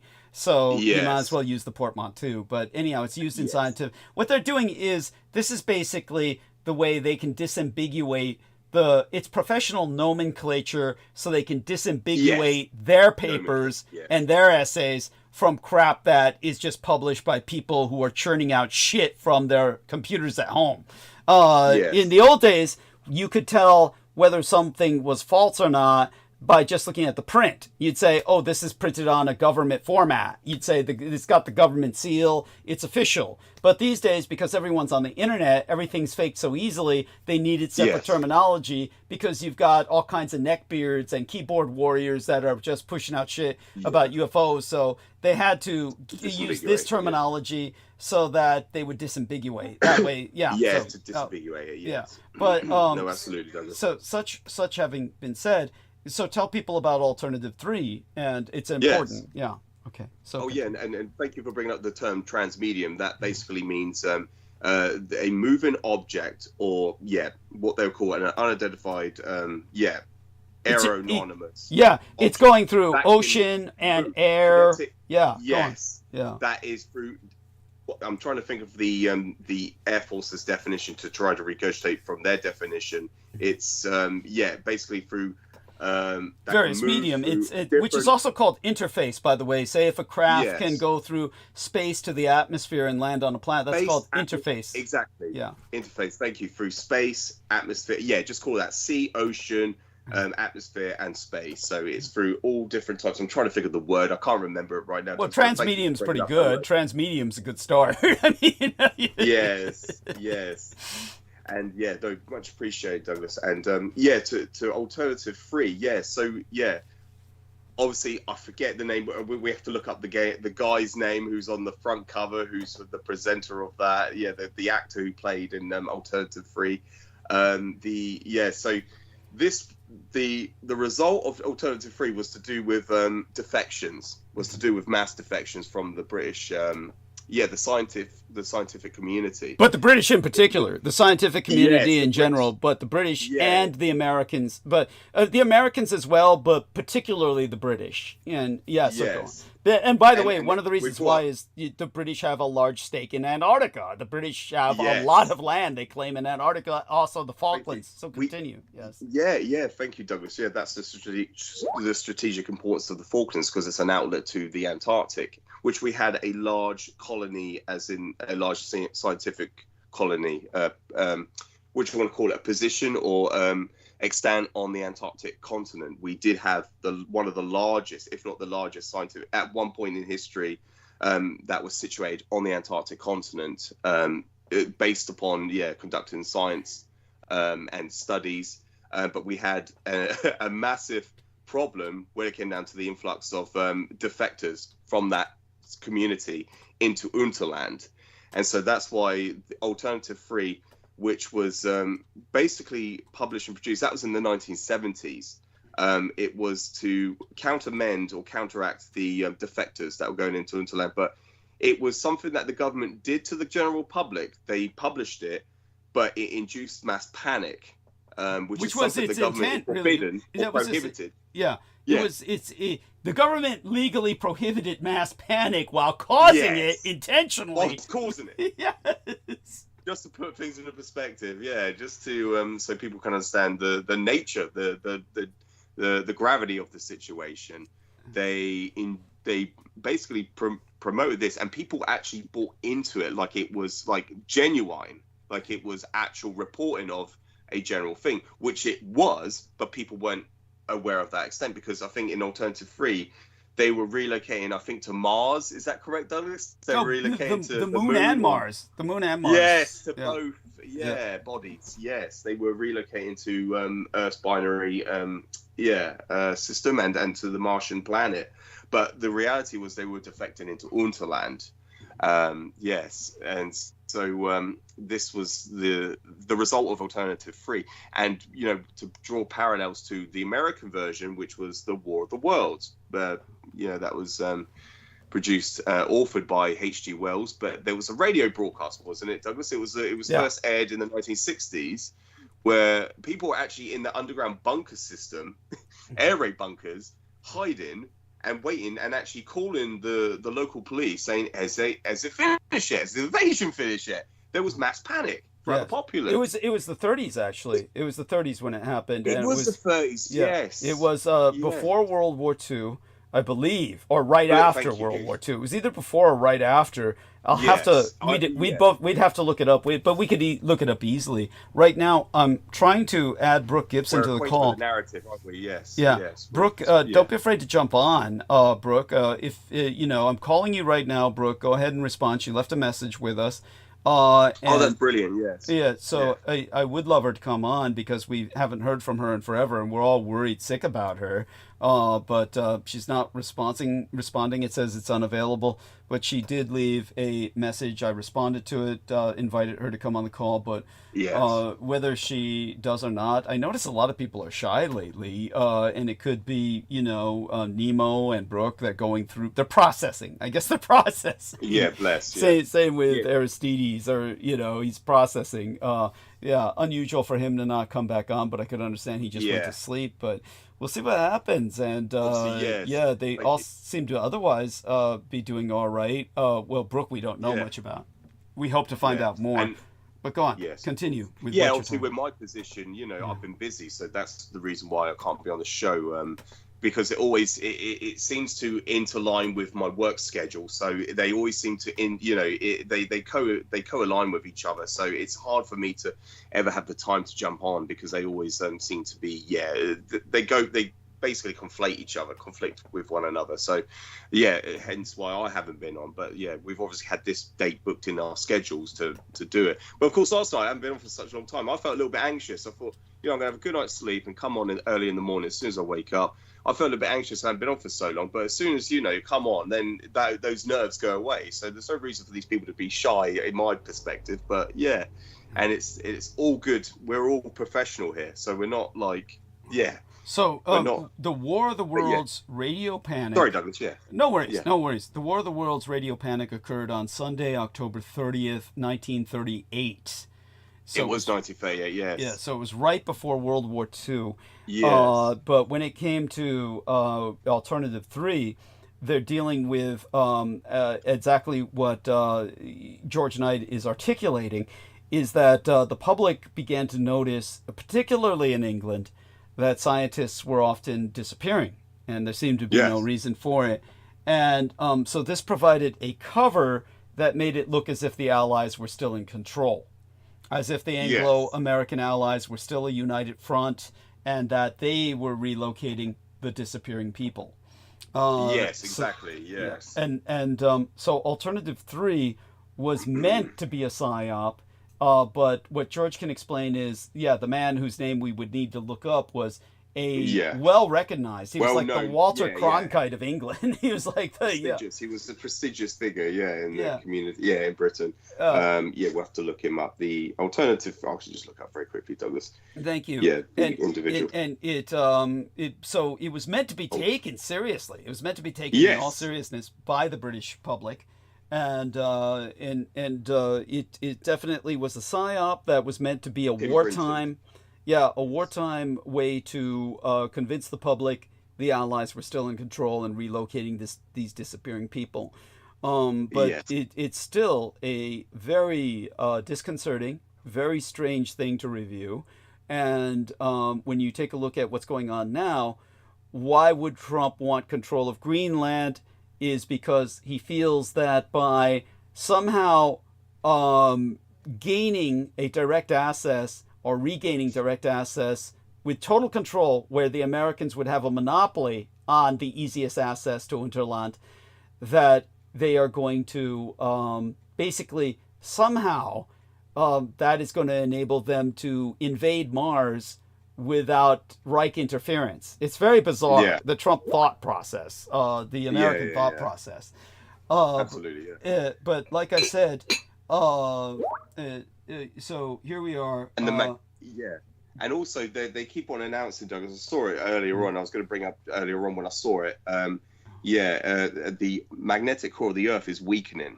And so there's weak spots in that magnetic field around the Earth. And of course, you brought up years and years ago. It's not, and they're trying to claim that it was first discovered in 2020. It was going back far years before that. Even you exposed it, that the Third Reich know that the magnetic core of the Earth is weakening. So does the governments on the surface.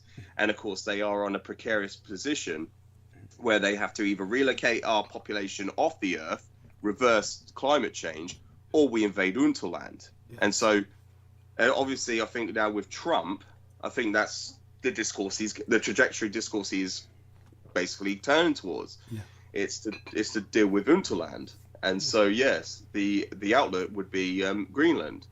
Of course, because Trump is so... That's his first agenda. One of his first agendas was Greenland. He announced it before he was president, before he inaugurated. Absolutely.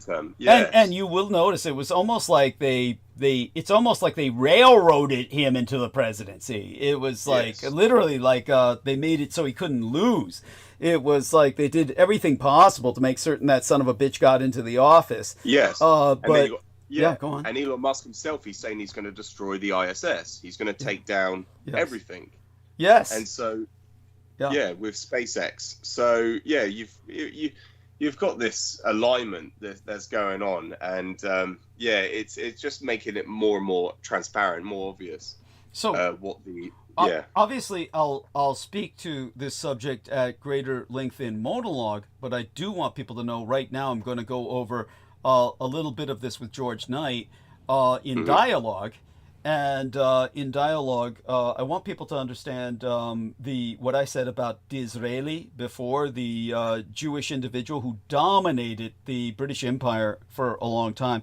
By the way, George... It was taken out by the Zulus. Yeah. That's it! Thank you! Yes. I was hoping you would mention that. Yes, what destroyed... What over... him. Yeah. Yes. What led to the downfall of that British government under Disraeli was the Zulu wars. Yes. Yeah. Yes. And so when it comes to that, there is another character in history that I want people to understand is very parallel. Is the predatory capitalist. Elon Musk is America's colonialist Cecil Rhodes. So those of you who don't know who Cecil Rhodes is, George Knight could probably give at least a brief summary of what we know about Cecil Rhodes, but I can tell people that Cecil Rhodes once literally looked up at the sky and said, if only we could, I would colonize or annex and colonize those worlds in the sky, pointing towards the moon and Mars. Yeah. Cecil Rhodes truly said this, and Cecil Rhodes led, of course, to the dominance of Africa under predatory Anglo-imperialist colonialism. And this is now the Musk role. Musk is like basically the individual he wants to take the moon and Mars, but certainly Mars in particular, for Earth. And so he's manipulating Donald Trump to lead us into direct conflict potentially with Unterland.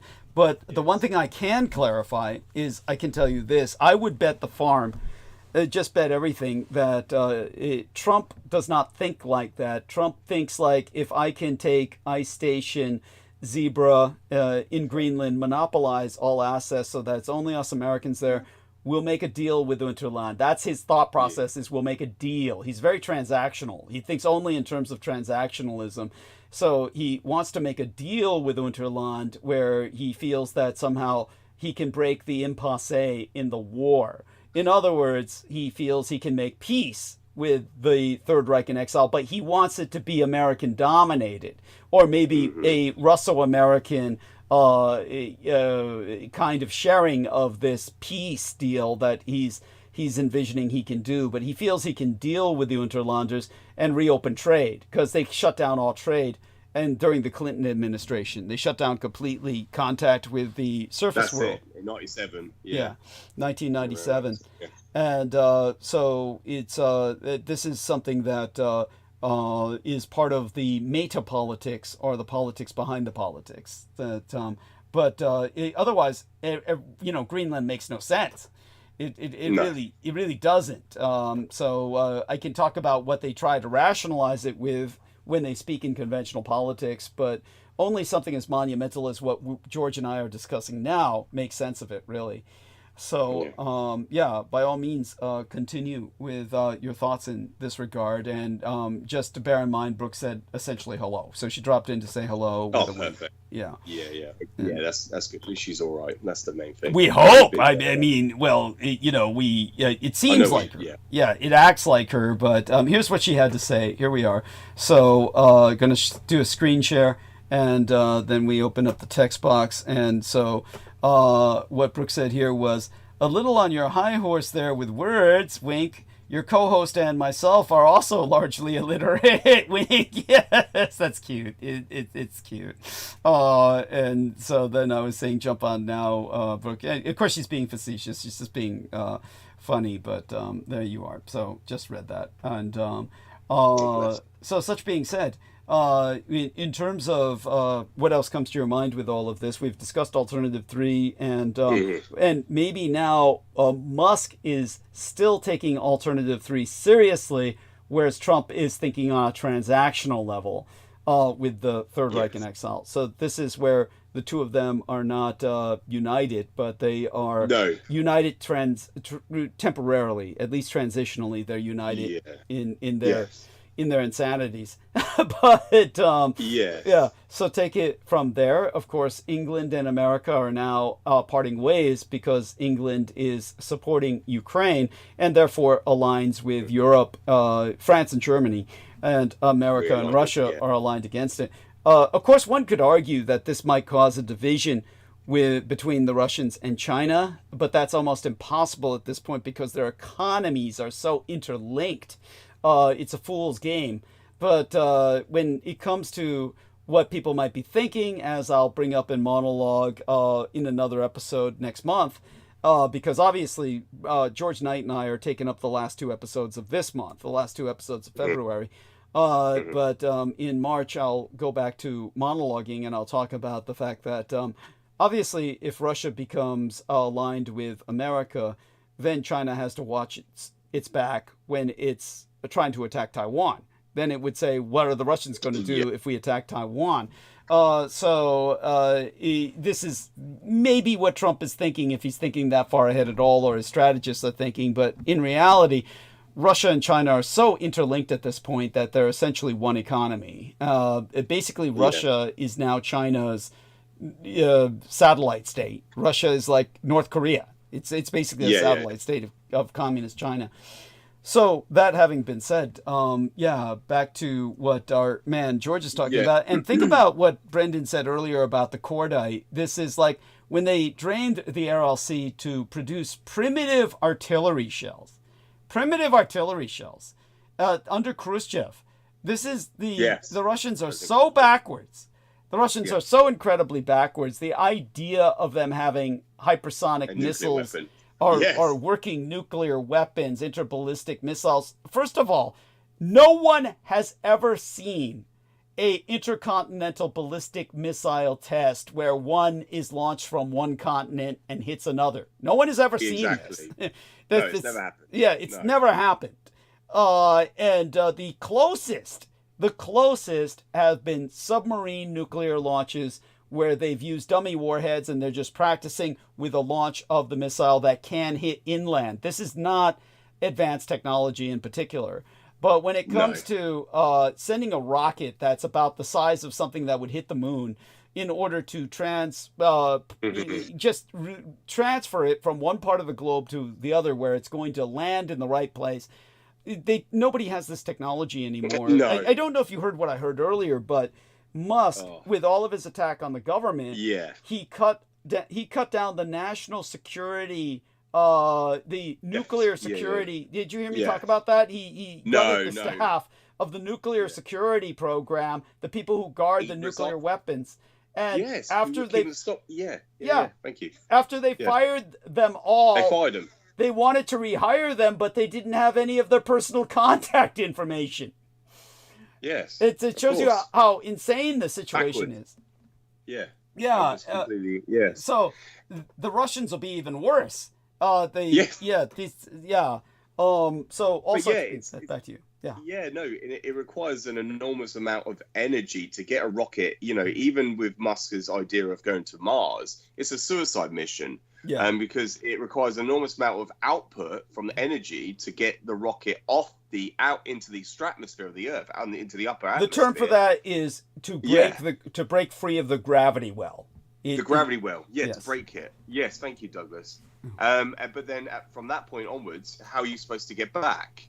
You can't. There's not enough energy. Well, you don't. Well, he knows that much. He knows that every trip is going to be a one-way trip. I mean, that's the insanity.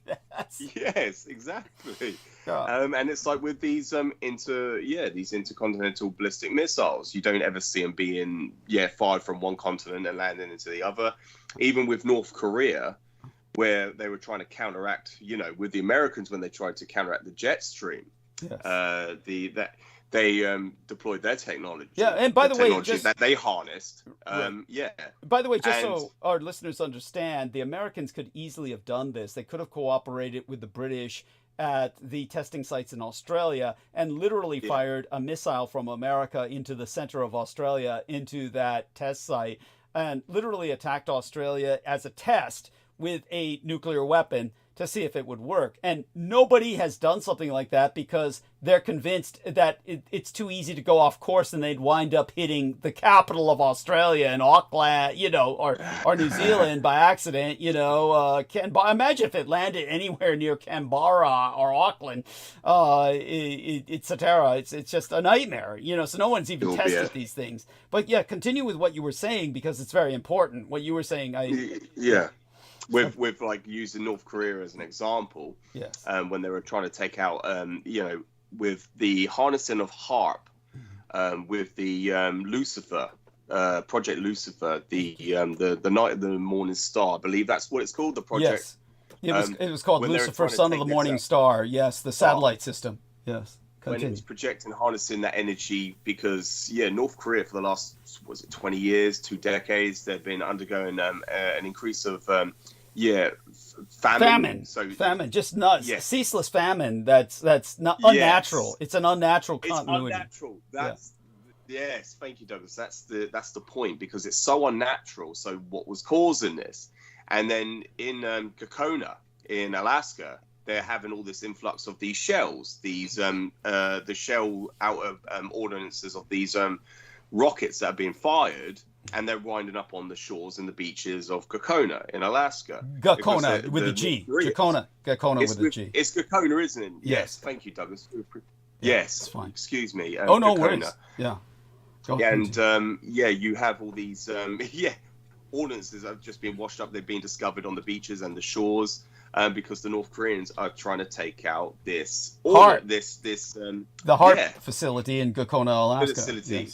Yes, and they're unable to take it out. It's just a relentless. So every single missile that they fire, it never takes out what they're trying to. It never takes out its target. The reason why is because the passive electromagnetic pulsation of the facility scrambles the electronic brains of the incoming Scud missiles and causes them to explode. Scud missiles, that's it.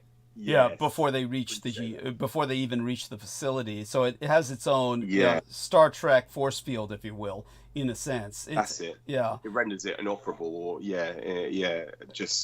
renders it just completely dud. Yeah. And by the way, the fact that Putin has to rely on North Korea to help his ass out shows you how desperate and backward Russia is. I mean, this is just really it's just the idea that they're even treating them with respect is an insult to the rest of the civilized world. It's so ridiculous. But anyhow, so please continue. God, I just thought I'd bring that aspect up, Douglas. With that, just for convoluity with the whole situation with are they capable of even deploying an intercontinental ballistic missile, and the people that are around me, they always go off on this Russian fear, fear-mongering of Russian aggression. And they feel like, oh, why would we go to war with Russia? Because they will basically obliterate us. And they're under these false pretenses that they are somehow capable of launching nuclear strikes against Britain. I know Putin in the past has directly threatened Boris Johnson, saying that... And if Putin had the power, he would just push the button, okay? Exactly. Yes, if he could do so. And people under this fear-mongering, they're basically just regurgitating Russian propaganda straight out of the Kremlin itself. And it just baffles me that people actually think that, why are you frightened of the Russian Federation, where they're not capable of doing anything? They're basically inoperable. And what else? I was going to mention the fact that, during World War II with Japan, they were deploying the world's very first conceptualized, unidentified intercontinental, you'll call it unguided balloon bombs. Yes, they're called ICUBs. ICUBs are ICUBs. ICUBs, yes. Intercontinental unguided bombs. Yes, thank you. Yes. And they were deploying that across the Pacific Ocean using the jet stream.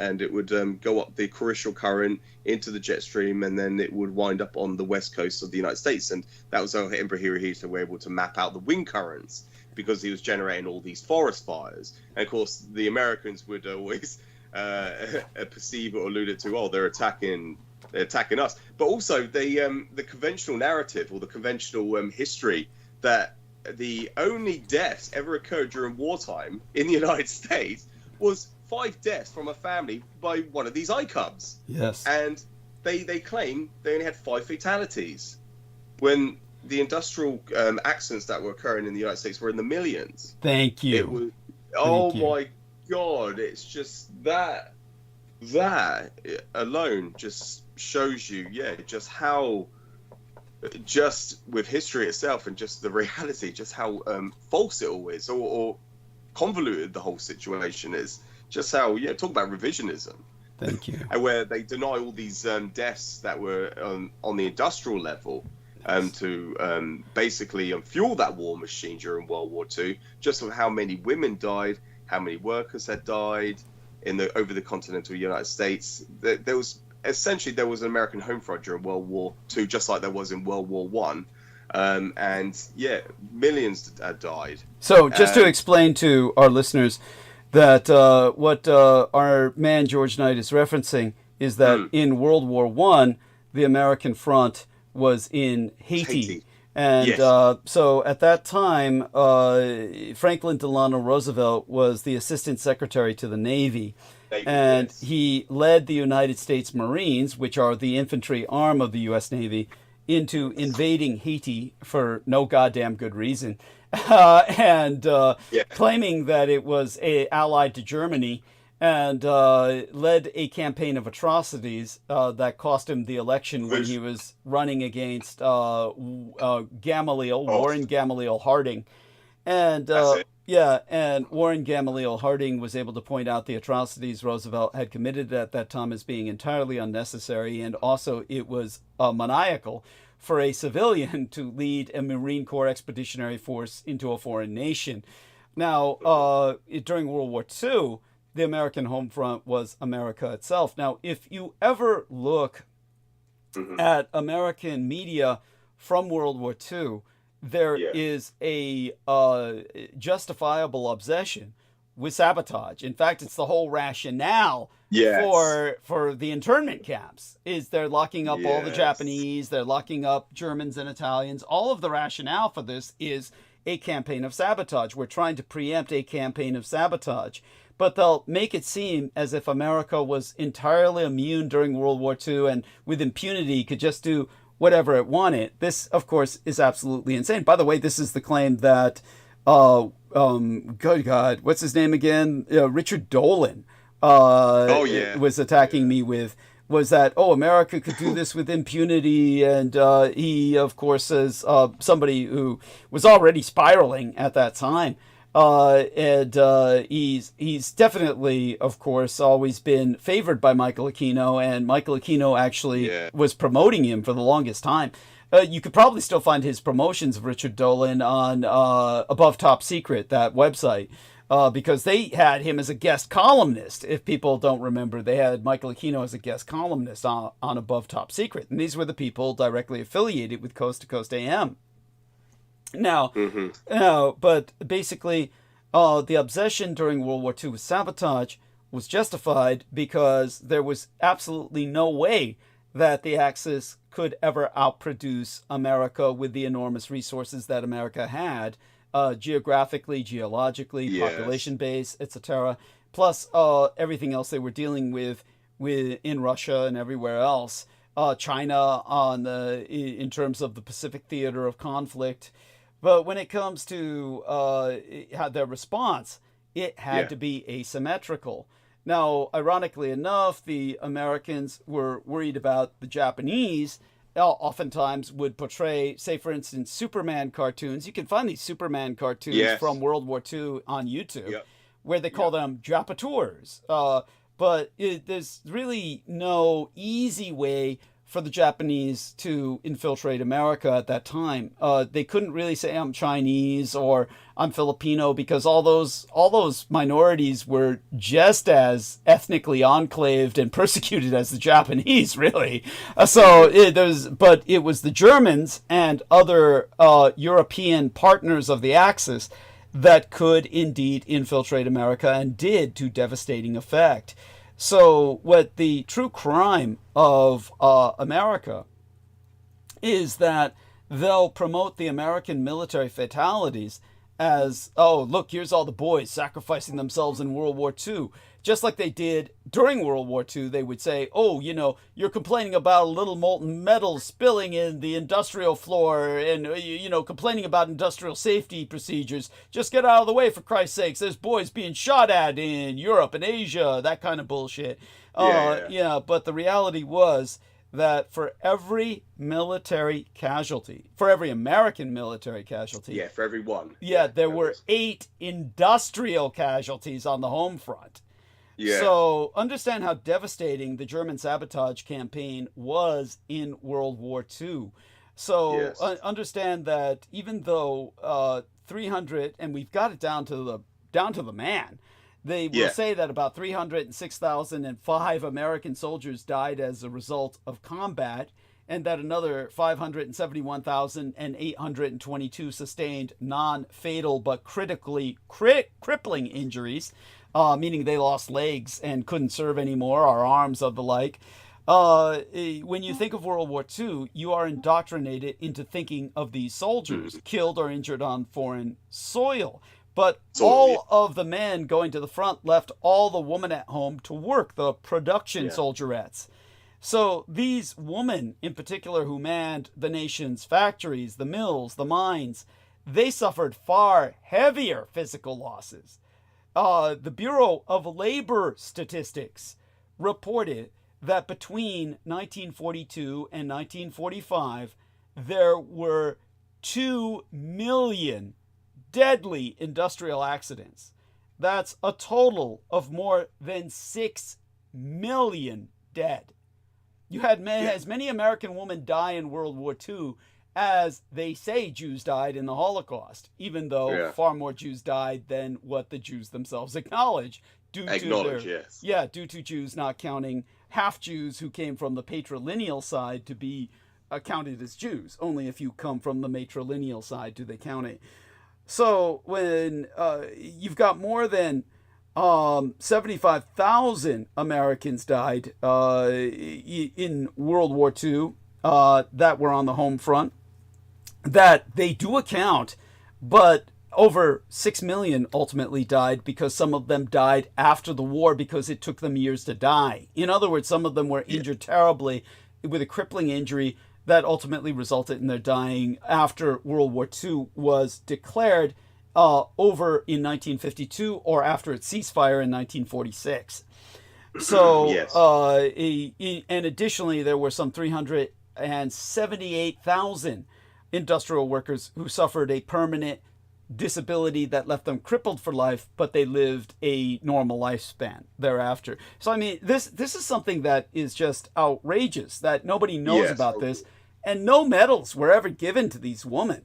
No medals were ever given to these women. But again, for every American man who died on the front, 8 women died at home on the home front, because that's how devastating the German sabotage campaign was. And so, by the way, just so people understand this, during World War II, before there was a Marvel Comics as we know it, it might have existed at that time. And I've just talked about the whole MCU film Captain America 4, but when you think of Captain America, he was fighting what was supposed to be the personification of German terrorism in the United States, the Red Skull, who is supposed to be a personification of the German sabotage program.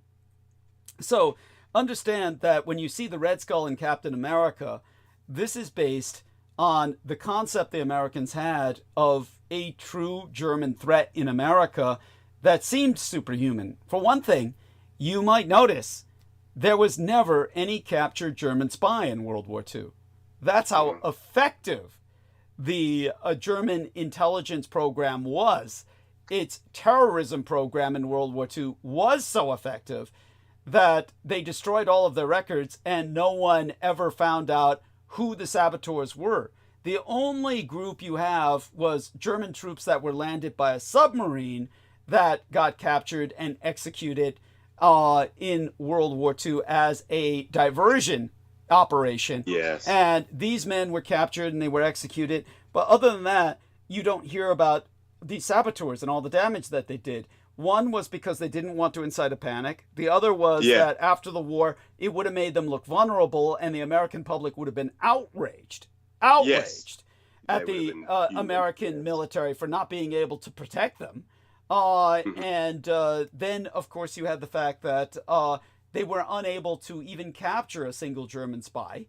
So the end result was that this Red Skull figure personifies their fear of the German sabotage program. And in the comics, the Red Skull was Hitler's, essentially his civilian warfare specialist. That's what the Red Skull was supposed to be in the comics. Is Hitler's civilian warfare specialist that he personally trained to deploy in America as the agent who would bring down American industry. So this is a fictitious character that represents a reality that Americans are totally unaware of. And so hopefully that's coherent and people understand the enormity of what I've just said. Yeah. And and by the way, that's an actual German actor who portrays the Red Skull in the Captain America films, who got so angry with the entire contract that he had that he refused to work again as the villain in that role. I think he was in 2 of the films, but it's only the first one that counts. You know, the first one he appeared that counts. The other one was like a guest appearance, and then he severed contract with the I think it's Disney. Ultimately, it's Disney. Yeah, it's Disney. And but I think that's funny because you've got a real German playing the Red Skull, and he does it, you know, perfectly. Of course, he does it perfectly. Who else could do it perfectly? But there you go with that. I don't know if you saw the films, but there you go. No, I know what you're on about, Douglas. Yeah, no, thank you. And so basically, for every single death, you had 8 casualties in the home front of the United States. Females! And so statistically, almost all female. Yeah. Yes, thank you, Douglas. So it was more statistically speaking, it was far more safer. Yeah. Yes, you were better off being overseas fighting on foreign soil than you were fighting at home. Yes. But this was the German response to the firebombing. This was the German response to the firebombing where Americans were killing Axis civilians. So people who have the idea the Axis couldn't fight back, like, oh, we're just bombing the Axis with impunity and we're invulnerable, that's the horrific delusion that the American military has foisted upon you all so that no one would ever question how totally impotent they were at defending the American home front from the Axis attacks. So, yes, by all means, continue. I'll dig up that pie graph. Let me see if I can dig up that pie graph of Axis. Oh, yeah, versus Allied. Allied war dead. Okay, and let's see if we can find that. And I remember you brought up in the past, Douglas, about the Brewster Buffalo. Yes. I think that's a different aspect of World War II, isn't it? Is that to do with Stalin? Oh yes. So here we are, by the way. But here's the World War II deaths. Now I presume you have this pie chart. I presume you have this in your you have this, don't you? If not, I don't think so, Douglas. No, but I better save it. Okay, so let me give you the link. Let me get back here. I'll give you the link here in your private messages, and I'll put it in the call as well. So here we are, and so enter that for you, and then you just scroll down there. You'll find it, and as well, I will enter it into our text box here, and I will also enter this into our chat. So let me put this into chat because this is such an important pie graph. So understand the World War II test. Just look at that. Allied civilians and Allied military killed as opposed to Axis military and Axis civilians. The Axis military took the brunt of the pain for their civilians. Only 4% of World War II deaths are Axis civilians. So all this bombing did effectively fucking nothing. As horrific as it was, it had no strategic impact. And the Axis military stood before their civilians and were able to defend them overall successfully, whereas the Allied military fatalities are far less than their civilians, whom the Axis wiped out. So it shows you how effective the Axis military was at defending their populations, whereas the Allied military was completely incompetent. It's how would I say it? It's damning. It's damning. So this claim that they were this incredible, force, the Allied military, is outrageously stupid. But what was the other one you brought up? Oh yes, the Brewster Buffalo. So the story behind the Brewster Buffalo is that the Brewster Buffalo has gone down in history quite falsely and unfairly as this horrible plane. But the reality was, the Americans say, oh, it's this horrible plane. But the reality was, when they sold it to the Finns wiped the Russians out of the skies in the Finno-Soviet War, what's called the Winter War, when the Soviets invaded Finland, and the Finlands wiped the floor with their faces and wiped out entire divisions. The Finns were a member of the Axis, but they fought the war first before the Germans were even involved. And they were fighting the Soviet Union. So the Finns were using the Brewster Buffalo.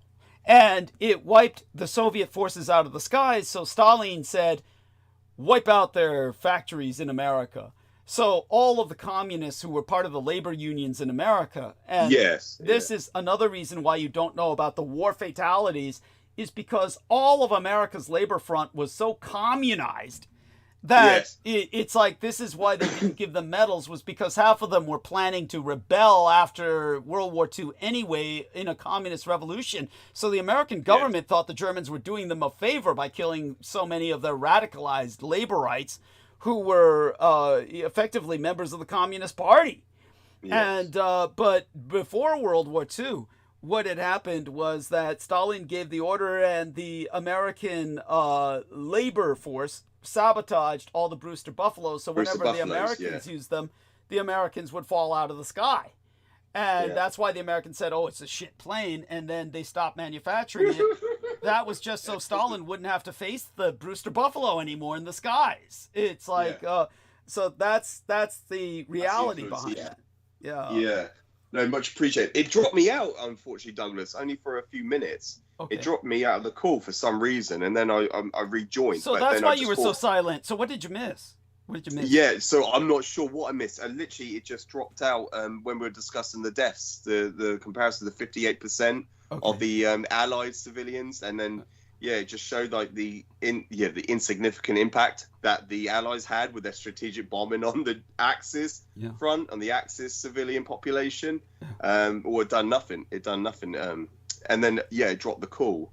or it dropped me out. But yeah, I was able to rejoin just to catch what you said about the Brewster Buffalo. So did you hear everything I said about the Brewster Buffalo? I mean, what did you hear that I said? Yeah, I got back when you were talking about with Stalin suffering at the hands of the what you Brewster missed Buffalo, was probably what I said was what you probably missed was what I said was that because of the labor unions being so indoctrinated in communism, the American government never talks about the fatalities they suffered during the war on the home front, because basically the American government considered them almost like a subversive force that needed to be eliminated, and they felt the Germans were doing them a great favor by killing so many labor workers, because so many of them were communists who would have launched a revolution after World War II.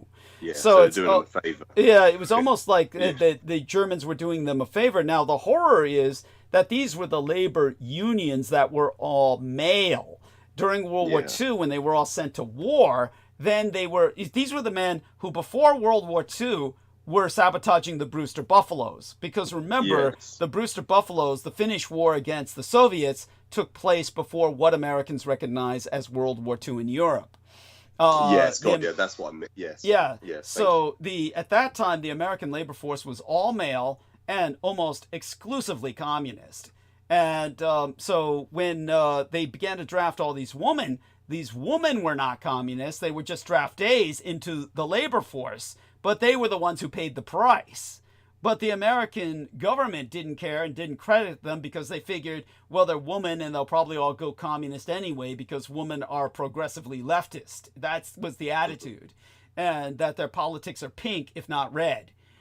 So the attitude was, that they can all die and the Germans can kill them and who the fuck cares? That was this horrible attitude that they had.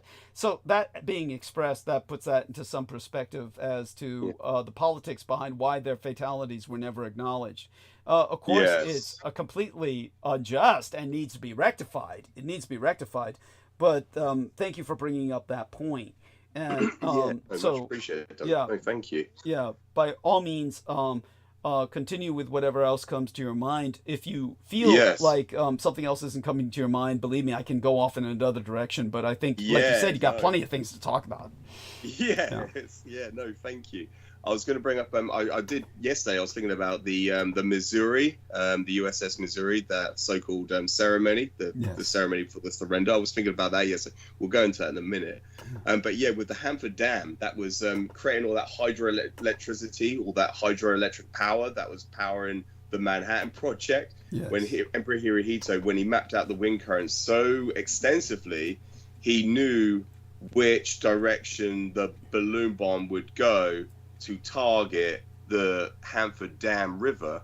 He was able to shut down the Manhattan Project by 48 to 72 hours, by 3 days. But he knew what the Americans were doing. He was demonstrating to Americans that he could shut down the project anytime he wanted, and demonstrating to them, this is how well we've mapped out what you're doing. And and it also showed he knew that this is where they were manufacturing the plutonium bomb, which meant he knew that they were using plutonium.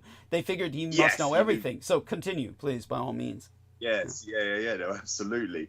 And when it came down to when he gunned the speech, the crown jewel, the speech that was broadcasted all over Japan, with all that bombing campaigns, all those runs, all that, with the firestorm. And they still had communications up where everyone could hear them all over Japan. Yes. And the reason why, you had the boxcar, the Elon Gay, these two super flying. I like the way you say Elon Gay. I like that Freudian slip. Enola Gay, but you might as well say Elon is gay. I'll go for that. Sorry, excuse me. That wasn't deliberate, by the way. That was just a slip of the tongue. It's Enola. Enola. Named after the pilot's mother. Talk about incestuous. Yes. I'm sorry I said Elon, but I'm not. Go on. Yes. But Hirohito knew that they were going to deploy it as well. They knew that they were flying over with it as well. And the reason why he didn't shoot down, they were firing it. I know that with the the second target with the plutonium bomb. The original target was Kokoda. Kokora, that's it. Yeah, I knew it, but I just couldn't say it, Douglas. Thank you. And so yeah, the second So explain to people what Kokoda was. That was the National Armory. So explain. That was the national. Yes. So that was the strategic. The reason why that was the original target. But of course, there was that.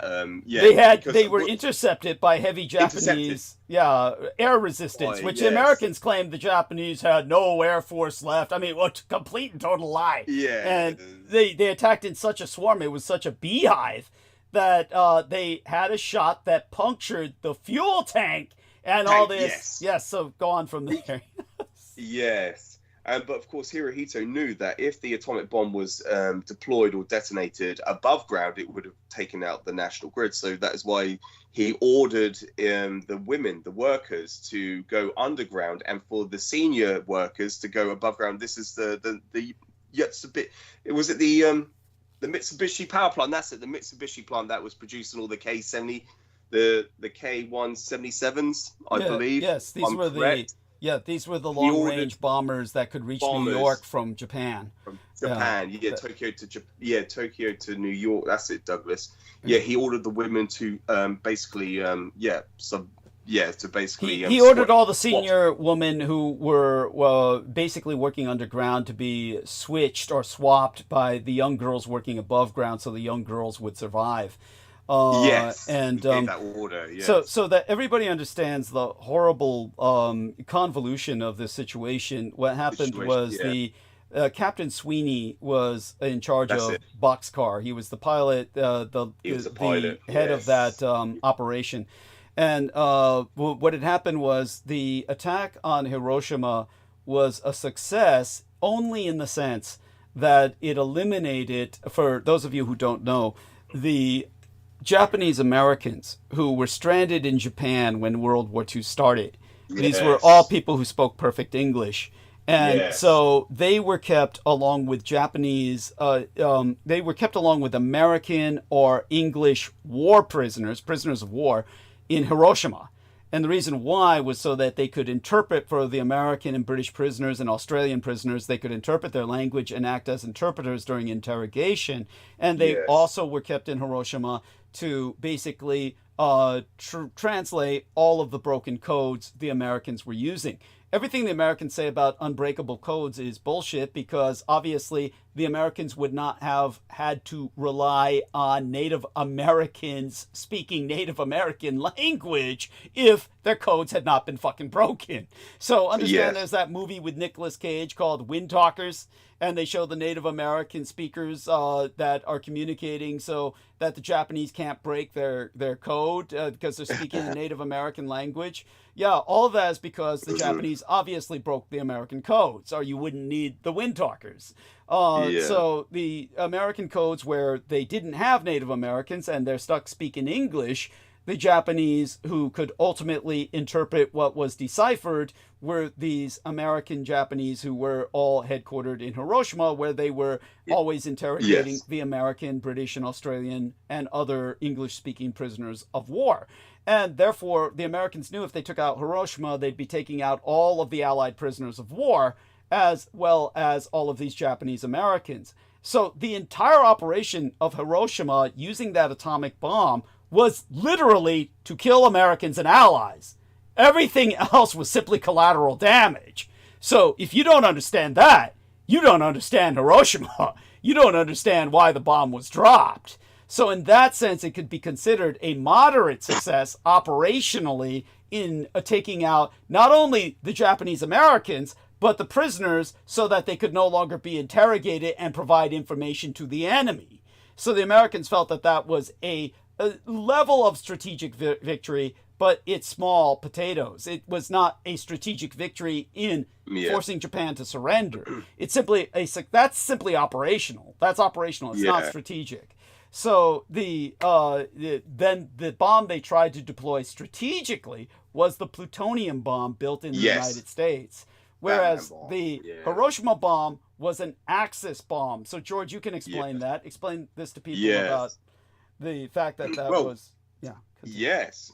Thank you, Dose. Because most people aren't aware that there were two different types of bombs. One that was tested at the Stalin's Gate at the test site Trinity facility, Los Alamos. I believe, is that correct, Alex? I believe yeah, you've got it down. And don't forget to tell people about that asshole. What's the asshole again? Opperman. Oppenheimer. Ed Opperman is the private detective, the sleazy detective I used to work with. Yes. At Revolution Radio. Robert Oppenheimer. Yes. Oppenheimer, whose daughter committed suicide. Yes, but go on. They never talk about that. Continue. No, and they even gave it the name Test Site Trinity as a insult to the divine creator, because they thought they were going to destroy his work. Yes, they thought they thought that it was going to destroy the world after deployment of that bomb. Because they knew they were going to lose. And they knew they were going to lose, so they were going to take down the world with them. Yeah. True Edomite mentality as well. But yeah, the difference between the two bombs, you notice that one was called Little Boy, the Axis uranium bomb, and the Fat Man bomb, the American bomb, which was which was predominantly plutonium. That was the component to that they used, the resource that they used in that bomb.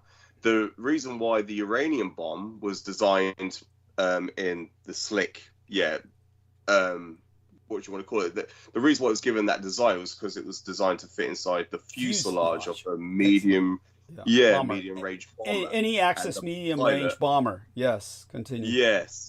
Yes, and the pilot was going to be the delivery system. Yes, the pilot would be the delivery system. Yeah. Yes. Whereas with the the Fat Man bomb, obviously it's too large to be sit inside a fuselage of any type of bomber, medium or long range. That was designed to be dropped. It was just simply meant to be dropped. But you'll notice there's two different components that go into them. One's uranium. The uranium bomb was never tested, and that was because the Americans knew it had already worked, because it was already deployed prior to even the test site Trinity, at Los Alamos. That was detonated in Kurland. In the German, it's spelled with a K, Kurland. In the English, it's Kurland, Courland. In the Baltic, and that was deployed by Grand Admiral Karl Dönitz, of the Admiral of the Navy, and that was to stop the Soviet advancement into the Baltic, they could expedite the largest civilian evacuation in human history. So continue with that. In human history, yes, which was so significant, which is why when you get to that point where there was the Red Army closing in on Berlin, that was why Adolf Hitler appointed Grand Admiral Karl Dönitz as the last Führer of the surface world. And it's very important to note that they kept him alive in West Germany up until he stayed alive till the year 1980. He spent several years in Spandau prison. But he was released. He was ultimately released. He was released. But he was the last Führer, which is something that nobody ever brings up. Yeah, they don't know that, and they don't understand his job was simply to surrender forces in the field, but that had nothing to do with the political Reich, which went into exile. No. Yeah, but he expedited that through. Nazi. Yes, and also don't forget the name of the evacuation. The name of the evacuation, Hannibal. Please. Yes, Operation Hannibal. Yes. Yes, which is the last mass evacuation operation in all human history.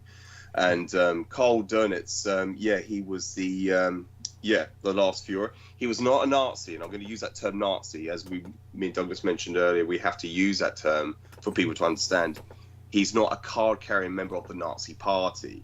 He was the Admiral of the Navy, and No, he might have been. Sorry. He might have been. I never really followed up on that because if he was, doesn't matter. I mean, it's like in his case, it really doesn't matter. But it's he definitely was involved with the military. He probably was not, simply because that would have been politically expedient. This way, that he could claim, "I'm not a member of the party. I'm simply involved with the military." It would make sense if he was not, but he might well have been.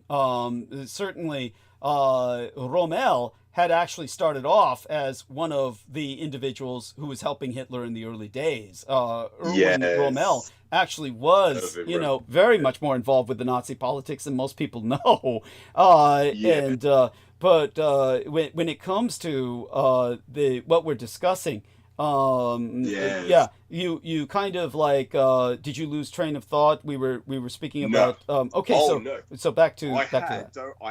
I had a bit of a weird experience. I thought somebody was present in the house because I heard like a noise, but there's nobody here. So I had to just go on mute just to investigate, and there was nobody here. But it was very bizarre. Oh, these things happen. These things happen. It could just be my mind. It could just be. I doubt it. Yeah. I doubt it. I mean, to understand, we are dealing with the supernatural constantly when you're dealing with Douglas Dietrich. Yeah. So, it's always good to investigate. I was going to mention. Things. Continue. Yeah, just before that happened, my train of thought was to mention that the Nuremberg dock. Yeah. So at the Nuremberg investigations during the hangings, these were all military men, except for Rudolf Hess, which was an exceptional case.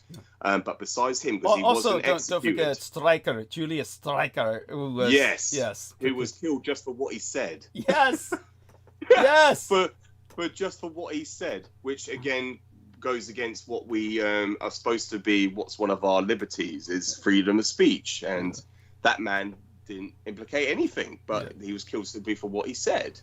And so it's it just goes to show, especially now with Elon Musk, who's now reinstating profiles and accounts where people have been banned simply for what they said. So it just means back then you could kill someone simply for what they said. I don't know if I sounded coherent enough to put that into perspective, Douglas, but you sounded quite coherent. That's all those fine. Men, but all those men that are at the dock of the Nuremberg investigations during those trials, like Reichsmarshal Hermann Göring of the Luftwaffe, he suicided on October 15th, the day before Kino was born. But he was in charge of the Luftwaffe, the Air Force of the German Defense Force. And he had his own, he had 20 field. I think he had 20 divisions underneath him. So they had a polyphocracy. They had their own individual empires where he didn't need to call up backup because he had his own backup infantry units, which we call up as support for the Luftwaffe. So not to mention he had all the paratroopers. That war. Yeah, they all had their own paratrooper units. The Wehrmacht, the Luftwaffe. And the SS all had their own paratrooper units, so they could literally deploy troops where they needed them. Yes, continue. Yes, and Hitler himself, he had he had his own, what are they called? They were called the Hitlerjugend. That's it, the Hitler.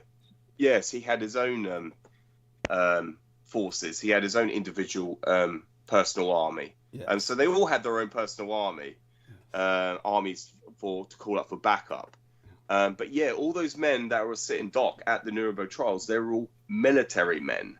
Even though Göring was, you would definitely say was he part of the party himself? Yes, he definitely was. He definitely was. He definitely was. But the majority of them, they were all military men, like Alfred Jodl, who was given the order to surrender in Reims, France, the forces in the field to the Allies, not the German government, but the actual military was given the order. He was one of the men that was executed at the Nuremberg hangings in the ritual. I always call it a ritual, but just to disambiguate it. It is a ritual. It is a ritual, yes. It was a ritual by hanging, yes, a sacrificial ritual. And so it was important to note that all these men that were sitting dock at the Nuremberg investigations, at the trials, were all military. The German government themselves relocated in exile. That was what the whole point of Operation Hannibal was, to relocate civilian populations out of the Baltic littoral, out of Estonia, Latvia, Lithuania, Estonia, all over the Baltic littoral, into Aryan exile. Don't forget Ostprussia. Ostprussia, which still existed at that time. Yes. Thank you. And they had a lot of strategic strongholds, strong points throughout the Baltic, even past 1945.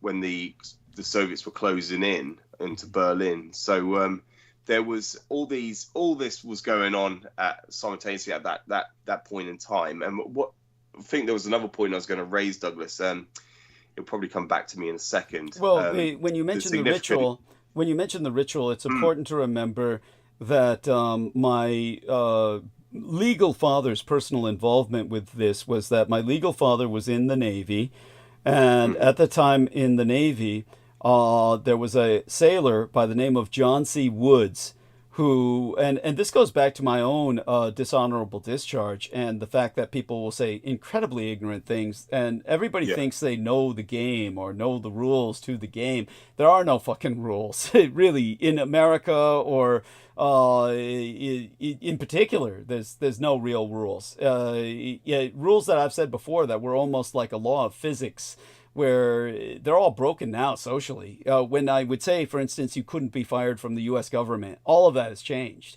And for generations, that's what it was. If you wanted a job which you would never lose no matter what you did, and basically you would do nothing, you would enroll in employment with the U.S. government. All of that has changed now. And under Trump and Musk, we've suffered a state takeover, basically what's called state capture, which I've articulated before what that means. But when it comes to the situation with John C. Woods, just as people would say, oh, Douglas could never have been a cop because he was dishonorably discharged, well, John C. Woods is living evidence that that's not the case. And just understand, as I said, it was a political reason that I was hired by the San Francisco Police Department, because they said they were looking for anyone who's gay. We're looking for anyone who's gay. They were so desperate. And I just said, I'm gay. And I lied. And I was hired because they needed to hire quote unquote gay cops. They were just desperate. And I had been through the peace officer standard training. I had graduated from their academy. So I had perfect clearance to do that, leeway. And when it comes to John C. Woods, he was in the Navy. My father reported him, turned him in for murdering a young girl. He was a pedophile rapist.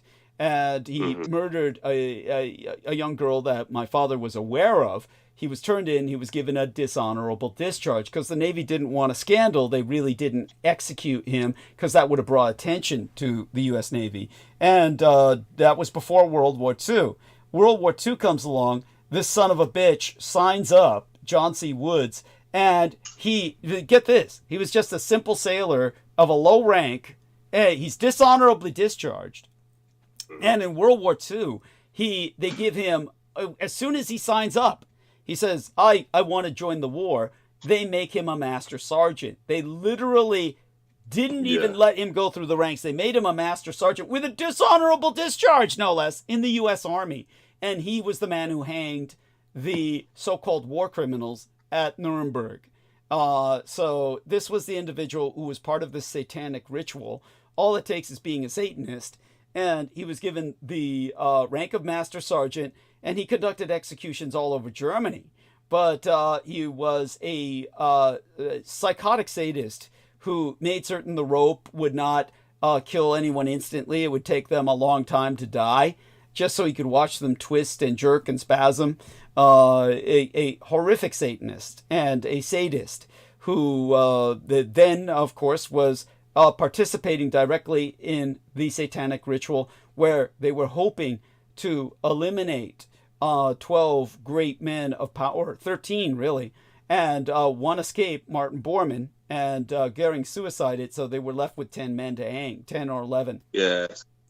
And the end result was they were trying to usher in the Antichrist into the world, but instead they brought in the Antichrist's Arbinger, Michael Aquino. Arbinger.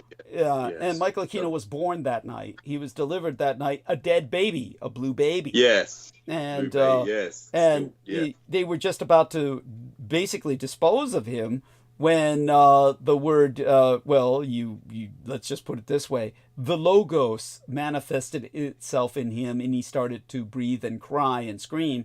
And they brought him back to his mother and said, oh, a miracle, seems to have come back to life after several hours of being dead, which is impossible, of course, for an infant to recover like that. And so Michael Aquino always claimed he was not the baby that was born of his mother, but rather the demon, the entity who inhabited its body, who swooped into its body, ushered in by the ritual of the Nuremberg hangings.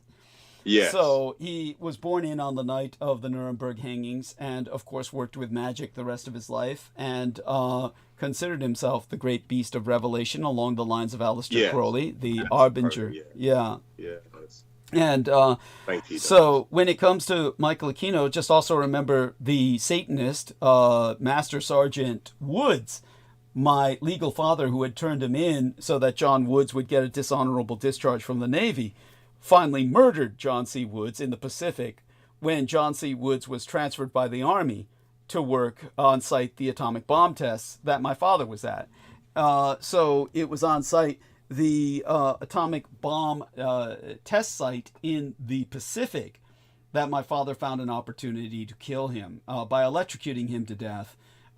Basically, Woods was in the water and was basically thrown a cut cable by my legal father, who tossed in a live cut cable that he had cut with a machete and said, "Here, catch," and set the man on fire, basically, with the amount of electrical discharge that burned him alive. He died screaming and in terrible pain, I'm happy to report. And basically, this was when my father got away with it because it kept all the German scientists happy. There was a large population of German scientists and engineers working on the island as part of Operation Paperclip. So just understand, this was where the reality of Paperclip really holds in an effort to develop the U.S. aerospace, atomic weapons, and military aircraft industries. But this was at Eniwetok Atoll, the Marshall Islands.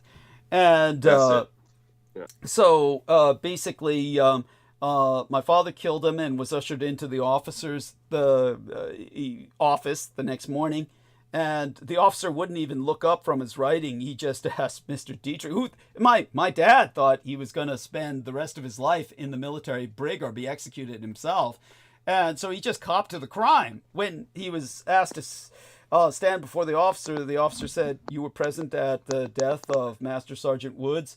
And he said, "Yeah, I lit him up like a Christmas tree." And and then the officer, without looking up, said, "You mean to say that he was trying to repair an electronic instrument and electrocuted himself? Do you not?" And my father said, yeah, that's what I meant. And then he said, "You may go, Mr. Dietrich," without ever looking up once. And my father turned and left the room. And that was the end of that. But that was how my father got away with murder. It was because they wanted to keep the German scientists happy.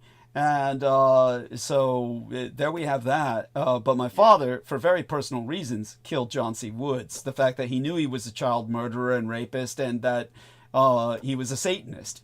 And so justice is delivered sometimes in this world. So there we are with the story behind John C. Woods. Of course, I could go into other details, but that's pretty much it. Again, you can imagine that that idiot Vinnie Barbarick puts this in the book and then says, "Well, I'm not going to publish the book. I will not publish the book." You know, just an Edomite to the core. He's such a filthy, fetid individual. So there you go with that. Also, we'll get back online with the atomic bomb, the convoluted story thereof. Oh, tell them about, John Mastic. Yeah. Don Mastic. Tell them about Don Mastic. When he basically they had to, there was no plutonium left. And that poor son of a bitch, he basically was shitting it out. Tell him how it got inside of him, what this idiot was doing. Do you know what? I haven't thought about that for years, Douglas. But yeah, no, as soon as you said it, I knew exactly who you were on about. Yeah. But yeah, it's such a funny, it's morbid. It's morbid, but it's so funny. First off, all these men were idiots. Tell them about the Demon Corps. The one stupid scientist basically killed himself because he would masturbatorily meditate while taking the Demon Corps apart and putting it together again because he liked the sound of the static it created. So it's like and he wound up disintegrating himself. The air around him turned a shade of Cherenkov blue, which is a shade of blue you never want to see. and he melted alive. But this is the level at which these idiots, and then the doctor, who was the medical doctor on site in Los Alamos, said he walked into a room and someone just tossed him that demon core, just said, "Here, catch!" And it was this small little thing, so he almost dropped it because it weighed as much as a bowling ball. And they were just trying to impress him with, look how heavy this piece of shit is. And, you know, I mean, this is the level of these scientists. They're not professional. They were a bunch of idiots. They had they're toying. Yeah, because go on. Yes, that Don Mastic, he managed to survive, didn't he? He lived many years afterwards as well, if I can remember. Yes. Basically, he had, and his shit went into the plutonium bomb. But tell them he had the entire world's known supply of plutonium in a test Literally, tube. They had nothing left. Yeah, they had to use his excrement. Yeah, and he was tap dancing on the table with the test tube when the test tube cracked, and he wound up inhaling all of the known world supply of plutonium. Plutonium. And so this idiot, it winds up where they have to give him laxatives and boil his shit so they could get to the point where all of Los Alamos felt the stench so sickening, they all petitioned to get him out of Los Alamos. And so he was the first person they flew to Tienan Island after the Marines invaded. They flew Don Mastic to Tienan Island so that he could continue shitting, and they continue boiling his shit so they could extract the plutonium from it to put into the Fat Man bomb. All of that plutonium in the Fat Man bomb went through the intestinal tract and out of the ass of Don Mastic.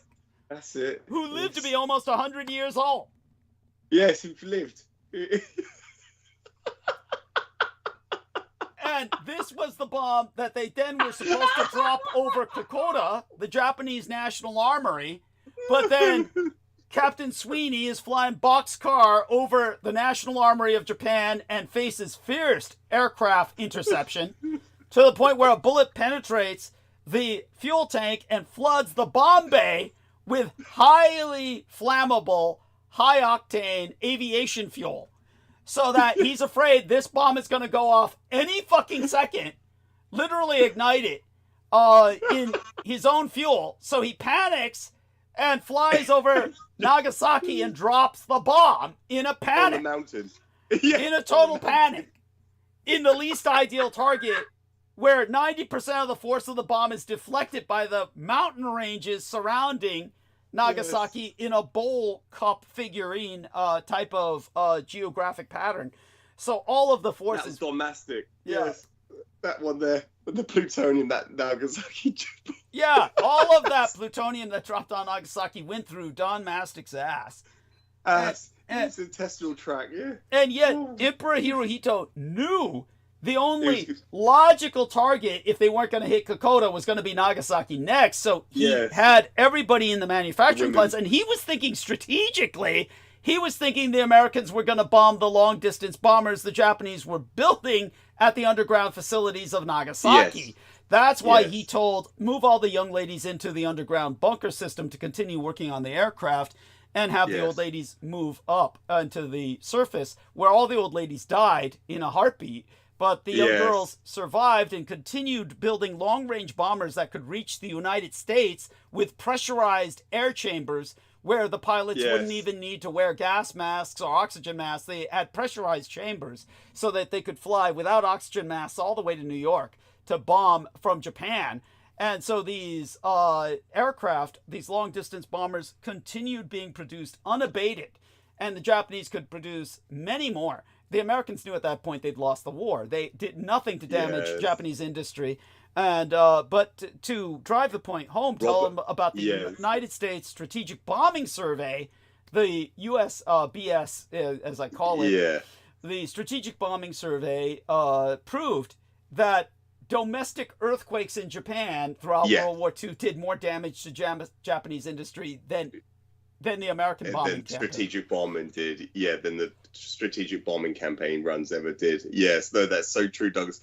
I was going to mention, because the deployment of that Fat Man bomb on August 10th, that was, so the Hiroshima bomb was deployed on August 6th. And then you had the Fat Man bomb that was deployed over Nagasaki on August 10th. You had Robert Goddard. Robert Goddard. Sorry, yeah, I believe it was on the 9th. It could have been the 9th or the 10th. But yeah, Robert Goddard, he died on August 10th. Yes. Of a heart attack. Yes. Of a heart attack. Because the Japanese arrived and they called him and they said the Japanese, you know, they're here. Yes. And because the American High Command approached Goddard and said, look, we got all these bombs that keep flowing over. These the I-Cubs. Intercontinental unguided balloon bombs that are coming over from Japan. And Robert Goddard said, yeah, it costs thousands. It cost thousands to produce at that rocket. time. And these days it'd be hundreds of thousands, but go on. Yes. And by the time the Nagasaki bomb was deployed, these supermassive, the Seiko Crane, supermassive dirigibles, the Aero Dreadnoughts, had arrived over. I believe it was Roswell, wasn't it, Douglas? Yes. Was it over? Not Roswell. Was it Roswell? It was what was ultimately became. Well, it was Tonopah Army Airfield. Tonopah Army Airfield. Nevada. Yeah, they landed. At Nevada. What became Area 51 in Nevada? That's correct. Yeah, Tonopah Army Airfield. Yes, where Robert Goddard was stationed, and he died of a heart attack. Yeah. That very actually, day, they called him. He actually was. I think at that point he was maybe back on the East Coast. But don't forget, Robert Goddard worked the majority of his career on site Roswell, because Roswell is the highest altitude in the United States. It's the highest altitude in the United States. So he's working there to launch his rockets because it was closest to the sky. And so people are still finding fragments to this day, aren't they? They're still finding pieces of those experiments he was conducted, I believe. That's correct. Recent years. Quite correct. Yes. But when it comes to what Robert Goddard was doing, the Americans came back to him and said, because the Americans had kicked him out of the rocketry program and put in Jack Parsons, who was an avowed Satanist, who wound up selling all of America's weapon secrets to Israel. And we're talking about 1947, just like when Israel was establishing itself, 1946, 1947, right before the Americans killed him in retaliation. They assassinated him. They took him out with good fucking reason. He was a practicing Satanist. He was a traitor to the Zionists. He was selling, but they had replaced Goddard with him. And who, you might remember, Vinnie Barbaric adored him. Vinnie Barbaric loved because he was a Satanist. Because he was an alchemist, practicing, Satanist practitioner. And he's even got a crater named after him at the back on the dark side of the moon, of course. Yes, on the ass side of the moon. Yes, the back ass side of the moon, like a pimple on the moon's ass. And that was, oh my god, and that, just to bring up Vinnie Barbaric as well, Douglas. Because of course Jack Whiteside Parsons, he was with a lady called Sarah. L. Ron Hubbard. They were conducting all these magic rituals with sex magic. You had Marjorie Cameron. Moonchild, yes. Who, that idiot Vinnie Barbaric was personally stalking for many years. And for those of you who don't know, and she had the Moonchild, which Vinnie Barbaric has never written about. He was writing about it only briefly in the new book that he refuses to publish. No, but continue. Yes, by all means. Was he a Scientologist? Vinnie Barbaric, and he was working. Remember, he was working directly with L. Ron Hubbard, who he knew him. He knew him personally. It was L. Ron Hubbard who gave the command to Jack Parsons to what was it that happened here? It was it was Aleister Crowley. Aleister Crowley gave the command to L. Ron Hubbard to infiltrate the satanic cult of Jack Whiteside Parsons. See, they were all Satanists, but L. Ron Hubbard infiltrated the Agave Lodge cult. Agape Lodge. Agape Lodge, a cult of Jack Whiteside Parsons, which was orgiastic and sex-based magic. And when when he infiltrated that cult, he ran off with Jack Parsons' wife and his life savings. Sarah. That's how he started the Church of Scientology. with all the money he stole from Jack Parsons. That's why Jack Parsons was so desperate he had to sell American secrets to Israel. You see the pattern here? Yes. Billy Barber denied that. He goes, oh, no, he didn't need to steal all his money. He didn't use all his money. Yes, that's where it came from. Yeah. Well, what Vinnie Barbrick would say was, oh, Jack Parsons didn't have enough money to start Scientology. That's it. How would you fucking know, Vinnie? How would you know? Yes. Like, you were doing his accounting? That dumb, stupid son of a bitch. I know what records I dealt with. Yeah. At any rate, when it came to what happened was that, the government contacted Goddard later in the war when they knew they'd fucked up by putting a Satanist in charge of their rocket program because they didn't get anywhere. There was no American rocket artillery in World War II. And so they JPL. JPL, Jack Parsons Laboratories, is what became Jet Propulsion Laboratories. Jet Propulsion Laboratory, yes. Yeah. But by the time they contacted Goddard again, Goddard said, "Are you crazy? We can't build a rocket to take down balloon bombs. The cost it's cost prohibitive."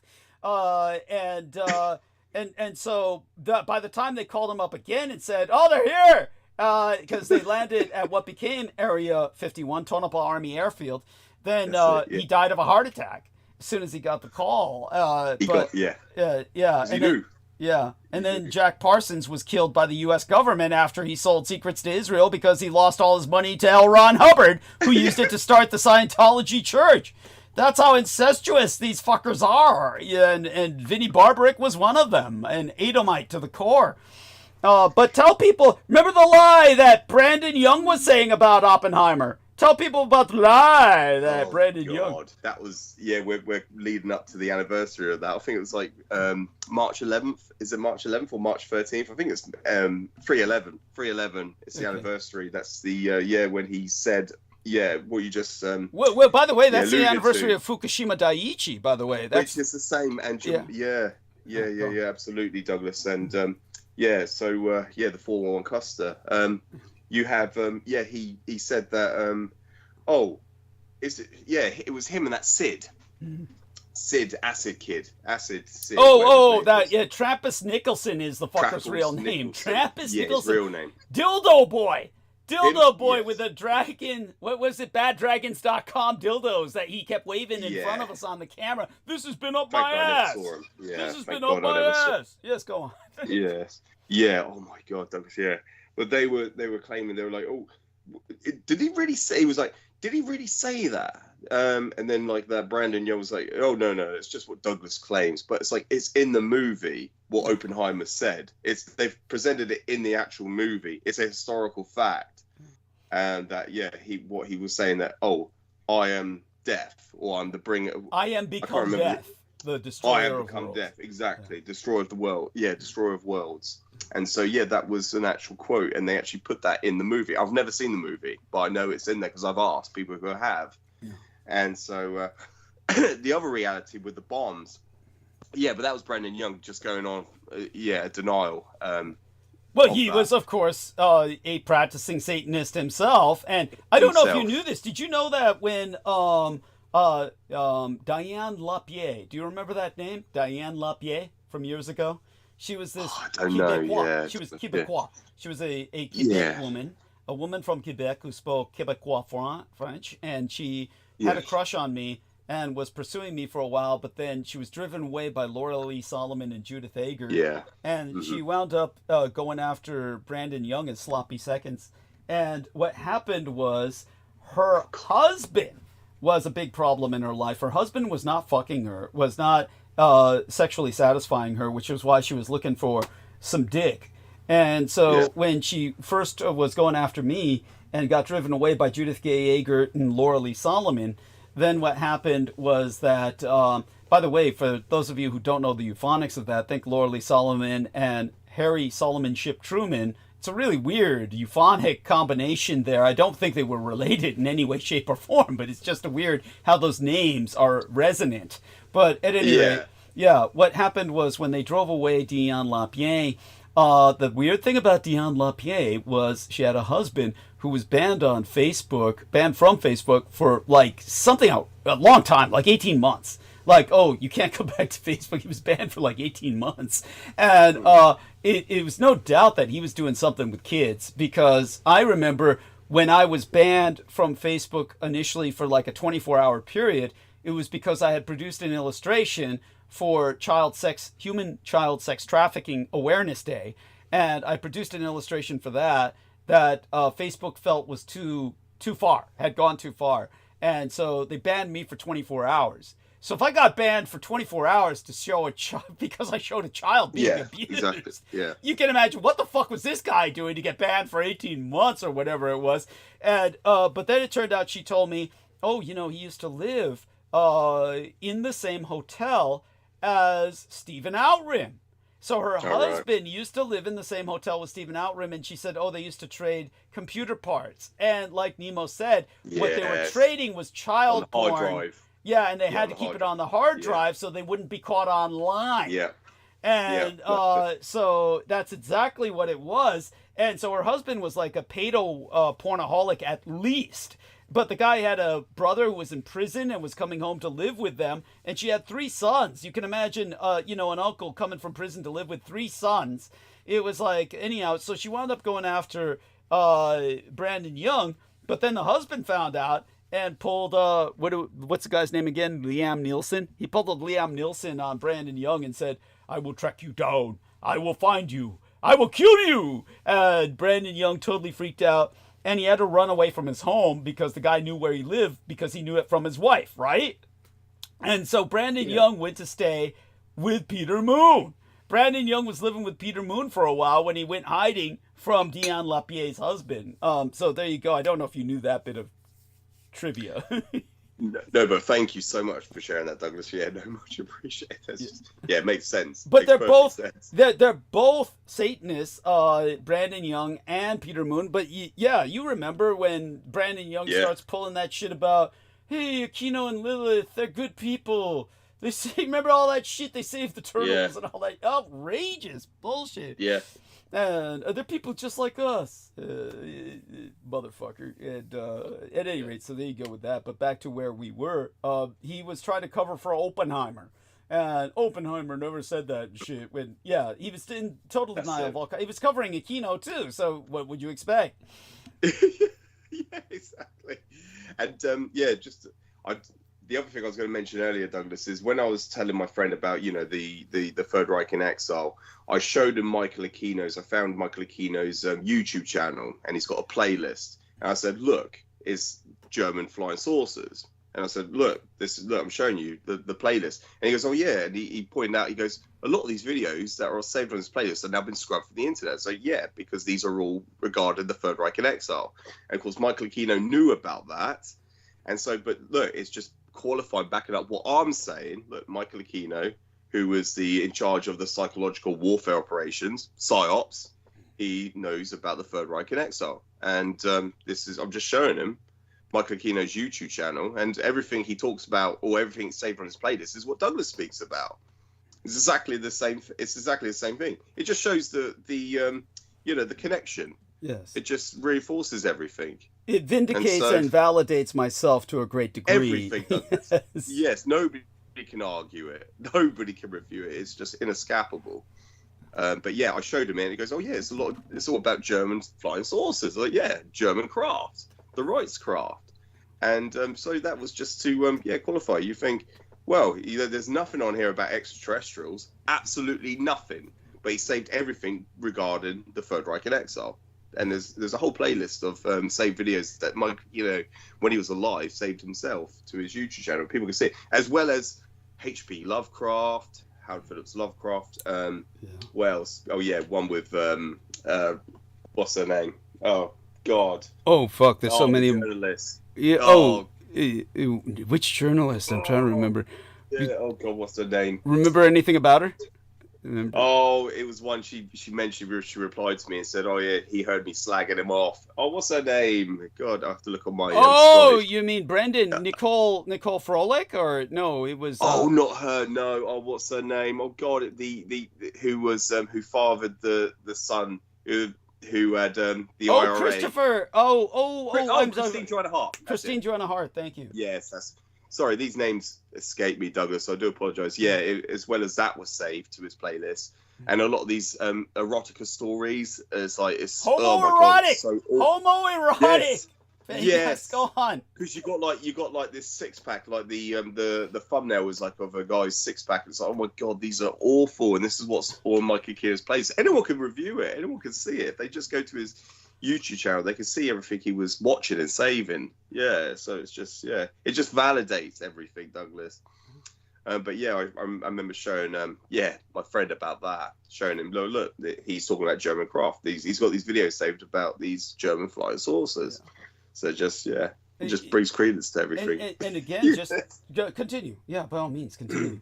Oh, anything else? Yeah. God, that was just we brought up some really good stuff with when it comes down to World War II and the conclusion. I mean, you mentioned any of this, and also with the atomic bombs when they were deployed. The United States were forced to, because they were suing for peace. The Japanese forced the Americans, and we just just touched upon it earlier when Robert Goddard, when he had that heart attack. They informed him that the Japanese have in their aero dreadnoughts is flying over Tonopah Army Airfield. They were loaded with biocidal weapons, mostly botulinum toxins.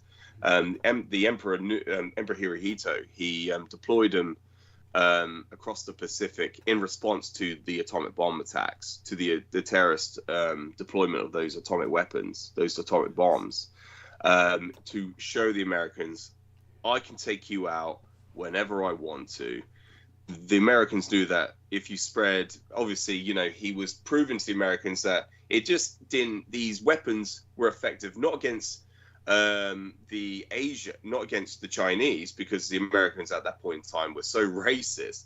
They honestly thought that the Japanese biocidals would not impact white Caucasians. So that's why Hirohito proved that these worked on both ethnicities, not just Sino ethnicities, but also white Caucasians. And he deployed the supermassive aero dreadnought that was loaded with biocidal weapons. And he knew, the Americans knew that a single deployment of that weapon, it could wipe out the entire population. The Emperor obviously didn't want to do so because otherwise Japan would have gone back to becoming a third world nation, because at that point in time, every nation state on earth had their currency pegged to the United States dollar.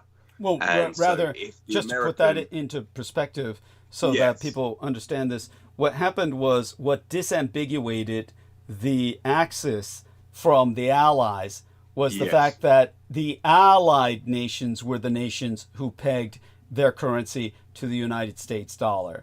And the Axis nations retained their sovereignty. Gold. That's why when Japan attacked Pearl Harbor with a preemptive surgical strike, Adolf Hitler declared war on the United States, because he knew that America had effectively bankrupted Japan, forcing the attack, because the Americans froze all Japanese assets and basically declared that no one can trade with Japan, effectively cutting off Japan from the world economy. So when Japan had to strike back at that time, Hitler, people say, oh, he was a fool for declaring war on the United States. He would have been a fool not to, because he was next. And so he didn't have a choice. He had to attack while the Reichsmark was still effective and operational as a spending tool that could be used to finance his war. So this is how World War II started. And so back to you with that. So in other words, but because the Allies had, by the Bretton Woods monetary agreement system, had pegged Japan could not trade with anyone. If they had wiped out the United States, it would have collapsed the world economy, because all the world was pegged to the dollar. So that would have given them almost no one to trade with, because they would have been left in a wasteland economically worldwide where everyone else around them is poor, and it would have taken years to rebuild. So they needed that American market, because that would give them immediate relief with a market, which is all they ever wanted. All they ever asked was for America to open its goddamn market. And so, exactly. No, thank you, Douglas. That's so important. And otherwise, they would have gone back to becoming a third world nation state, and they would have, it would have plummeted. And so that was why, the Emperor Hirohito forced the Americans to sue for peace, and then that was with the negotiations with the peace talk-down processes. They were able to then eventually, during those talks, they eventually opened up their markets to Japan, giving them privileged trade, giving them privilege, basically a privilege. I'm trying to think of the word.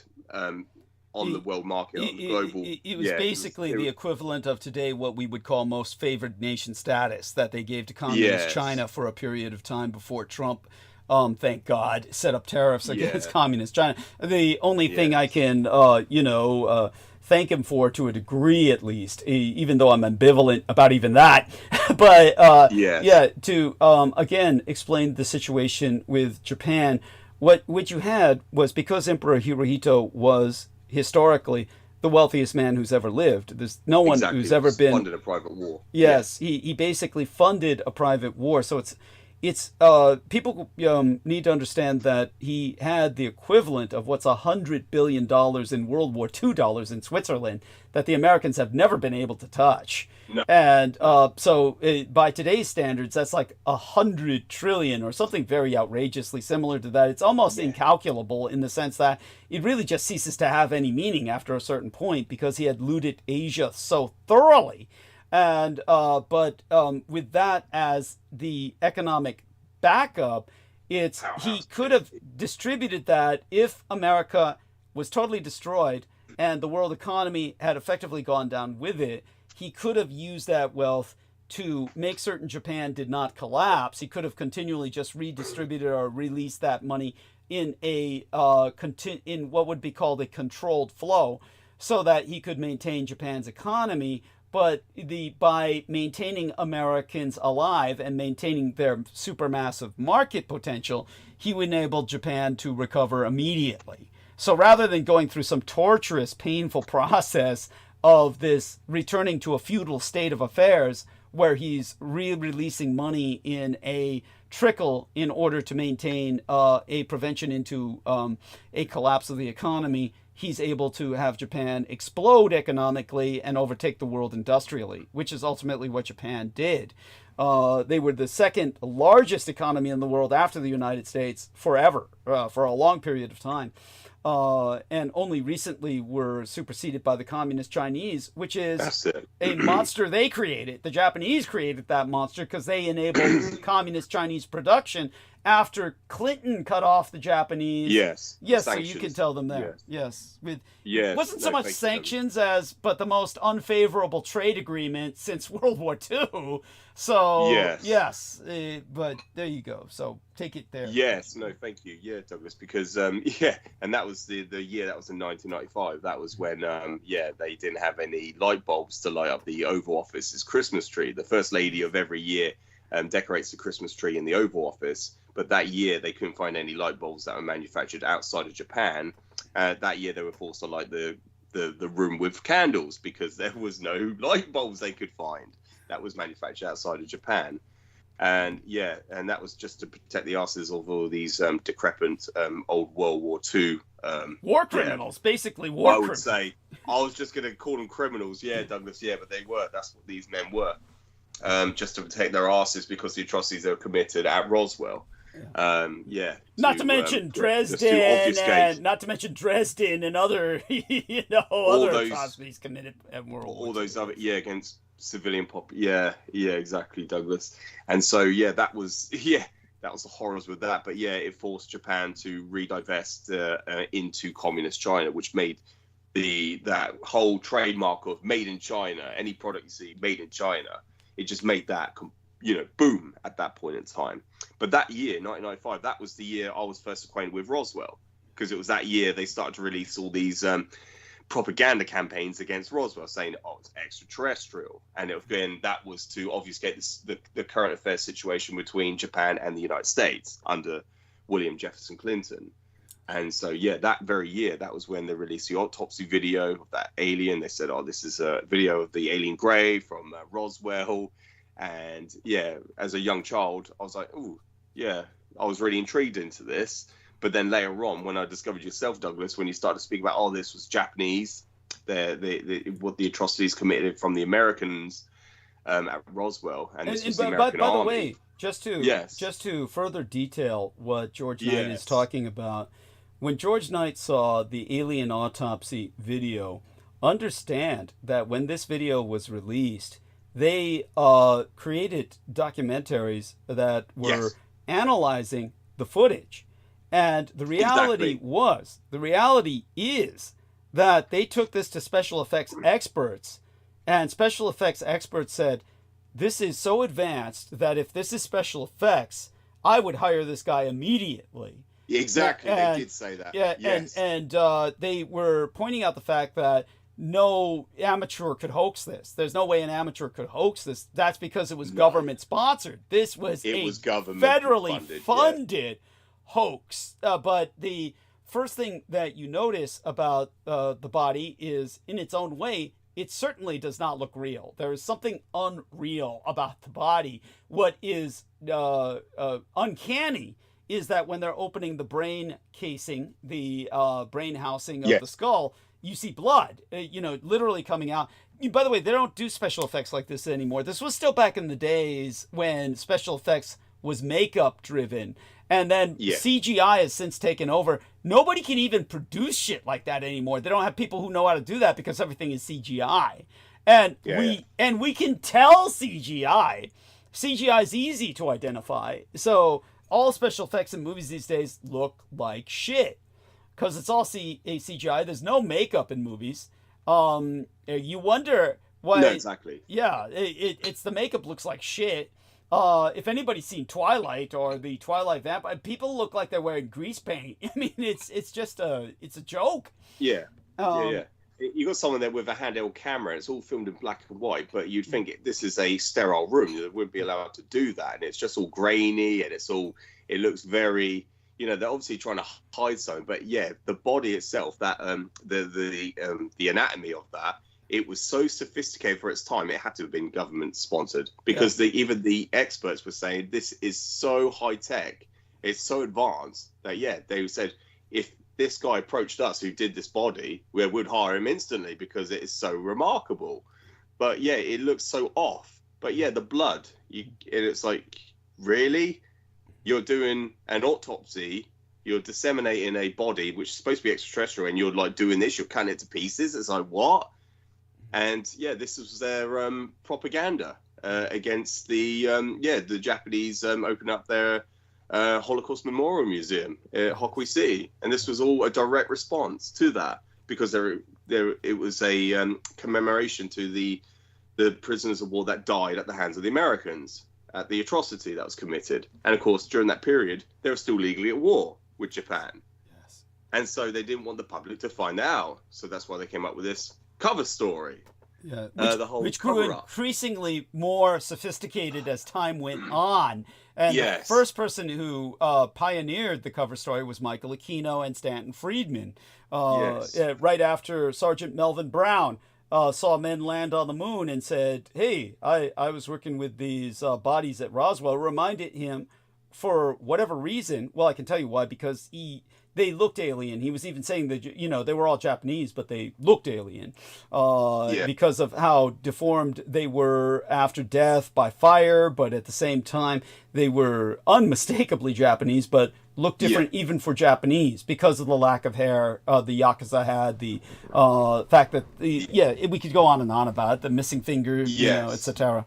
Yeah. Yes, exactly, Douglas.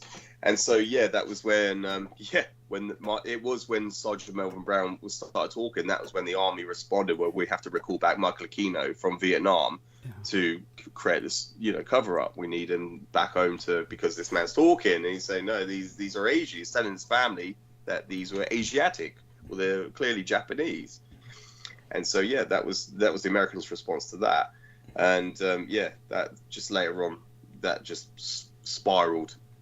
Later on with obviously with what we just articulated with the Clinton administration when he was just protected these war criminals. And so again, it's just them cover up their asses, and there was no such thing as an Air Force in 1947. It was an Army issue, hence why the Army recalled back Aquino, because he was part of that division. He was part of that department, not the Air Force, but he was in charge of psychological warfare operations for the Army. For the Special Forces, no less. The U.S. Army Green Berets, no less. And yes, remember the photograph you found of him firing the bazooka, and the first thing that Peter Moon says is, "It's not real." That piece of shit. Remember that? You found the picture of Aquino firing the bazooka, and of course, real. Of course, it was Aquino just posing, but it was definitely real.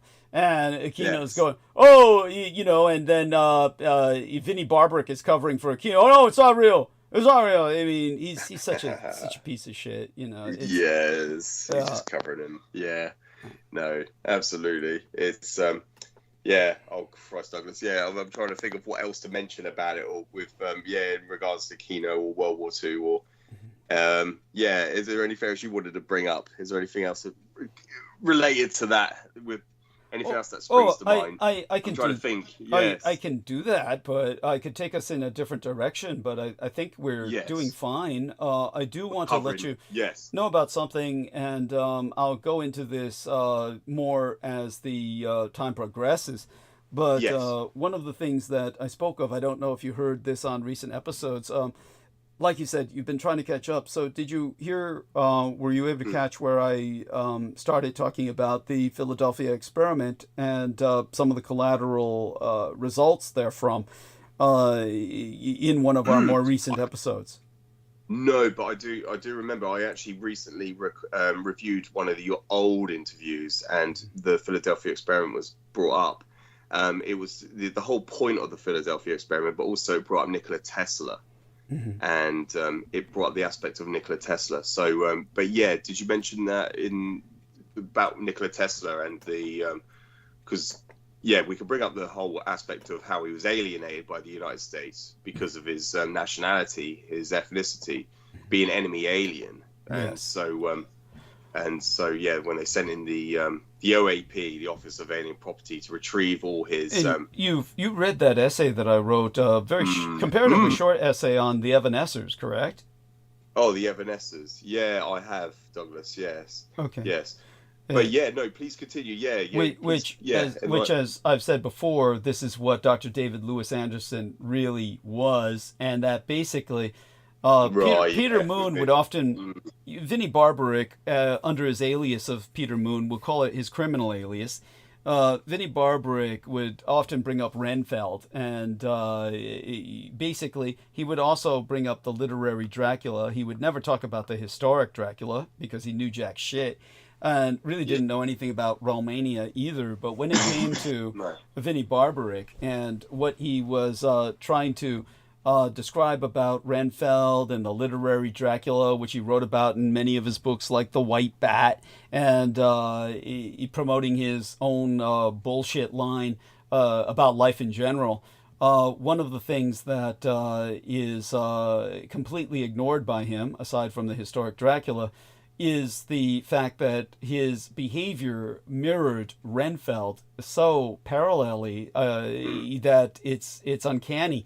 But he was basically, consider Dr. David Lewis Anderson almost like a literary Dracula in his own right, to the point where he almost mimicked Dracula, the literary Dracula, when food arrived at one point and he refused to eat it, saying, "Oh, I never eat food."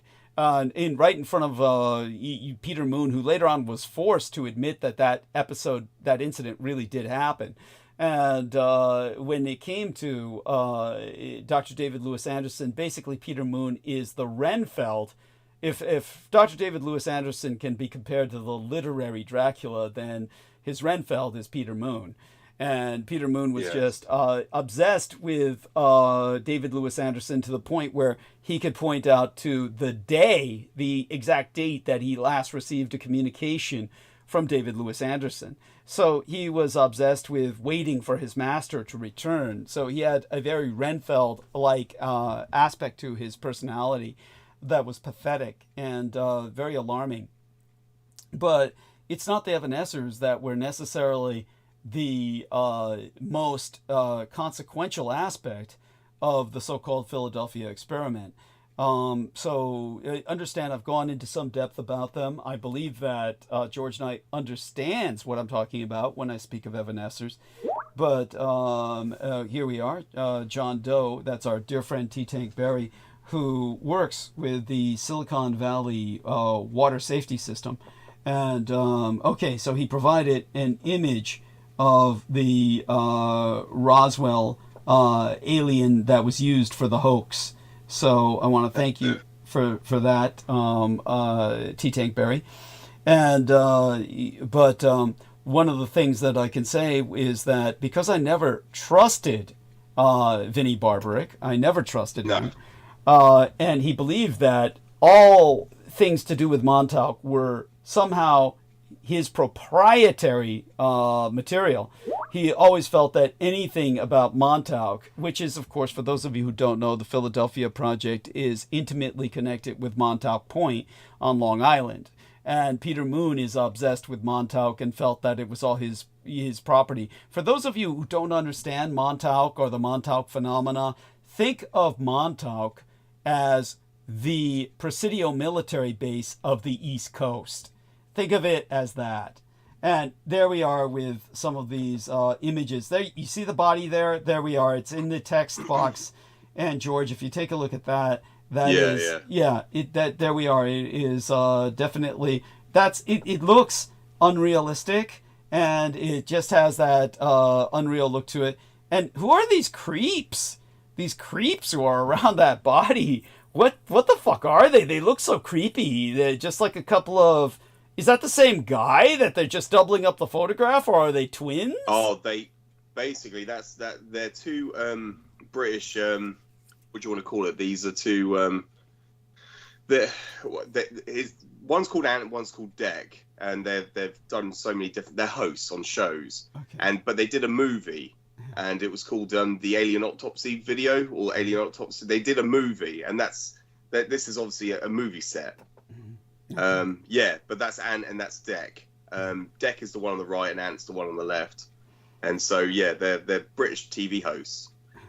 And they did a movie on it. So that's the prop for the movie, that alien there for the movie they did. Let me try and get some more images. Let me find some online. Okay, and just enter into the text box. Yeah. So once people grasp that Montauk is the Presidio military base of the East Coast, you get an idea of what Peter Moon deems to be proprietary. In other words, think of the Presidio as affiliated so heinously with human child trafficking. So was Montauk.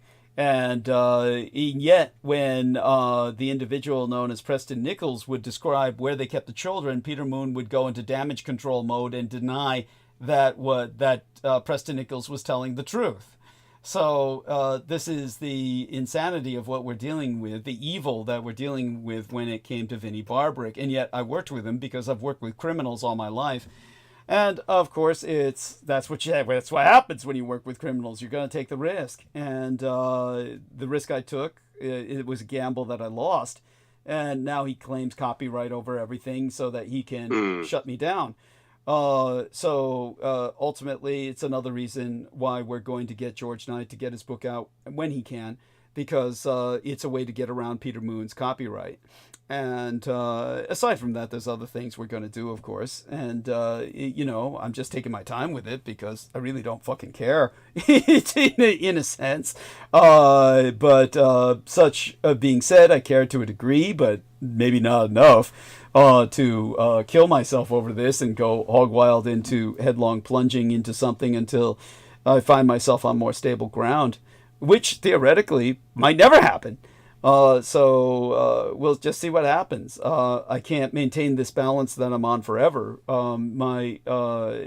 Just trying to barely make rent every month. It's obviously something that's unsustainable.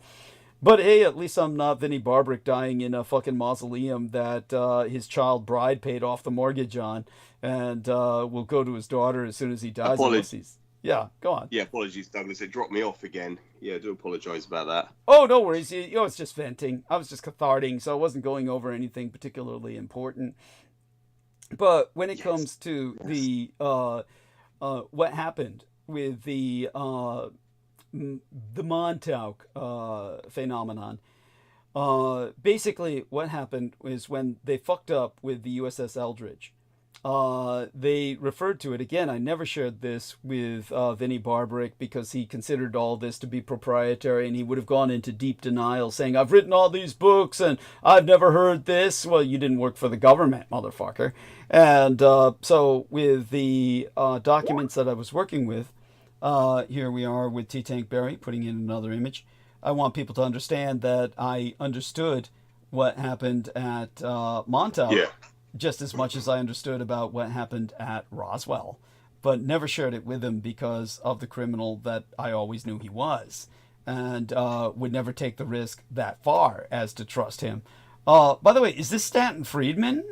Yes, that looks like Stanton Friedman, Douglas. Yeah, it probably was my just... screen's just frozen, but yeah, there he is, yeah. Yeah, he probably just before he died.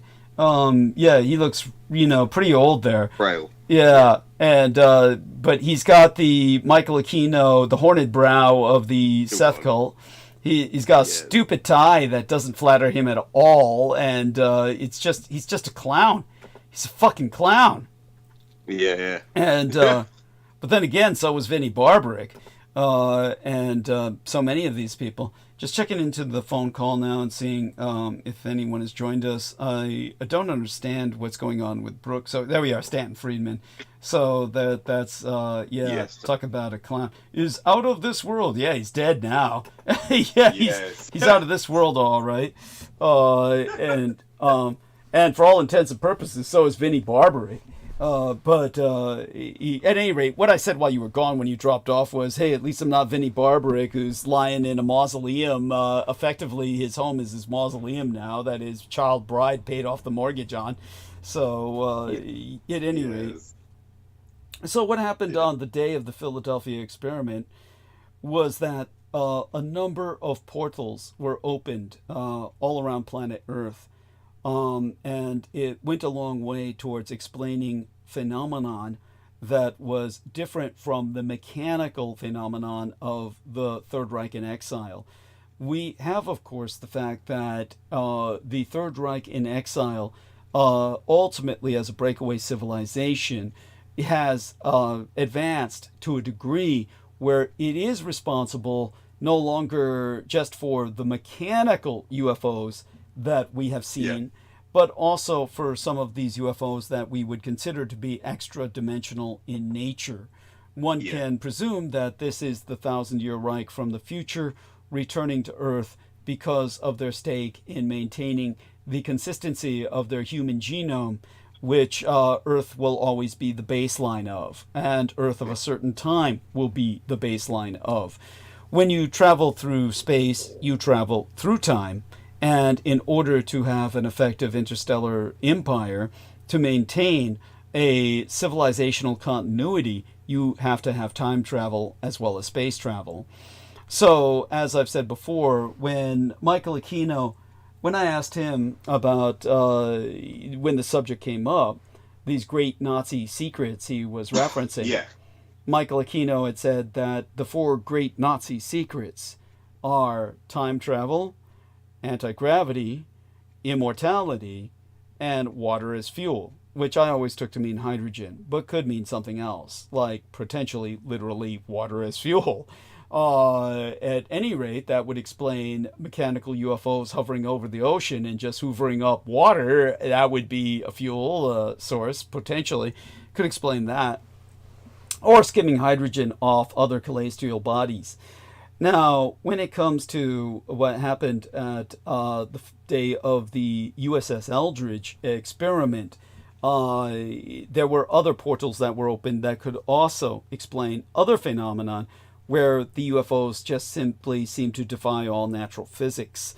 Again, this could be the 1,000-year Reich in exile returning from the future and being in the dimension of time, literally in another dimension, therefore mutating in shape, because they're literally out of our dimension, and our firing at them would be essentially hitting the shadow of their 3-dimensional form, casting a mere shadow because they're literally in another time. That could be, or it could be phenomena that emerges from these portals. So basically, on July 22nd of 1943 was when the Eldridge experiment took place. And when that happened, the world changed. In the documents that I was dealing with, they would refer to that as E-Day, which was, oh, here we have some images of their trying to recreate what happened on the USS Eldridge.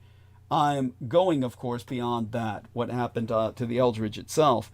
When the Eldridge returned, it had already done its damage. Our world suddenly became connected with other dimensions. So portals opened around the world that only through the help of the Nazis, which was why even though they were still at war with the Nazis, they had to maintain trade with them because there was a phenomenon the Nazis also had to deal with. And that was these portals that opened on E-Day, or Eldridge Day, which the Americans referred to in their military documents the way they would refer to D-Day, with that level of gravity or historical importance. But what happened would also be referenced as the Philadelphia effect. We've all been impacted by the Philadelphia effect. We just don't know it. We're not aware of it because the government has never shared the opening of these portals. But there's 8 of them. Earth is the 9th world. Again, the Nazis gave these Nordic mythological names, and therefore the Allies came to comprehend them as such through Operation Paperclip, where they worked with German scientists and other programs. Understand, again, when it comes to trade with the Third Reich, war with the Third Reich, the Americans could, by applying sheer numbers and sheer brute force, sometimes take an early Reich UFO down, an early Reich saucer down. So George Knight can explain that in the amount of rockets they would fire, developing the Starfighter jet, which was just a jet that was carrying a huge load of rockets that could all be fired very quickly in rapid succession. And so they were trying to take down Nazi UFOs, and every once in a while, very rarely, they would succeed. And then they would try and reverse engineer this technology, but they could never keep up with the Germans. So understand that that's dealing with the mechanical level of UFOs that the German technology was working with right after, well, all through World War II, while it was still legally on with the Japanese till 1952, and very shortly after that, 1957, while the Schiedkrieg, the disc war, was ongoing, and thousands of American pilots were dying in our skies on the American home front, what was still the American home front of World War II. But when it came to the portals, now that's something different. Basically, after E-Day, what happened was that a series of triangular portals, these were calibrated to be triangular, opened over 8 points of the Earth. Earth, of course, itself is the 9th world. It is Midgard. It is the Middle Earth, or the Middle World. But it's somehow downstream from the other 8 worlds. And the portal known as Asgard, that has opened over the North Pole. And that Asgard would be, of course, in the Norse myths, perceived as heaven. Of course, it's not heaven as the average person would interpret it. Your average person raised in Western civilization today would hardly consider it heavenly, but it's the most stable of all of the portals. The other portal that I am aware of opened over New Caledonia. And that was over, of course, a French colony that at the time of World War II was American military occupied. And that one is known as Vanaheim, or the portal to the land of the successor gods. And the other portal that is known as Jotunheim, that opened over the Mato Grosso in Brazil. It was heavily utilized by the Nazis who escaped to South America in terms of their own experiments dealing with these new dimensions. Jotunheim was, of course, the land of the frost giants.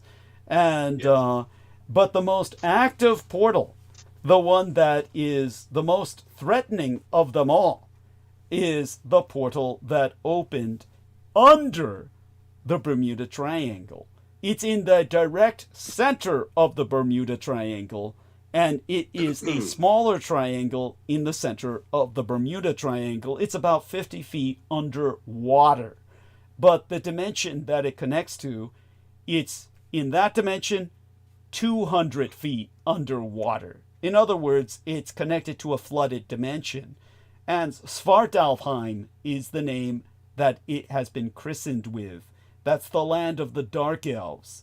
Now, Brendan Zogit often talks about the Svartalfar, or the Dark Elves, interfering in human politics.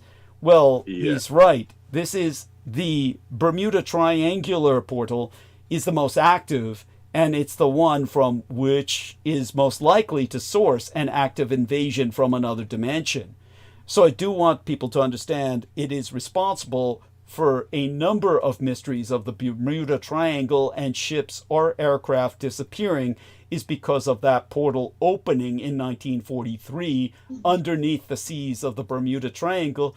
The British intelligence officer who was stationed in Belize, or British Honduras, named Ivan Sanderson, was the man who studied this portal the most. He was its expert, and he felt that this was the connection between those other dimensional beings who were aquatic in nature and our own aquatic civilizations that were under the sea that were also responsible for the disappearances of many ships.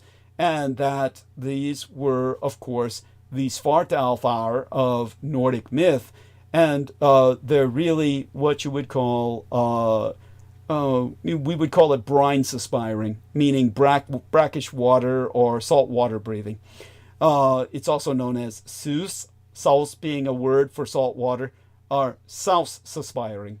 But in terms of these undersea civilizations, Ivan Sanderson wrote a book titled Invisible Residents.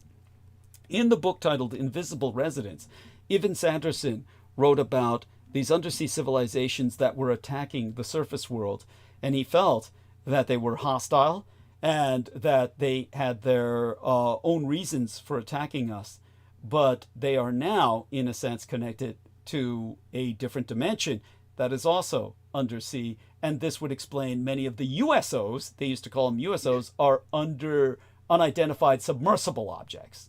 So you never hear of usology, as opposed to ufology, unidentified flying object science. You never hear of usology or unidentified submersible object science because all of Dr. Ivan Sanderson's notes were confiscated. But he was the preeminent usologist of planet Earth. So the other portal that opened, that was, if I remember correctly, Alfheim, as it came to be called. And that opened over Newgrange, Ireland, where you have their own Stonehenge in Ireland, the stone circle of Newgrange. And the Alfheim is, of course, the realm of the Fae, or the fairies. But over the city of the dead in Cairo, where you have the ancient tombs and crypts, the mausoleums of the collection of thousands of years, the portal that opened over the necropolis of Cairo is Nidavellir. And Nidavellir is the Norse for the fields of the waning moon, or the fields of darkness. And that would be essentially a realm of the dead, or rather the undead. If we're ever to suffer a zombie apocalypse due to some kind of mysterious intervention from another dimension, it would be the dark symmetry that seeps from that portal. The other two remaining portals are Muspelheim, or the dimension of fire, the portal of which opened over the red cliffs of Madagascar, and Niflheim, which would be the portal that opened over Mount Kailash in Tibet, or rather Nepal, the borderlands between Tibet and India. And among the ranges of Nepal and Bhutan and Sikkim, Mount Kailash is this sacred mountain, supposedly the central mountain of the world, over which that final portal opened into a dimension that seems to be something similar to a hollow earth, giving people the impression of a hollow earth. Now, in terms of these various dimensions, Niflheim, for instance, would have been the land of dark dwarves.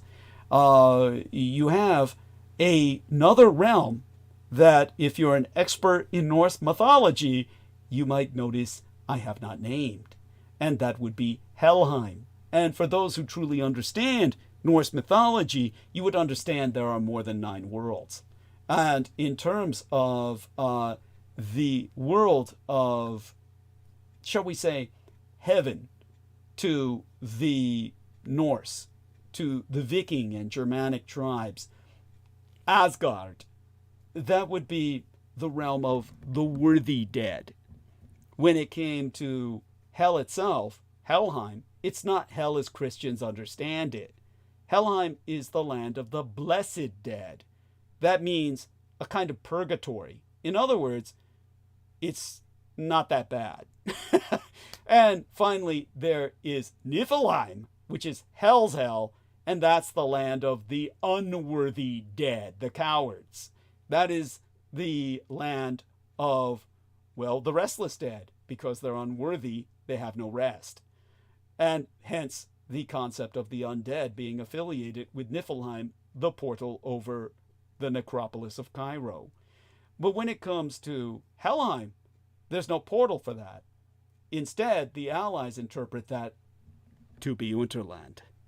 You see, it's not a heaven or a hell, it's a purgatory.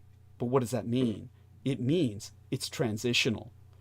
Purgatory is like modern day academic colleges or graduate schools in general. You just keep showing up to attend and you'll eventually graduate.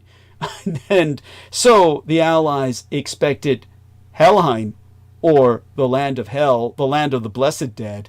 They felt that the Third Reich in exile in Unterland was always destined to erupt, that they would not stay in Unterland, that they will eventually emerge. That, and again, it's not viewed as a punishment, it's viewed as a purgatory, that they are in a transitional zone. And so that's how the Allies view Unterland, Helheim, which is, believe it or not, the Third Reich in exile does not take that as an insult. They simply take that as, it's a very hot down in Unterland. It is a kind of Helheim. And it is a purgatory, and that is why they've had to establish colonies on other worlds as well. So the breakaway civilization is in what you would call that 10th world. So this is something I have never shared with Vinnie Barbrick. He would never have understood it. He was too stupid to comprehend it. And I never trusted him with the information. So I'm sharing that with you now. And I believe this photograph provided by T-Tank Berry is a photograph of the necropolis of Cairo, over which one of those portals is open. These are undetectable by conventional physical instruments, obviously. It takes highly unconventional instruments to how would you say it? Calculate or tabulate the perimeters of the portals. But some of the portals are inactive at times and at other times active. As I said, the one in the Bermuda Triangle is the most active and threatening at all times. This is where, when Brendan Zogit says the Svartalfar, or the Dark Elves, are interfering with Earth in order to make it an environment more suitable to themselves, understand the rising of the seas. If our oceans continue to rise because of climate catastrophe, we will experience sea level rise that will make our environment more suitable to the inhabitants of that other dimension. Much of our land will be reclaimed by the invisible residents that even Sanderson was warning us about. This is an active invasion or assault on an ecological level of our planet where the Svalbard are encouraging global burning. That rising of the seas would be to their advantage. It would make our world more like theirs. Again, another photograph of the red cliffs of Madagascar, over which the portal of Muspelheim, the fire dimension, is open, which is very connected to Japan in terms of that portal. It was the Japanese who have been studying that portal with their secret programs ever since World War II, when it opened in 1943. It was the reason why the Axis attacked Madagascar, which people can look that up. There was an Operation Madagascar in which both the Germans and the Japanese coordinated a strategic attack, kind of a commando raid. That was, the diversion was an actual military attack that was, shall we say, fought off by the defenders of Madagascar, but it was the cover for the commando raid that enabled Japanese scientists to study and, in a sense, secure a claim on that portal, Muspelheim, claimed by the land of the rising sun. All of this is something I couldn't share with Peter Moon. He would have denied all of it because of his own feeling of proprietary status concerning Montauk, because he's such a maniac. All of this, of course, because I could never trust him. So with that, we can go on to other subjects if you can think of any now. I could speak more about these portals in the future, and we'll do so as time goes on. But it's, again, a situation where North mythology, the mythology of the Northmen or the Norsemen, the Germani people were the most familiar with and therefore were the most able to identify with and work with these portals. Oh, here's a good illustration from our dear friend. You better download these illustrations while we have them from T-Tank Berry.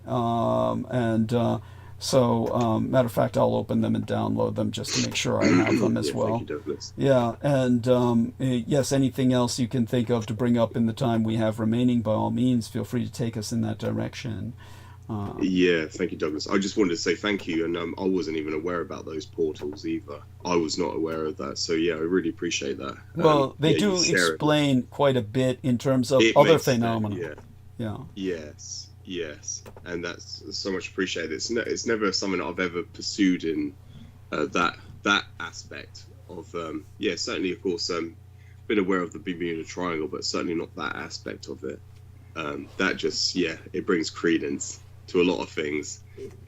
So yeah, I really appreciate that, Douglas. With that, it's something I'll certainly look into a bit more myself. So yeah, I'm happy to go in any direction. Further that, as you mentioned earlier, with the Third Reich in exile, they're also responsible, which is been substantiated, the extratemporal. Take us in that direction. Talk about that. Yes, the extratemporal, which is out what you mentioned with when you travel through space, you travel through time. Extratemporal is outside of space and time, or the ability to either control it or manipulate it. And so with the or at least navigate it, or at least or navigate. Yes. Certainly the government's conclusion to the extratemporal phenomena, they concluded that these are our future descendants, and of course they have to come back to our timeline because we are the baseline for their genetics, for their viability, for their future viability of wherever worlds they ever colonize or wherever they inhabit. They have to come back because we're the baseline for their genetic gene pool. So they have to come back to their origins. So hence why you have the phenomena of cattle mutilation and the abduction phenomena. And so this is, to bring up some aspects of that. But the Third Reich in exile are responsible for the mechanical aspect of the the UFO phenomena, as well as the extratemporal, which is the dimensions, the dimensional travel aspect. Obviously, equivalent and parallel to the human experience for thousands of years, humans have been experiencing this phenomena of there's got to be this this phenomena that exists out there, but what could it be?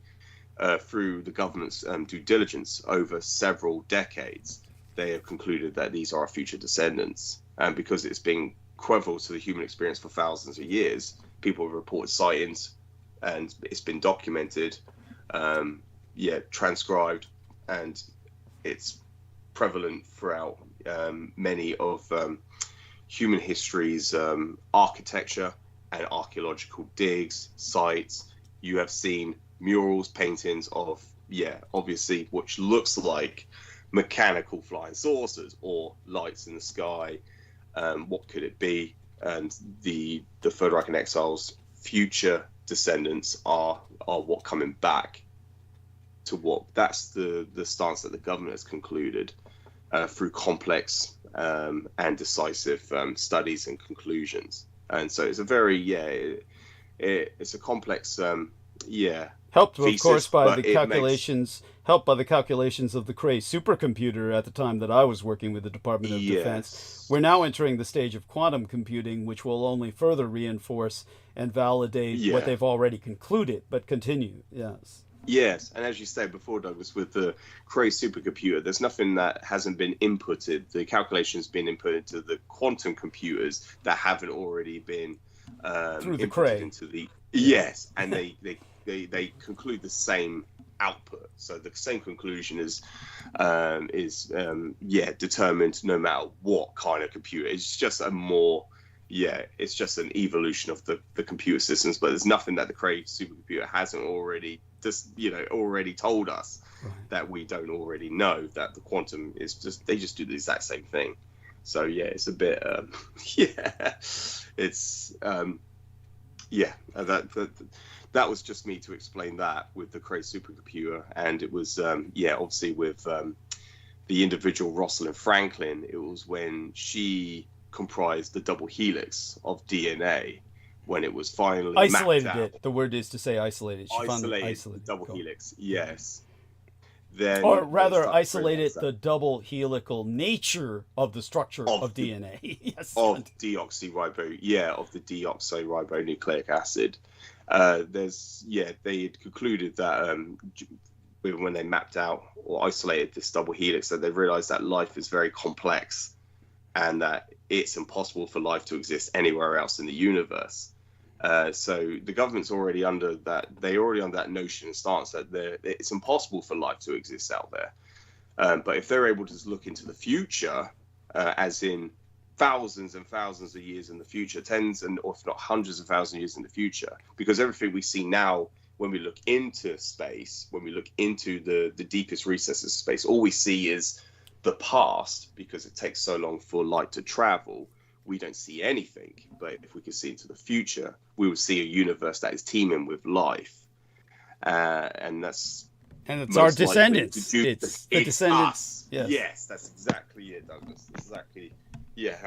How I present it anyway to people, and the no matter what happens, no matter what people think about what's going to happen to us on the surface, humanity will live on. It will live on through the Third Reich in exile, and that's the reassuring thing about that. Obviously, I'm under the impression, Douglas, that maybe because we have stated in the past publicly on this show that the only solution is to for a peace deal with the Third Reich, but it's like, how do we go about doing that? Obviously, it sounds like Trump is on that trajectory. Yeah, Trump thinks he has the answer. He thinks he knows. Of course, they have broken that gravity well, so they already breached that. They've already gone far beyond that. They've superseded that. And so they have that technology, and that's the technology we need to be at. That's the level we need to be at, but we can't keep up, which is why with the retrieval program, which has been going on since the 1950s, or ever since the late 1940s, we have been on perpetual belligerency with the Third Reich. And when we have shot down their craft, we have retrieved it, and we've tried to reverse engineer their technology in order to try and comprehend it. And of course, we're still not in that capable. We're still not reached that level of understanding it, and that is obvious because we haven't produced anything yet that is replicating their technology. So yeah. Well, this is the opportunity. This is the opportunity for you to explain Die Glocke. Yes, Die Glocke, which is I mentioned briefly earlier with the Kecksburg case, which is when it was deployed. It was deployed by the Third Reich. That was in Kecksburg on December 7th, 1965. It was exactly 1 month after when the Third Reich in exile compromised the national grid by intercepting the power lines, the transmission lines for the national grid over several statelets and including areas in Canada. So it was known as the Great Northeast Blackout, and it took out the power to several statelets in New York, Manhattan, including Montreal and Halifax in Canada, for around 48 hours. It took out the power grid. So everyone was driving around with the headlights on for their cars, lighting candles, and the Third Reich basically forced the Americans into these concessions to keep them at bay. Don't forget to tell people the number of casualties. People who were in emergency rooms or on life support died. Yes. So many hundreds of people died. Yeah. Yes. Continue. Yeah. So this was so catastrophic that it put the Americans on a state of complete you would call it panic, mass panic. And so they had to. This is how they forced them to keep them at bay, forced them into concessions. The Die Glocke was deployed 1 month after. And that weapon, that bomb, is a displacement weapon, and again, that's diving on the realms of quantum mechanics as well, Douglas. I would definitely associate that with that sort of level of technology. Absolutely, which to Americans may as well be magic. But go on. Yes, because it converts matter into antimatter. It converts instantly anything in the vicinity of its deployment.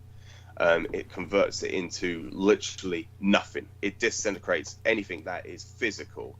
And when it was, they threatened to use it over La Palma. La Palma, the Canary Islands. Yeah, and explain to them that they have a Glocke or a bell bomb. Die Glocke simply means the bell. That's actually in the Canary Islands. Yes, so please. Yes, which can be detonated. It was deployed there initially, so it was a weapon that was been able to be triggered at a push of a button. You know, we mentioned about Putin, if he had the capability, he would push the button. Yeah. Well, this was the equivalent of that, but this was this was an actual imminent threat. So explain to people how it was tested. Do you remember how it was tested? To show the Allies. To show the Allies. To prove to the Allies. No, could you please? Could you? Absolutely. I want people to know. Yeah. Oh, it'll be triggered. Yeah. Yes. So I want people to know that this is one thing I was discussing with that idiot Vinnie Barbarick, who refused to put it into the book because, of course, he's the enemy, and always said he was the enemy. To be honest. But when it came to, I told him about a globe that I have here at home, a actual historical three-dimensional globe that shows very different borders for our world as they existed before the Second World War.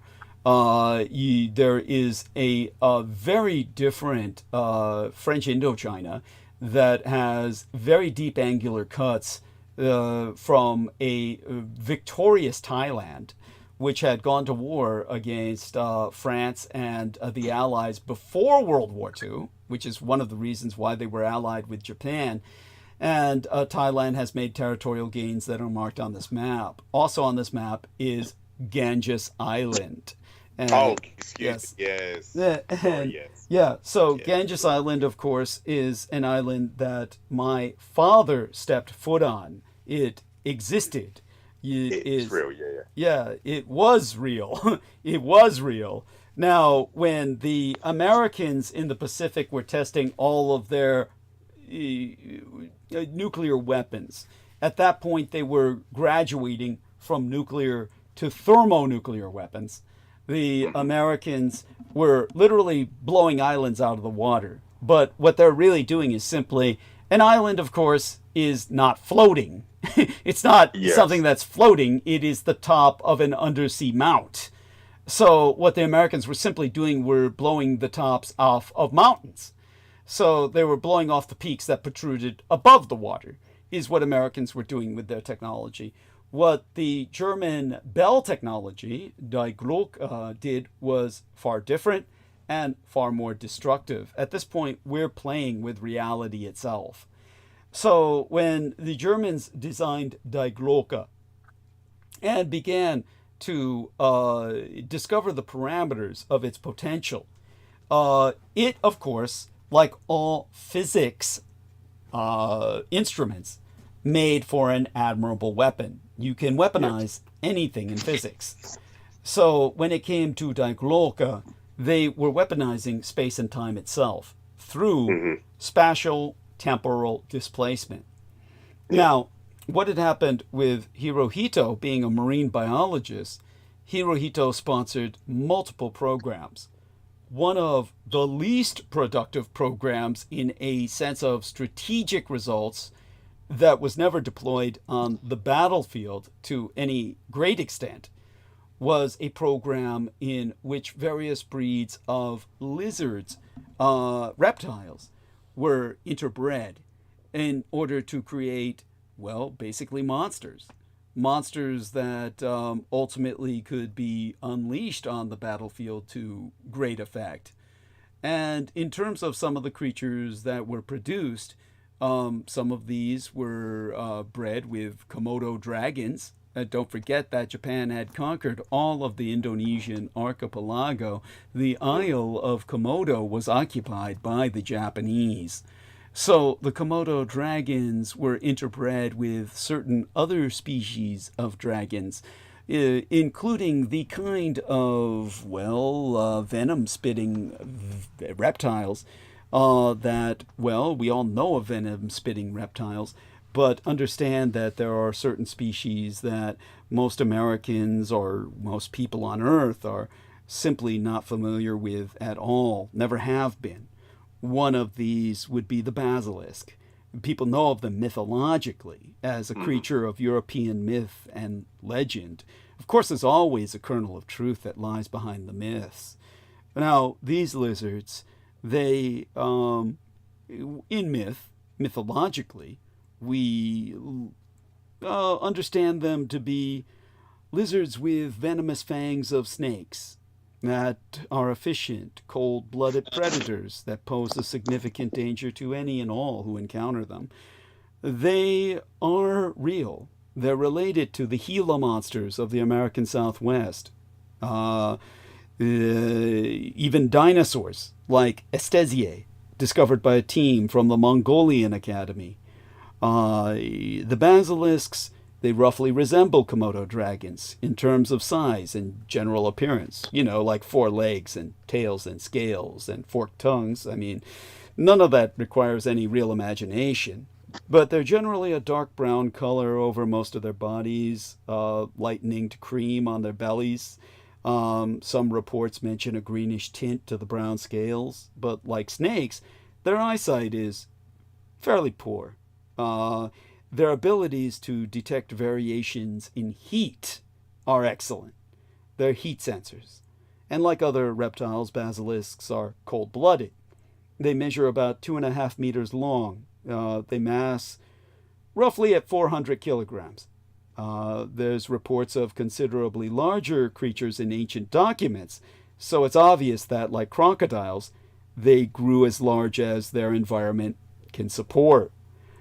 And in addition to their neurotoxin, which is injected through their hollow fangs when they're biting, which makes them somehow bizarrely related to snakes, or at least possessing or having evolved snake-like attributes, basilisks have a defense mechanism like that of spitting cobras. Basilisks spray venom. It's a paralytic from tear ducts below their eyes. And the legends of a paralytic gaze have no doubt sprung from that delivery mechanism for that venom. So the basilisks, they have a set of poison glands in their necks separate from those linked to their hollow fangs. Their neck glands connect to muscular tubes that terminate at the basilisk's eyes that allow them to spray this venom. And like spitting cobras, basilisks aim this venom at the victim's face. And the spray is quite accurate, out to about 2.5 meters. That's like laser gun shit when you're talking about that level of aim and accuracy and distance. All reports indicate that basilisks use this weapon only when very frightened and immediately flee the area after using it. Now, if humans ever encounter a basilisk, it was while it was hunting for food. They hunt during the day. They use the sun's heat to provide energy and assist with digestion. It's possible that people would normally encounter them while they were simply sunning themselves on large rocks. And like many snakes, basilisks are burrowing creatures. They therefore pose a threat during any subterranean investigations. They're solitary, except when raising young, and they're extremely protective of their young, as you might imagine. And they appear anywhere historically that snakes also live. They were historically somewhat more common in the northern Mediterranean countries and in Europe, but they've been reported as far east as Asia. There's no confirmed basilisk sightings in the Western Hemisphere, until, of course, the Nazis began to escape to South America and took their pets with them. Essentially, for those of you who don't know, and none of you have any reason that you ever would, there were recovered records from World War II by the Nazis, captured by the Americans later, that proved that medieval European societies, such as the Freemasons, the Rosicrucians, and the Knights of Malta, actively bred the basilisks, used them to protect their archives. And this indicates that, like snakes, basilisks can become accustomed to human presence if they're handled by humans shortly after birth. So the societies that once actively bred them continued to do so and worked actively with the Third Reich. It was found that basilisks lay 3 to 5 eggs in a clutch once every 3 years. Their nests resemble those of crocodiles, using heat provided by the sun and rotting vegetation to warm the eggs. It takes about a year, 12 months, for the eggs to hatch.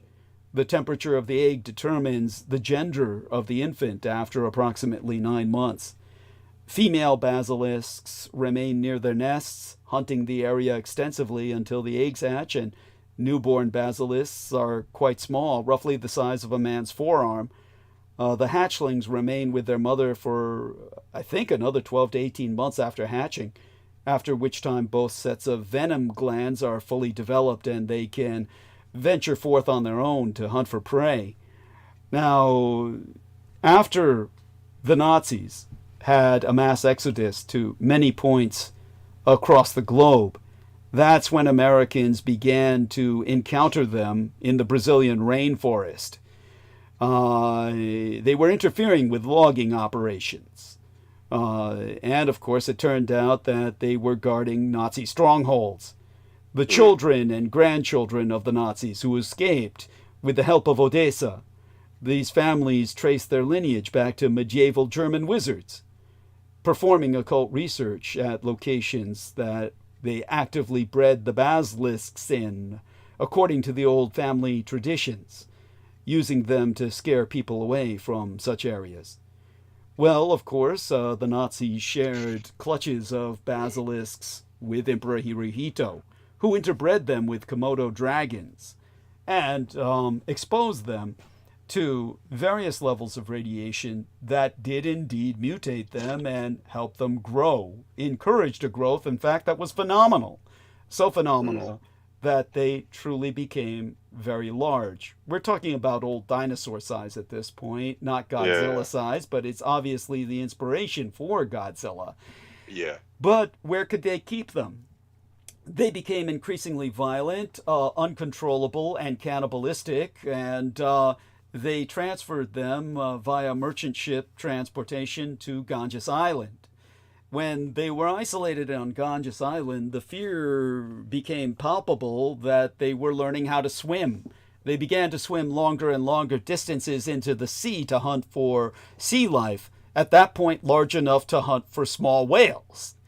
At that point, the Japanese felt they needed to destroy the population before they would breed to the point where they would migrate to places where they could no longer be controlled. As a result, when the Nazis demonstrated the Bell Bomb to the Allies to show how it would work, they demonstrated it on Ganges Island. Ganges Island was made to disappear from planet Earth, from our reality, from space and time itself. It was spatio-temporally displaced. And when the Bell Bomb was triggered to do this, the end result was, well, they could prove to the Americans they could make, well, not just the tip of the mountain disappear in a blast, but basically the seamount itself. Ganges Island no longer exists, not just as an island, but not as a seamount either. The end result was that the Bell Bomb that was planted in La Palma could be used as a direct threat to force the Americans into negotiation, because if they triggered it at La Palma, then they could create a tsunami by the displacement. This didn't happen with Ganges Island because Ganges Island was geographically in a place where its phase out would not trigger a displacement of mass that would create a tsunami. It was too far away from any other landmass. But La Palma is on the Canary Islands, and if the Bell Bomb displaces that landmass, then a tsunami is triggered that wipes out the entire Atlantic seaboard of North America and, well, northern South America as well, for that matter, along with all the islands in the Caribbean, especially those most leeward or closest to the Atlantic. It would certainly destroy Halifax and the ports in Canada as well. We've lost George Knight. I hope he's okay. He's been taken out. God, they took out a lot of people tonight. Aristides, George Knight. I guess I'm left alone. And, well, we have 45 minutes left. I can go into monologue myself until George Knight returns. If you are able to come back, George, please do so and let me know that you're back on. Otherwise, I'll just keep rambling on until we can, shut down the stream for tonight. But it's been quite the adventure. If anyone else wants to join me, by all means, you're welcome to do so. Of course, Amy Como is still on the call. God knows what happened to her, dear lady. Hope she's all right.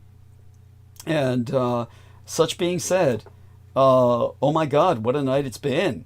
I noticed George was shifting quite a bit before. Aristides came back on, thank God. How are you? I'm fine. I've been listening for a while. I heard George going, so. Okay.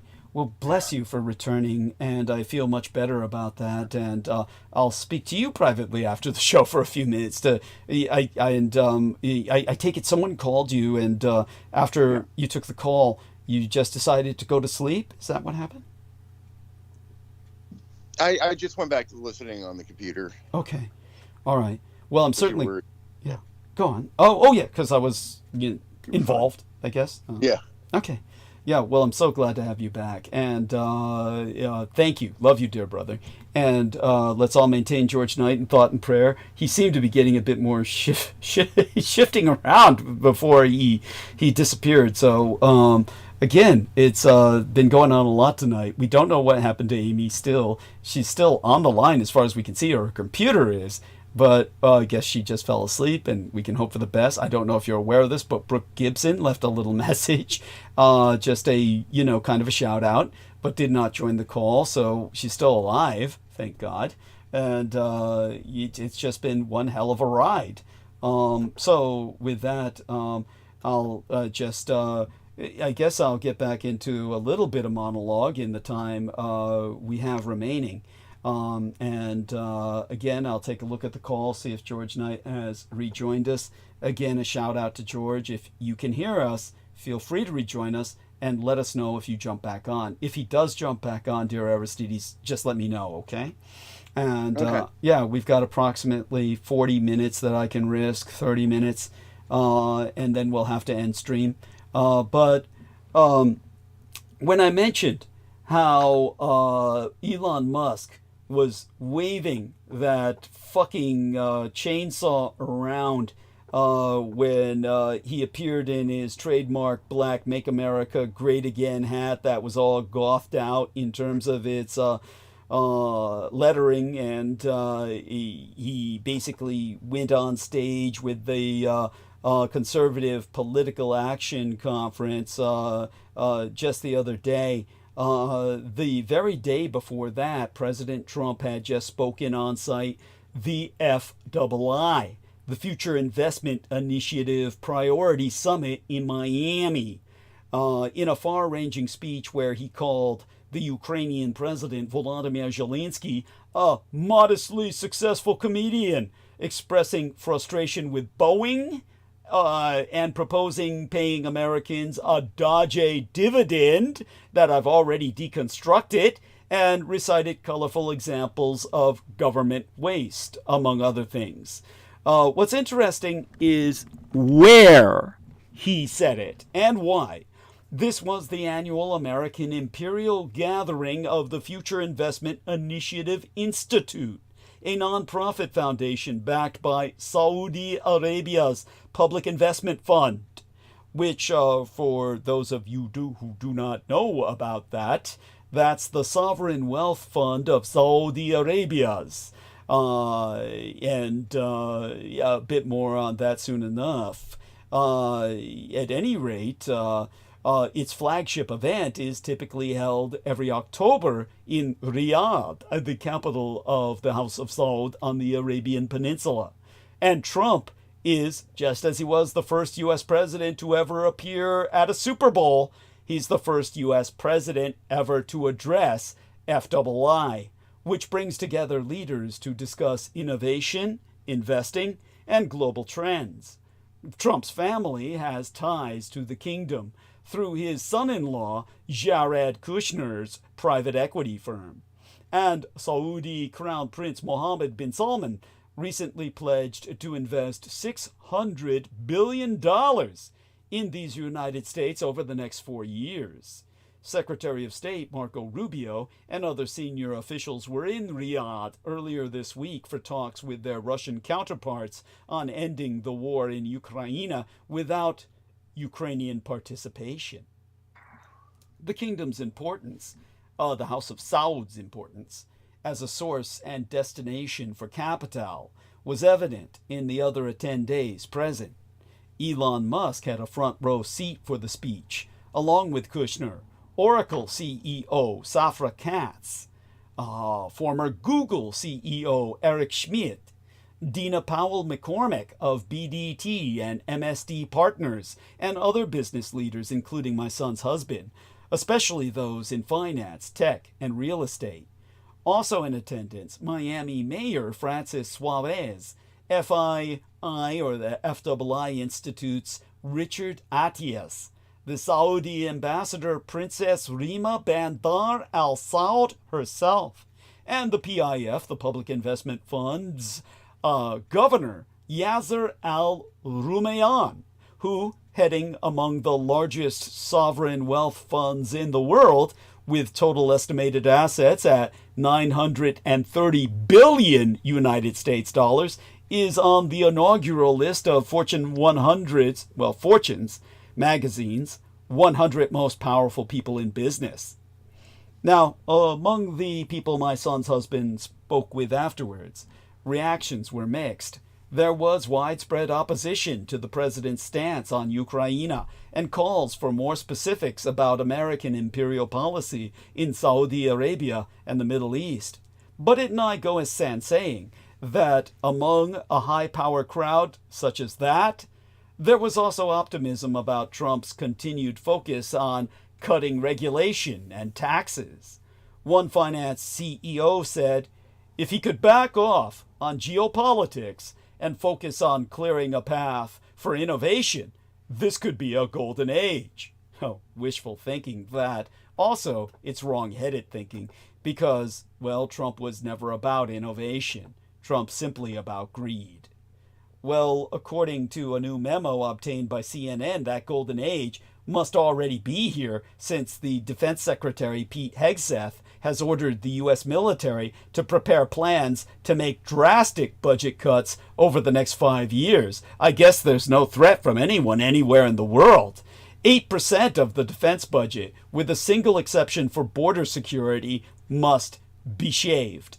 The proposed cuts to the Pentagon's approximately $850 billion budget will amount to tens of billions of dollars chainsawed off from Pentagonalist fat in the first year alone, the largest reduction in the Defense Department budget since 2013.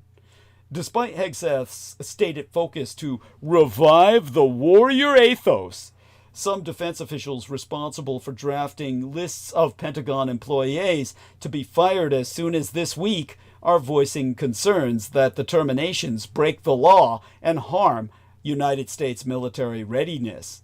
That, as Trump is aping Xi and Putin at their own great power game. Looking at the time we have remaining. Speaking on January 20th in the crowded rotunda of our United States Capitol building that his supporters stormed just 4 years earlier in a treasonous effort to return him to power, President Donald Trump appeared to declare war on all that came before. His fiery second inaugural address was far from ahistorical, however. Rather, it channeled the native instincts of a geographically isolated superpower now looking to renegotiate its global hegemony and secure its position closer to home. Trump's ambitious plans to usher in a new era of peace, however, and prosperity, peace, power, and prosperity, the 3 Ps as he would put it, PPP, include rolling back involvement in foreign conflicts while asserting influence in the Western Hemisphere, where he seeks to renegotiate relationships with Canada and Mexico and stake claims to Greenland and the Panama Canal. In doing so, our president proposes a return to a foreign policy outlook more familiar to our nation upon its foundation in rebellion against an overextended British Empire nearly 250 years ago and departed from only over the past century, notably in the decisions to intervene in World Wars I and II. Today, as our world teeters on the brink of another global conflict, with war raging in Europe and tensions rising rampant across Asia, from the Middle East to the Indo-Pacific, most consequential of all may be Trump's dealings with other madmen universally considered to be the top challengers to American imperial global dominance. Trump intends to bargain directly with the communist Chinese dictator Xi Jinping and the Russian dictator Vladimir Putin in order to recalibrate the American imperial role in a decaying world order, carve out spheres of influence, and enforce his signature peace through strength doctrine. Over the past few weeks, our new U.S. President, Donald Trump, has repeatedly claimed that the United States should take back the Panama Canal and that we should assume control of Greenland one way or another. He has talked of Canada becoming America's 51st state, and now he even wants to take over, his words, the Gaza Strip to convert it into a Riviera on the eastern Mediterranean.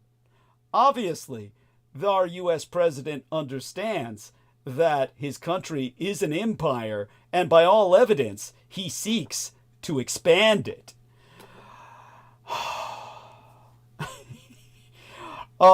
In this, Trump is only acting the ape to Red China's Xi Jinping and revanchist, revisionist Russia's Vladimir Putin, twin tyrants he has said he admires and who have themselves acted out clearly imperial tendencies in recent years. Under Putin, the Russian Empire has supported secessionist regions such as Abkhazia, even while suppressing breakaway rivals exemplified by Transnistria, fought wars in Georgia and Ukraine, and actively interfered in the affairs of Suraya and assorted black African countries. In 2022, Russia even launched a full-scale invasion of the Ukraine, claiming that Ukraine was historically inseparable from Russia, but that hostile Western influences were trying to destroy that unity. The People's Republic of China, meanwhile, has militarized a number of small uninhabited islands in the South China Sea. It has built 27 installations on disputed islands in the Spratly and Paracel Island Group that are also claimed by other countries, including Taiwan, Vietnam, the Philippines, and Malaysia. This has prompted a flurry of development as other countries in region have raced to establish their own footholds in the disputed but very resource-rich region. I can't even get that out at this point. My tongue's so tired. Resource-rich region. Say that 5 times fast. At any rate, Beijing also maintains its claim over my island China on the 100 islands of Taiwan, which it says is an inalienable part of mainland China, which it wants to come home. There is also news closer to my second home, forever away from home, including Trump's tariff threats against Canada, Mexico, and Communist China on the Asian mainland. For years, many American policymakers have viewed the Communist Chinese Empire as the United States' economic peer, leading some to oppose decoupling for fear it would devastate the United States economy. But this assumption of market Leninist China's economic might has always been deeply flawed. How would I express it? In reality, the United States still has a commanding and durable advantage, which gives Washington economic leverage to devastate Red China while doing far less short-term damage and almost no long-term damage to ourselves. But just because decoupling is a viable option does not mean that Washington should rush to do it. Mainland China can be cut off only once, and a peacetime decoupling could backfire on these United States.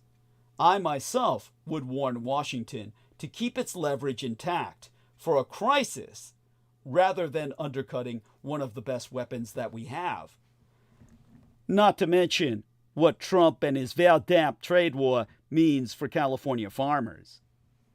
You know, gonzo journalist Hunter S. Thompson once put it well, buy the ticket, take the ride. That was more than half a century ago in his best-selling book titled Fear and Loathing in Las Vegas. But his words ring true today for California's farmers, especially those in the Central Valley, who bought President Trump's election pitch, and now they're on a ride to who knows where. Well, I can tell you, it's only going down. The only crop the legendary Thompson, national affairs editor of Rolling Stone magazine, really cared about, I suspect, was weed. But if he were still among us, it would be fun to read his take on Trump's strong support among California agriculture interests and how he's treating them in return. In November, Trump carried 15 Central Valley Farm Belt counties, 9 by landslides, over our Democrat, Kamala Harris. That was even more Valley support than he received in 2020 when he won in 10 counties. Now he's promising to send them more water to grow crops, but he's frightening, scaring off, and even mass deporting the very farm laborers needed to harvest those crops. Simultaneously, he has started a trade war that will reduce profits for farmers who export their crops while significantly increasing consumer costs for food. And although Trump could increase the supply of irrigation water for the San Joaquin Valley through the federal Central Valley Project, that will most certainly trigger a reduction in state water for Southern California and its farmers. That's because the president would need to gut the Federal Endangered Species Act to pump more water south from the Sacramento-San Joaquin River Delta. If courts allow that, and they didn't in his first misadministration, it will lower protection for declining salmon and other fish. But California has its own Endangered Species Act, and the state would probably replace the lost federal water with more of its own, pumping less from the Delta for Southern California and the Central Coast. We've already seen how much Trump knows about California's water system and farmers' needs. He's obviously totally ignorant on the subject. One recent example was when he foolishly ordered the Army Corps of Engineers to dump water from two small dams into the Tulare Basin and essentially wasted it all. Some water will soak into the ground and help replenish depleted aquifers, and that's good. But winter is when farmers like to bank water in reservoirs to draw out during the dry summer growing season. Water isn't needed now. No one is irrigating. It's rain that parched Southern California needs, but it's falling at the worst time. In fact, farmers are trying to protect against flooding.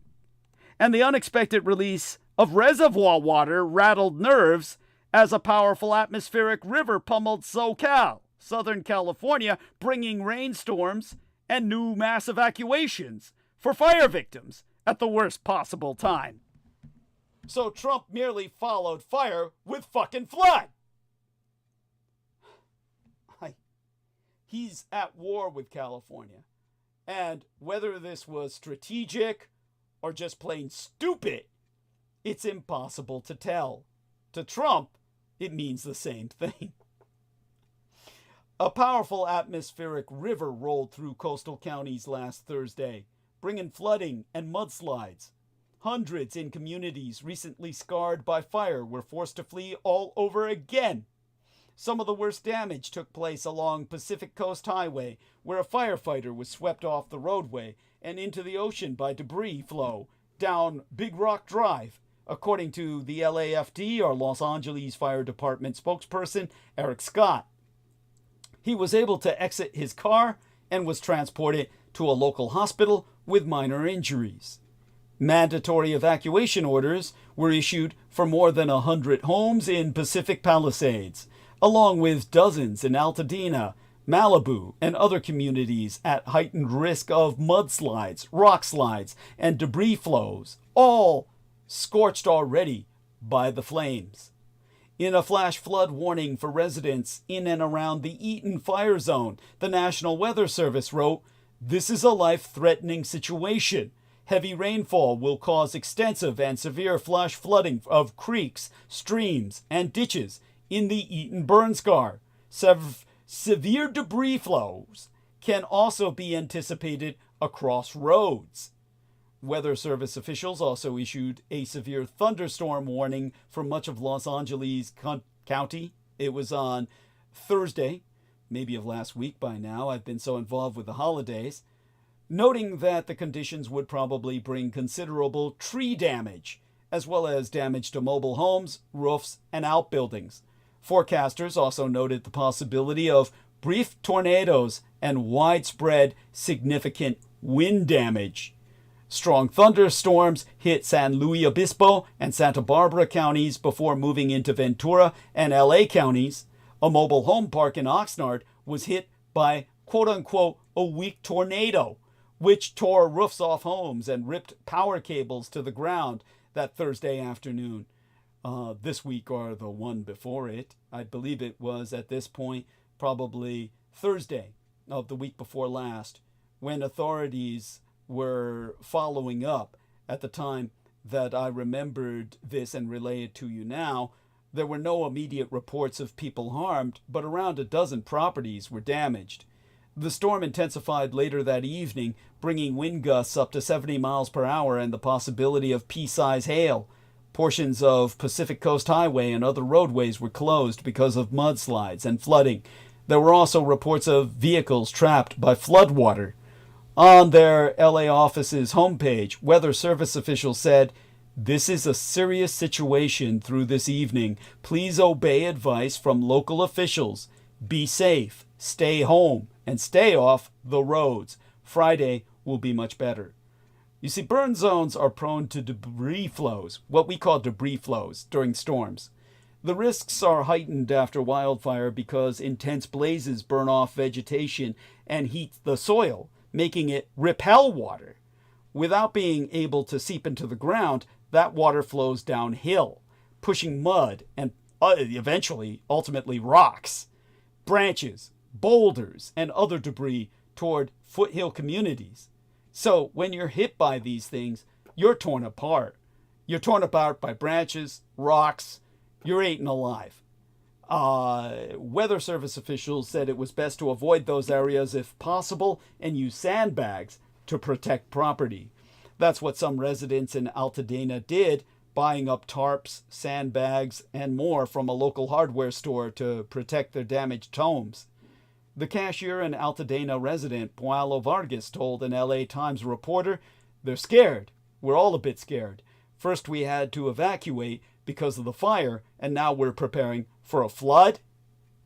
New data reporting from the California Department of Forestry and Fire Protection and the California Department of Conservation has proven that the Pacific Palisades and Altadena face heightened risks of damage from flooding, slides, and debris flows for the next several fucking years.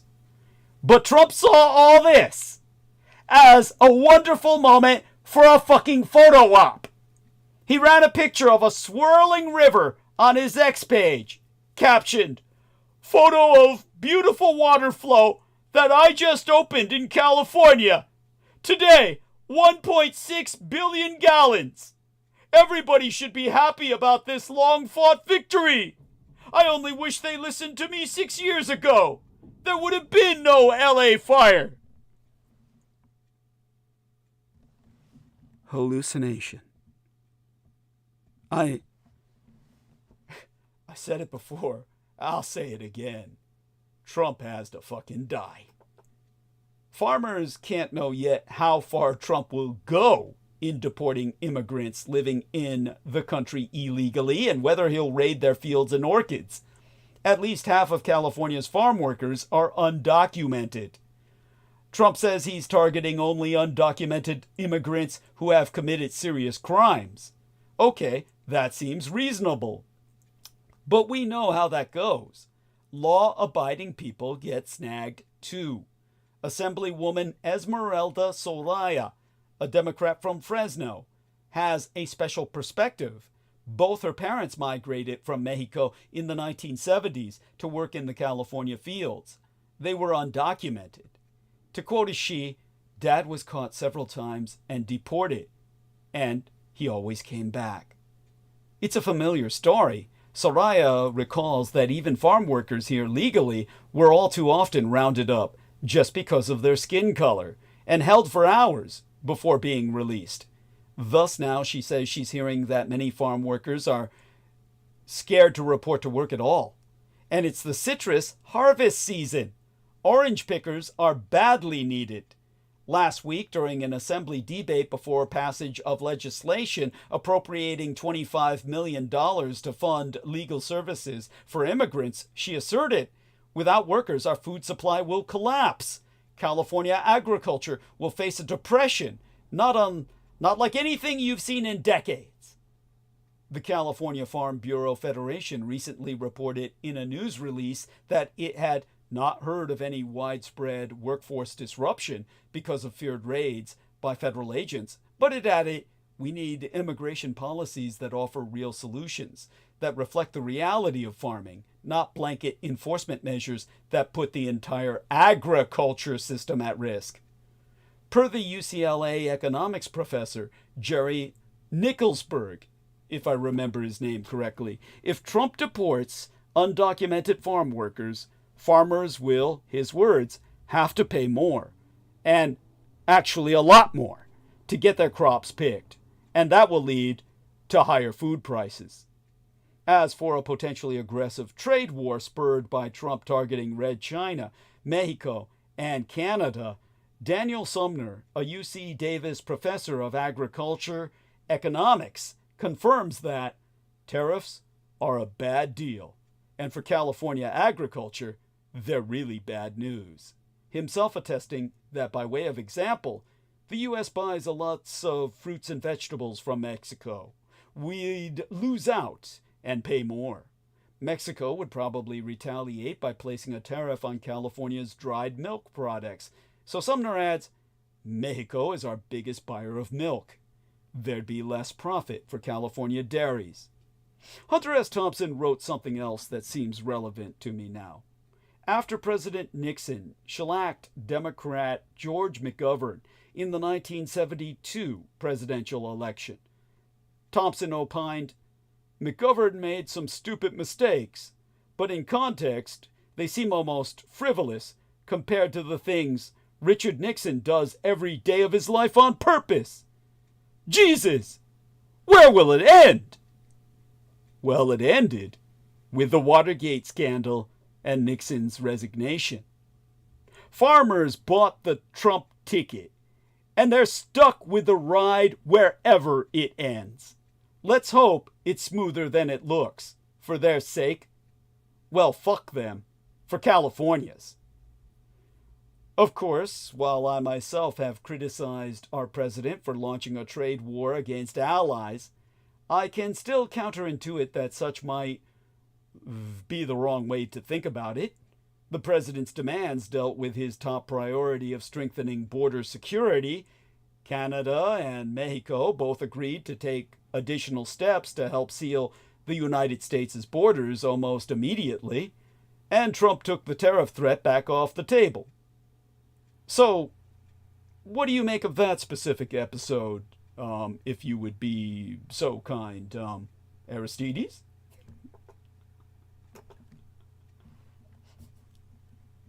Sorry, what do I think of what?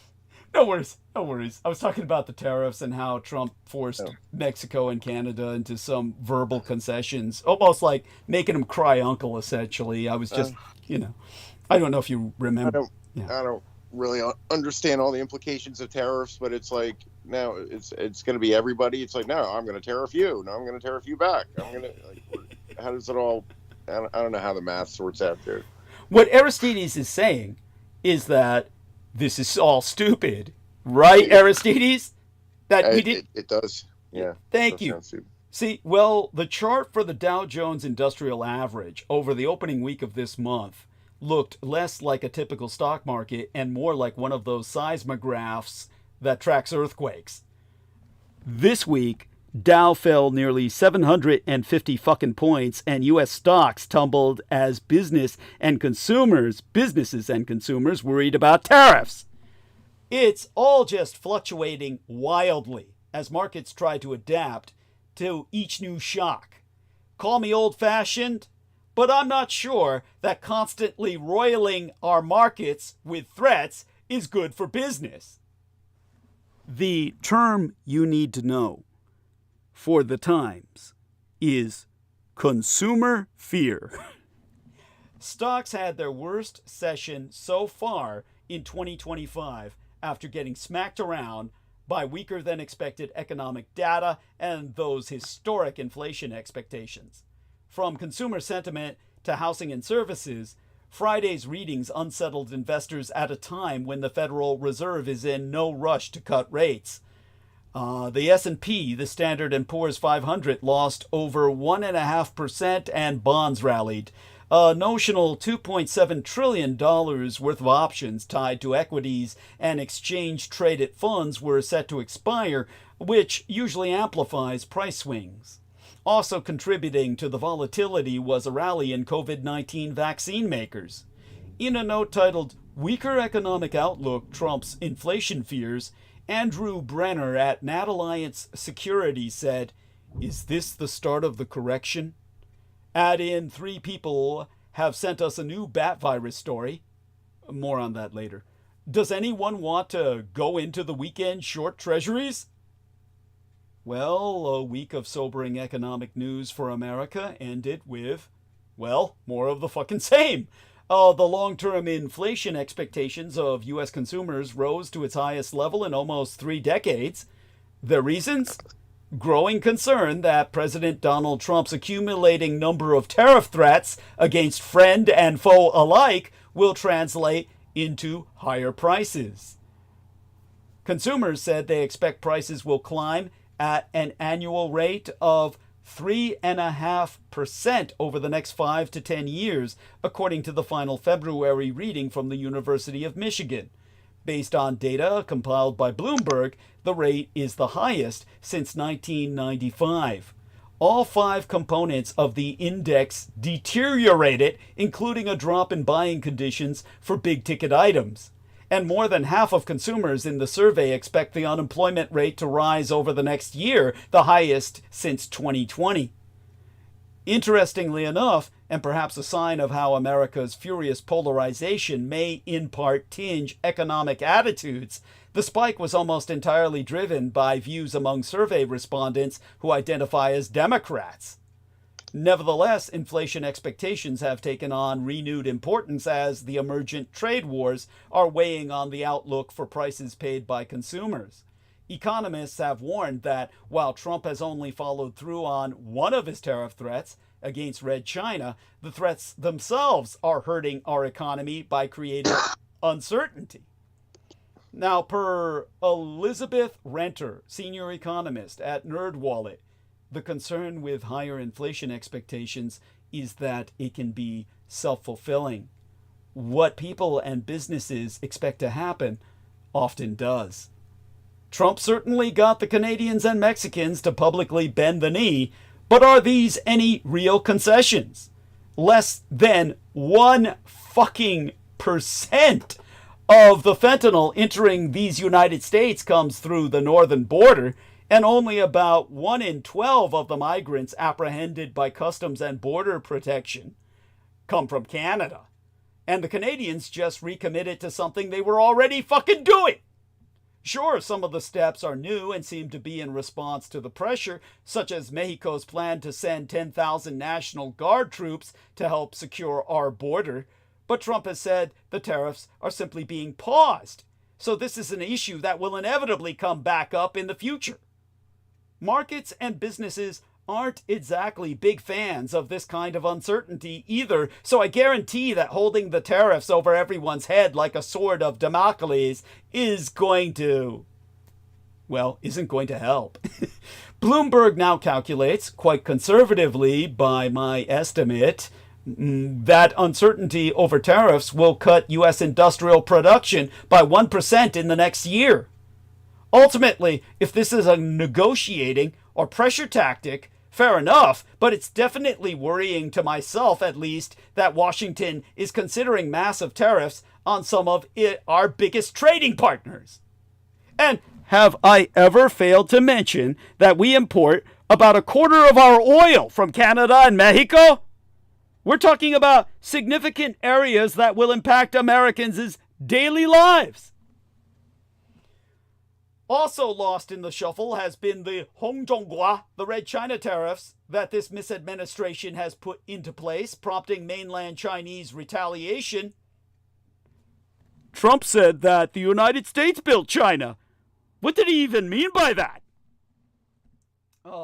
Perhaps we'll get back to that with our next contribution. Oh, young lady in the chat says, Douglas, what has happened to your narrative? It has changed over the years, drastically. I don't see how. Whoa, what Douglas Dietrich narrative do you remember, honey? You know, like I said, don't be afraid to come on. I'll put my Skype ID into the chat. My Skype ID is Douglas Dietrich 1. Feel free to send a contact request. If you send a contact request at a moment that I'm transmitting, I can see it, catch it, add you, and then we can bring you on the call whenever we want, whenever you want. You know, then you can tell me how I've changed. I'd be happy to hear it. I look forward to hearing it. That would be interesting. Well, it's about time we close down transmission. I am worried about George Knight. Let's everybody maintain him in thought and prayer. God, I hope he's all right. He was hearing things in his house. He did say that. Sounded like someone else was in his home. So, whoa. Then he disappears. Whoa! But we were worried about Aristides as well, and he returned. So let's hope that the same will be happening with George Knight on Wednesday night, when we'll all be back. It'll be here before you know it. So everybody, join us then. And for God's sake, help me make it through the month. Let's raise a few $100s. Let's send a couple $100 in contributions. Oh, you know what? Do me a favor, Aristides. And instead of saying donations, please, say contributions, please. Okay? It's a much better term. Yeah. Much better term. Thank you. Appreciate that profoundly. Bless you. Okay, my love to all of you out there. Blessings to George Knight. Stay safe, dear brother. Blessings to T-Tank Barry, and of course to Aristides for your brotherhood. We'll all be back on Wednesday. Everybody join us then. Here's our blessings to Amy Como. Love you, honey. Mwah. And hope you're doing okay. And with that, we are going to end the stream. And join us. And again, I need your financial support to return here at all. Because otherwise, otherwise I won't be able to pay rent and maintain shelter. I work for food, drugs, and sex in that order at the estates, but here in the crypt, I work for my shelter. That's what you support me with. And dear Christopher Rinel leaves a